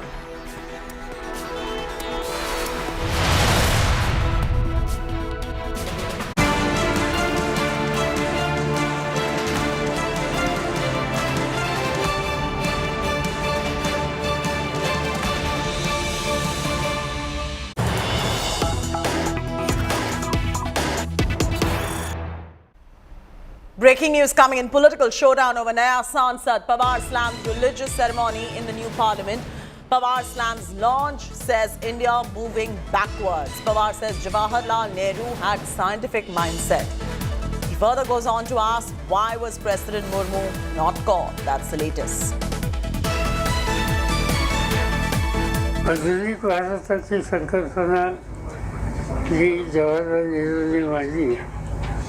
ही संकल्पना आणि आता चाललंय इथे दोन्ही सांगतो पुन्हा एकदा आपण देशावर काही वर्ष पाठीमागे नेतोय का काय अशी चिंता होतात.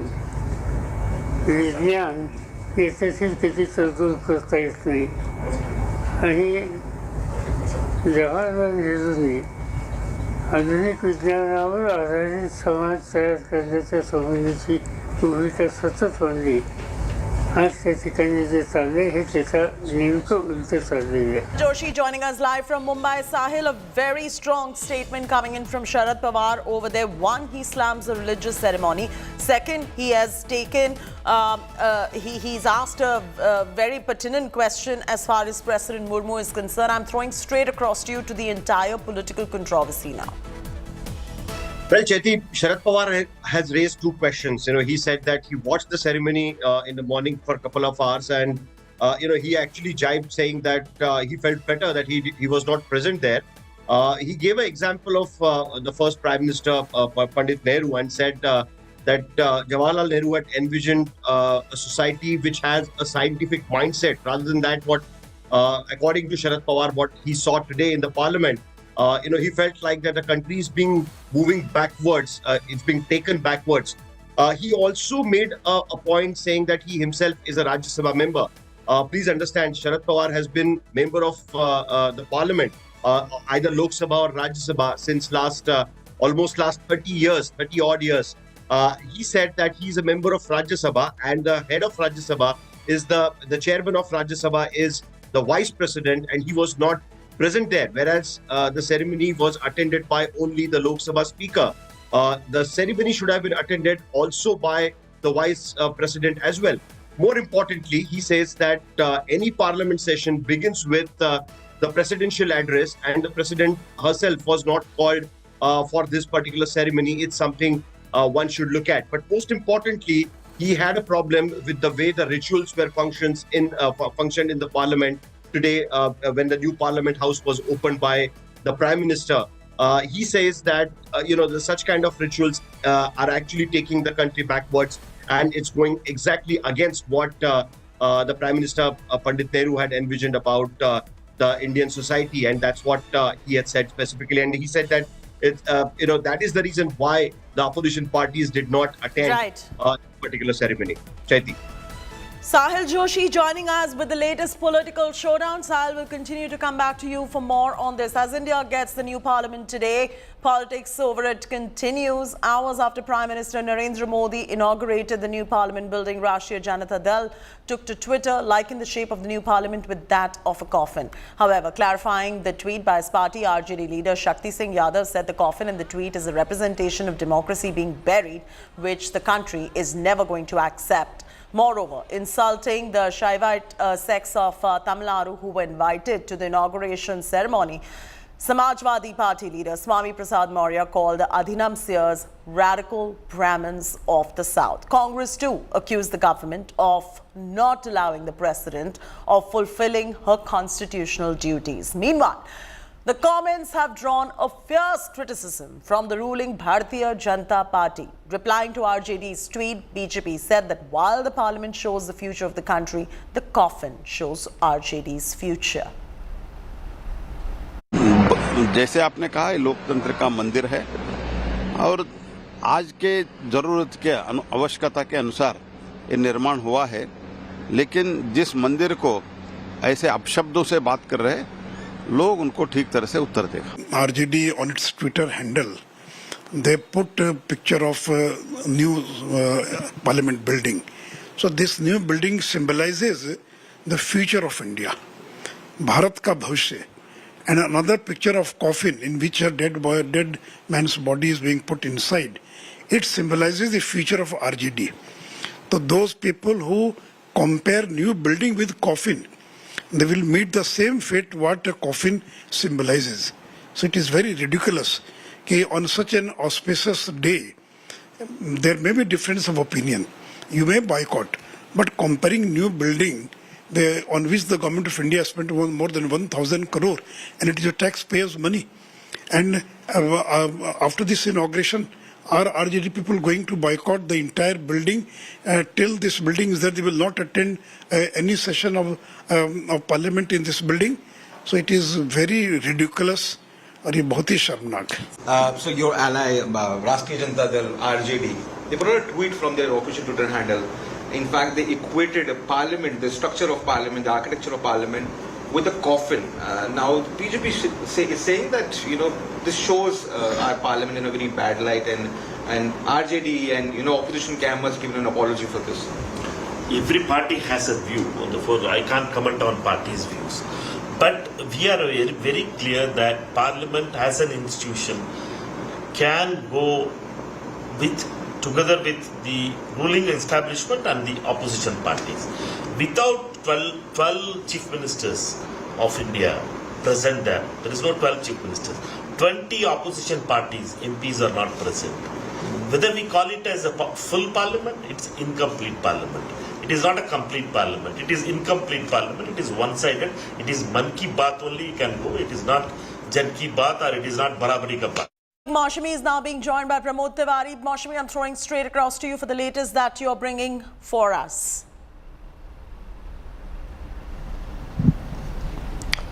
So we are joined by Pramod Tiwari, the deputy leader of the Congress party in the Rajya Sabha, and message by the Prime Minister also about the Sengol and the transfer of power, an elaborate ceremony. How do you see it? Because the BJP is saying that the opposition missed a big opportunity to celebrate the spirit of India.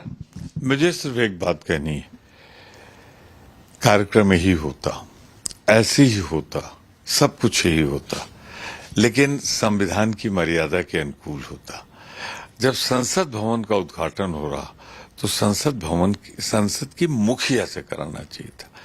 जब संविधान की जहां बनता है उसका उद्घाटन महामहिम राष्ट्रपति से कराना चाहिए। बीजेपी कह रही है कि आप बाल की खाल उधेड़ रहे हैं, यहाँ पे राष्ट्रपति करे या इस तरह से मामला, आप कोई ना कोई आपको मीन मेक निकालिए।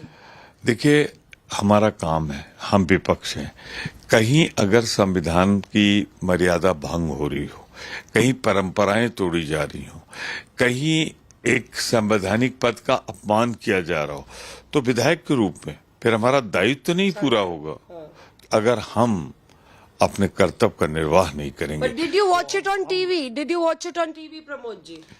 मैं फिर एक चीज कहूँ, मैं लगातार आज दिन भर आप लोगों के साथ ही रहा, तमाम बातें देखी नहीं देखी, टीवी चलता भी रहा नहीं भी, मैं टीवी पे रहा, बात वो नहीं है। बात सीधे एक है कि जब संविधान की जो मुखिया हैं, संसद की मुखिया हैं, भारत की प्रथम नागरिक हैं, तो क्या सिर्फ आप उनको इसलिए नहीं करोगे कि वो एक आदिवासी महिला है? ये नया संसद भवन देश को प्रधानमंत्री जी ने समर्पित किया, लेकिन विपक्षी दल अपनी ओछी राजनीति कर रहे हैं। जिस तरह की भाषा वो बोल रहे हैं, देश उनको कभी क्षमा करने वाला नहीं। राष्ट्रीय जनता दल ने जिस तरह से संसद भवन की तस्वीर के साथ ताबूत की फोटो लगाकर देश का अपमान करने का काम किया है, संसद का अपमान करने का काम किया है। 2024 के लोकसभा के चुनाव में इसी ताबूत में बिहार की जनता आरजेडी को डाल देगी, क्योंकि उसको ताबूत ज्यादा पसंद है, देश को संसद ज्यादा पसंद है। लोकसभा देश की जनता को जवाबदेह है, तो इसलिए ये बेहतर होता कि लोकसभा के स्पीकर उसका इनॉग्रेशन करते, मगर प्रधानमंत्री को हर जगह दिखाना है कि वही सब कर रहे हैं, दूसरा कोई कर ही नहीं सकता। और 2014 से पहले तो भारत में कुछ हुआ ही नहीं, अभी हो रहा है। हर चीज़ में ये बता देना कि एक ही इंडिविजुअल है और दूसरा नहीं है, ये तो पार्लियामेंट की कलेक्टिव मिनिस्टर रिस्पॉन्सिबिलिटी के भी खिलाफ हुई है। राष्ट्रीय जनता दल के द्वारा जो ये ट्वीट कर फोटो दिखाया गया है और पूछा गया है ये क्या है, इसका मतलब है कि जिस तरह से केंद्र में आदरणीय मोदी जी की सरकार इतिहास को दफन करने में लगी हुई है, इतिहास को बदलने का काम हो रहा है, इतिहास मिटाने का प्रयास किया जा रहा है, इसी को लेकर के इस तरह की तस्वीरें सांकेतिक रूप से दिखाई गई है और पूछा गया है क्या लोकतंत्र के मंदिर में सिर्फ भाजपाइयों का अधिकार है? लोकतंत्र के मंदिर का भगवाकरण होगा, लोकतंत्र के मंदिर में विपक्ष की कोई अहमियत नहीं होगी। इसीलिए ये विपक्ष की ओर से आईना दिखाया गया है, सत्ता पक्ष की ओर से आप इतिहास को दफन करने का काम कर रहे हैं, ये किसी कीमत पर इस देश को मंजूर नहीं हो सकता है। India gets a new parliament. Prime Minister Modi inaugurated the new parliament in the presence of Lok Sabha Speaker Om Birla and Rajya Sabha Deputy Speaker Harivansh. Dignitaries, including diplomats of several countries, opposition leaders, attended the inauguration ceremony, claiming that the new parliament will witness India becoming Atmanirbhar and developed. Prime Minister Modi also highlighted technological features that the new parliament building is equipped with. He also underlined the importance of Sengol, claiming that Sengol is a symbol of transfer of power. Prime Minister said the glory and respect of Sengol has been restored. दिशा नहीं है, दृष्टि नहीं। मैं सभी देशवासियों को भारतीय लोकतंत्र के इस स्वर्णिम क्षण की बहुत बहुत बधाई देता हूं।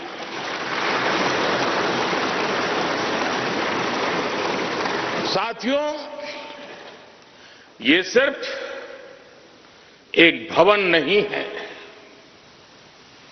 ये 140 करोड़ भारतवासियों की आकांक्षाओं और सपनों का प्रतिबिंब है। इस अमृत काल का आह्वान है इस अमृत काल का आह्वान है मुक्त मातृभूमि को नवीन प्राण चाहिए, नवीन पर्व के लिए नवीन प्राण चाहिए। मुक्त गीत हो रहा नवीन राग चाहिए, नवीन पर्व के लिए नवीन प्राण चाहिए। और विश्व में शायद ये पहली बार हुआ होगा। संसद के निर्माण में अब उनका योगदान भी अमर हो गया है। साथियों, कोई भी एक्सपर्ट अगर पिछले 9 वर्षों का आकलन करे तो पाएगा कि ये 9 साल भारत में नव निर्माण के रहे हैं, गरीब कल्याण के रहे हैं। आज हमें संसद की नई इमारत के निर्माण का गर्व है, तो मुझे पिछले 9 साल में गरीबों के 4 करोड़ घर बनने का भी संतोष है। आज जब हम इस नए संसद भवन की लोकसभा और राज्यसभा को देखकर उत्सव मना रहे हैं, तो मुझे संतोष है कि हमने देश में 30,000 से ज्यादा नए पंचायत भवन भी बनाए हैं। यानी पंचायत भवन से लेकर संसद भवन तक हमारी निष्ठा एक ही है, हमारी प्रेरणा एक रही। देश का विकास, देश के लोगों का विकास। As India gets the new parliament, the golden sceptre Sengol was installed inside the new parliament building. The Sengol was consecrated amidst Vedic chanting by the Adhinams before the installation in the new parliament building. Prime Minister Modi also prostrated before the symbolic Sengol. Prime Minister received blessings from seers of different Adhinams from Tamil Nadu after the installation of the Sengol in the new parliament near the chair of the Lok Sabha Speaker in Delhi. Sengol, which was received by the first Prime Minister Jawaharlal Nehru to represent transfer of power from the British, was kept in a museum in Allahabad, and it was installed in the new parliament building. The Prime Minister welcomed the return of the Sengol to its rightful pride of place and also took a jibe at those who neglected Sengol after using it for the freedom ritual in 1947, referring to Sengol's relegation to Nehru's walking stick status in Nehru Museum. आज इस ऐतिहासिक अवसर पर कुछ देर पहले संसद की इस नई इमारत में पवित्र सेंगोल की भी स्थापना हुई है।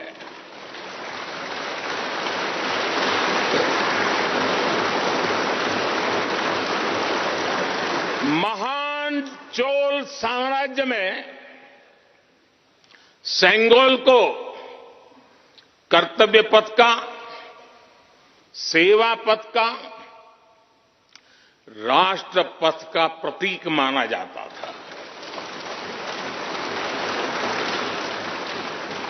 राजा जी और आदिनम के संतों के मार्गदर्शन में यही सेंगोल सत्ता के हस्तांतरण का प्रतीक बना था। ये हमारा सौभाग्य है कि इस पवित्र सेंगोल को हम उसकी गरिमा लौटा सके हैं, उसकी मान मर्यादा लौटा सके। जब भी इस संसद भवन में कार्रवाई शुरू होगी, ये सेंगोल हम सभी को प्रेरणा देता रहेगा।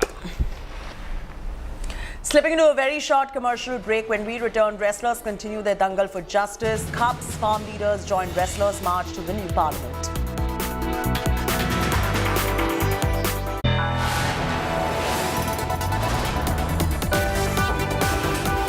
You are watching India Today.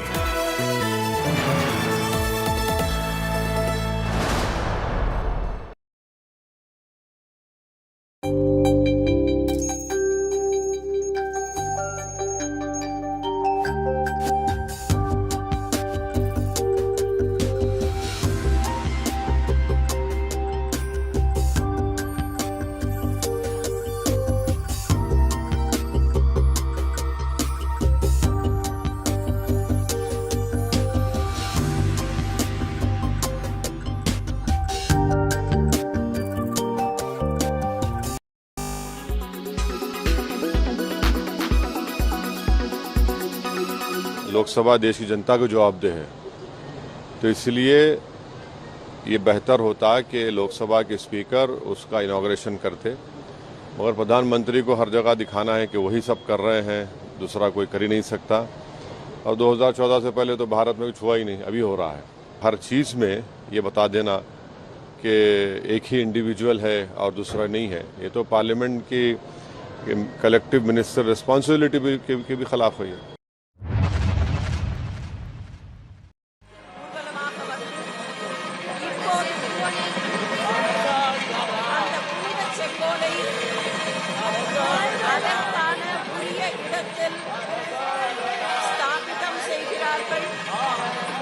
माननीय प्रधानमंत्री ने सेंगोल को उसका विशेष जगह में स्थापित कर रहे हैं।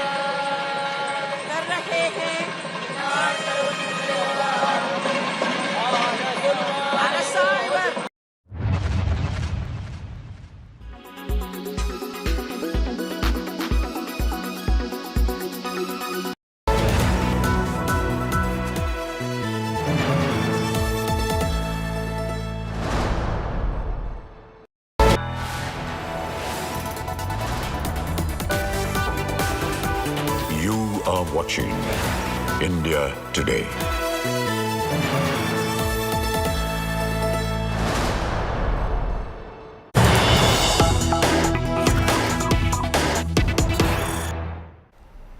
We've got breaking news coming in. Mamta Priyanka slammed wrestlers' detention. Mamta says autocratic forces quelling dissent.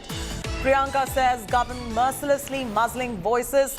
Sakshi, Vinesh, Bajrang detained by the cops. Wrestlers detained as they march towards the new parliament. Latest coming in, the opposition slams the centre for all of this, and Mamta says there are autocratic forces quelling dissent in our country. Priyanka Gandhi also lashes out. Shreya is joining us live. Shreya, there is a lot of backlash on the detention of these wrestlers. The wrestlers, mind you, are the pride of our nation, and to look to even just see them go through something of this nature is heartbreaking, to say the least. What does the police have to say? Why was their detention done? Well, if I can quote the Special Commissioner Law and Order, Dipendra Pathak, his words were that the action by the wrestlers to protest at a day when the parliament was being inaugurating is a Desh Virodi act. That was the exact word from Delhi Police's Special Commissioner. He said that they are also taking a stock of the situation, and if there is legal action that needs to be initiated, because the wrestlers, according to Delhi Police, has broken the law and order. They have violated Section 144, which was prevailing in that particular area. Now, talking about the kind of manner they were treated, in fact, there are voices that are now coming out that the wrestlers, who are the pride of the nation, they are the ones who got collars for the country. They were literally dragged, ruffled up. I was there. We saw the way Sakshi Malik was actually treated by Delhi Police officials. But clearly, Delhi Police feels that there was violation of law and order, is why such an action was required. For the benefit of doubt, also, it's needed to remind our viewers that the same Delhi Police just a few days back had assisted the wrestlers when they had done a candle march till India Gate. So we'll have to wait and watch then when these protesters who have been detained will be released and what action they will face. But it's also another thing that we need to mention, that the enclosure where the wrestlers were protesting have also been cleared off right now. So whether they will again be allowed to go back is also a big question now. All right, thanks for joining us right there, Shreya. The wrestlers' protest goes out of control. Protesting wrestlers clashed with the cops at Jantar Mantar. Protesters jumped over the police barricades to march towards the new parliament building. Several wrestlers were detained, including Sakshi Malik, Bajrang Punia. Khap Panchayats of various states have called for a Mahila Samman Mahapanchayat near the new parliament building in support of protesting wrestlers. They were, however, stopped by the cops. Keeping in mind the situation, heavy police force has been deployed at the Delhi border to stop Khap leaders from entering the national capital. The AAP government in Delhi has denied the request of Delhi police to turn MCD schools into a temporary prison.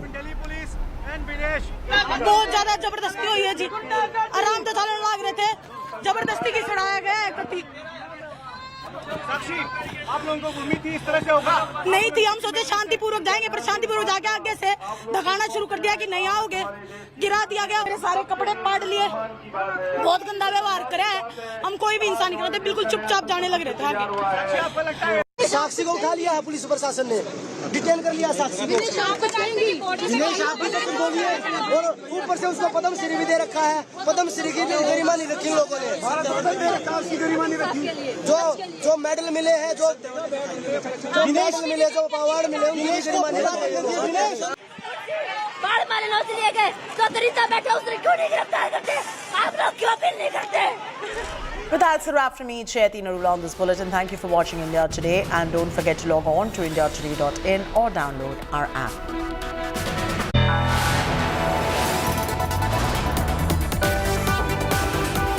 You are watching India Today.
Traveling from different parts. Armed with facts, Looking at political black. she takes the news by its horns. Do you think the future of these students are not hampered?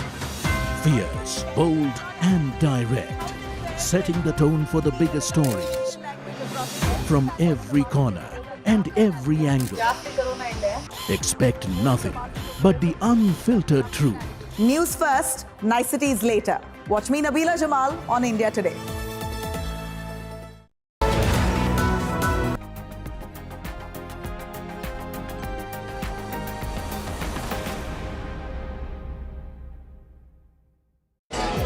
Hello and welcome. You're watching our special broadcast. I'm Dipali Patel. I'm coming to you from Abu Dhabi Ice Island. As you can see, IFA 2023 has concluded. Best Actor, Actress, Director and Picture were given away. Here are all the highlights.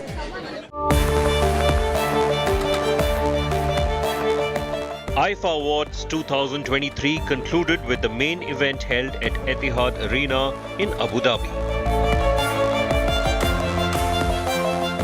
The star-studded extravaganza lived up to its expectations, and how. While performances kept the audiences hooked, some incredible talent took the golden trophy back home. Alia Bhatt continues to be the #1 actress, and her brilliant performance in Gangubai Kathiawadi reserved that place for her. ठान लिया गंगू ने, हमारे बच्चों को इनको शिक्षा का हक दिलाकर ही रहूंगी और समाज में इंसान की तरह जीने का हक मैं लेकर ही रहूंगी। While Hrithik Roshan was adjudged, the Best Actor Male for his role in Vikram Vedha.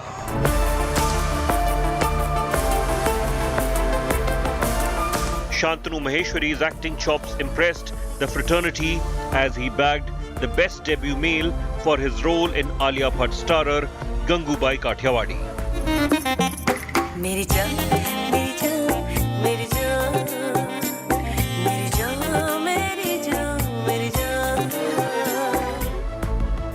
However, he wasn't the only one taking the Best Actor Debut award home, and he tied with late actor Irfan Khan's son Babil Khan for his brilliant performance in Kala.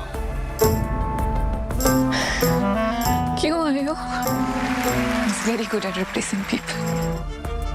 While two male actors impressed the audience with their maiden performance, Khushali Kumar shined in the female category for her debut in Dhoka Round the Corner.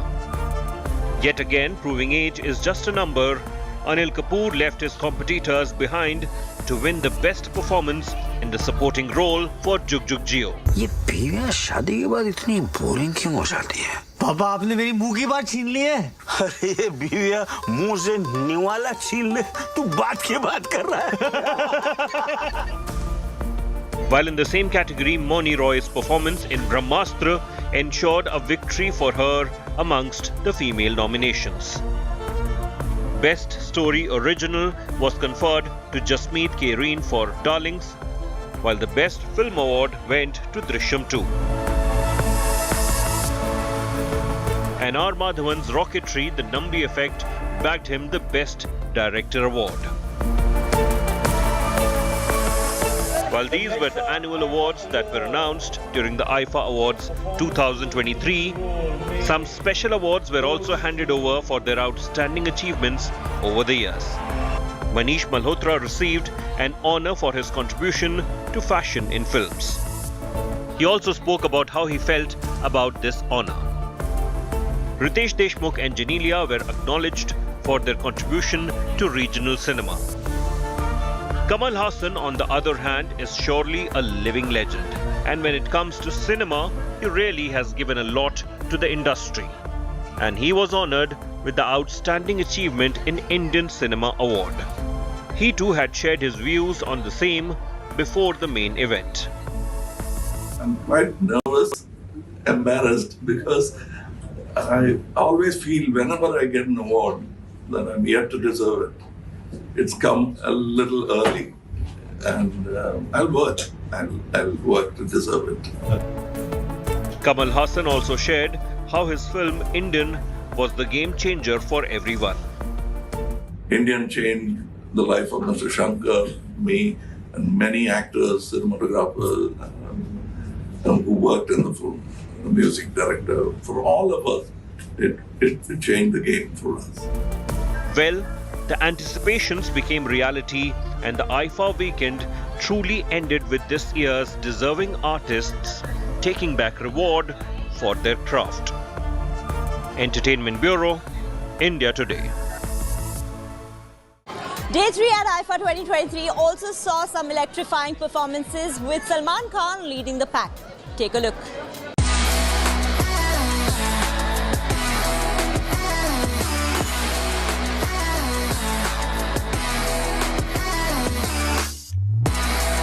IFA Awards was one phenomenal night.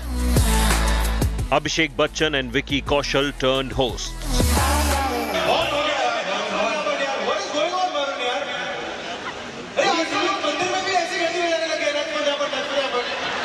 While Salman Khan taking the center stage as the star performer was the much anticipated moment of this year's IFA.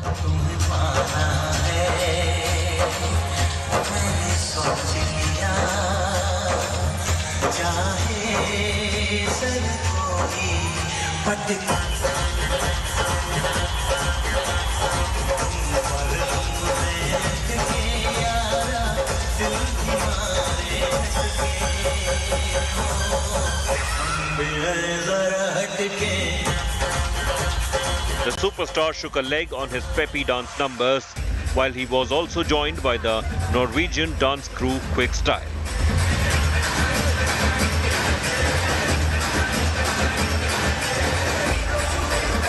The 90s kids especially would feel ecstatic to watch Salman Khan dancing to the tunes of Joote Do Paise Lo.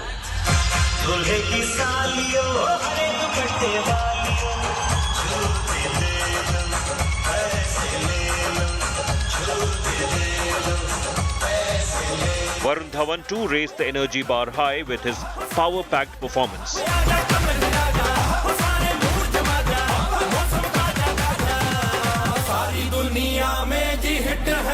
After he got off the stage, he even spoke to India Today about his performance. Abu Dhabi, I love Abu Dhabi, and like I said, the crowd was amazing to be there. It was great to perform on stage after so long.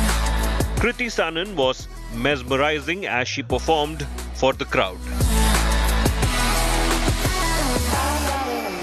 When it comes to dancing, nobody can match up to the steps that Nora Fatehi does.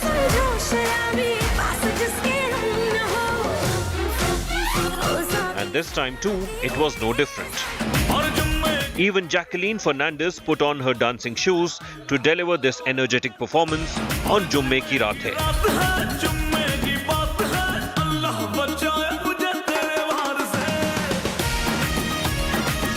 Rakul Preet also kept the audience hooked with her dancing as a debutante performer.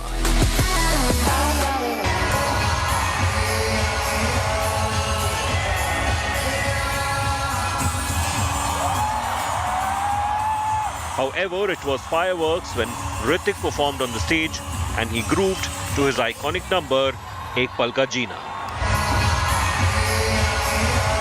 As this was his first IFA after the outbreak of COVID-19, his excitement knew no bounds to be back. It's been many years since the pandemic hit. I haven't been in a room full of these many people. So it's great. It's going to be fun. It's really cool, and also I love the end of the act, which is a very special one.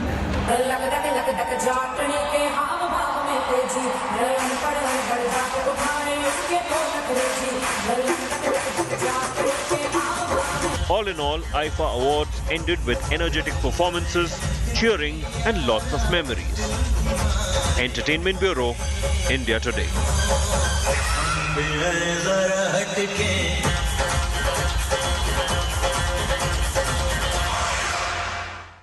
Kamal Hassan, who was felicitated at IFA 2023, addressed media ahead of the main event, and he spoke about a lot of issues including Kerala story controversy and much more. Listen in.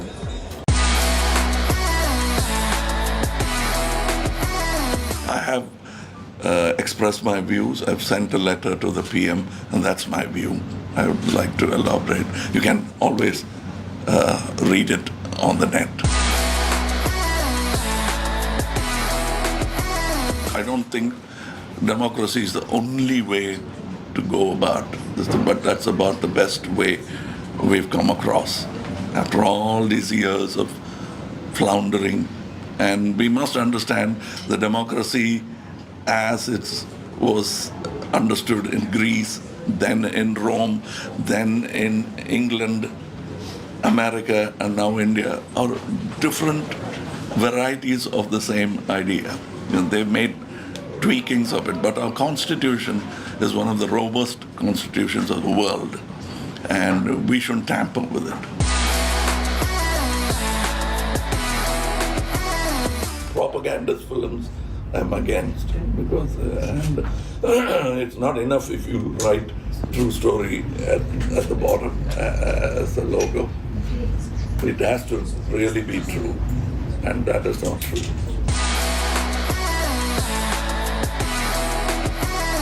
Both are made, ma'am. Both are made. Because I could not have done what all I've done without the help of makers who made me into an actor. The way they taught me how to speak, emote, stand, and even taught me how to be less embarrassed in front of a camera to begin with. All that, all actors are made. The greatest ones are made. They're not born. Frankly, I started off earning 250 rupees per gig as a dance assistant. And what I'm getting now is more than a reward. It's what Bhakts call var.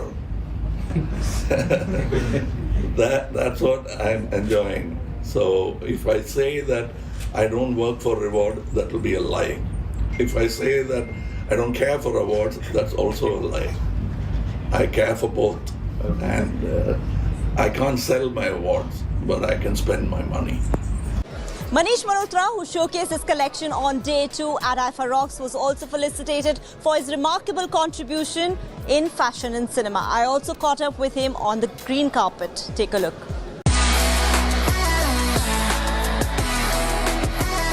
Older, but wiser. And I think the 30 years have been so busy that I've not even realized it's 30 years. And it feels like 3 years. But the thing is that I always feel, why don't I get nostalgic, or why don't I have tears in my eyes? Because 5 years ago I was, I got this 25 years of working in cinema and with clothes. But I think the fact that I wake up every morning and rush to work, and there is so much to work, every day feels like a new day. So 30 years just seemed like 3 years.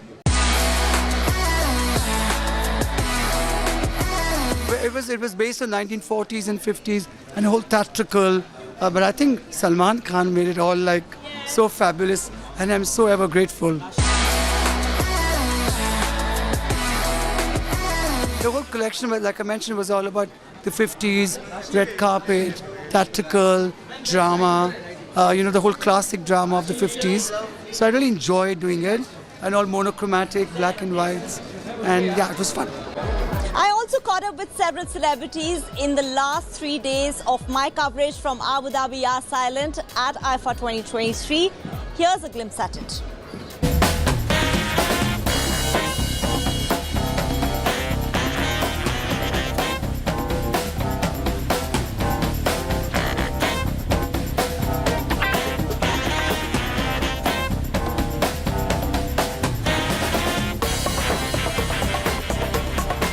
With me, the dancing queen, Nora Fatehi.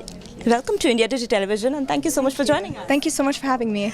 Nora, you're dancing this time at IFA 2023. How excited or nervous are you? Oh, I'm both. Mixed emotions. Excited, nervous. I've been rehearsing so much, trying to make sure that I nailed this one. It's a different one for me this time, so I really hope the audience will like it. What is your checklist before you go onto the stage? Oh, whoa. First of all, I need to eat. Make sure I eat. Make sure I've got great people around me. We have to bust a couple of jokes, laugh, just get into a good zone. And yeah, that's pretty much it. Just positive vibes. In Bollywood, if you have anybody. Dance off. Oh, let's do a dance off with Hrithik Roshan. That'd be fun. Wow, he's coming to IFA. He is? Well, I wouldn't mind a dance off with Prabhu Deva, sir. That would be crazy. Yeah. I have with me Sara Ali Khan on the green carpet at IFA 2023. How is the feeling that you've come here and your co-actor is hosting the show? It's great. I'm feeling suddenly a little lonely because Kapil is missing. Kapil is Vicky in my film on the 2nd of June. So he was lovely enough to do most of this carpet with me, even though he did it yesterday. But now he's been summoned to host, so he's no more a dost. Sarah, you just walked the Cannes red carpet. How was the feeling, and what 3 things that you learned there?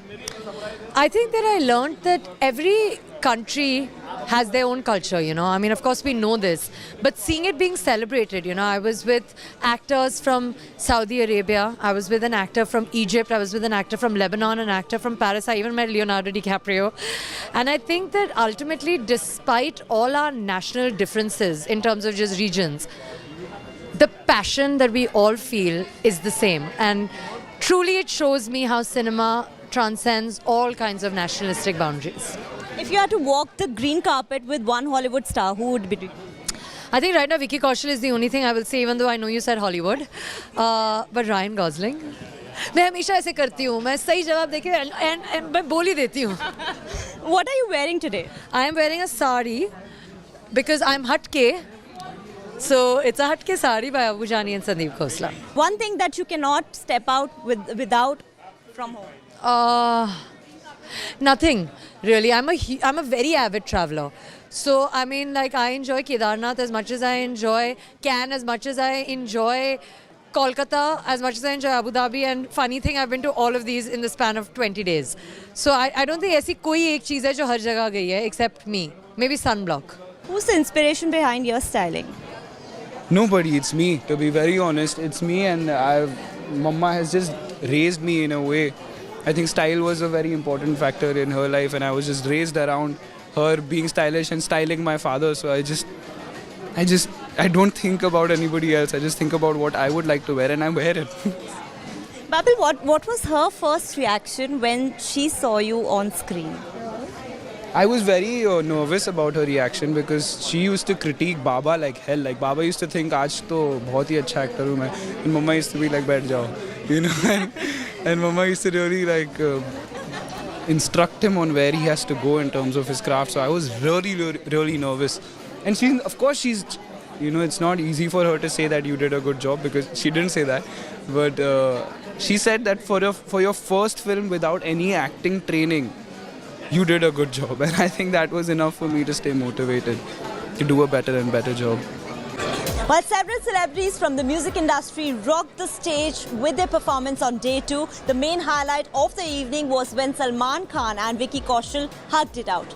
Take a look.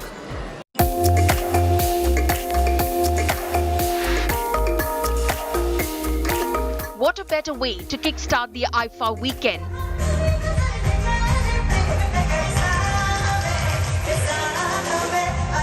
The performances, Manish Malhotra's fashion showcase, and the glamour and glitz at the green carpet.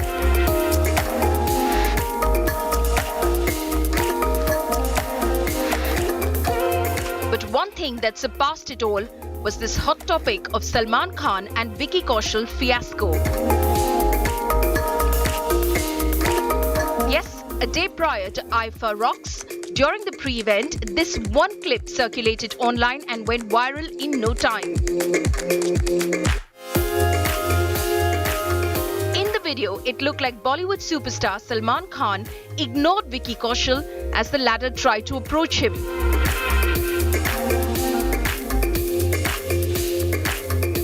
However, to clear the air, the two actors hugged it out on the green carpet of IFA Rocks. Speaking on the matter, Vicky Kaushal said how this whole scenario was taken out of context.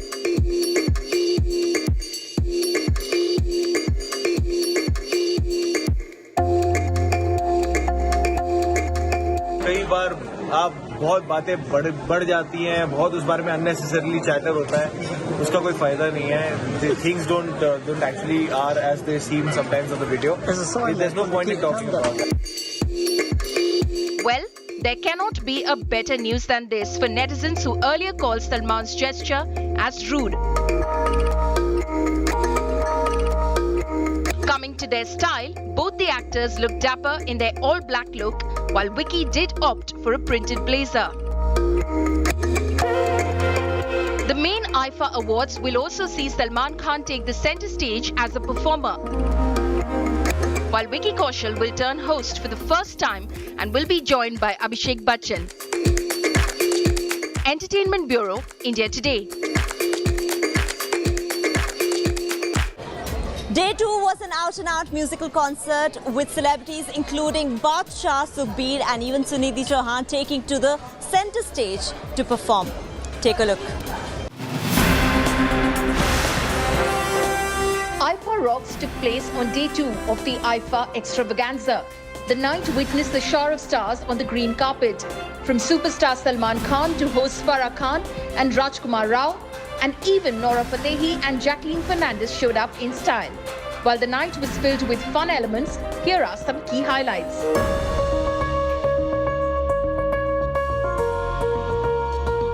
The main highlight had to be this dreamy showcase by Manish Malhotra, and more so because Salman Khan joined forces to create an unforgettable fashion moment. Not just Salman, but even Nora Fatehi walked the ramp for the ace fashion designer in an elaborate blue gown with an embellished bodice.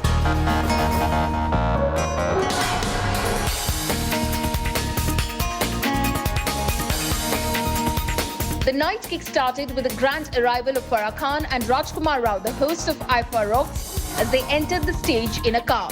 The duo looked dashing in their black and red outfits. That's not all. Farah even entertained the crowd with her performance.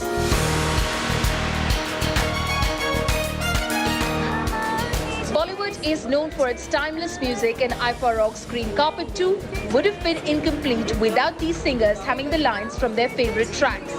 ओ तेरे आगे तो चांद लगे फर्जी ओ तू ये माने आना माने तेरी मर्जी ओ बिल्ली बिल्ली अख गोरिए आई रहे जोर लगा के नाचो रही है रात बाकी बात बाकी होना है जो हो जाने दो.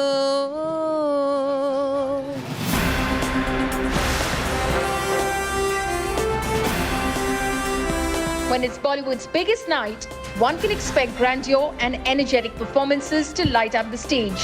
And the performers made sure to put up a good show for the audience.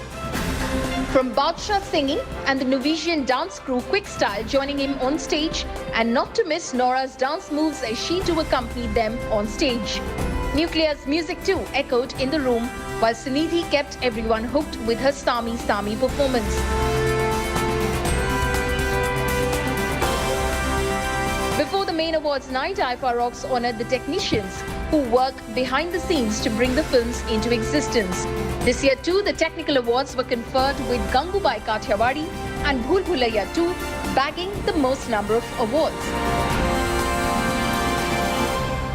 IFA Rocks turned out to be a musical concert with Sunidhi Chauhan, Badshah, Amit Trivedi and even Sukhbir Singh performing. But while all of this was just a part of the evening, what turned out to be the highlight of the day was Salman Khan and Vicky Kaushal hugging it out on the green carpet. This is me, Dipali Patel, signing off from IFA Rocks. That's a wrap on our IFA coverage from Abu Dhabi Yas Island. This is me, Dipali Patel, signing off for today. Till next time, thanks for watching and goodbye.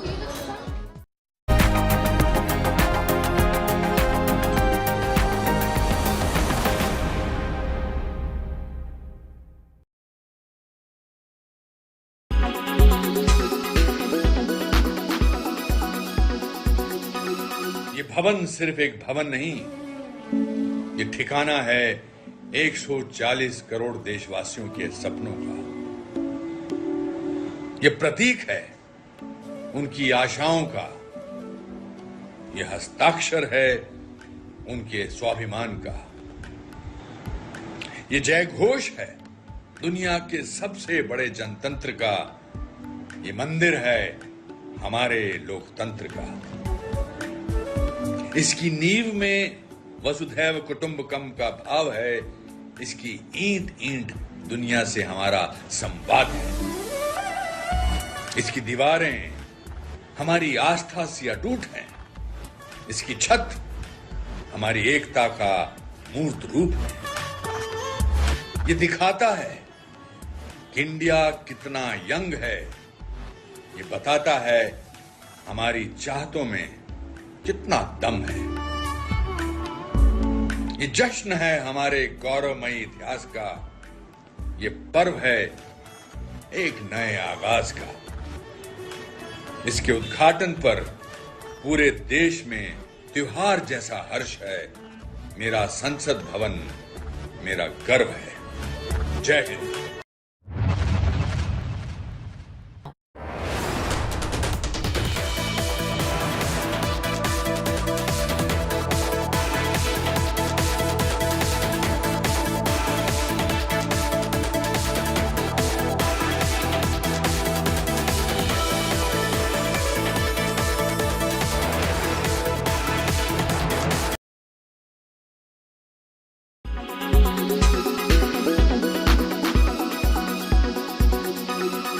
नया संसद भवन देश को प्रधानमंत्री जी ने समर्पित किया, लेकिन विपक्षी दल अपनी ओछी राजनीति कर रहे हैं। जिस तरह की भाषा वो बोल रहे हैं, देश उनको कभी क्षमा करने वाला नहीं। राष्ट्रीय जनता दल ने जिस तरह से संसद भवन की तस्वीर के साथ ताबूत की फोटो लगाकर देश का अपमान करने का काम किया, संसद का अपमान करने का काम किया। 2024 के लोकसभा के चुनाव में इसी ताबूत में बिहार की जनता आरजेडी को डाल देगी, क्योंकि उसको ताबूत ज्यादा पसंद है, देश को संसद ज्यादा पसंद है। अपोजिशन अननेसेसरी अपोज कर रहे हैं, क्योंकि जब खुद प्राइम मिनिस्टर नरेंद्र मोदी जी और लोकसभा स्पीकर इन्होंने ही इसका फाउंडेशन स्टोन डाला था और वही आज खुद होके वो लोकार्पण कर रहे हैं, तो इस कार्यक्रम में अपोजिशन करने के लिए, क्योंकि 2024 का इलेक्शंस नज़दीक आ रहा है, तो अननेसेसरी लोगों को इस इशू पे अपोजिशन भड़का रहा है।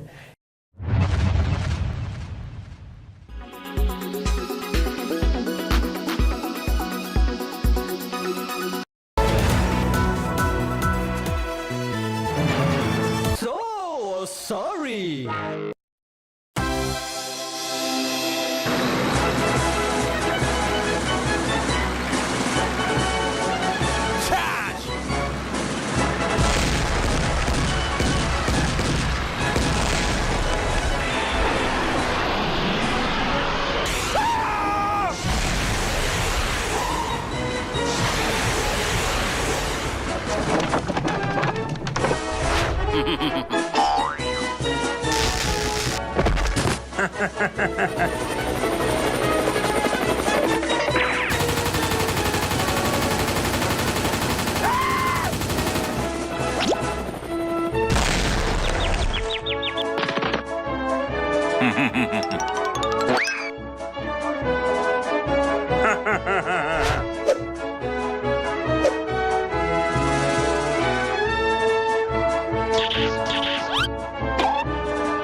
Watching India Today.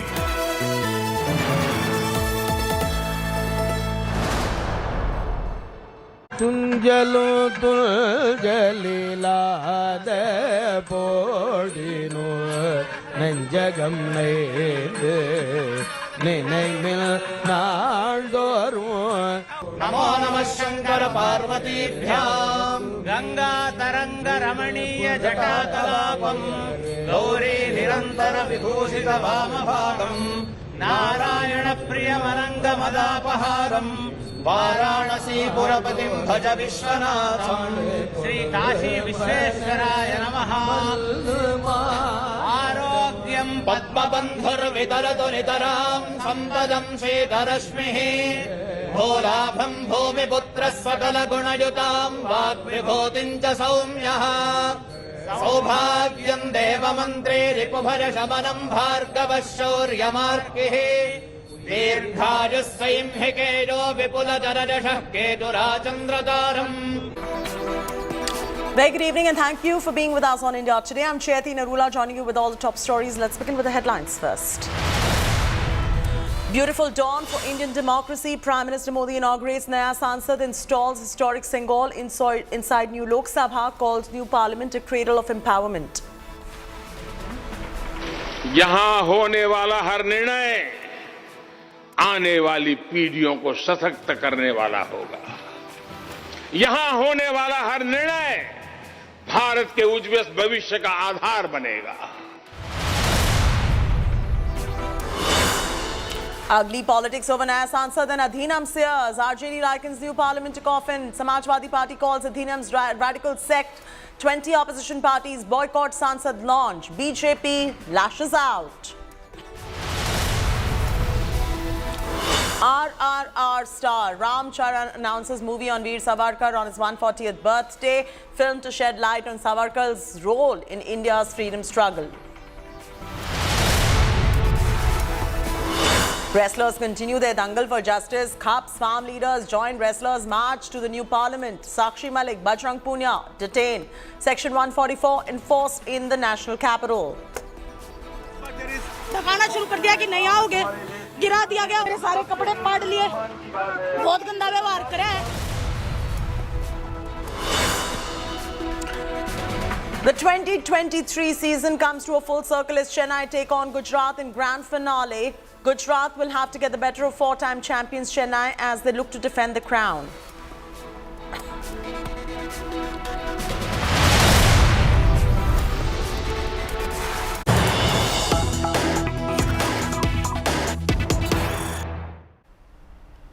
Breaking news coming in. Prime Minister Modi chairs crucial BJP meeting. BJP meeting to chalk out roadmap for 2024 polls.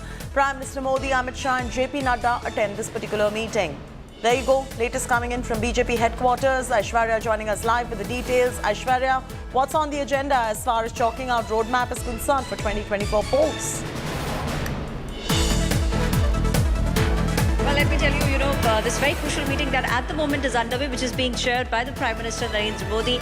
The focal point at the moment is good governance. That's what Prime Minister Narendra Modi will be speaking about. He will be taking stock of all those things that have been done over the past 9 years and also where each state at the moment stands for.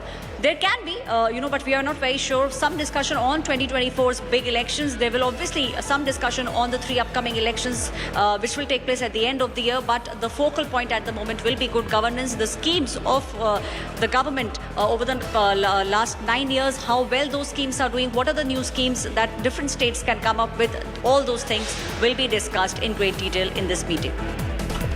Thank you, Aishwarya, for joining us with those details. Continue to be with us. We are coming back to you. India getting a new parliament is the next story we are focusing on.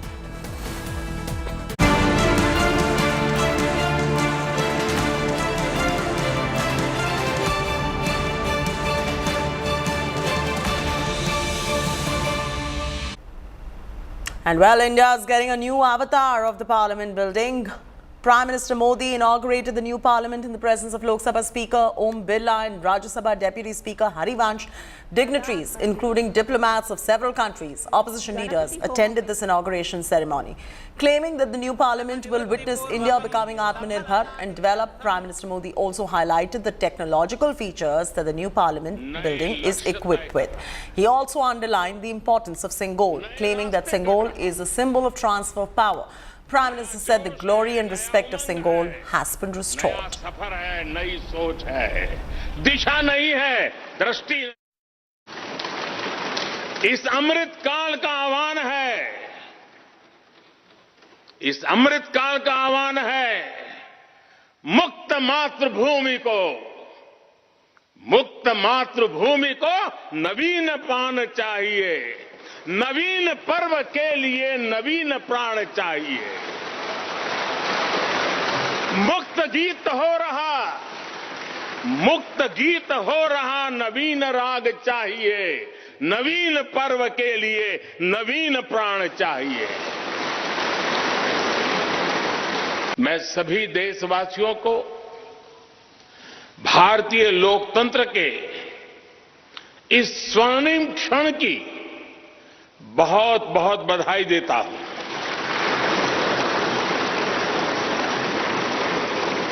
साथियों, ये सिर्फ एक भवन नहीं है, ये 140 करोड़ भारतवासियों की आकांक्षाओं और सपनों का प्रतिबिंब है और विश्व में शायद ये पहली बार हुआ होगा।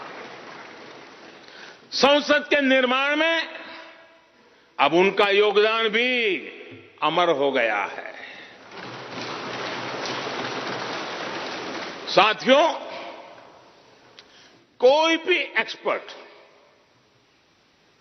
अगर पिछले 9 वर्षों का आकलन करे तो पाएगा कि ये 9 साल भारत में नव निर्माण के रहे हैं, गरीब कल्याण के रहे हैं।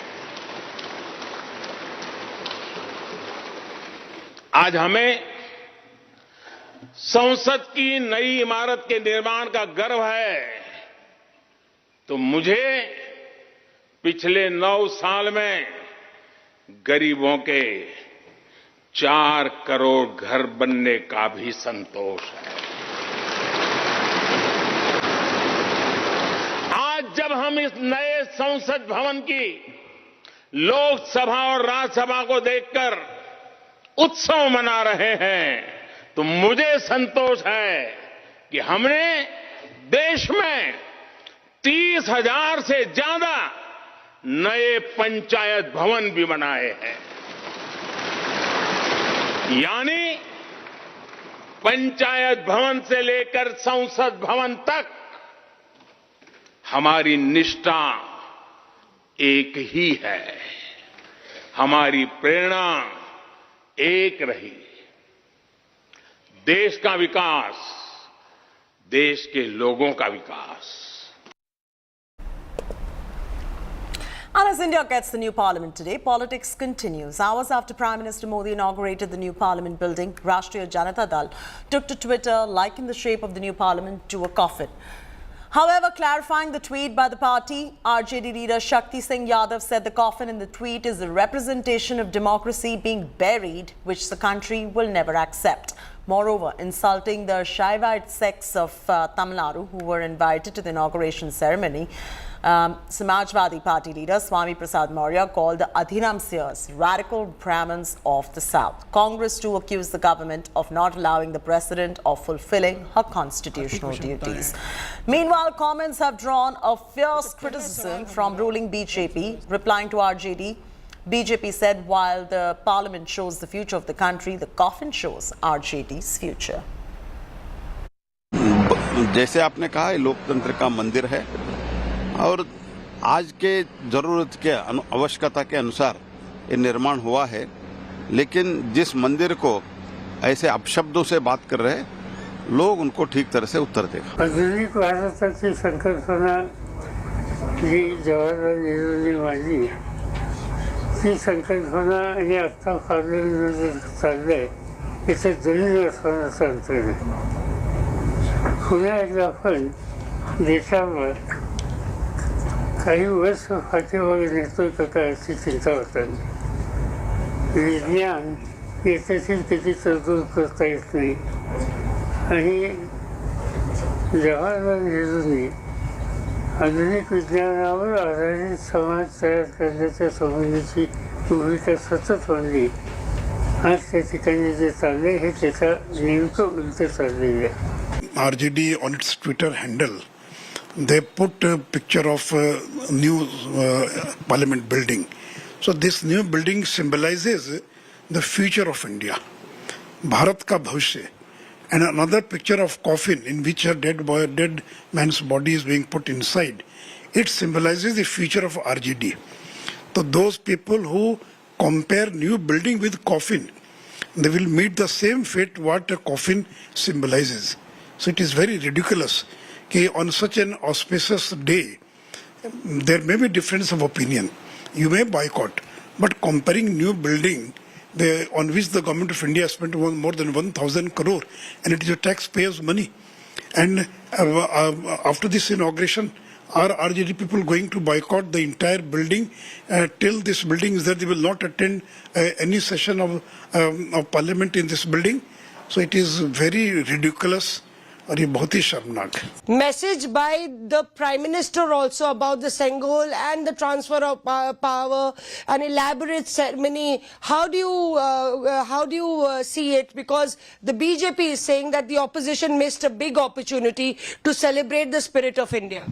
मुझे सिर्फ एक बात कहनी है, कार्यक्रम यही होता, ऐसे ही होता, सब कुछ यही होता, लेकिन संविधान की मर्यादा के अनुकूल होता। जब संसद भवन का उद्घाटन हो रहा तो संसद की मुखिया से कराना चाहिए था। जब संविधान की जहां बनता है उसका उद्घाटन महामहिम राष्ट्रपति से कराना चाहिए। बीजेपी कह रही है कि आप बाल की खाल उधेड़ रहे हैं, यहाँ पे राष्ट्रपति करे या इस तरह से मामला, आप कोई ना कोई आपको मीन मेक निकालिए। देखिए, हमारा काम है, हम विपक्ष हैं। कहीं अगर संविधान की मर्यादा भंग हो रही हो, कहीं परंपराएं तोड़ी जा रही हो, कहीं एक संवैधानिक पद का अपमान किया जा रहा हो, तो विधायक के रूप में फिर हमारा दायित्व नहीं पूरा होगा अगर हम अपने कर्तव्य का निर्वाह नहीं करें। So your ally, Rashtriya Janata Dal, RJD, they put out a tweet from their official Twitter handle. In fact, they equated parliament, the structure of parliament, the architecture of parliament, with a coffin. Now, BJP is saying that, this shows our parliament in a very bad light, and RJD and, opposition camp has given an apology for this. Every party has a view on the floor. I can't comment on parties' views. But we are very clear that Parliament as an institution can go together with the ruling establishment and the opposition parties. Without 12 chief ministers of India present there is no 12 chief ministers. 20 opposition parties, MPs are not present. Whether we call it as a full parliament, it's incomplete parliament. It is not a complete parliament. It is incomplete parliament. It is one-sided. It is man ki baat only you can go. It is not jan ki baat or it is not barabari ka baat. ये नया संसद भवन देश को प्रधानमंत्री जी ने समर्पित किया, लेकिन विपक्षी दल अपनी ओछी राजनीति कर रहे हैं। जिस तरह की भाषा वो बोल रहे हैं, देश उनको कभी क्षमा करने वाला नहीं है। राष्ट्रीय जनता दल ने जिस तरह से संसद भवन की तस्वीर के साथ ताबूत की फोटो लगाकर देश का अपमान करने का काम किया है, संसद का अपमान करने का काम किया है। 2024 के लोकसभा के चुनाव में इसी ताबूत में बिहार की जनता आरजेडी को डाल देगी, क्योंकि उसको ताबूत ज्यादा पसंद है, देश को संसद ज्यादा पसंद है। लोकसभा देश की जनता को जवाबदेह है, तो इसलिए ये बेहतर होता है कि लोकसभा के स्पीकर उसका इनॉग्रेशन करते, मगर प्रधानमंत्री को हर जगह दिखाना है कि वही सब कर रहे हैं, दूसरा कोई कर ही नहीं सकता। और 2014 से पहले तो भारत में कुछ हुआ ही नहीं, अभी हो रहा है।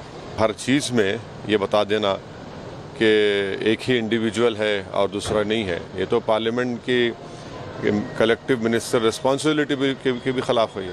राष्ट्रीय जनता दल के द्वारा जो ये ट्वीट कर फोटो दिखाया गया है और पूछा गया है ये क्या है, इसका मतलब है कि जिस तरह से केंद्र में आदरणीय मोदी जी की सरकार इतिहास को दफन करने में लगी हुई है, इतिहास को बदलने का काम हो रहा है, इतिहास मिटाने का प्रयास किया जा रहा है, इसी को लेकर के इस तरह की तस्वीरें सांकेतिक रूप से दिखाई गई है और पूछा गया है क्या लोकतंत्र के मंदिर में सिर्फ भाजपाइयों का अधिकार है, लोकतंत्र के मंदिर का भगवाकरण होगा, लोकतंत्र के मंदिर में विपक्ष की कोई अहमियत नहीं होगी। इसीलिए ये विपक्ष की ओर से आईना दिखाया गया है, सत्ता पक्ष की ओर से आप इतिहास को दफन करने का काम कर रहे हैं, ये किसी कीमत पर इस देश को मंजूर नहीं हो सकता है।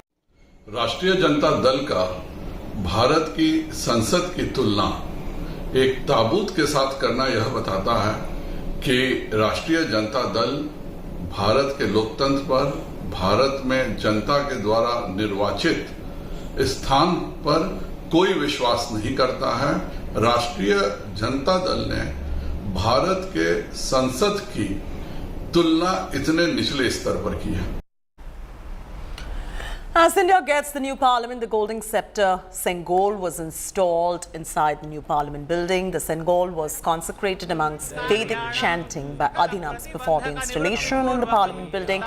Prime Minister also prostrated before the symbolic Sengol. Prime Minister received blessings from seers of different Adhinams from Tamil Nadu after the installation of Sengol in the parliament building near chair of Lok Sabha. Sengol that was received by first Prime Minister Jawaharlal Nehru to represent transfer of power from the British was kept in a museum in Prayagraj and was installed in the new building. Prime Minister welcomed the return of Sengol to its rightful place and also took a jibe with those who neglected Sengol after using it for freedom ritual in 1947, referring to Sengol's relegation to Nehru's walking stick status in Nehru Museum. 7वीं शतक में रहा। आज इस ऐतिहासिक अवसर पर कुछ देर पहले संसद की इस नई इमारत में पवित्र सेंगोल की भी स्थापना हुई है।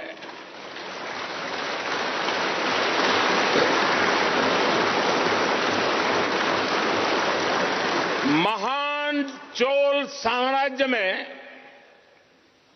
सेंगोल को कर्तव्य पथ का, सेवा पथ का, राष्ट्र पथ का प्रतीक माना जाता था। राजा जी और आदीनम के संतों के मार्गदर्शन में यही सेंगोल सत्ता के हस्तांतरण का प्रतीक बना था। ये हमारा सौभाग्य है कि इस पवित्र सेंगोल को हम उसकी गरिमा लौटा सके हैं, उसकी मान मर्यादा लौटा सके हैं। जब भी इस संसद भवन में कार्रवाई शुरू होगी, ये सेंगोल हम सभी को प्रेरणा देता रहेगा। Up until Wednesday, most of India had not even heard of the Sengol, a symbol of sovereignty and transfer of power in the times of the Chola Empire, has now been revived.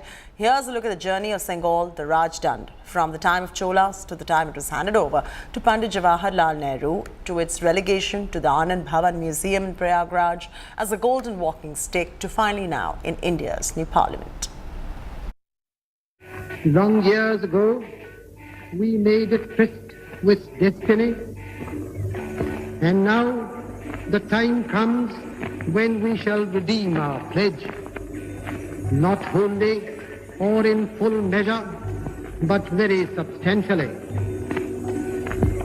At the stroke of the midnight hour, when the world sleeps, India will awake to life and freedom. This landmark tryst carries a backstory. A backstory rarely told. A backstory that dates back to the Chola Empire, a Tamil dynasty that originated in the Kaveri Valley and ruled the region for over 500 years until the 13th century. Just before the Union Jack came down and 300 years of British rule ended. The transfer of power was emblematically encapsulated in a Tamil ceremony.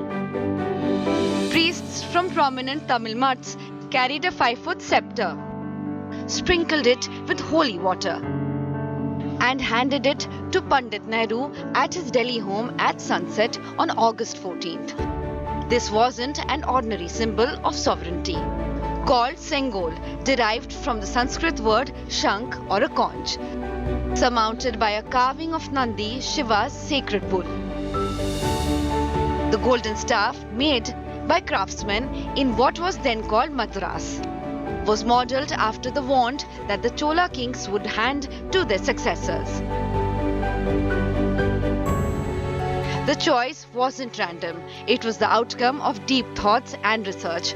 Pandit Nehru turned to freedom fighter C. Rajagopalachari for suggestions regarding a symbol for the transfer of power from the British to the Indians.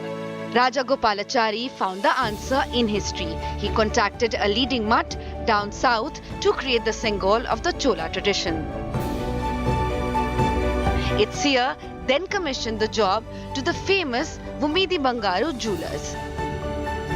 The scepter was done by my great-grandfather and my grandfather.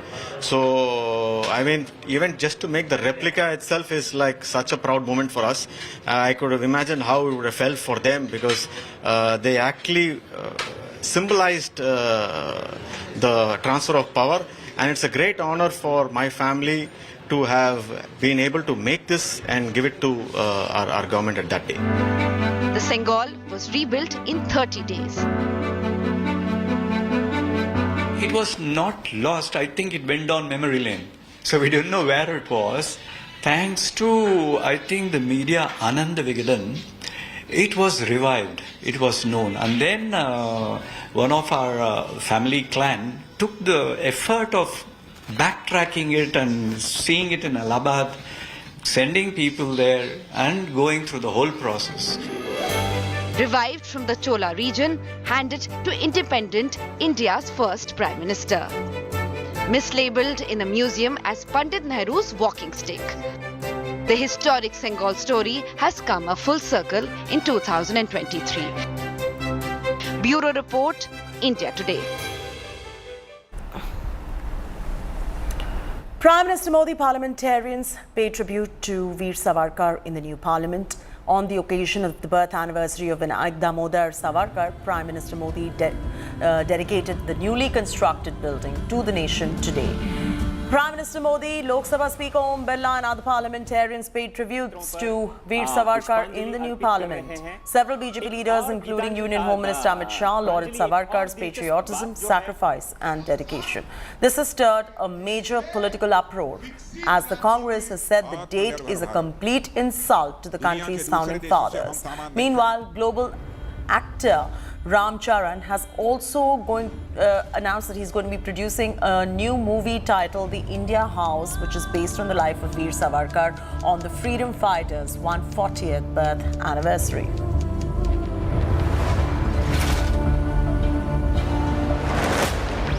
Fine. Does the pitiful plight of our people not rend your hearts in torment? Or you, or not in your heart yet blood more fiery than lightning? Come. आज 28 मई को महान स्वतंत्रता सेनानी वीर सावरकर जी की जयंती है। उनके त्याग, साहस और संकल्प शक्ति से जुड़ी गाथाएं आज भी हम सबको प्रेरित करती हैं। Slipping into a break, when we return, wrestlers continue their dangle for justice. Cups farm leaders join wrestlers' march to the new parliament. This and more in moments from now.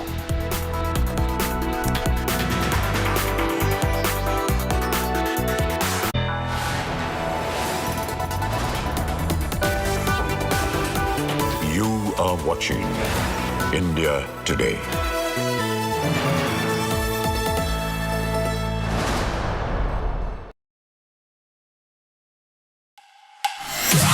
The heart of India's tech industry hosts a tectonic event.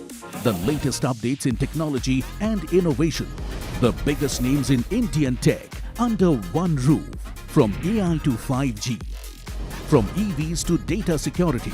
Discover how technology is transforming our lives. Catch all the action at the BT Tech Today Congress in Bengaluru on June 2nd. Live across the Business Today multiverse.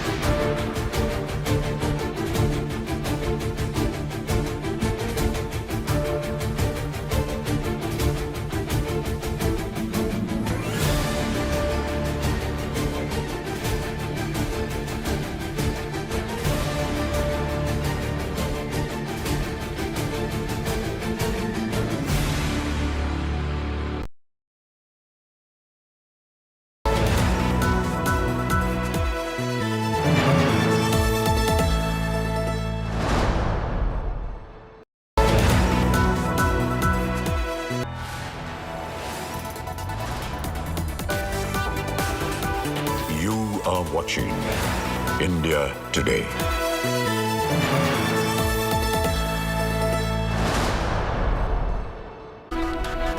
Welcome back. The wrestlers' protest has gone out of control. Protesting wrestlers clashed with cops at Jantar Mantar.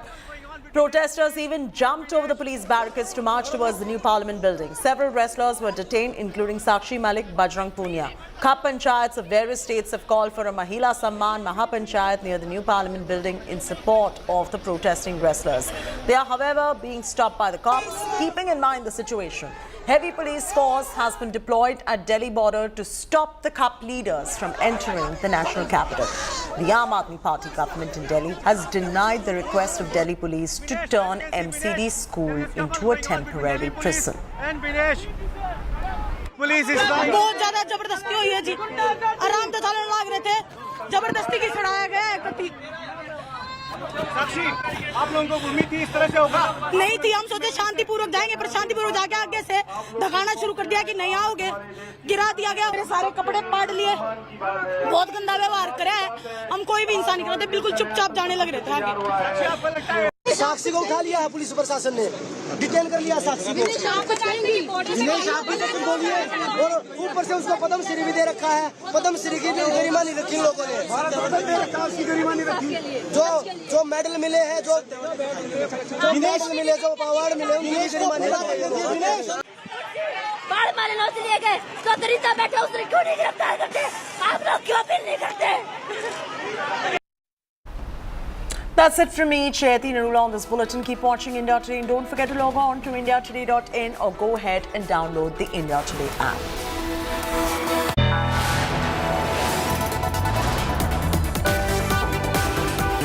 You are watching India Today.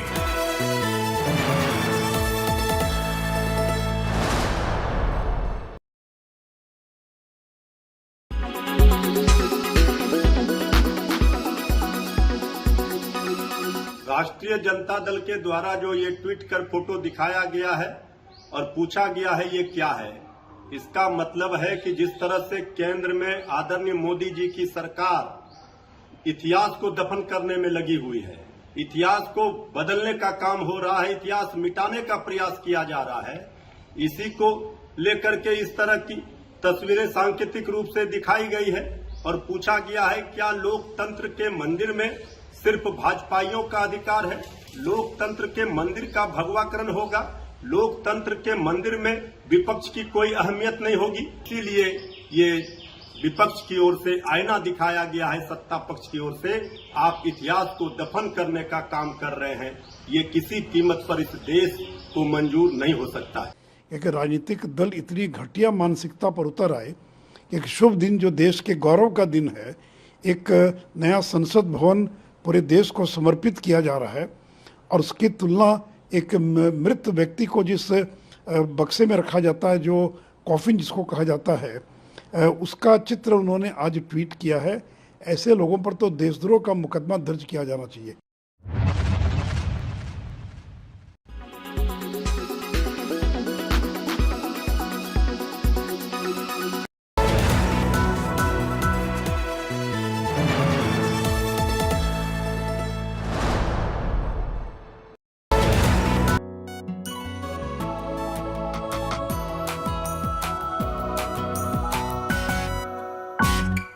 The World Health Organization has finally raised the red flags on artificial sweeteners, saying that they certainly will not help you in your long-term weight loss goals. Instead, they could cause diabetes and also cardiovascular diseases. All right, we get it. It is just too much information to process. And that's the reason why Health 360 is digging deep. We research extremely hard to discuss and understand what really is this red flag on artificial sweeteners all about. It's a big trending topic. Everybody is talking about artificial sweeteners, and Health 360 is now telling you the truth about fake sugars. I'm Sneha Mordani.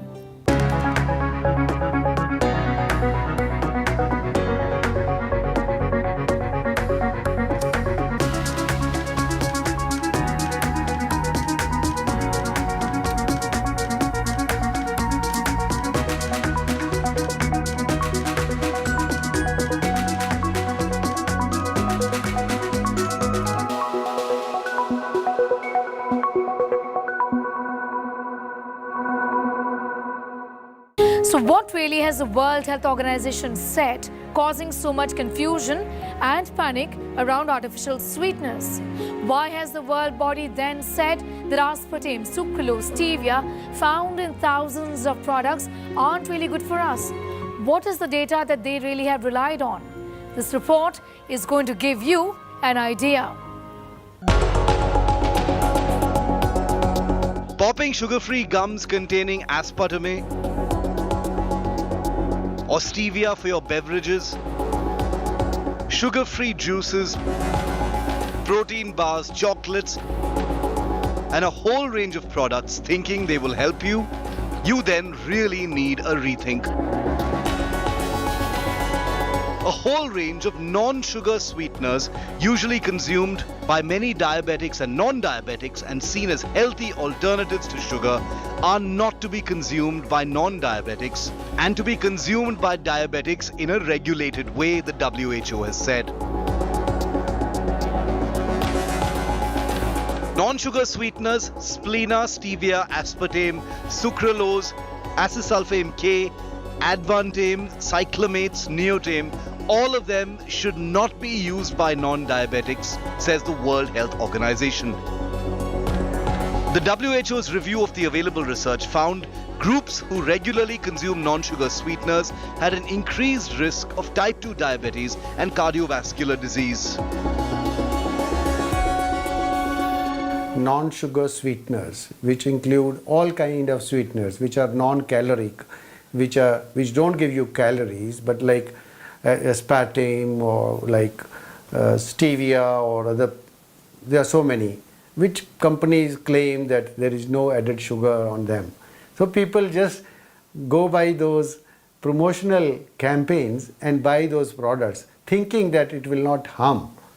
Now the evidence comes that in a long term they can do harm. Artificial sweeteners are found in processed foods. For example, the sweetener called erythritol activates platelets, the blood cells which cause clots when they clump together.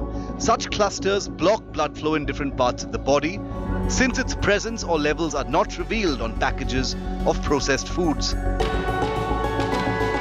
Some people feel that I have already not consumed sugar, so I can eat more of the other stuff.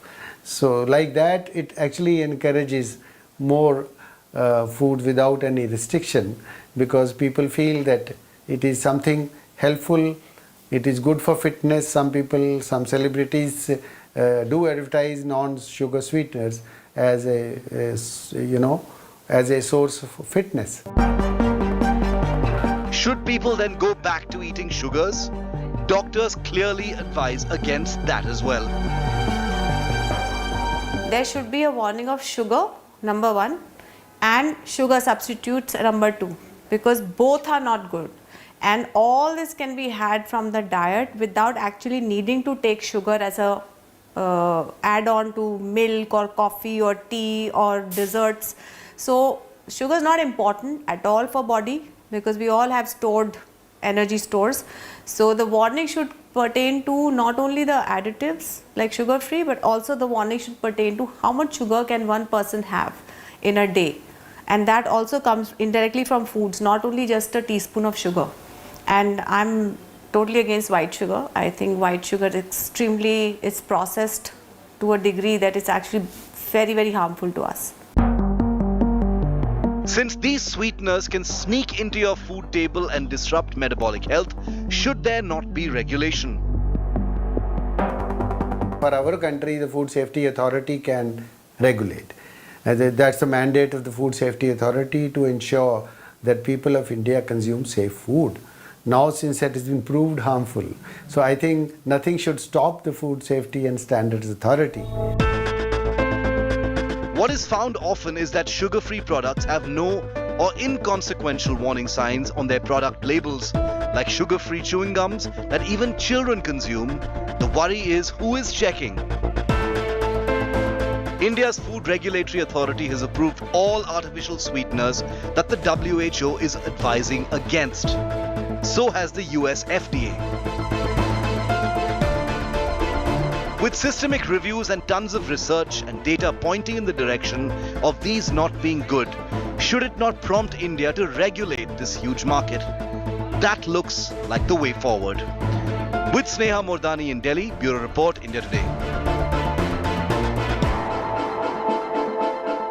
Of all the artificial sweeteners or non-sugar substitutes, aspartame somehow seems to have earned a terrible reputation. There's a lot of data and research that points in the direction of this artificial sweetener not being very good for us. It actually is the most commonly used artificial sweetener found in a range of products. Your diet colas, your sugar-free chewing gums, and a lot more. Why has the US FDA then not banned aspartame? Here's more. Remember the last diet cola you had? Or that nutrition bar you consumed? Both of them have something in common. It's an ingredient that poses a serious threat to your health: aspartame. Aspartame is now seen as the worst artificial sweetener. But where do you escape it? It is most common non-sugar sweetener used in at least 5,000 products. Aspartame is also marketed as NutraSweet, Equal, Sugar Twin and Amino Sweet. The use of non-nutritive sweeteners such as aspartame as food additives has increased over the past 3 decades as a result of dietary recommendations with the blessings of the FDA. Aspartame was approved by the FDA in 1981, 1983 and 1996 for various consumer sweetener uses and foods. In 1983, the FDA approved the use of aspartame in carbonated beverages, and in 1996, it was approved for use as a general-purpose sweetener. What is confusing for the general public is that while on the one hand, some studies report the use of aspartame to be safe, and these are mostly studies which are sponsored by the industry, some independent studies link aspartame to a long list of health problems. What led to approval was funded research by the manufacturer. Certainly, a lobby worked hard all these years to make sales all along without citing the possible health threats that the product's been posing this entire time. Even though in 1987, a research series by Gregory Gordon not only warned against the health hazards, but also cautioned on the revolving door relationship between FDA officials and the food industry. What industry does is they sneak into or they manage to get into the policy making bodies. So where they do not allow, so because of the point of difference between the public health people and the food industry, they do not allow the policy to be made and using the economic angle only. That, you know, the country will make this so much employment, the country will have this taxes or whatever. So this is something which is misleading. Recent reporting based on internal industry documents revealed how beverage companies pay third-party messengers, including doctors and scientists, to promote their products and shift the blame when the science ties their products to serious health problems. So what are these health risks associated with aspartame, a key ingredient for all non-sugar products? Dozens of independent studies conducted over decades have linked aspartame to a long list of health problems, including cancer, cardiovascular diseases, Alzheimer's disease, headaches and brain damage, kidney malfunction, and most importantly, weight gain and obesity. The list is even longer than any one of us could have imagined. There's an unsettling story behind FDA's approval of aspartame, which led us all to believe that it's even safer than sugar. Now, many leading brands in India still continue to use aspartame as a main ingredient, even after so many researches against it. With camera person Deepak, this is Simranjit Kaur for India Today. Medical experts have gone to the extent of saying that the World Health Organization's advisory is actually very confusing in nature. Some of them have said that stevia is good for you. Why is the World Health Organization then advising against it? Also, some have gone to the extent of saying that if it is so bad, why aren't food regulatory authorities world over banning these products or advising against it? There was a whole lot of confusion, and we are here to clear that for you. Stevia, an artificial sweetener, is a plant derivative. Why is it being advised against? Is that the question on top of your mind? Well, that certainly is the question that many experts are asking. Stevia being derived from a plant has generally been considered to be safer than the synthetic sweeteners. In fact, some studies show that stevia can help improve glucose tolerance. There are some studies which have shown that stevia can help lower blood sugar as well as blood pressure. So people who are consuming medications for diabetes or hypertension or are on diuretics must consult a professional or a doctor before consuming stevia, and they must also regularly monitor their levels. It is to be noted that stevia falls in the category of sweeteners advised against by the World Body. But monk fruit extracts, which hardly is used in India, does not. Some experts say a blanket advisory was the need of the hour. Others do not agree. Guideline has very clearly defined what is a non-sugar sweetener, and stevia is a part of it. So we cannot single out stevia. So there, as I said earlier, there are many non-sugar sweeteners. We very commonly used are aspartame and saccharin and now stevia, sucralose. All are part of the guideline. The evidence is studied for all of them. So stevia is equally harmful, I would say. Some experts say some amount of confusion has been created with the new guidelines from the World Health Organization. Stevia is a natural plant, right? It tastes like sugar but doesn't spike your glucose or insulin. So it's a safer alternative. As I said, it doesn't absorb in the body. It's secreted unchanged in the urine. So stevia doesn't really affect your body except that it gives you that taste of sugar that you need. But if we were to see stevia versus sugar, stevia will always win. While some concerns around aspartame and other artificial sweeteners are justified, nutritionists worry it might mislead. Minimizing sugar intake and not using added sugars, getting processed foods out of the house and not putting it in your body but into the bin is what is really needed.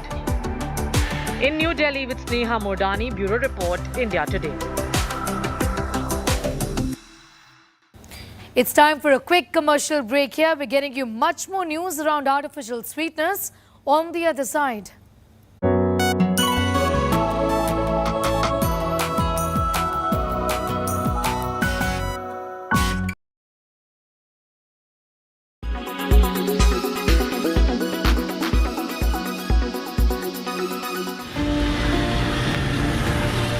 Summers are devastating for stray animals.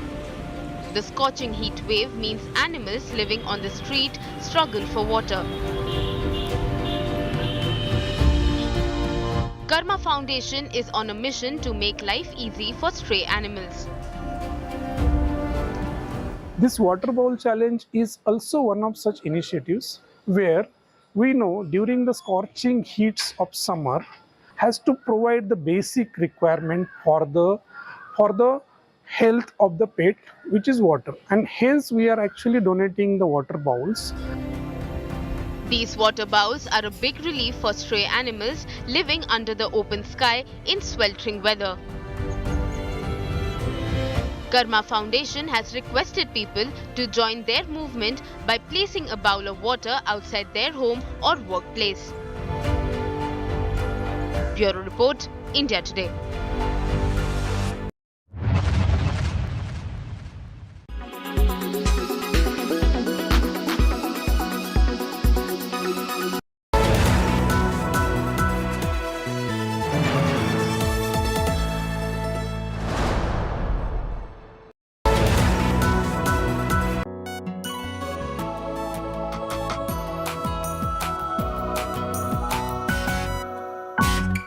Diet colas are bad for you. Diet sodas are bad for you. It causes insulin confusion and can cause weight gain. You heard that right. Diet colas may actually cause weight gain. So if you've been drinking diet sodas and thinking that your regular soda or colas are bad for you and these are good, then you need to think again. You need to stop using both of these products. We'll tell you why. Hey, have you managed to eliminate regular sodas from your life? Well, congratulations then.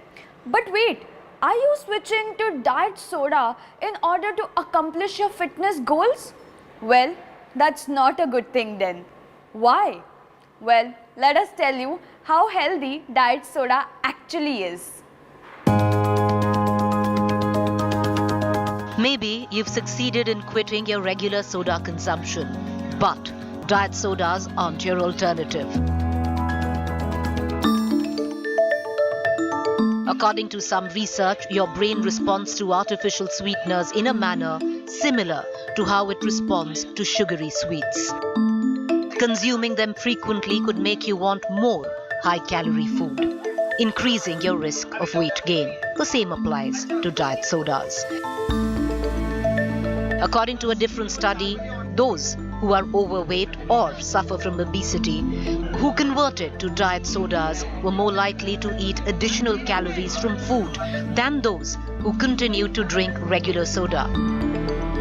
Actually, individuals who use diet soda have a greater BMI than those who do not.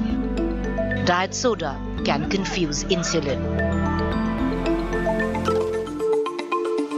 Your brain normally associates sweet with calories. In the realm of human physiology, that's a good thing. It drives your body to release insulin as sugar's chaperone to the cells to create fuel.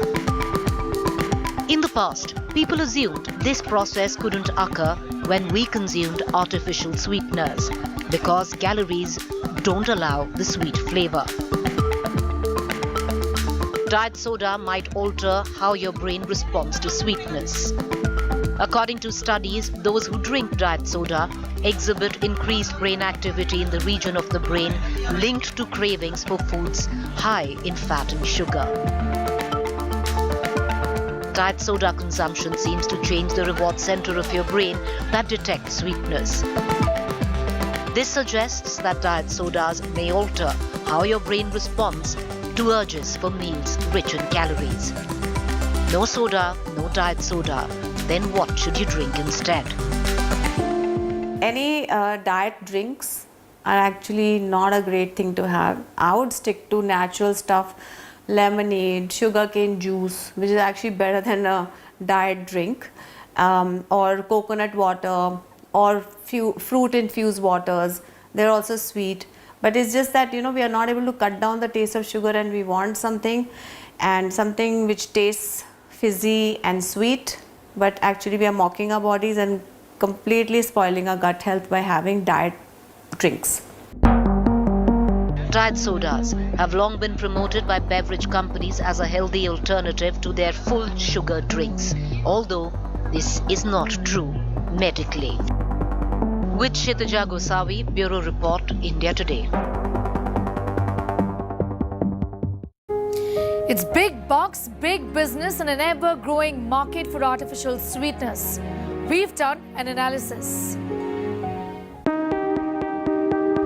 The WHO has put the spotlight on fake sugars, but artificial sweeteners has only been an ever-growing market in India, and outside increase in cases of diabetes and the growing burden of obesity world over has ensured that people turn to alternatives.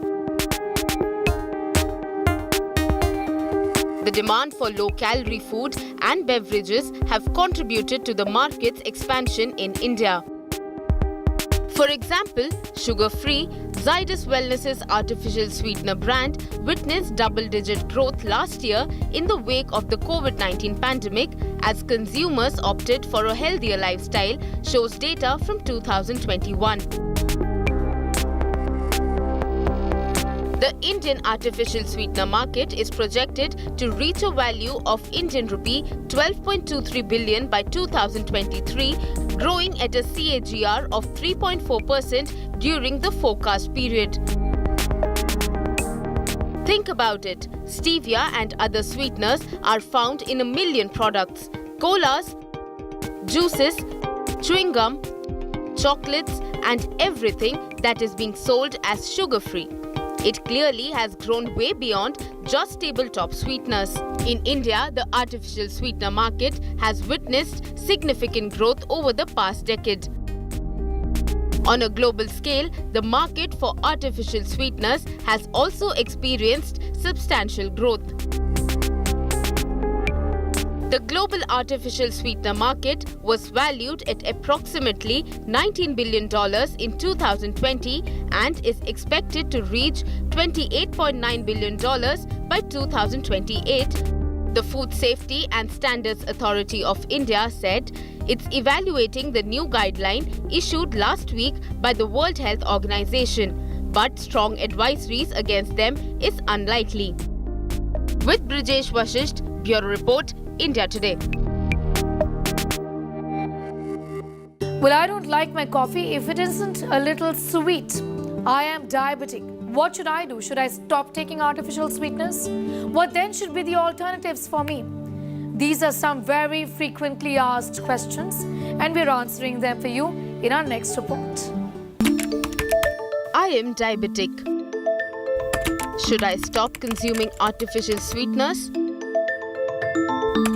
I am non-diabetic, but I don't like to consume sugar. I'm okay with my stevia. Should I continue? Can I replace my sugar with honey? Are dates healthy?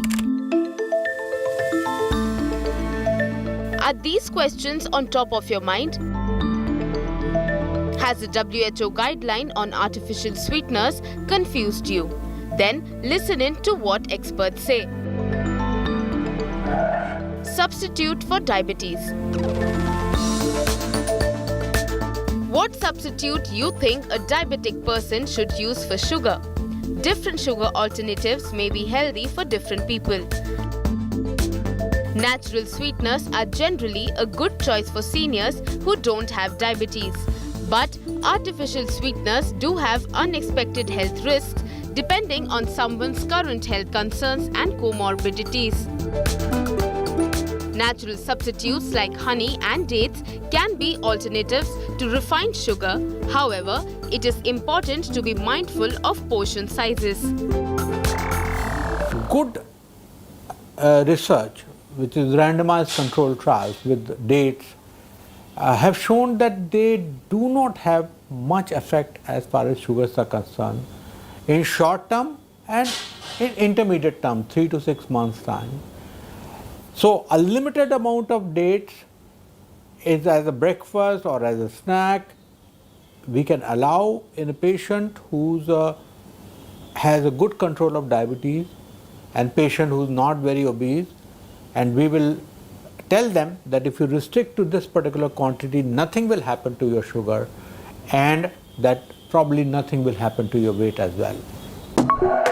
How I can limit my sugar and what alternatives we have.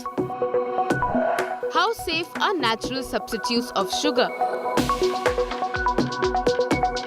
Natural substitutes like honey and dates can be alternatives to refined sugar and are often considered healthier options due to their natural composition and potential additional nutritional benefits. But can honey and dates manage blood sugar levels and replace artificial sweeteners? Both have high sugar, and artificial sweeteners are not good for us anyway. But then if someone's watching their diet and if somebody's diabetic, for them honey and dates both can spike the sugar. So moderation is the key. Maybe you can change the sugar to palm sugar and do really raw honey because it's got at least the probiotics in it. For diabetics, the sugar is not really needed because a lot of glucose comes from the food itself. So sugar is not really needed, but yes, there is a palate of everyone where they need sugar. I would say a safe alternative will be monk fruit or palm sugar. Those are quite safe because they don't have high glucose spiking potential. Rest, then all the other sugars are the same, and artificial sweeteners, I'm totally against them. Follow these steps to reduce sugar in your diet on a daily basis. Choose to drink water, calorie-free beverages or low-fat milk instead of sugary sodas and drinks. Choose whole fruits instead of processed desserts. When you do drink fruit juice, make sure it's 100% juice with no added sugar. Add fruits to cereal instead of buying sweetened cereal or adding table sugar. Use fresh fruit to sweeten plain yogurt instead of eating sweetened yogurt with added sugars in it. Choose unsweetened products such as unsweetened apple sauce, nut milks or nut butters. Artificial sweetness can be a short-term way for some people to lessen their use of sugar and weight management, but it can't be done on a long-term basis. Instead, do what I do for my weight management. So, when I feel like having a pastry, a processed food item rich in refined sugar, I choose to have dates instead, which is rich in fiber, healthy, but make sure to consume in moderation. With camera person Deepak Bisht, Sabai Kram for India Today. Well, that brings us to the end of this edition of Health 360. To tell our viewers, Health 360 is now online. It's Health 360 Plus on all of India Today's digital platforms, and we go live. So do remember to tune in every Friday at 5 p.m. on Twitter, Instagram, YouTube and Facebook. Also, do not forget to like, subscribe and share. Thank you so much for watching. Stay safe, be well.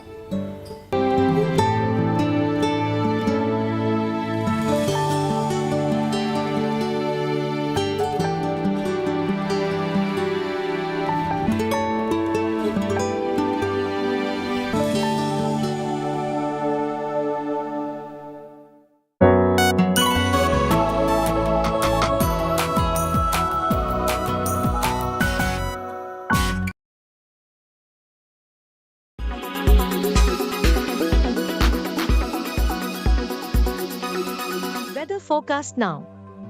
Delhi, maximum 38 and minimum 27 degrees. Mumbai, maximum 33 and minimum 28 degrees. Kolkata, maximum 40 and minimum 25 degrees. Bangalore, maximum 33 and minimum 24 degrees. Chennai, maximum 35 and minimum 29 degrees. Hyderabad, maximum 39 and minimum 27 degrees.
Watching India Today.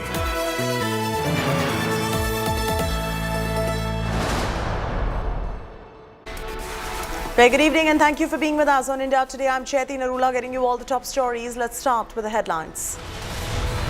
Beautiful dawn for Indian democracy. Prime Minister Modi inaugurates Naya Sansad, installs historic Sengol inside new Lok Sabha, calls Parliament a cradle of empowerment.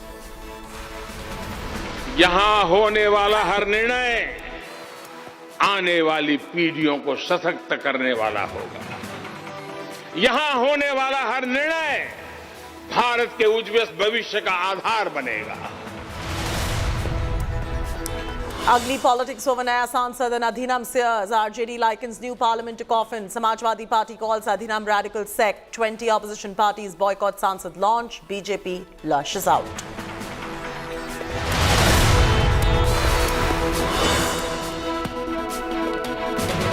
RRR star Ram Charan announces movie on Veer Savarkar on his 140th birthday. Film to shed light on Savarkar's role in India's freedom struggle.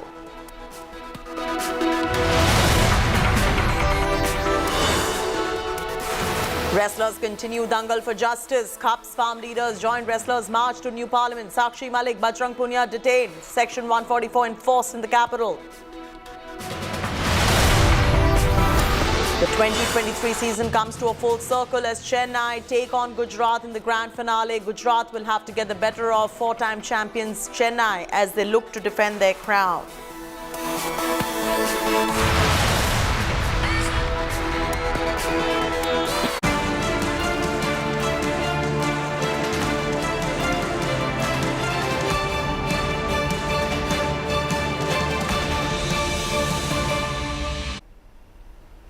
As India gets the new parliament, here's a look at all that unfolded, in the historic inauguration. Prime Minister Modi released 75 rupees coin as a special commemorative postage stamp and to mark the inauguration of new parliament building. The symbolic Sengol consecration ceremony took place inside the newly made Sansad premises before it was handed over to Prime Minister Modi.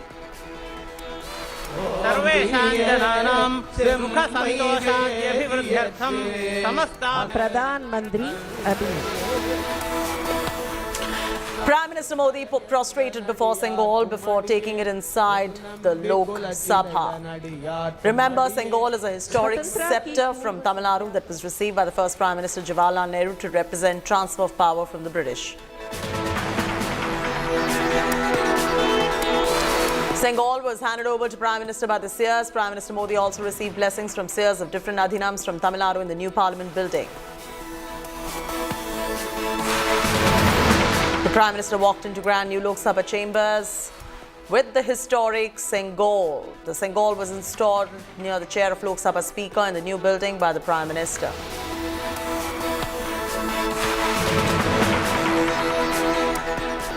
Prime Minister Modi inaugurated the new parliament in presence of Lok Sabha Speaker Om Birla and Rajya Sabha Deputy Speaker Harivansh.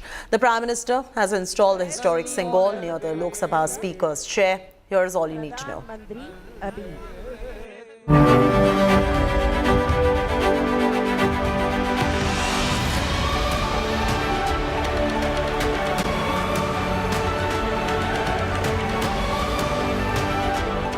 Futuristic, state-of-the-art, apt for new India's new dreams.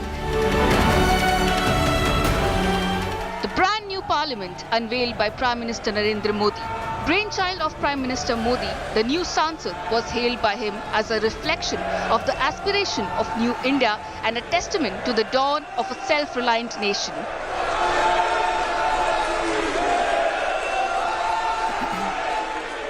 ये नया भवन आत्मनिर्भर भारत के सूर्योदय का साक्षी बनेगा।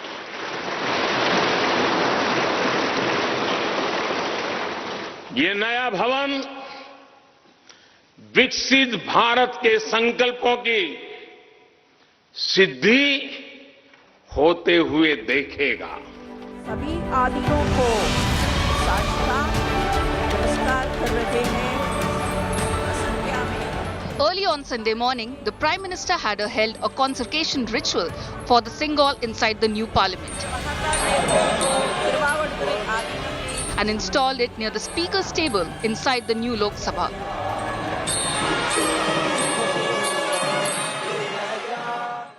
महान चोल साम्राज्य में सेंगोल को कर्तव्य पथ का, सेवा पथ का, राष्ट्र पथ का प्रतीक माना जाता था। The historic event was attended by former President Ramnath Kovind, Chief Minister Jagan Mohan Reddy, Yogi Adityanath, Eknath Shinde and nephew Rio, apart from foreign envoys, parliamentarians and people from different walks of life.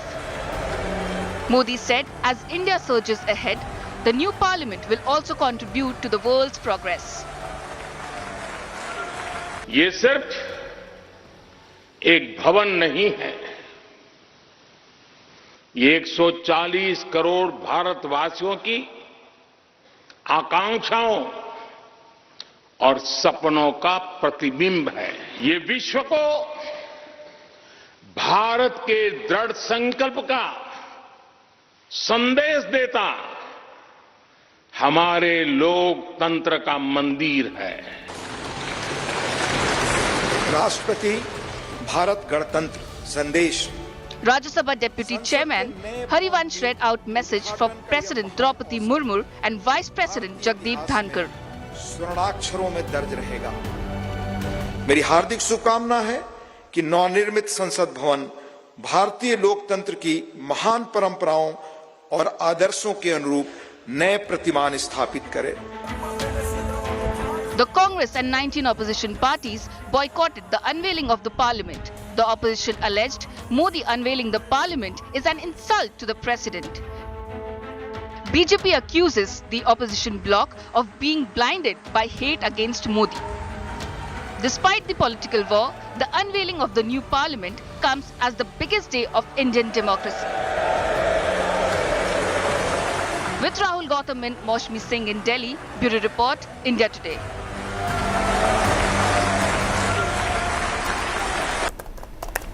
As India gets the new parliament today, politics continues. Hours after Prime Minister inaugurated the new parliament building, the Rashtriya Janata Dal took to Twitter liking the shape of the new parliament with that of a coffin. Clarifying the tweet, RJD leader Shakti Singh Yadav said the coffin in the tweet is representation of democracy being buried that the country will never accept. Insulting the Shaivite sects of Tamil Nadu were invited to inauguration ceremony. Samajwadi Party leader Swami Prasad Maurya called Adhinamsiyas radical Brahmins of the South. Congress accused the government of not allowing the president to fulfill her constitutional duties. Meanwhile, comments have drawn fierce criticism from ruling BJP. Replying to RJD's tweet, BJP said, while the parliament shows the future of the country, the coffin shows RJD's future.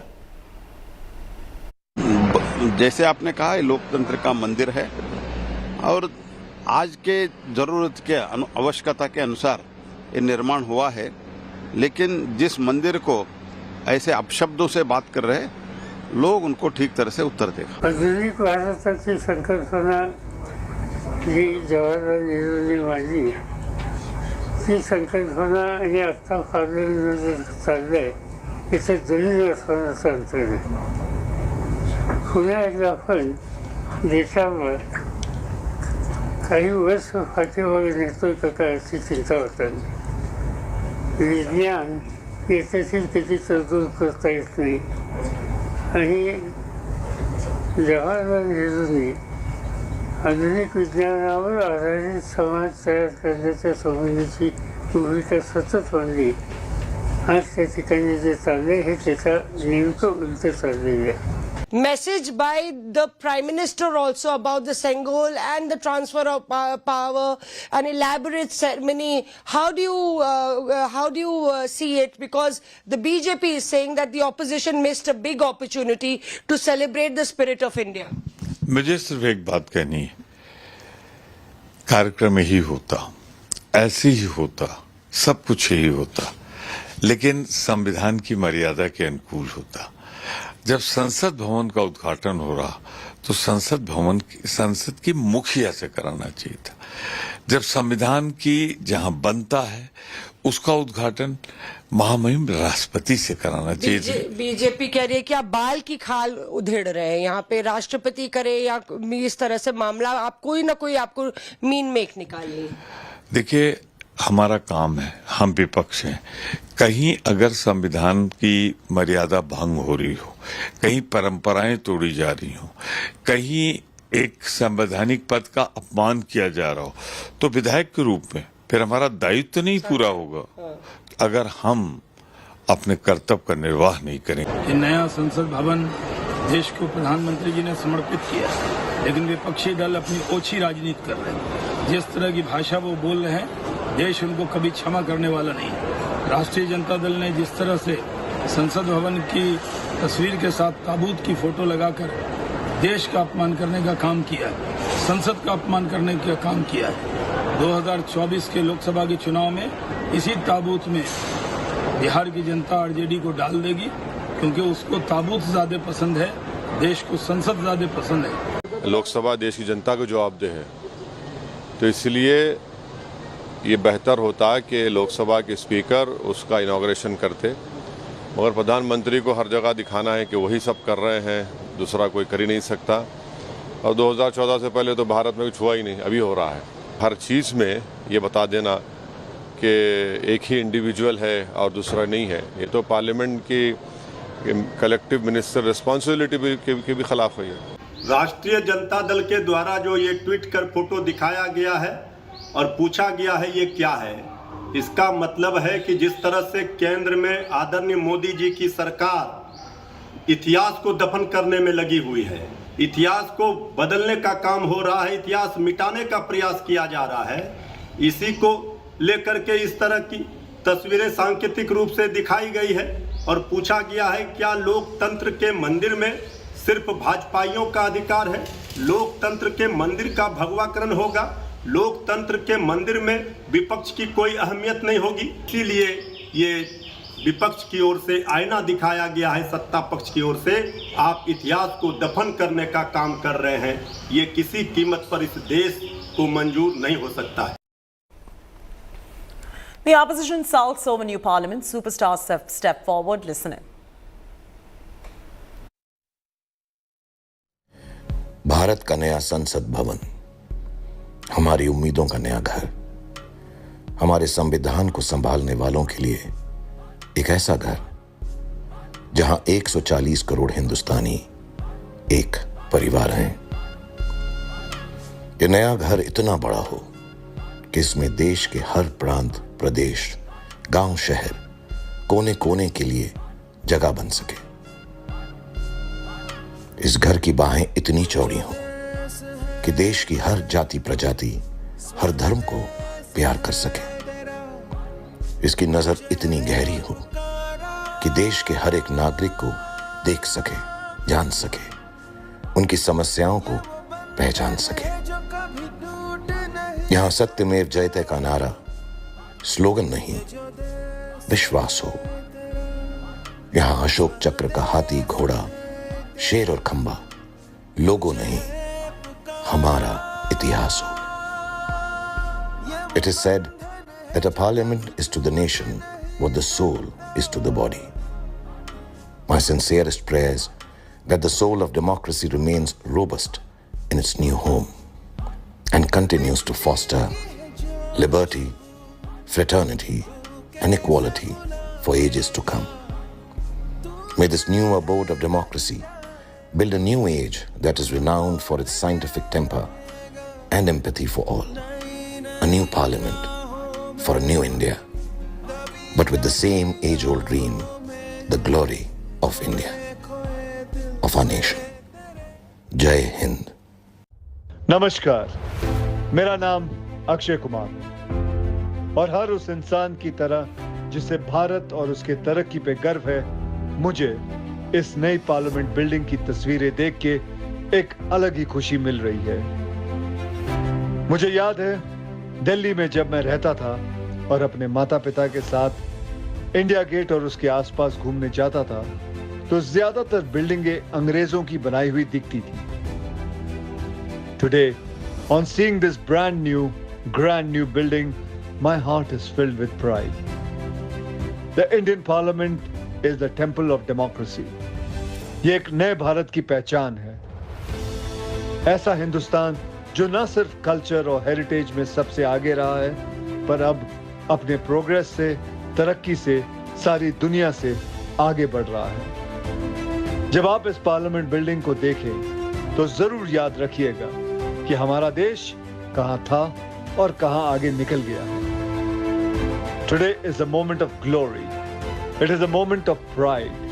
And from the bottom of my heart, I want to congratulate the Honorable Prime Minister for making this day possible. God bless India with more and more progress in the years to come. Jai Hind, Jai Bharat.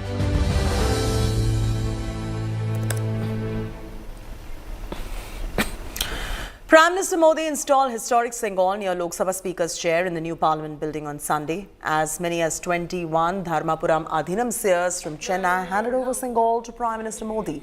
Here's a detailed report. नमो नमः शंकर पार्वतीभ्यां गंगा तरंग रमणीय जटाकलापं गौरी निरंतर विभूषित वामभागं. The holy Sengol finding its pride of place in Lok Sabha. With Vedic chants, puja and havan, with Prime Minister Narendra Modi participating himself. भोलाभं भूमिपुत्र सकल गुणयुतां वाग्विभूतिं च सौम्यः सौभाग्यं देवमन्त्रे रिपुभज शमनं भार्गवः शौर्यमार्गिः. On Sunday, India witnessed the historic return of the Sengol to the seat of power, this time Lok Sabha.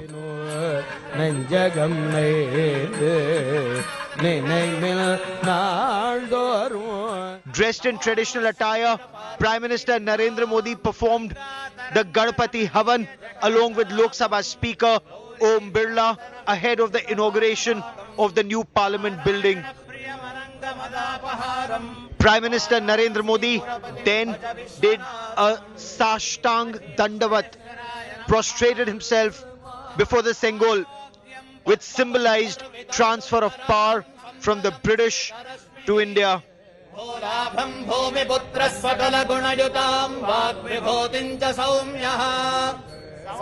Priests of Shaivite mutts, Adhinams from Tamil Nadu, the original owners of the Sengol, presented the Dharma Dand to Prime Minister Narendra Modi after the rituals.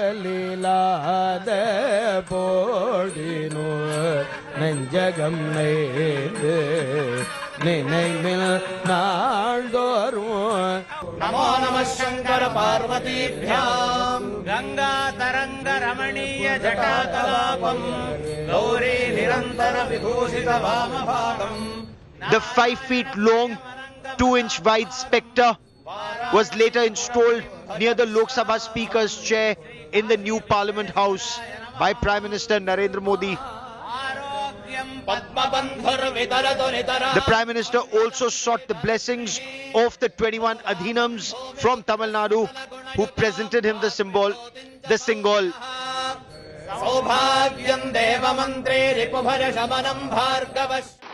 राजा जी और आदिनम के संतों के मार्गदर्शन में यही सेंगोल सत्ता के हस्तांतरण का प्रतीक बना था.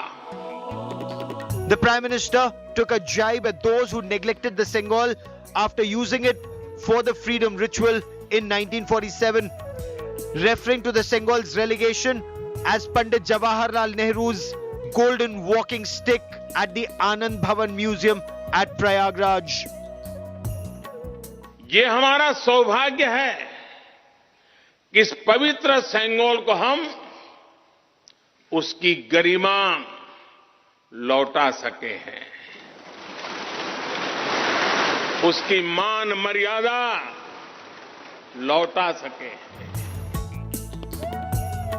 The Congress, meanwhile, rubbished the use of Sengol as a symbol of transfer of power, calling the claim bogus. BJP's issues are that they are running from the real issues and they want a diversion. After the Karnataka defeat, they wanted a diversion and therefore they are mingling with all this kind of dates on a one day and making it into a different tune they want. Samajwadi Party attacked the government, slamming the invite to the Tamil Nadu Adhinam seers, calling it pampering of radical Brahmin sects from Tamil Nadu. Bhajpa की सरकार लोकतांत्रिक तरीके से चुनी गई. वर्तमान में भारत लोकतांत्रिक गणराज्य है। लोकतंत्र में राजतंत्र के प्रतीक का आवश्यकता कहां से आ गई? इसका मतलब है भारतीय जनता पार्टी का विश्वास लोकतंत्र में नहीं है, राजतंत्र में है। इसीलिए राजतंत्र के प्रतीक राजदंड सेंगोल को खोज करके लाई है। देखिए, स्वामी प्रसाद मौर्य जी जब से चुनाव हारे हैं तब से आप देख रहे हैं कि इस तरह के कई तरह के इस तरह से गलत बयान, कभी रामायण पर, कभी श्री राम पर, मैंने इस तरह के बयान देते रहते हैं। वो चुनाव हारने के बाद जो है उनका दिमाग असंतुलित हो चुका है। इस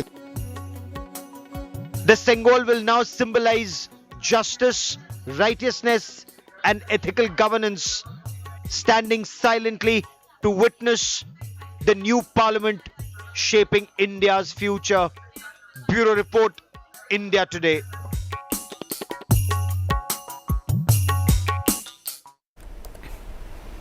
Slipping to a break. When we return, wrestlers continue their dangle for justice. CUP's farm leaders join wrestlers' march to the new parliament. This and more in moments from now.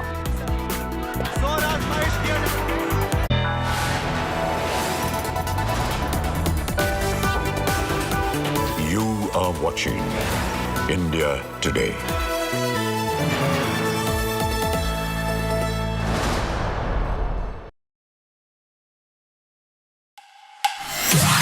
The heart of India's tech industry hosts a tectonic event. The latest updates in technology and innovation. The biggest names in Indian tech under one roof. From AI to 5G. From EVs to data security. Discover how technology is transforming our lives. Catch all the action at the BT Tech Today Congress in Bengaluru on June 2nd. Live across the Business Today multiverse.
Make your media plan smarter with India Today Live TV on your connected devices.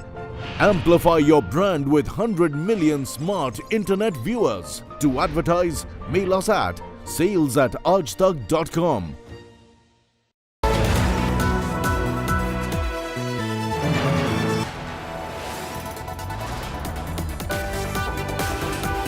You are watching India Today.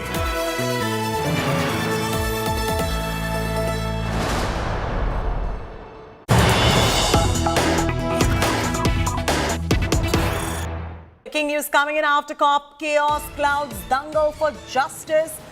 The Congress intensifies attack on the BJP. Congress says BJP disrespects precedent and India's daughter. Congress says those who brought glory are now being dragged. Wrestlers dragged like criminals. Congress's latest attack on the Bharatiya Janata Party, latest coming in the midst of all the drama you see in the national capital where the wrestlers are being disrespected. They've been detained and now the reaction is coming in from the opposition. Listen it. इस देश में एक तानाशाह ने अपने राज तिलक का स्वांग रचा और आने वाला समय इसका साक्षी रहेगा कि जब एक तानाशाह अपना राज तिलक कर रहा था तब हमारे देश की सबसे होनहार बेटियां इस तरह से घसीटी जा रही थी, मारी जा रही थी, डंडों से पीटी जा रही थी। बेटियों का बलात्कारी उस सदन में मौजूद था। बेटियों का बलात्कारी उस सदन में मौजूद था, उसका सम्मान हो रहा था। और इस देश की बेटियों के ऊपर पुलिस टूट पड़ी थी। इनके छातियों पे मेडल रहता है, इनकी पीठ से वो पटकनी देती हैं। उन छातियों पर आज बूट थे, पीठ पर डंडे थे, और पुलिस उनको ऐसे खींच रही थी कि कोई वो दुर्दांत आतंकवादी हो। There you go, Supriya Srinath of the Congress Party attacking the Bharatiya Janata Party after the COP chaos clouds dangle for justice. The Congress has intensified the attack on the Bharatiya Janata Party. They've said the BJP disrespects the President of India and India's daughter. Those who brought glory are being dragged. Wrestlers dragged like criminals, unquote. That is the latest coming in from the Congress Party. Rahul Gautam joining us for the latest. Rahul, at a time like this, the opposition needs to step up, and that is exactly what the Congress is doing at the moment. Do we have a reaction from the BJP on this? Well, the Congress Party has clearly linked today's incident that happened at Jantar Mantar with women's prestige. In fact, the Congress Party, and I'm quoting the leaders here, they are saying that when Prime Minister Narendra Modi was busy in a coronation ceremony, at that point of time, disturbing images came from Jantar Mantar at a time when our female wrestlers who brought laurels and medals for the country, they were roughened up, they were manhandled, and this clearly shows the anti-women mindset of the BJP. In fact, they're also saying that the best thing that BJP can do on a day when they're inaugurating this new building is to sack Brij Bhushan Sharan Singh, the man who's in the eye of the storm, who has been accused of sexual assault. In fact, they said that a high-level inquiry under the leadership of a Supreme Court judge maybe should be initiated at the earliest, so that these women wrestlers could get justice. So it seems that the Congress Party is saying that the desperate pleas of these protesting women wrestlers are not getting any answers from the BJP, and this clearly shows that how the government of the day is only busy about making tall claims about women empowerment and women's security, but at a time when they are making these pleas and seeking justice, the government is nowhere to be seen. Okay, Rahul, we'll come back to you for more on this. With that, it's a wrap from me, Chaiti Narula, on this bulletin. Keep watching India Today. Don't forget to log on to indiatoday.in or download our app.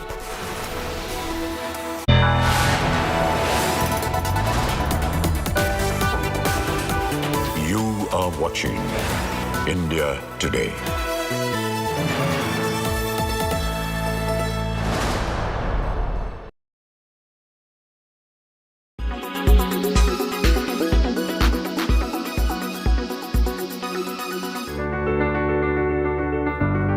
Let's give you a sense of the kind of fruits that you should be eating during this time.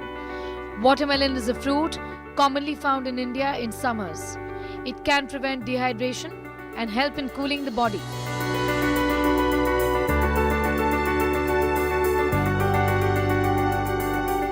Cucumbers contain a high amount of water.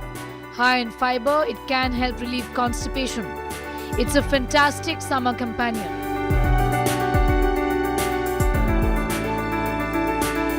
Curd, an excellent dairy product that can be included in your diet in various forms.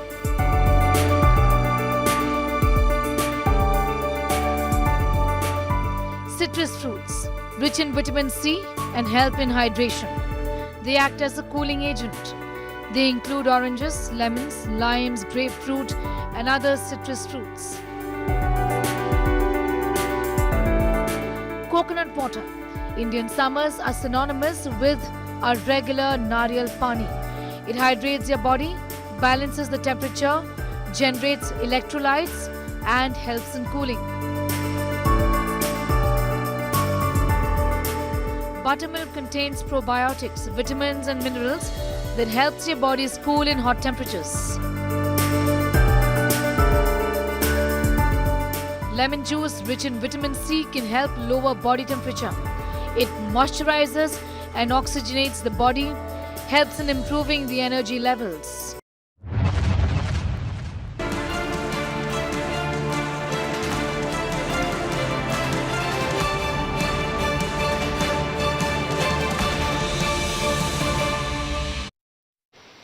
मैं सभी देशवासियों को भारतीय लोकतंत्र के इस स्वर्णिम क्षण की बहुत बहुत बधाई देता हूं।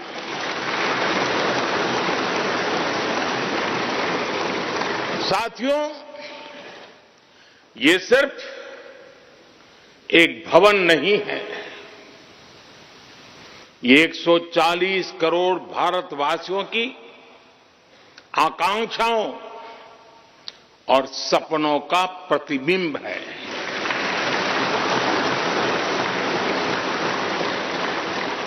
ये विश्व को भारत के दृढ़ संकल्प का संदेश देता हमारे लोकतंत्र का मंदिर है।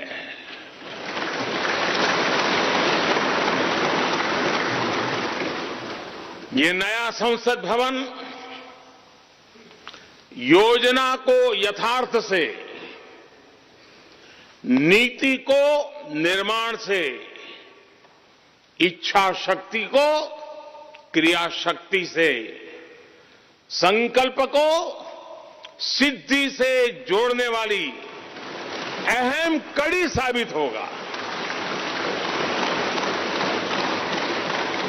ये नया भवन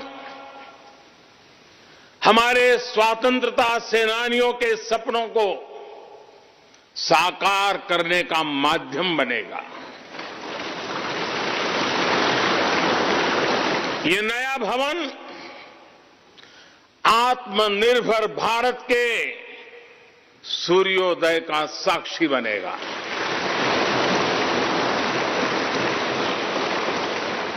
ये नया भवन विकसित भारत के संकल्पों की सिद्धि होते हुए देखेगा। ये नया भवन नूतन और पुरातन के सह अस्तित्व का भी आदर्श है। संसद का ये नया भवन भारत के विकास से विश्व के विकास का भी आह्वान करेगा।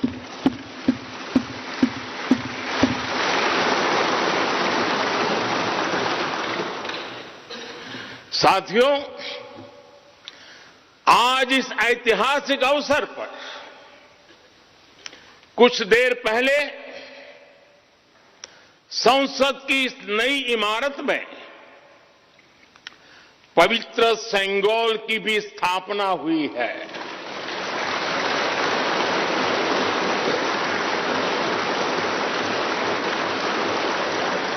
महान चोल साम्राज्य में सेंगोल को कर्तव्य पथ का, सेवा पथ का, राष्ट्र पथ का प्रतीक माना जाता था। राजा जी और आदिनम के संतों के मार्गदर्शन में यही सेंगोल सत्ता के हस्तांतरण का प्रतीक बना था। तमिलनाडु से विशेष तौर पर आए हुए आदिनम के संत आज सुबह संसद भवन में हमें आशीर्वाद देने उपस्थित हुए थे। मैं उन्हें पुनः श्रद्धापूर्वक नमन करता हूं। उनके ही मार्गदर्शन में लोकसभा में ये पवित्र सेंगोल स्थापित हुआ है। ये हमारा सौभाग्य है कि इस पवित्र सेंगोल को हम उसकी गरिमा लौटा सके हैं, उसकी मान मर्यादा लौटा सके हैं। जब भी इस संसद भवन में कार्यवाही शुरू होगी, ये सेंगोल हम सभी को प्रेरणा देता रहेगा। भारत आज वैश्विक लोकतंत्र का भी बहुत बड़ा आधार है। लोकतंत्र हमारे लिए सिर्फ एक व्यवस्था नहीं, एक संस्कार है, एक विचार है, एक परंपरा है। हमारा लोकतंत्र ही हमारी प्रेरणा है। हमारा संविधान ही हमारा संकल्प है। इस प्रेरणा, इस संकल्प की सबसे श्रेष्ठ प्रतिनिधि अगर कोई है तो ये हमारी संसद है। और ये संसद देश की जिस समृद्ध संस्कृति का प्रतिनिधित्व करती है, उसका उद्घोष करती है। शेते निपद्यमानस्य, शेते निपद्यमानस्य चराति चर्त भगः चरैवेति चरैवेति चरैवेति। कहने का तात्पर्य, जो रुक जाता है उसका भाग्य भी रुक जाता है, लेकिन जो चलता रहता है उसी का भाग्य आगे बढ़ता है, बुलंदियों को छूता है। और इसलिए चलते रहो, चलते रहो। गुलामी के बाद हमारे भारत ने बहुत कुछ खोकर अपनी नई यात्रा शुरू की थी। वो यात्रा कितने ही उतार चढ़ावों से होते हुए, कितनी ही चुनौतियों को पार करते हुए आजादी के अमृत काल में प्रवेश कर चुकी है। आजादी का ये अमृत काल विरासत को सहेजते हुए विकास के नए आयाम गढ़ने का अमृत काल है। आजादी का ये अमृत काल देश को नई दिशा देने का अमृत काल है। आजादी का ये अमृत काल अनंत सपनों को, असंख्य आकांक्षाओं को पूरा करने का अमृत काल है। इस अमृत काल का आह्वान है, इस अमृत काल का आह्वान है मुक्त मातृभूमि को, मुक्त मातृभूमि को नवीन प्राण चाहिए, नवीन पर्व के लिए नवीन प्राण चाहिए। मुक्त गीत हो रहा, मुक्त गीत हो रहा नवीन राग चाहिए, नवीन पर्व के लिए नवीन प्राण चाहिए।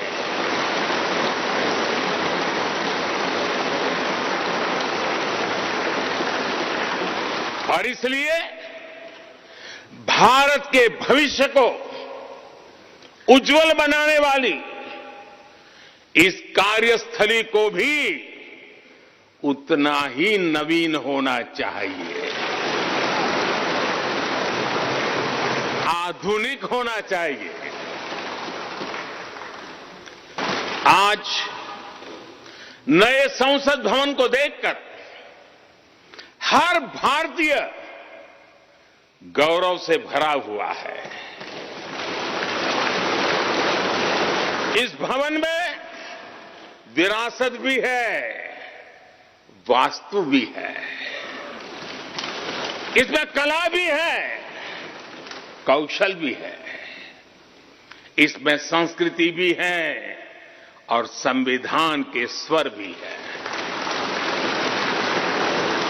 आप देख रहे हैं कि लोकसभा का आंतरिक हिस्सा,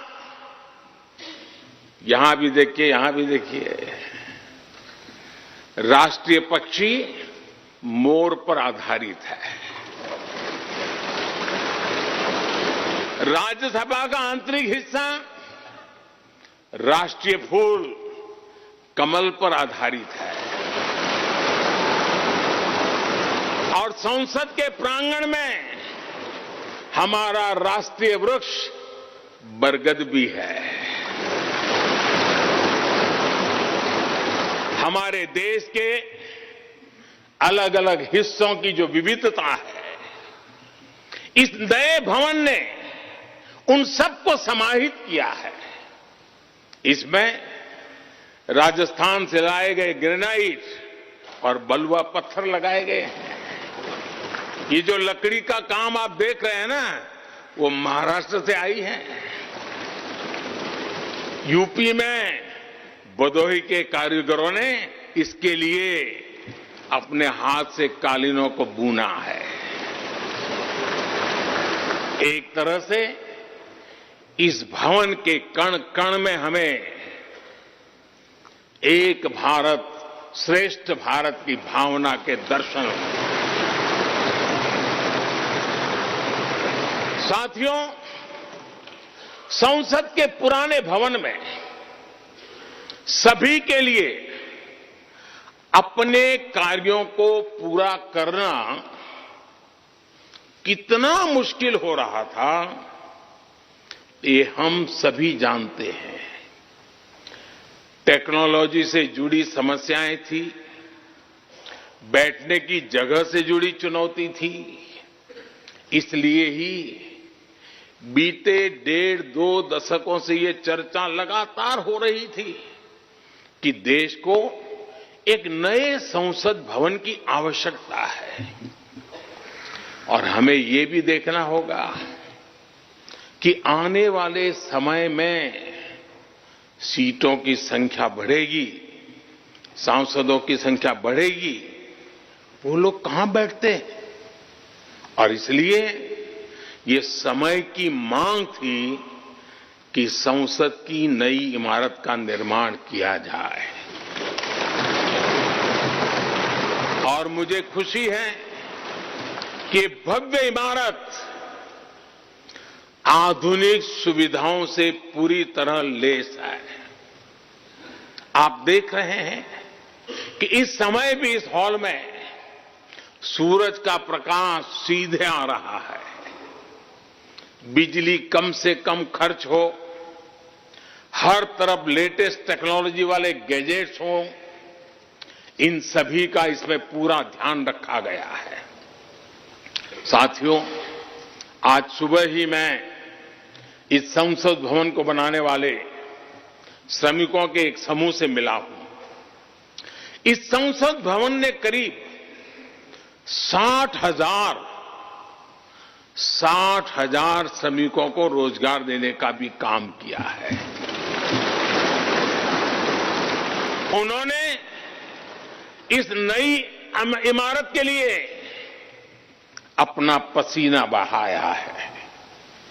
मुझे खुशी है कि इनके श्रम को समर्पित एक डिजिटल गैलरी भी संसद में बनाई गई है और विश्व में शायद ये पहली बार हुआ होगा। संसद के निर्माण में अब उनका योगदान भी अमर हो गया है। साथियों, कोई भी एक्सपर्ट अगर पिछले 9 वर्षों का आकलन करे तो पाएगा कि ये 9 साल भारत में नव निर्माण के रहे हैं, गरीब कल्याण के रहे हैं। साथियों, आपको ध्यान होगा 15 अगस्त को लाल किले से मैंने कहा था, यही समय है, सही समय है।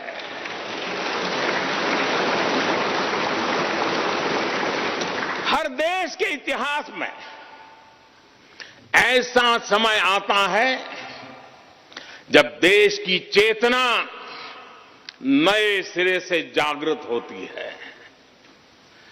भारत में आजादी के 25 साल पहले, 47 के पहले 25 साल याद कीजिए, आजादी के 25 साल पहले ऐसा ही समय आया था।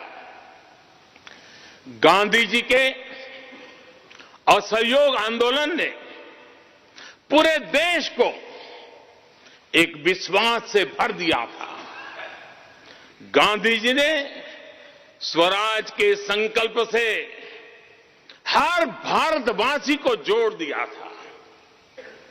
ये वो दौर था जब हर भारतीय आजादी के लिए जी जान से जुट गया था। इसका नतीजा हमने 1947 में भारत की आजादी के तौर पर देखा। आजादी का ये अमृत काल भी भारत के इतिहास का ऐसा ही पड़ाव है।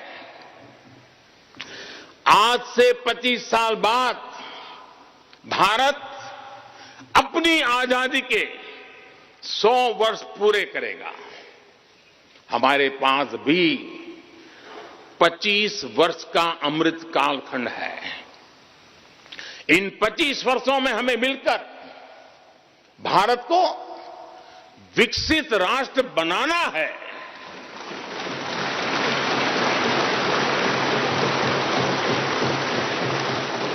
लक्ष्य बड़ा है, लक्ष्य कठिन भी है, लेकिन हर देशवासी को आज इसके लिए जी जान से जुटना ही है। नए प्रण लेने हैं, नए संकल्प लेने हैं, नई गति पकड़नी है। और इतिहास गवाह है कि हम भारतीयों का विश्वास सिर्फ भारत तक ही सीमित नहीं रहता। हमारी आजादी की लड़ाई ने दुनिया के बहुत सारे देशों में उस समय एक नई चेतना जागृत कर दी थी। हमारी आजादी की लड़ाई से भारत तो आजाद हुआ ही, साथ ही कई देश आजादी की राह पर चल पड़े।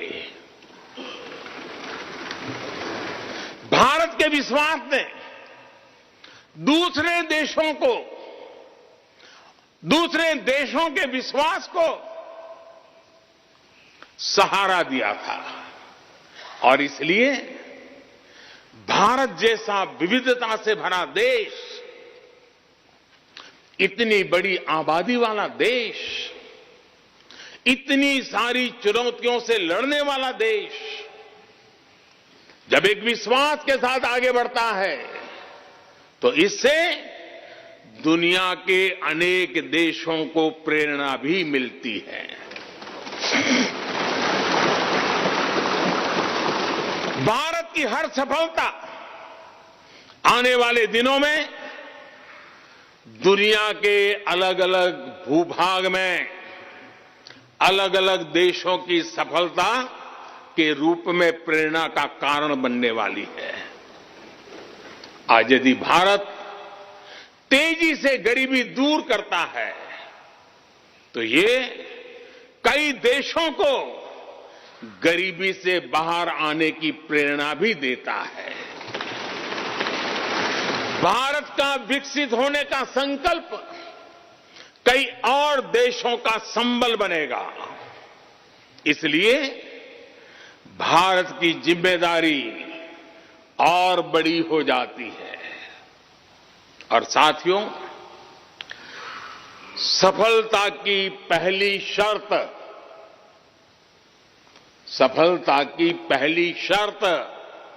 सफल होने का विश्वास ही होती है। ये नया संसद भवन इस विश्वास को नई बुलंदी देने वाला है। ये विकसित भारत के निर्माण में हम सभी के लिए नई प्रेरणा बनेगा। ये संसद भवन हर भारतीय के कर्तव्य भाव को जागृत करेगा। मुझे विश्वास है इस संसद में जो जनप्रतिनिधि बैठेंगे वे नई प्रेरणा के साथ लोकतंत्र को नई दिशा देने का प्रयास करेंगे।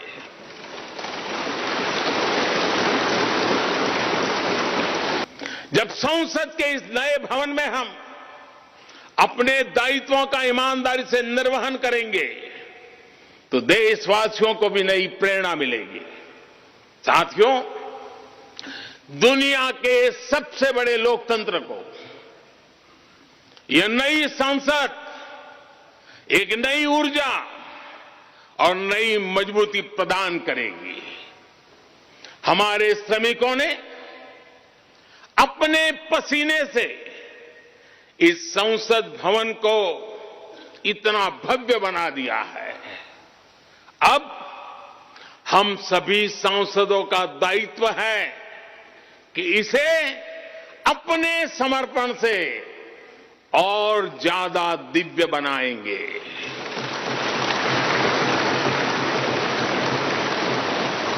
एक राष्ट्र के रूप में हम सभी 140 करोड़ भारतीयों का संकल्प ही इस नई संसद की प्राण प्रतिष्ठा है।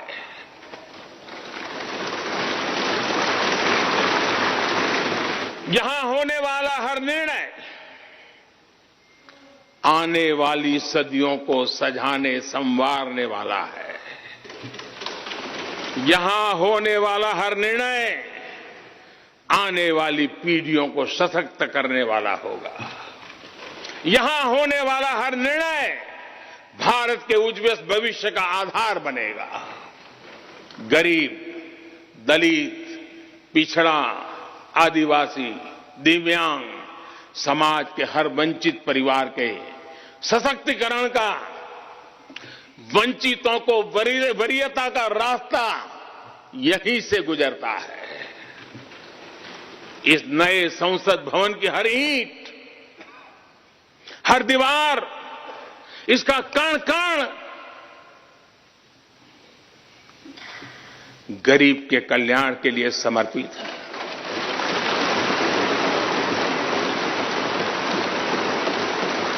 अगले 25 वर्षों में संसद के इस नए भवन में बनने वाले नए कानून भारत को विकसित भारत बनाएंगे। इस संसद में बनने वाले कानून भारत को गरीबी से बाहर निकालने में मदद करेंगे। इस संसद में बनने वाले कानून देश के युवाओं के लिए, महिलाओं के लिए नए अवसरों का निर्माण करेंगे। मुझे विश्वास है संसद का यह नया भवन नए भारत के सृजन का आधार बनेगा। एक समृद्ध, सशक्त और विकसित भारत नीति, न्याय, सत्य, मर्यादा और कर्तव्य पथ पर और सशक्त होकर चलने वाला भारत। मैं समस्त भारतवासियों को नए संसद भवन की फिर से बहुत बहुत बधाई देता हूं। धन्यवाद।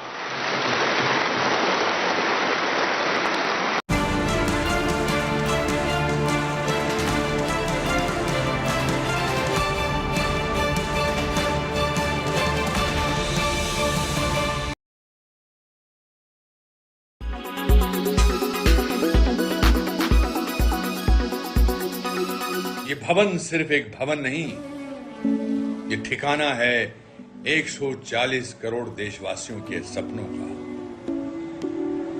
ये प्रतीक है उनकी आशाओं का। ये हस्ताक्षर है उनके स्वाभिमान का। ये जयघोष है दुनिया के सबसे बड़े जनतंत्र का। ये मंदिर है हमारे लोकतंत्र का। इसकी नींव में वसुधैव कुटुंबकम का भाव है। इसकी ईंट ईंट दुनिया से हमारा संवाद है। इसकी दीवारें हमारी आस्था से अटूट हैं। इसकी छत हमारी एकता का मूर्त रूप है। ये दिखाता है इंडिया कितना यंग है ये बताता है हमारी चाहतों में कितना दम है। ये जश्न है हमारे गौरवमयी इतिहास का, ये पर्व है एक नए आगाज का। इसके उद्घाटन पर पूरे देश में त्योहार जैसा हर्ष है। मेरा संसद भवन मेरा गर्व है। जय Hind.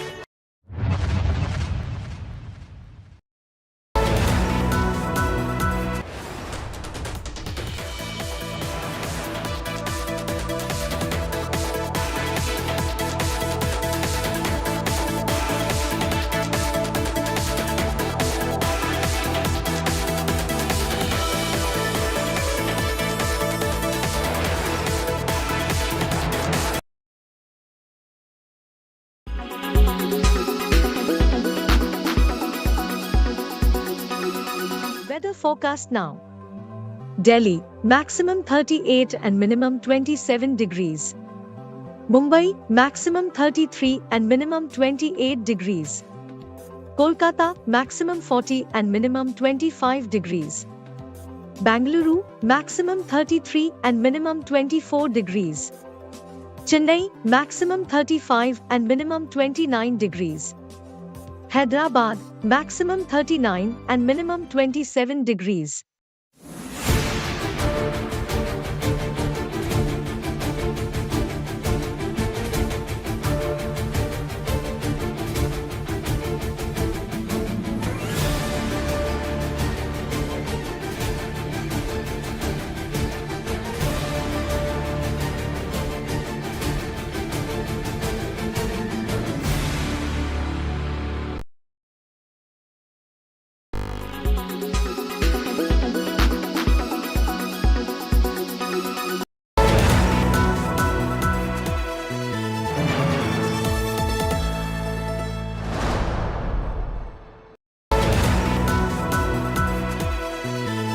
Sorry.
watching India Today.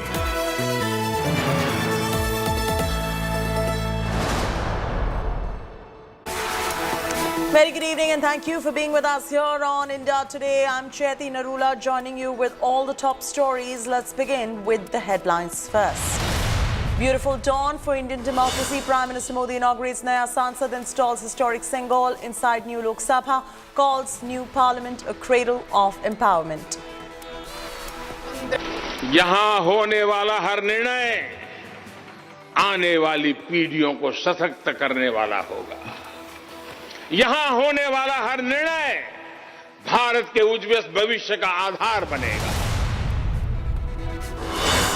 Ugly politics over Naya Sansad and Adhinam sears. RJD likens new parliament to coffin. SP calls Adhinam radical sect. 20 opposition parties boycott Sansad launch. BJP lashes out.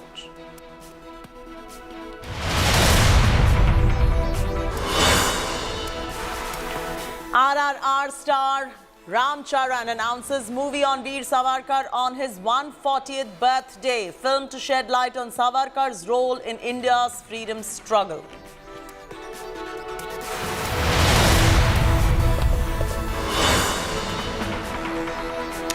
As wrestlers continue dangle for justice, Congress targets BJP, says BJP disrespects precedent and wrestlers who brought glory being dragged like criminals.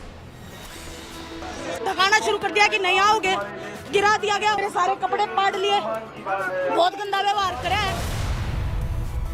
The 2023 season comes to a full circle as Chennai take on Gujarat in grand finale. Gujarat will have to get better four-time champions Chennai as they look to defend their crown.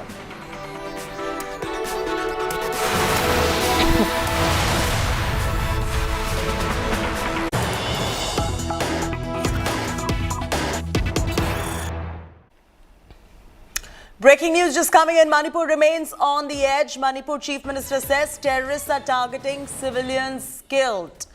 Manipur Chief Minister says security has been beefed up on ground. That's the latest coming in. Manipur on the edge, as you can see from the visuals that are trickling in at the moment of Manipur. Those are the visuals right there.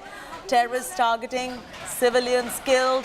Manipur Chief Minister has now assured that security has been beefed up on ground as Manipur remains on the edge. News coming in from Manipur at this point. We'll get you more details in terms of what the state government has planned, but the Chief Minister has given assurance of how security has been beefed up on ground zero. Getting you details on whether it is the Rapid Action Force personnel who've been, or the kind of security that has been deployed as terrorists have been killed in defensive operation in Manipur. And how the security forces have retaliated on the back of all these developments. Ritik is now joining us live. Ritik, are the encounters still on, and what do people have to worry about at this point?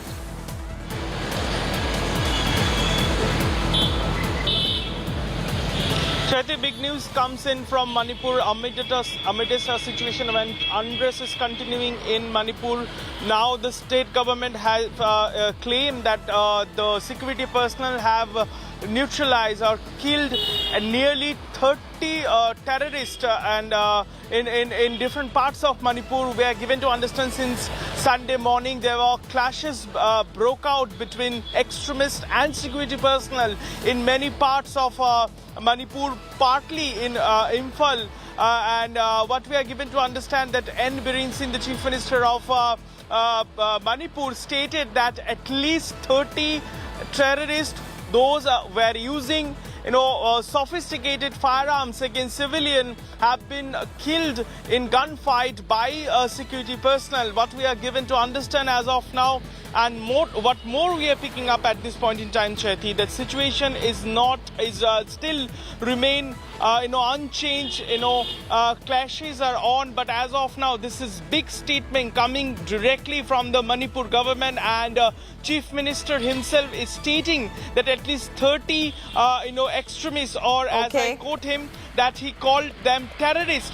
those Right. were using, sophisticated firearms Right. against civilian have been killed in Okay, gunfight. we'll come back to the story in moments from now, but Manipur remains tense and on the edge. We'll bring you more.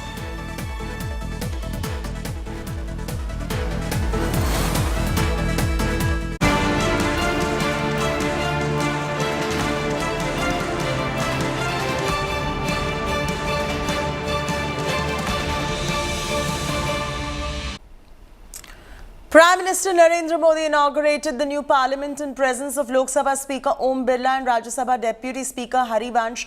Prime Minister Modi has installed historic Sengol near Lok Sabha Speaker's chair. Here is all you need to know.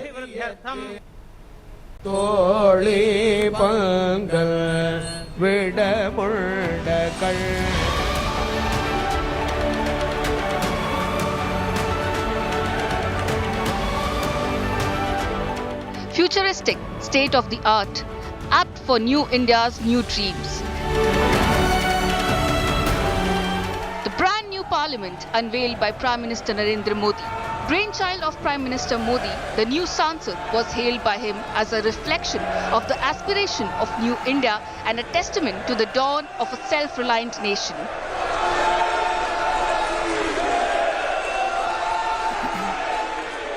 ये नया भवन आत्मनिर्भर भारत के सूर्योदय का साक्षी बनेगा।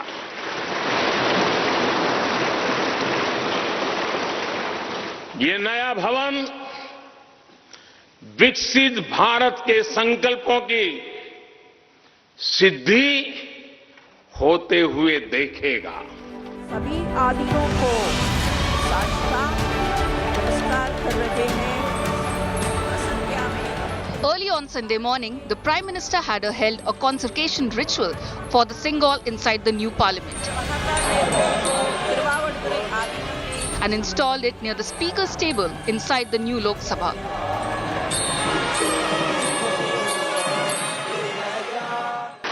महान चोल साम्राज्य में सेंगोल को कर्तव्य पथ का, सेवा पथ का, राष्ट्र पथ का प्रतीक माना जाता था। The historic event was attended by former President Ramnath Kovind, Chief Minister Jagan Mohan Reddy, Yogi Adityanath, Eknath Shinde and nephew Rio, apart from foreign envoys, parliamentarians and people from different walks of life. Modi said, as India surges ahead, the new parliament will also contribute to the world's progress. ये सिर्फ एक भवन नहीं है, ये 140 करोड़ भारतवासियों की आकांक्षाओं और सपनों का प्रतिबिंब है। ये विश्व को भारत के दृढ़ संकल्प का संदेश देता हमारे लोकतंत्र का मंदिर है। राष्ट्रपति भारत गणतंत्र संदेश। Rajya Sabha Deputy Chairman Harivansh read out message from President Draupadi Murmu and Vice President Jagdeep Dhankar. स्वर्णाक्षरों में दर्ज रहेगा। मेरी हार्दिक शुभकामना है कि नवनिर्मित संसद भवन भारतीय लोकतंत्र की महान परंपराओं और आदर्शों के अनुरूप नए प्रतिमान स्थापित करे। The Congress and 19 opposition parties boycotted the unveiling of the parliament. The opposition alleged Modi unveiling the parliament is an insult to the president. BJP accuses the opposition bloc of being blinded by hate against Modi. Despite the political war, the unveiling of the new parliament comes as the biggest day of Indian democracy. With Rahul Gautam and Maushmi Singh in Delhi, Bureau Report, India Today.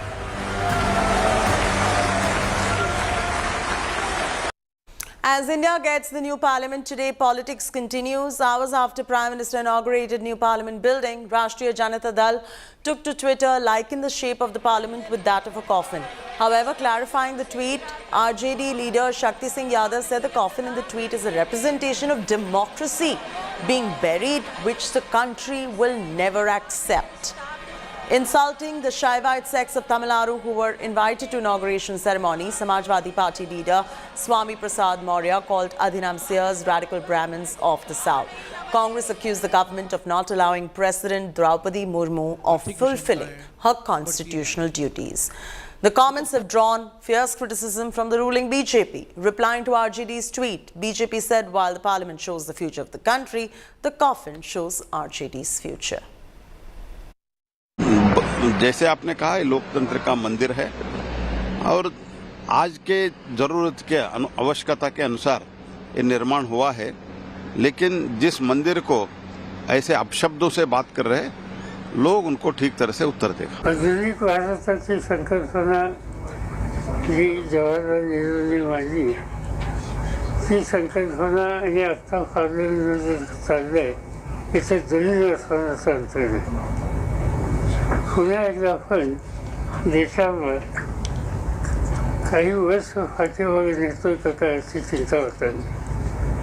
विज्ञान याच्यातील किती तरतूद करता येत नाही आणि जवाहरलाल नेहरूंनी आधुनिक विज्ञानावर आधारित समाज तयार करण्याच्या संबंधीची भूमिका सतत मांडली। आज त्या ठिकाणी जे चाललंय हे त्याच्या नेमकं उलट चाललेलं आहे।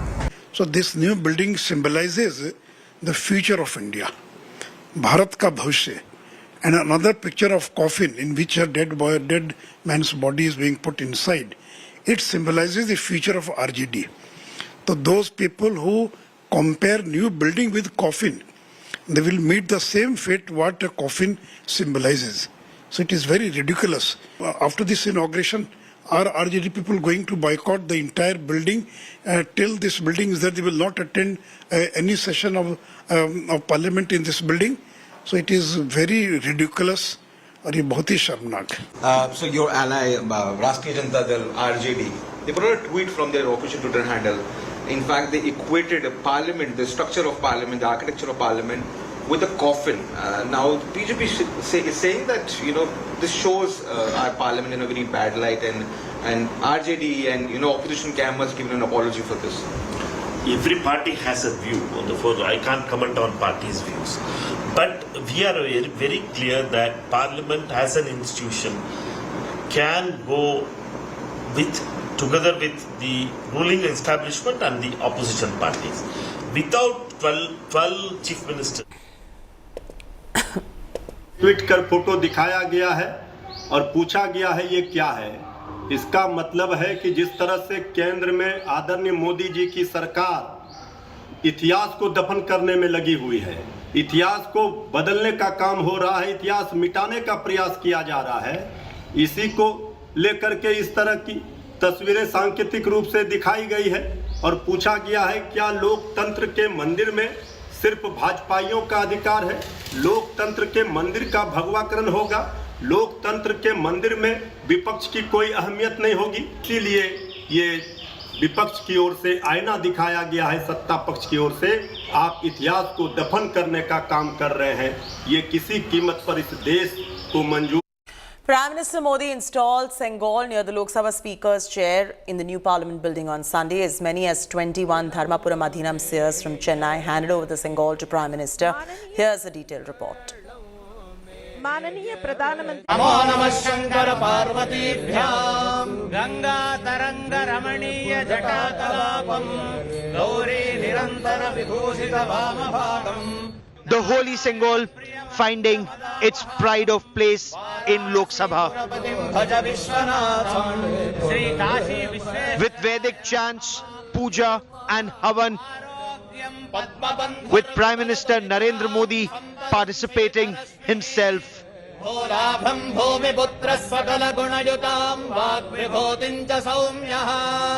सौभाग्यं देवमन्त्रे रिपुभर शमनं Bhargava शौर्यमार्किः On Sunday, India witnessed the historic return of the Sengol to the seat of power, this time Lok Sabha.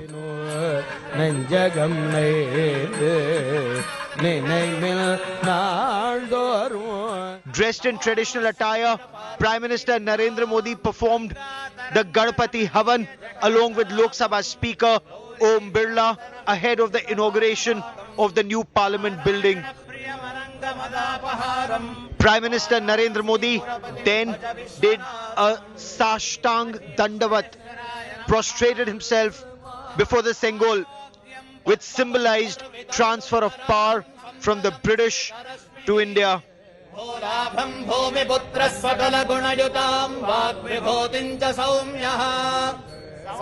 Priests of Shaivite mutts, Adinams from Tamil Nadu, the original owners of the Sengol, presented the Dharma Dand to Prime Minister Narendra Modi after the rituals.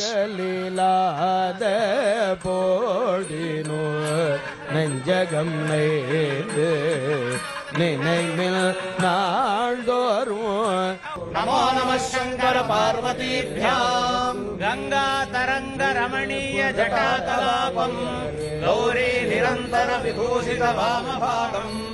The 5 feet long, 2-inch wide spectre was later installed near the Lok Sabha Speaker's chair in the new Parliament House by Prime Minister Narendra Modi.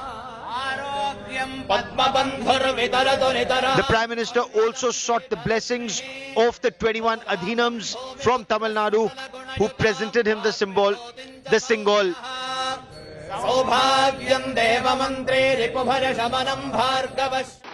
राजा जी और आदिनम के संतों के मार्गदर्शन में यही सेंगोल सत्ता के हस्तांतरण का प्रतीक बना था. The Prime Minister took a jibe at those who neglected the Sengol after using it for the freedom ritual in 1947, referring to the Sengol's relegation as Pandit Jawaharlal Nehru's golden walking stick at the Anand Bhavan Museum at Prayagraj. ये हमारा सौभाग्य है कि इस पवित्र सेंगोल को हम उसकी गरिमा लौटा सके हैं, उसकी मान मर्यादा लौटा सके हैं. The Congress, meanwhile, rubbished the use of Sengol as a symbol of transfer of power, calling the claim bogus. BJP's issues are that they are running from the real issues and they want a diversion.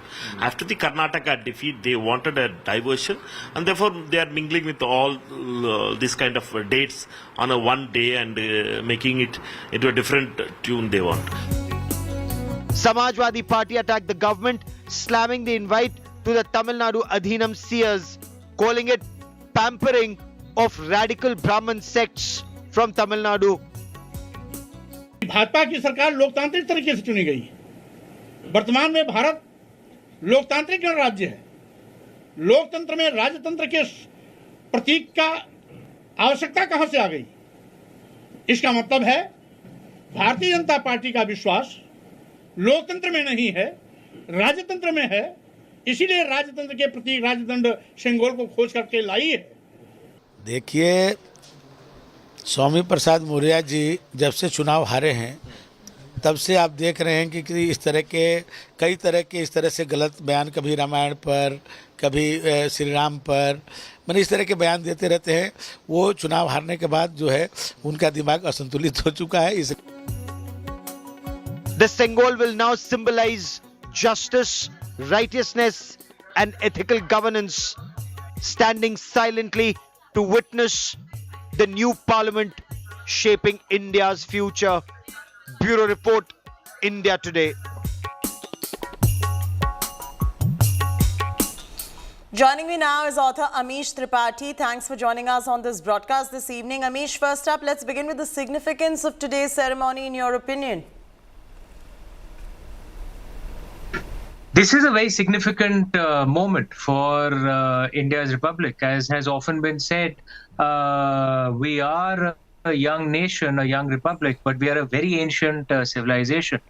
And symbology is extremely important for how communities come together. As Edmund Burke had said, human beings are symbol-producing animals. And every community, every nation coheres around symbols. I'm in the UK right now. Western civilization is built around Greco-Roman and then Judeo-Christian symbology. So symbols of our ancient, civilization, when they get reconnected to the Indian Republic, it makes our nation that much stronger.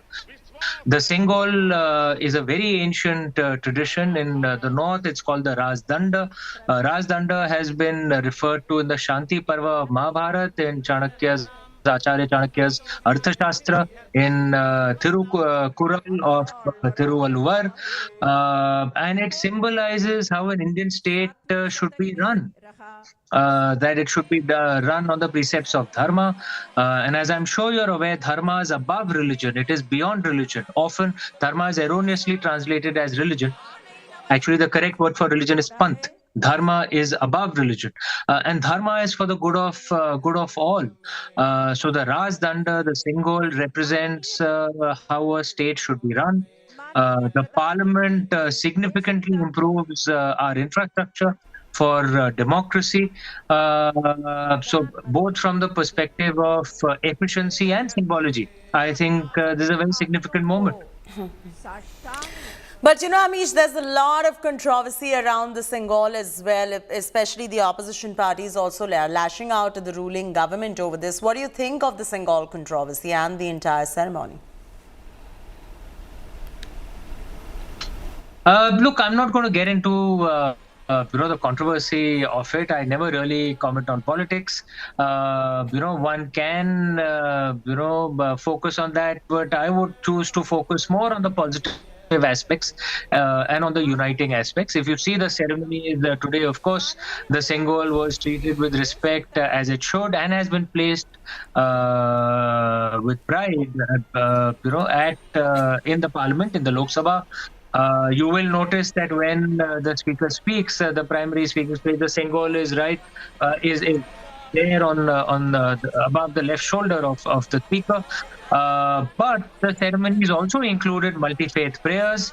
It was, I think, 10-15 years later, when we look back at this moment, we'll see it as a very uniting and civilizationally important moment for the Indian Republic. Leave it at that. Thank you, Amish, for joining us on this broadcast and taking the time out.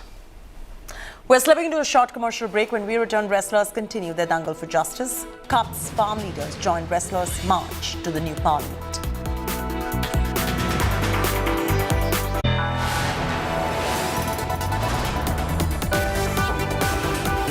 You are watching India Today.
After nearly a month on the roads, protesting wrestlers clashed with cops at Delhi's Jantar Mantar.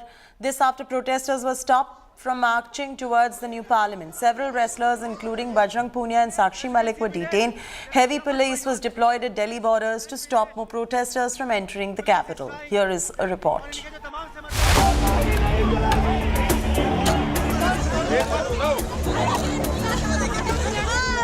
Some of India's top wrestlers pinned, dragged and detained.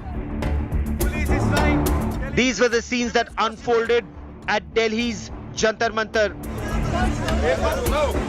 Protesting wrestlers Vinesh Fogart, Bajrang Punia and others were detained as they tried to march towards the new parliament from the protest site at Jantar Mantar.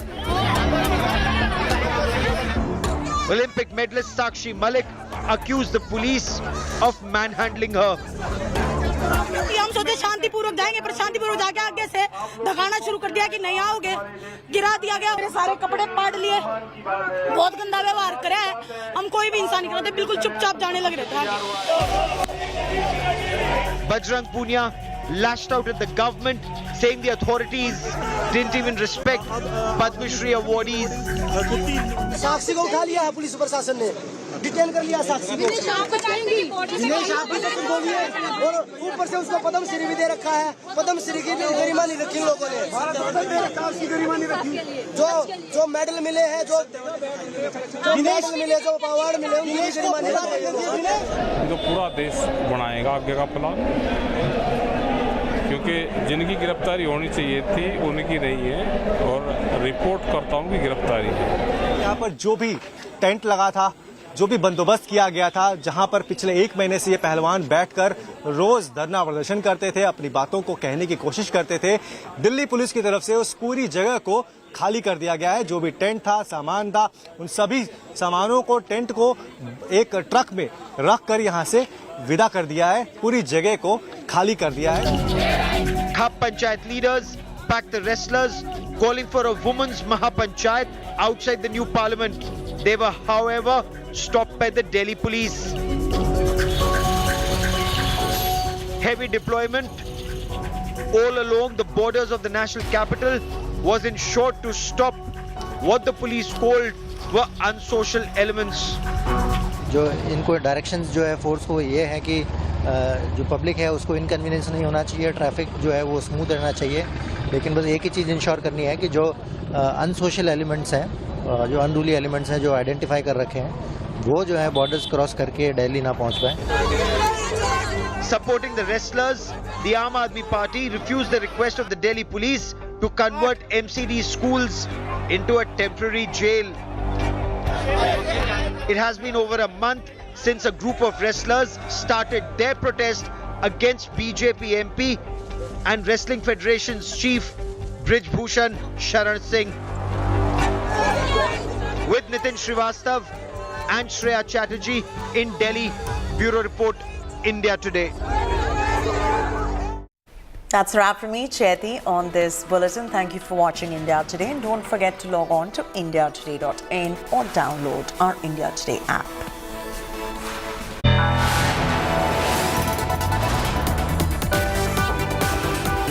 You are watching India Today.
Co-powered by Max Life Insurance. You are the difference.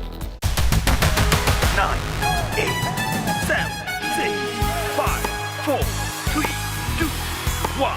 Let's play.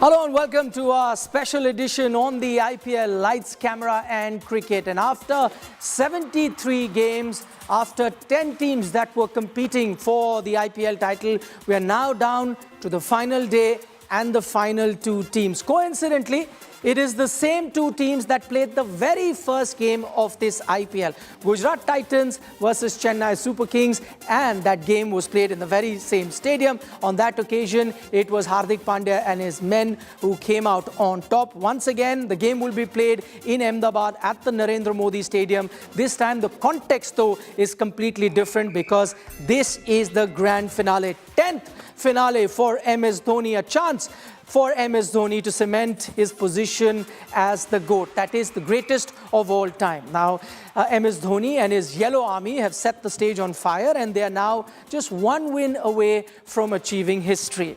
A win on Sunday, that is today, will give them their 5th IPL title, putting them level with the Mumbai Indians. Standing in their path is the Gujarat Titans juggernaut, but Dhoni, at the age of 42, will be gunning for glory and give the legions of fans a massive cheer. Here is why CSK will be one of the favourites for today's IPL title. IPL 2023 seems to be Mahendra Singh Dhoni's destiny. Whenever MS and his Chennai Super Kings have stepped onto the field, the atmosphere and anticipation have been electric. Sala's exploits in the last overs, hitting sixes at will, have only added to the crescendo of emotions. From Chepauk to Delhi, everywhere Dhoni has gone, CSK have had tremendous love. It is the crowd support that has boosted the Chennai Super Kings. Something that MS Dhoni himself has pointed out. They love that movie. I would just say, thanks for the support. They came in big numbers, and I think it's one of where, they're trying to give me a farewell by saying, okay, we'll come, we'll be dressed in yellow. But yes, from my side, thanks a lot. It was great, so many yellows in one stadium, and especially if it's Kolkata, so thanks to them. Aside from the crowd support, CSK's key players have stepped up. Devin Conway and Ruturaj Gaikwad are the leading run getters for the side. Their solid starts have laid the foundation for some crucial wins. There we go. Blazing knocks by Ajinkya Rahane, coupled with the aggression of Shivam Dube, have come good for the Super Kings. While the bowling struggled at the start, Deepak Chahar's strong comeback after injury gave them winning momentum. He could be the key in getting control of the in-form Shubman Gill. Ravindra Jadeja and Mahesh Theekshana have operated beautifully in the middle overs, and Pathirana's potency at the death make them a formidable unit. But CSK can be their own enemy in finals. They're featured in 9 finals of the IPL so far, losing 5 and winning 4 of them since the start of the tournament. It won't be until 2024 that fans get to see their hero again. Whether he goes out on a high or in disappointment, that is a question that will be answered only on Sunday. Sports Bureau, India Today. Okay, without any further ado, let's quickly take you live to Ground Zero. That's where all the action is in Ahmedabad. My colleague Manoj Dimri now joins us live from there. Manoj, just tell us what's happening. I'm sure there's going to be a lot of excitement. This is the IPL final after all, but, home team. So you expect a massive support for them. But on the other side is MS Dhoni, a man who's been getting loads of fans to come to the stadium to watch him play. How's the crowd support like? Is it evenly divided? We are joining you live from the Narendra Modi Stadium, world's largest cricket stadium, which for the day has turned yellow. You can see there is a sea of yellow. It is the IPL final. The home team is Gujarat Titans, but all the support is for Chennai Super Kings, and it is because of just one man, MS Dhoni. You can see there is just one number 7, and one color, yellow. Lot of fans, even the home fans, even the fans of Gujarat wants MS Dhoni to win it and to lift the cup at the Narendra Modi Stadium here when the two teams lock horns. And this has been the story of this IPL season, and it would be fair to call it the Dhoni Premier League, because all the talks, all the action, and there was just one man, which is Mahendra Singh Dhoni. You can see it. Fans have come with Mahendra Singh Dhoni tattoos, Mahendra Singh Dhoni posters, and all of them want Chennai Super Kings to lift the cup for the record 5th time. There's absolute fan frenzy over here.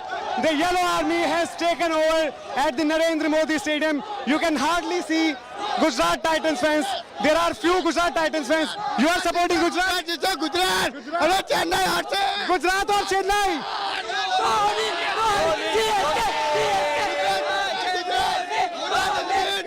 So as you can see, it is not about Gujarat, it is not about Chennai, it is just about one man, MS Dhoni. Okay, Manoj, thank you so much for showing us those visuals. Absolutely incredible. Who would have thought it's a final being played in Gujarat, in Ahmedabad? The home team, Gujarat Titans, has reached the final, yet you could see it's not even 50-50 as many were expecting. It would have been, in normal circumstances, 70-80% in favor of the home team, but we expected 50-50 because the Dhoni factor was there. But contrary to all of that, it's actually 80-20 the other way around. 80% of the crowd is supporting the away team, that is the Chennai Super Kings, and it all boils down to the love that they have for Thala Dhoni. Okay, absolutely incredible. Sunny Gavaskar now joins us live to help us build to this big final. He'll put on his analyst's hat. Sunny, now before I ask you about your pick, which is the team that you think is the favorite, firstly just set up this game for us. Would it be fair to say that it's a clash of similar philosophies? I say that because Hardik Pandya quite often has come out and said that he's modeled himself as captain on MS Dhoni. He wants his team, the Gujarat Titans, to play like CSK, whereby, they're not going to rely on lots of superstars. They're going to be focusing on having a team culture. So a clash of philosophy in that sense? Yes, it is so important because this is a team sport, and where you will find that, not everybody is successful every single time. There will be occasions when the lesser known player will have a role to play, and that's what's happening. That's what we have seen with the Gujarat Titans as well as Chennai Super Kings. Both have had players who have contributed. There have been a couple who have been very consistent for both the teams. There have been a few, I would say, not couple. But it is the all-round combination, the fielding, the little partnerships, whether it is bowling partnerships or batting partnerships, that has helped both these teams to get to where they are today.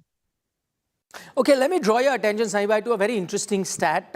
Very rarely do you see that. I'm taking a look at the purple cap standing at the moment. That is the list for most wickets this season. It's dominated by bowlers from Gujarat Titans. The top 3 slots belong to bowlers from Gujarat Titans. Do you think that's the secret to their success, and the fact that many often say that, you can have all the batting lineup that you want, but to win T20 matches, to win T20 trophies, you need to have a good bowling lineup? And is that why Gujarat probably hold the edge in this game? Look, the runs have to be put on the board. I know a lot of people have this habit of saying, bowlers win you matches, but bowlers can only win you matches if there are enough runs on the board. So I think, if for example, yesterday, if Shubman Gill hadn't scored those runs, and if Gujarat Titans were 150 in their 20 overs, and Mumbai Indians went and got the runs, then you wouldn't say that the bowlers are doing anything. So it is really a combination. It's all very well to say that. But and this is where Gujarat Titans and Chennai both have been very good, that their batting is contributing, their bowlers are contributing as well. And it's a very good combination. That's why they are the top 2 teams. And again, on the final day, you are going to have these very partnerships which are going to be the decisive ones, the batting partnerships and the bowling partnership. Okay, Saibai, stay on with us. Plenty more to come with Sunny Gavaskar. But since we were talking about Gujarat Titans, they go into today's final, hoping to become just the 4th team in the history of the competition to win multiple IPL titles. Many have had a chance to do so in the past, but weren't able to really pull it off. But one of the few who managed to do so happens to be their opponent tonight, and that is the Chennai Super Kings. Take a look at how the Gujarat Titans stack up ahead of their clash against the MS Dhoni-led Chennai Super Kings. Know in a few balls, won't we? Whether or not it's your very typical one. The Gujarat Titans had to take a slightly longer route to get to the final, but they had no complaints as they comfortably disposed of the 5-time champions. And in the final assignment this year are the 4-time champions. Even though they lost the qualifier 1 against the Super Kings, they bounced back strongly in the second qualifier. The Gujarat Titans, the defending champions, are in the finals again. On the big day, they will again hope for some big runs from Shubman Gill. He has already assured himself of the orange cap and is looking to even go past Virat Kohli's record of most runs in a season. But for that, he will need another 3-digit score. Tata IPL 2023 should forever be remembered as the season of Shubman Gill. His 3rd 100th this season in Tata IPL, and the curtain call once again from a phenom of the game. I think the clarity this year he has, and the confidence which he carries, which is something which is amazing. The inning which I saw today, I think that was one of the finest innings I have seen in a T20 game. At never point of time he looked rushed. At never point of time he looked that he was not in control. It looked like someone was throwing down the balls and he was just hitting it. So, he is a superstar and he's going to do very, very big things for the franchisee cricket at the same point of time in cricket. GT fielded their best 11 against the Mumbai Indians, which allowed them to bat till number 8, and it is their batting depth, which is packed with players like Miller, Tewatia and Rashid Khan, that makes them a batting juggernaut. The Titans also boast of the best bowling attack in the league, with Rashid, Shami and Mohit cumulatively picking 79 wickets so far. Shami in particular holds the key against the CSK openers. While Conway has fallen prey to him thrice in 3 occasions, Gaikwad has a strike rate of just 69.69 against him. Rashid Khan's ability to chip in with wickets at any stage of the game gives GT an added advantage. When things are not going the way I'm supposed to, or I like it, he's someone who kind of comes in and changes the momentum and makes sure that we keep getting that 1 or 2 wickets here. And that's the beauty. I think we have spoken enough about Rashid, but as I said, he sometimes what he does is short of words. GT have a chance to become just the 3rd team to win back-to-back IPL titles, and would have loved to do it at no other place than at the home ground. Sports Bureau, India Today. All right, Sunny Gavaskar is still with us. We'll go to him a little later. But meanwhile, there is news that's just coming in that's pertaining to Ambati Rayudu, a veteran of sorts in the IPL. He's announced that this is his last IPL season. He, remember, has played 14 IPL season, is age 37.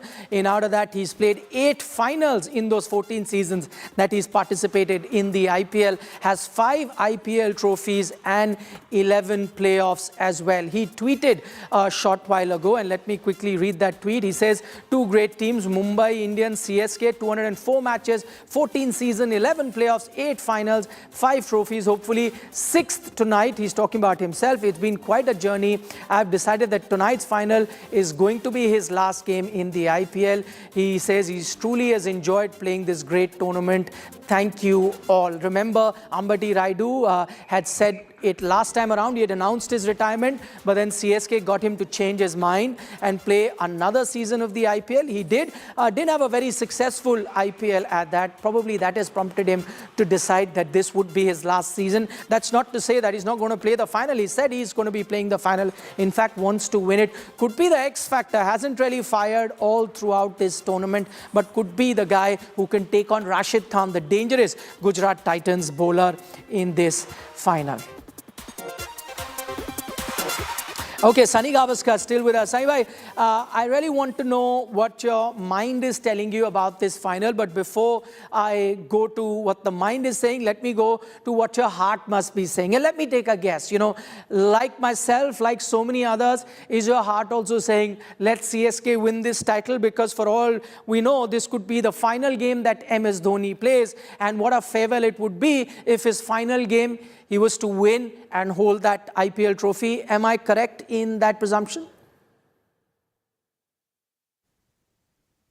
Well, Chennai Super Kings have always been my second favorite team, apart from Mumbai Indians. Mumbai has been my favorite team. I come from Mumbai, but CSK have always been my second favorite team. So clearly, yes, my heart wants CSK to win for that reason, as well as the fact that, you know, for MST to be able to win one more time would be fantastic, proving once again that, you know, calm, cool decision-making can make a difference. Having said that, Gujarat Titans have been by far the best team, best all-round team in the competition. They've got in Shubman Gill a terrific opening batter. They've got in the middle order as well, they've got Hardik Pandya himself. There's been Vijay Shankar, who scored a lot of runs for them. And you know, they've got these players who have been putting the runs on the board. And then when it comes to defending or trying to get the opposition out very early, you've got a Mohammad Shami who invariably gets the wickets in the first 6 overs. There is Rashid Khan in the middle overs who puts a break along with a fellow Afghan spinner Noor Ahmed. And then towards the end, you've got the unsung, unheralded Mohit Sharma coming and again picking wickets. And those are the best dot balls that anybody can bowl. Okay, Sunny Gavaskar making it very clear his heart wants CSK to win, all because of MS Dhoni, just as majority of the fans across the country want. But now, Sunny bhai, I'll ask you to put your cricket analyst hat on and tell us, based on the conditions, based on the history, based on the form of the players in both the teams, which team do you think hold the edge in this final encounter?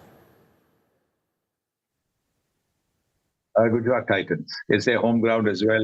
And there is always that little home advantage. We saw that when Chennai played Gujarat in Chennai a few days ago. The support that they had, total support they had. I don't think I saw any blue shirts over there. And similarly, I think over here, it probably won't be the same way. I think there will be plenty of yellow shirts out of total respect and love and admiration for MST. But I do believe the kind of cricket that Gujarat Titans have been playing, the kind of fielding we've seen from them, more importantly as well, I think they should go on to defend their title and win back-to-back titles. Okay, Saiba, stay on with us. One final question to come from you. And because we were talking about the Gujarat Titans, one man who's going to be very important for Gujarat to do well. He has been in outstanding form so far in the tournament. That is Shubman Gill. And the orange cap is pretty much with Shubman. You know, he's so far ahead of the competition. No matter what happens today, the orange cap is guaranteed to end up with Shubman Gill. But there's another record he might be chasing. The record of most runs in a single IPL season. We all know that belongs to a certain Virat Kohli, 973 runs. At the moment, Shubman Gill is about 122 runs short, if my calculation is correct. I know that to expect anyone to get 122 in one game is very unlikely. But the kind of form that Shubman has shown in this IPL, he's got, what, 300s in the last 4 games. You wouldn't put it past him to get another 100 in the final and actually, you know, be very close to that record? No, you can't put anything past him. The final has its own pressures. The final has its own added pressure. But I think this young man seems to be impervious to any kind of pressure. I think he was maybe conscious of the fact that there was this record that to be looked at. Because when he got out yesterday, he got out in the 16th over, and he was very upset with himself. But you have to also give him the allowance that he had been batting for 16 overs. He'd been running up and down, not just his runs, but even his partner's runs. So there would be an element of, tiredness. And so therefore that last shot which he got out to didn't have the same power. But yes, I think it's eminently possible. If Gujarat Titans do bat first, he gets the opportunity to get to that mark. It's going to be very, very tough. But in cricket, nothing is impossible. There are some records which we think are invincible, unbreakable, but they have been broken. The 2 records, though, I think, which will be absolutely unbroken, is Tendulkar's 15,900 plus runs in Test cricket and Muralidharan's 800 Test wickets. All right, Saiba, we'll leave it at that. Thanks so much for taking our time speaking to India today and setting up that grand IPL finale for us. As Sunny Gavaskar said, his heart wants CSK to win because that's his second favorite team. But his head is saying that Gujarat Titan at the moment hold the edge. Okay, another great after Sunny Gavaskar, another great who's spoken. His name is Sachin Tendulkar. Now, he's had his say on the IPL final. Remember, Sachin, as mentor of Mumbai Indians, has seen both these teams, that is the Chennai Super Kings and the Gujarat Titans, very, very closely, especially the Gujarat Titans, since that's a team that's not only helped his team reach the top 4 by beating RCB, but also knocked the Mumbai Indians out in qualifier number 2. Sachin, while analyzing the final, this is what he said. He says, Gujarat are a formidable side and the wickets of Shubman Gill, Hardik Pandya and David Miller will be the key for Chennai tonight. Then he goes on to add that Chennai also bat very deep, with MS Dhoni coming in as low as number 8, even though MS Dhoni has been, moving up and down that order. But if he's at number 8, it's really a strong batting lineup. Hence, he says it's a case of team that, holds it together. And it's going to be a very interesting final to watch. That is what Sachin Tendulkar has said. And, that's exactly the kind of sentiment that we see across the cricketing world because of the 2 teams that have reached the final.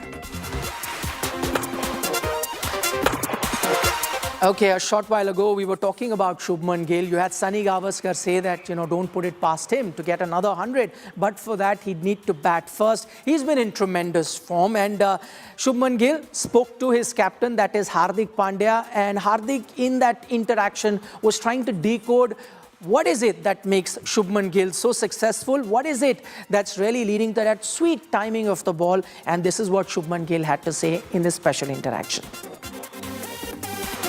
Bro, what is the secret behind your hundreds after 100? What is working for you? I think in the first half of the IPL, I was getting those starts and I was not able to convert them. So I knew it was all about getting that 100. I knew when I'll get that 100, then it's all about the mental switch. And then you start thinking differently, then you start playing differently. And I think that's what worked for me. Very, very, very, very proud of him. And at the same point of time, how happy you are seeing us in 2 back-to-back finals. Amazing feeling, This is my 3rd final in a row, by the way. What are you, yeah? Thank you. 3rd final in a row. Hopefully, you will make it 2-1. I lost 1 with KKR. We won 1. my ratio, you know, right? So let's keep that. He's won all of them. Yeah, God has been very kind, which is fantastic. This person, sometimes we have to stop him because the amount of batting he does, I get scared seeing him bat that much. And you know, I spoke in the presentation as well that what I really enjoyed, not today, just overall, is the confidence which you're carrying now, the self-belief you have, and that's, you know, as we have spoken, it's spread through the group, and that has been a fantastic thing. Yeah, I just want to tell everyone, you know, Hardik last year before starting the IPL, he was the first person that came to me and told me, you know, you play how you want to play. And I feel before getting a chance to play for GT, sometimes I felt I was trying to play as someone that I wasn't, and he gave me that confidence to be able to play how I want to play. It felt great. He deserves it. Every success, he deserves it. This man's gonna be an amazing cricketer for not just franchisee cricket, for India as well, which he's already, but he's gonna be a biggest superstar as well. Thank Very you. happy for Signing you. off. Signing off. Peace. That's all the time that we have on this edition of Lights, Camera and Cricket. We'll take a short break, but don't go anywhere because on the other side, we'll come back with some live updates. The toss is going to happen shortly. We'll get to know what the playing 11 is going to be for both the teams in this finale. So join us then after a short break.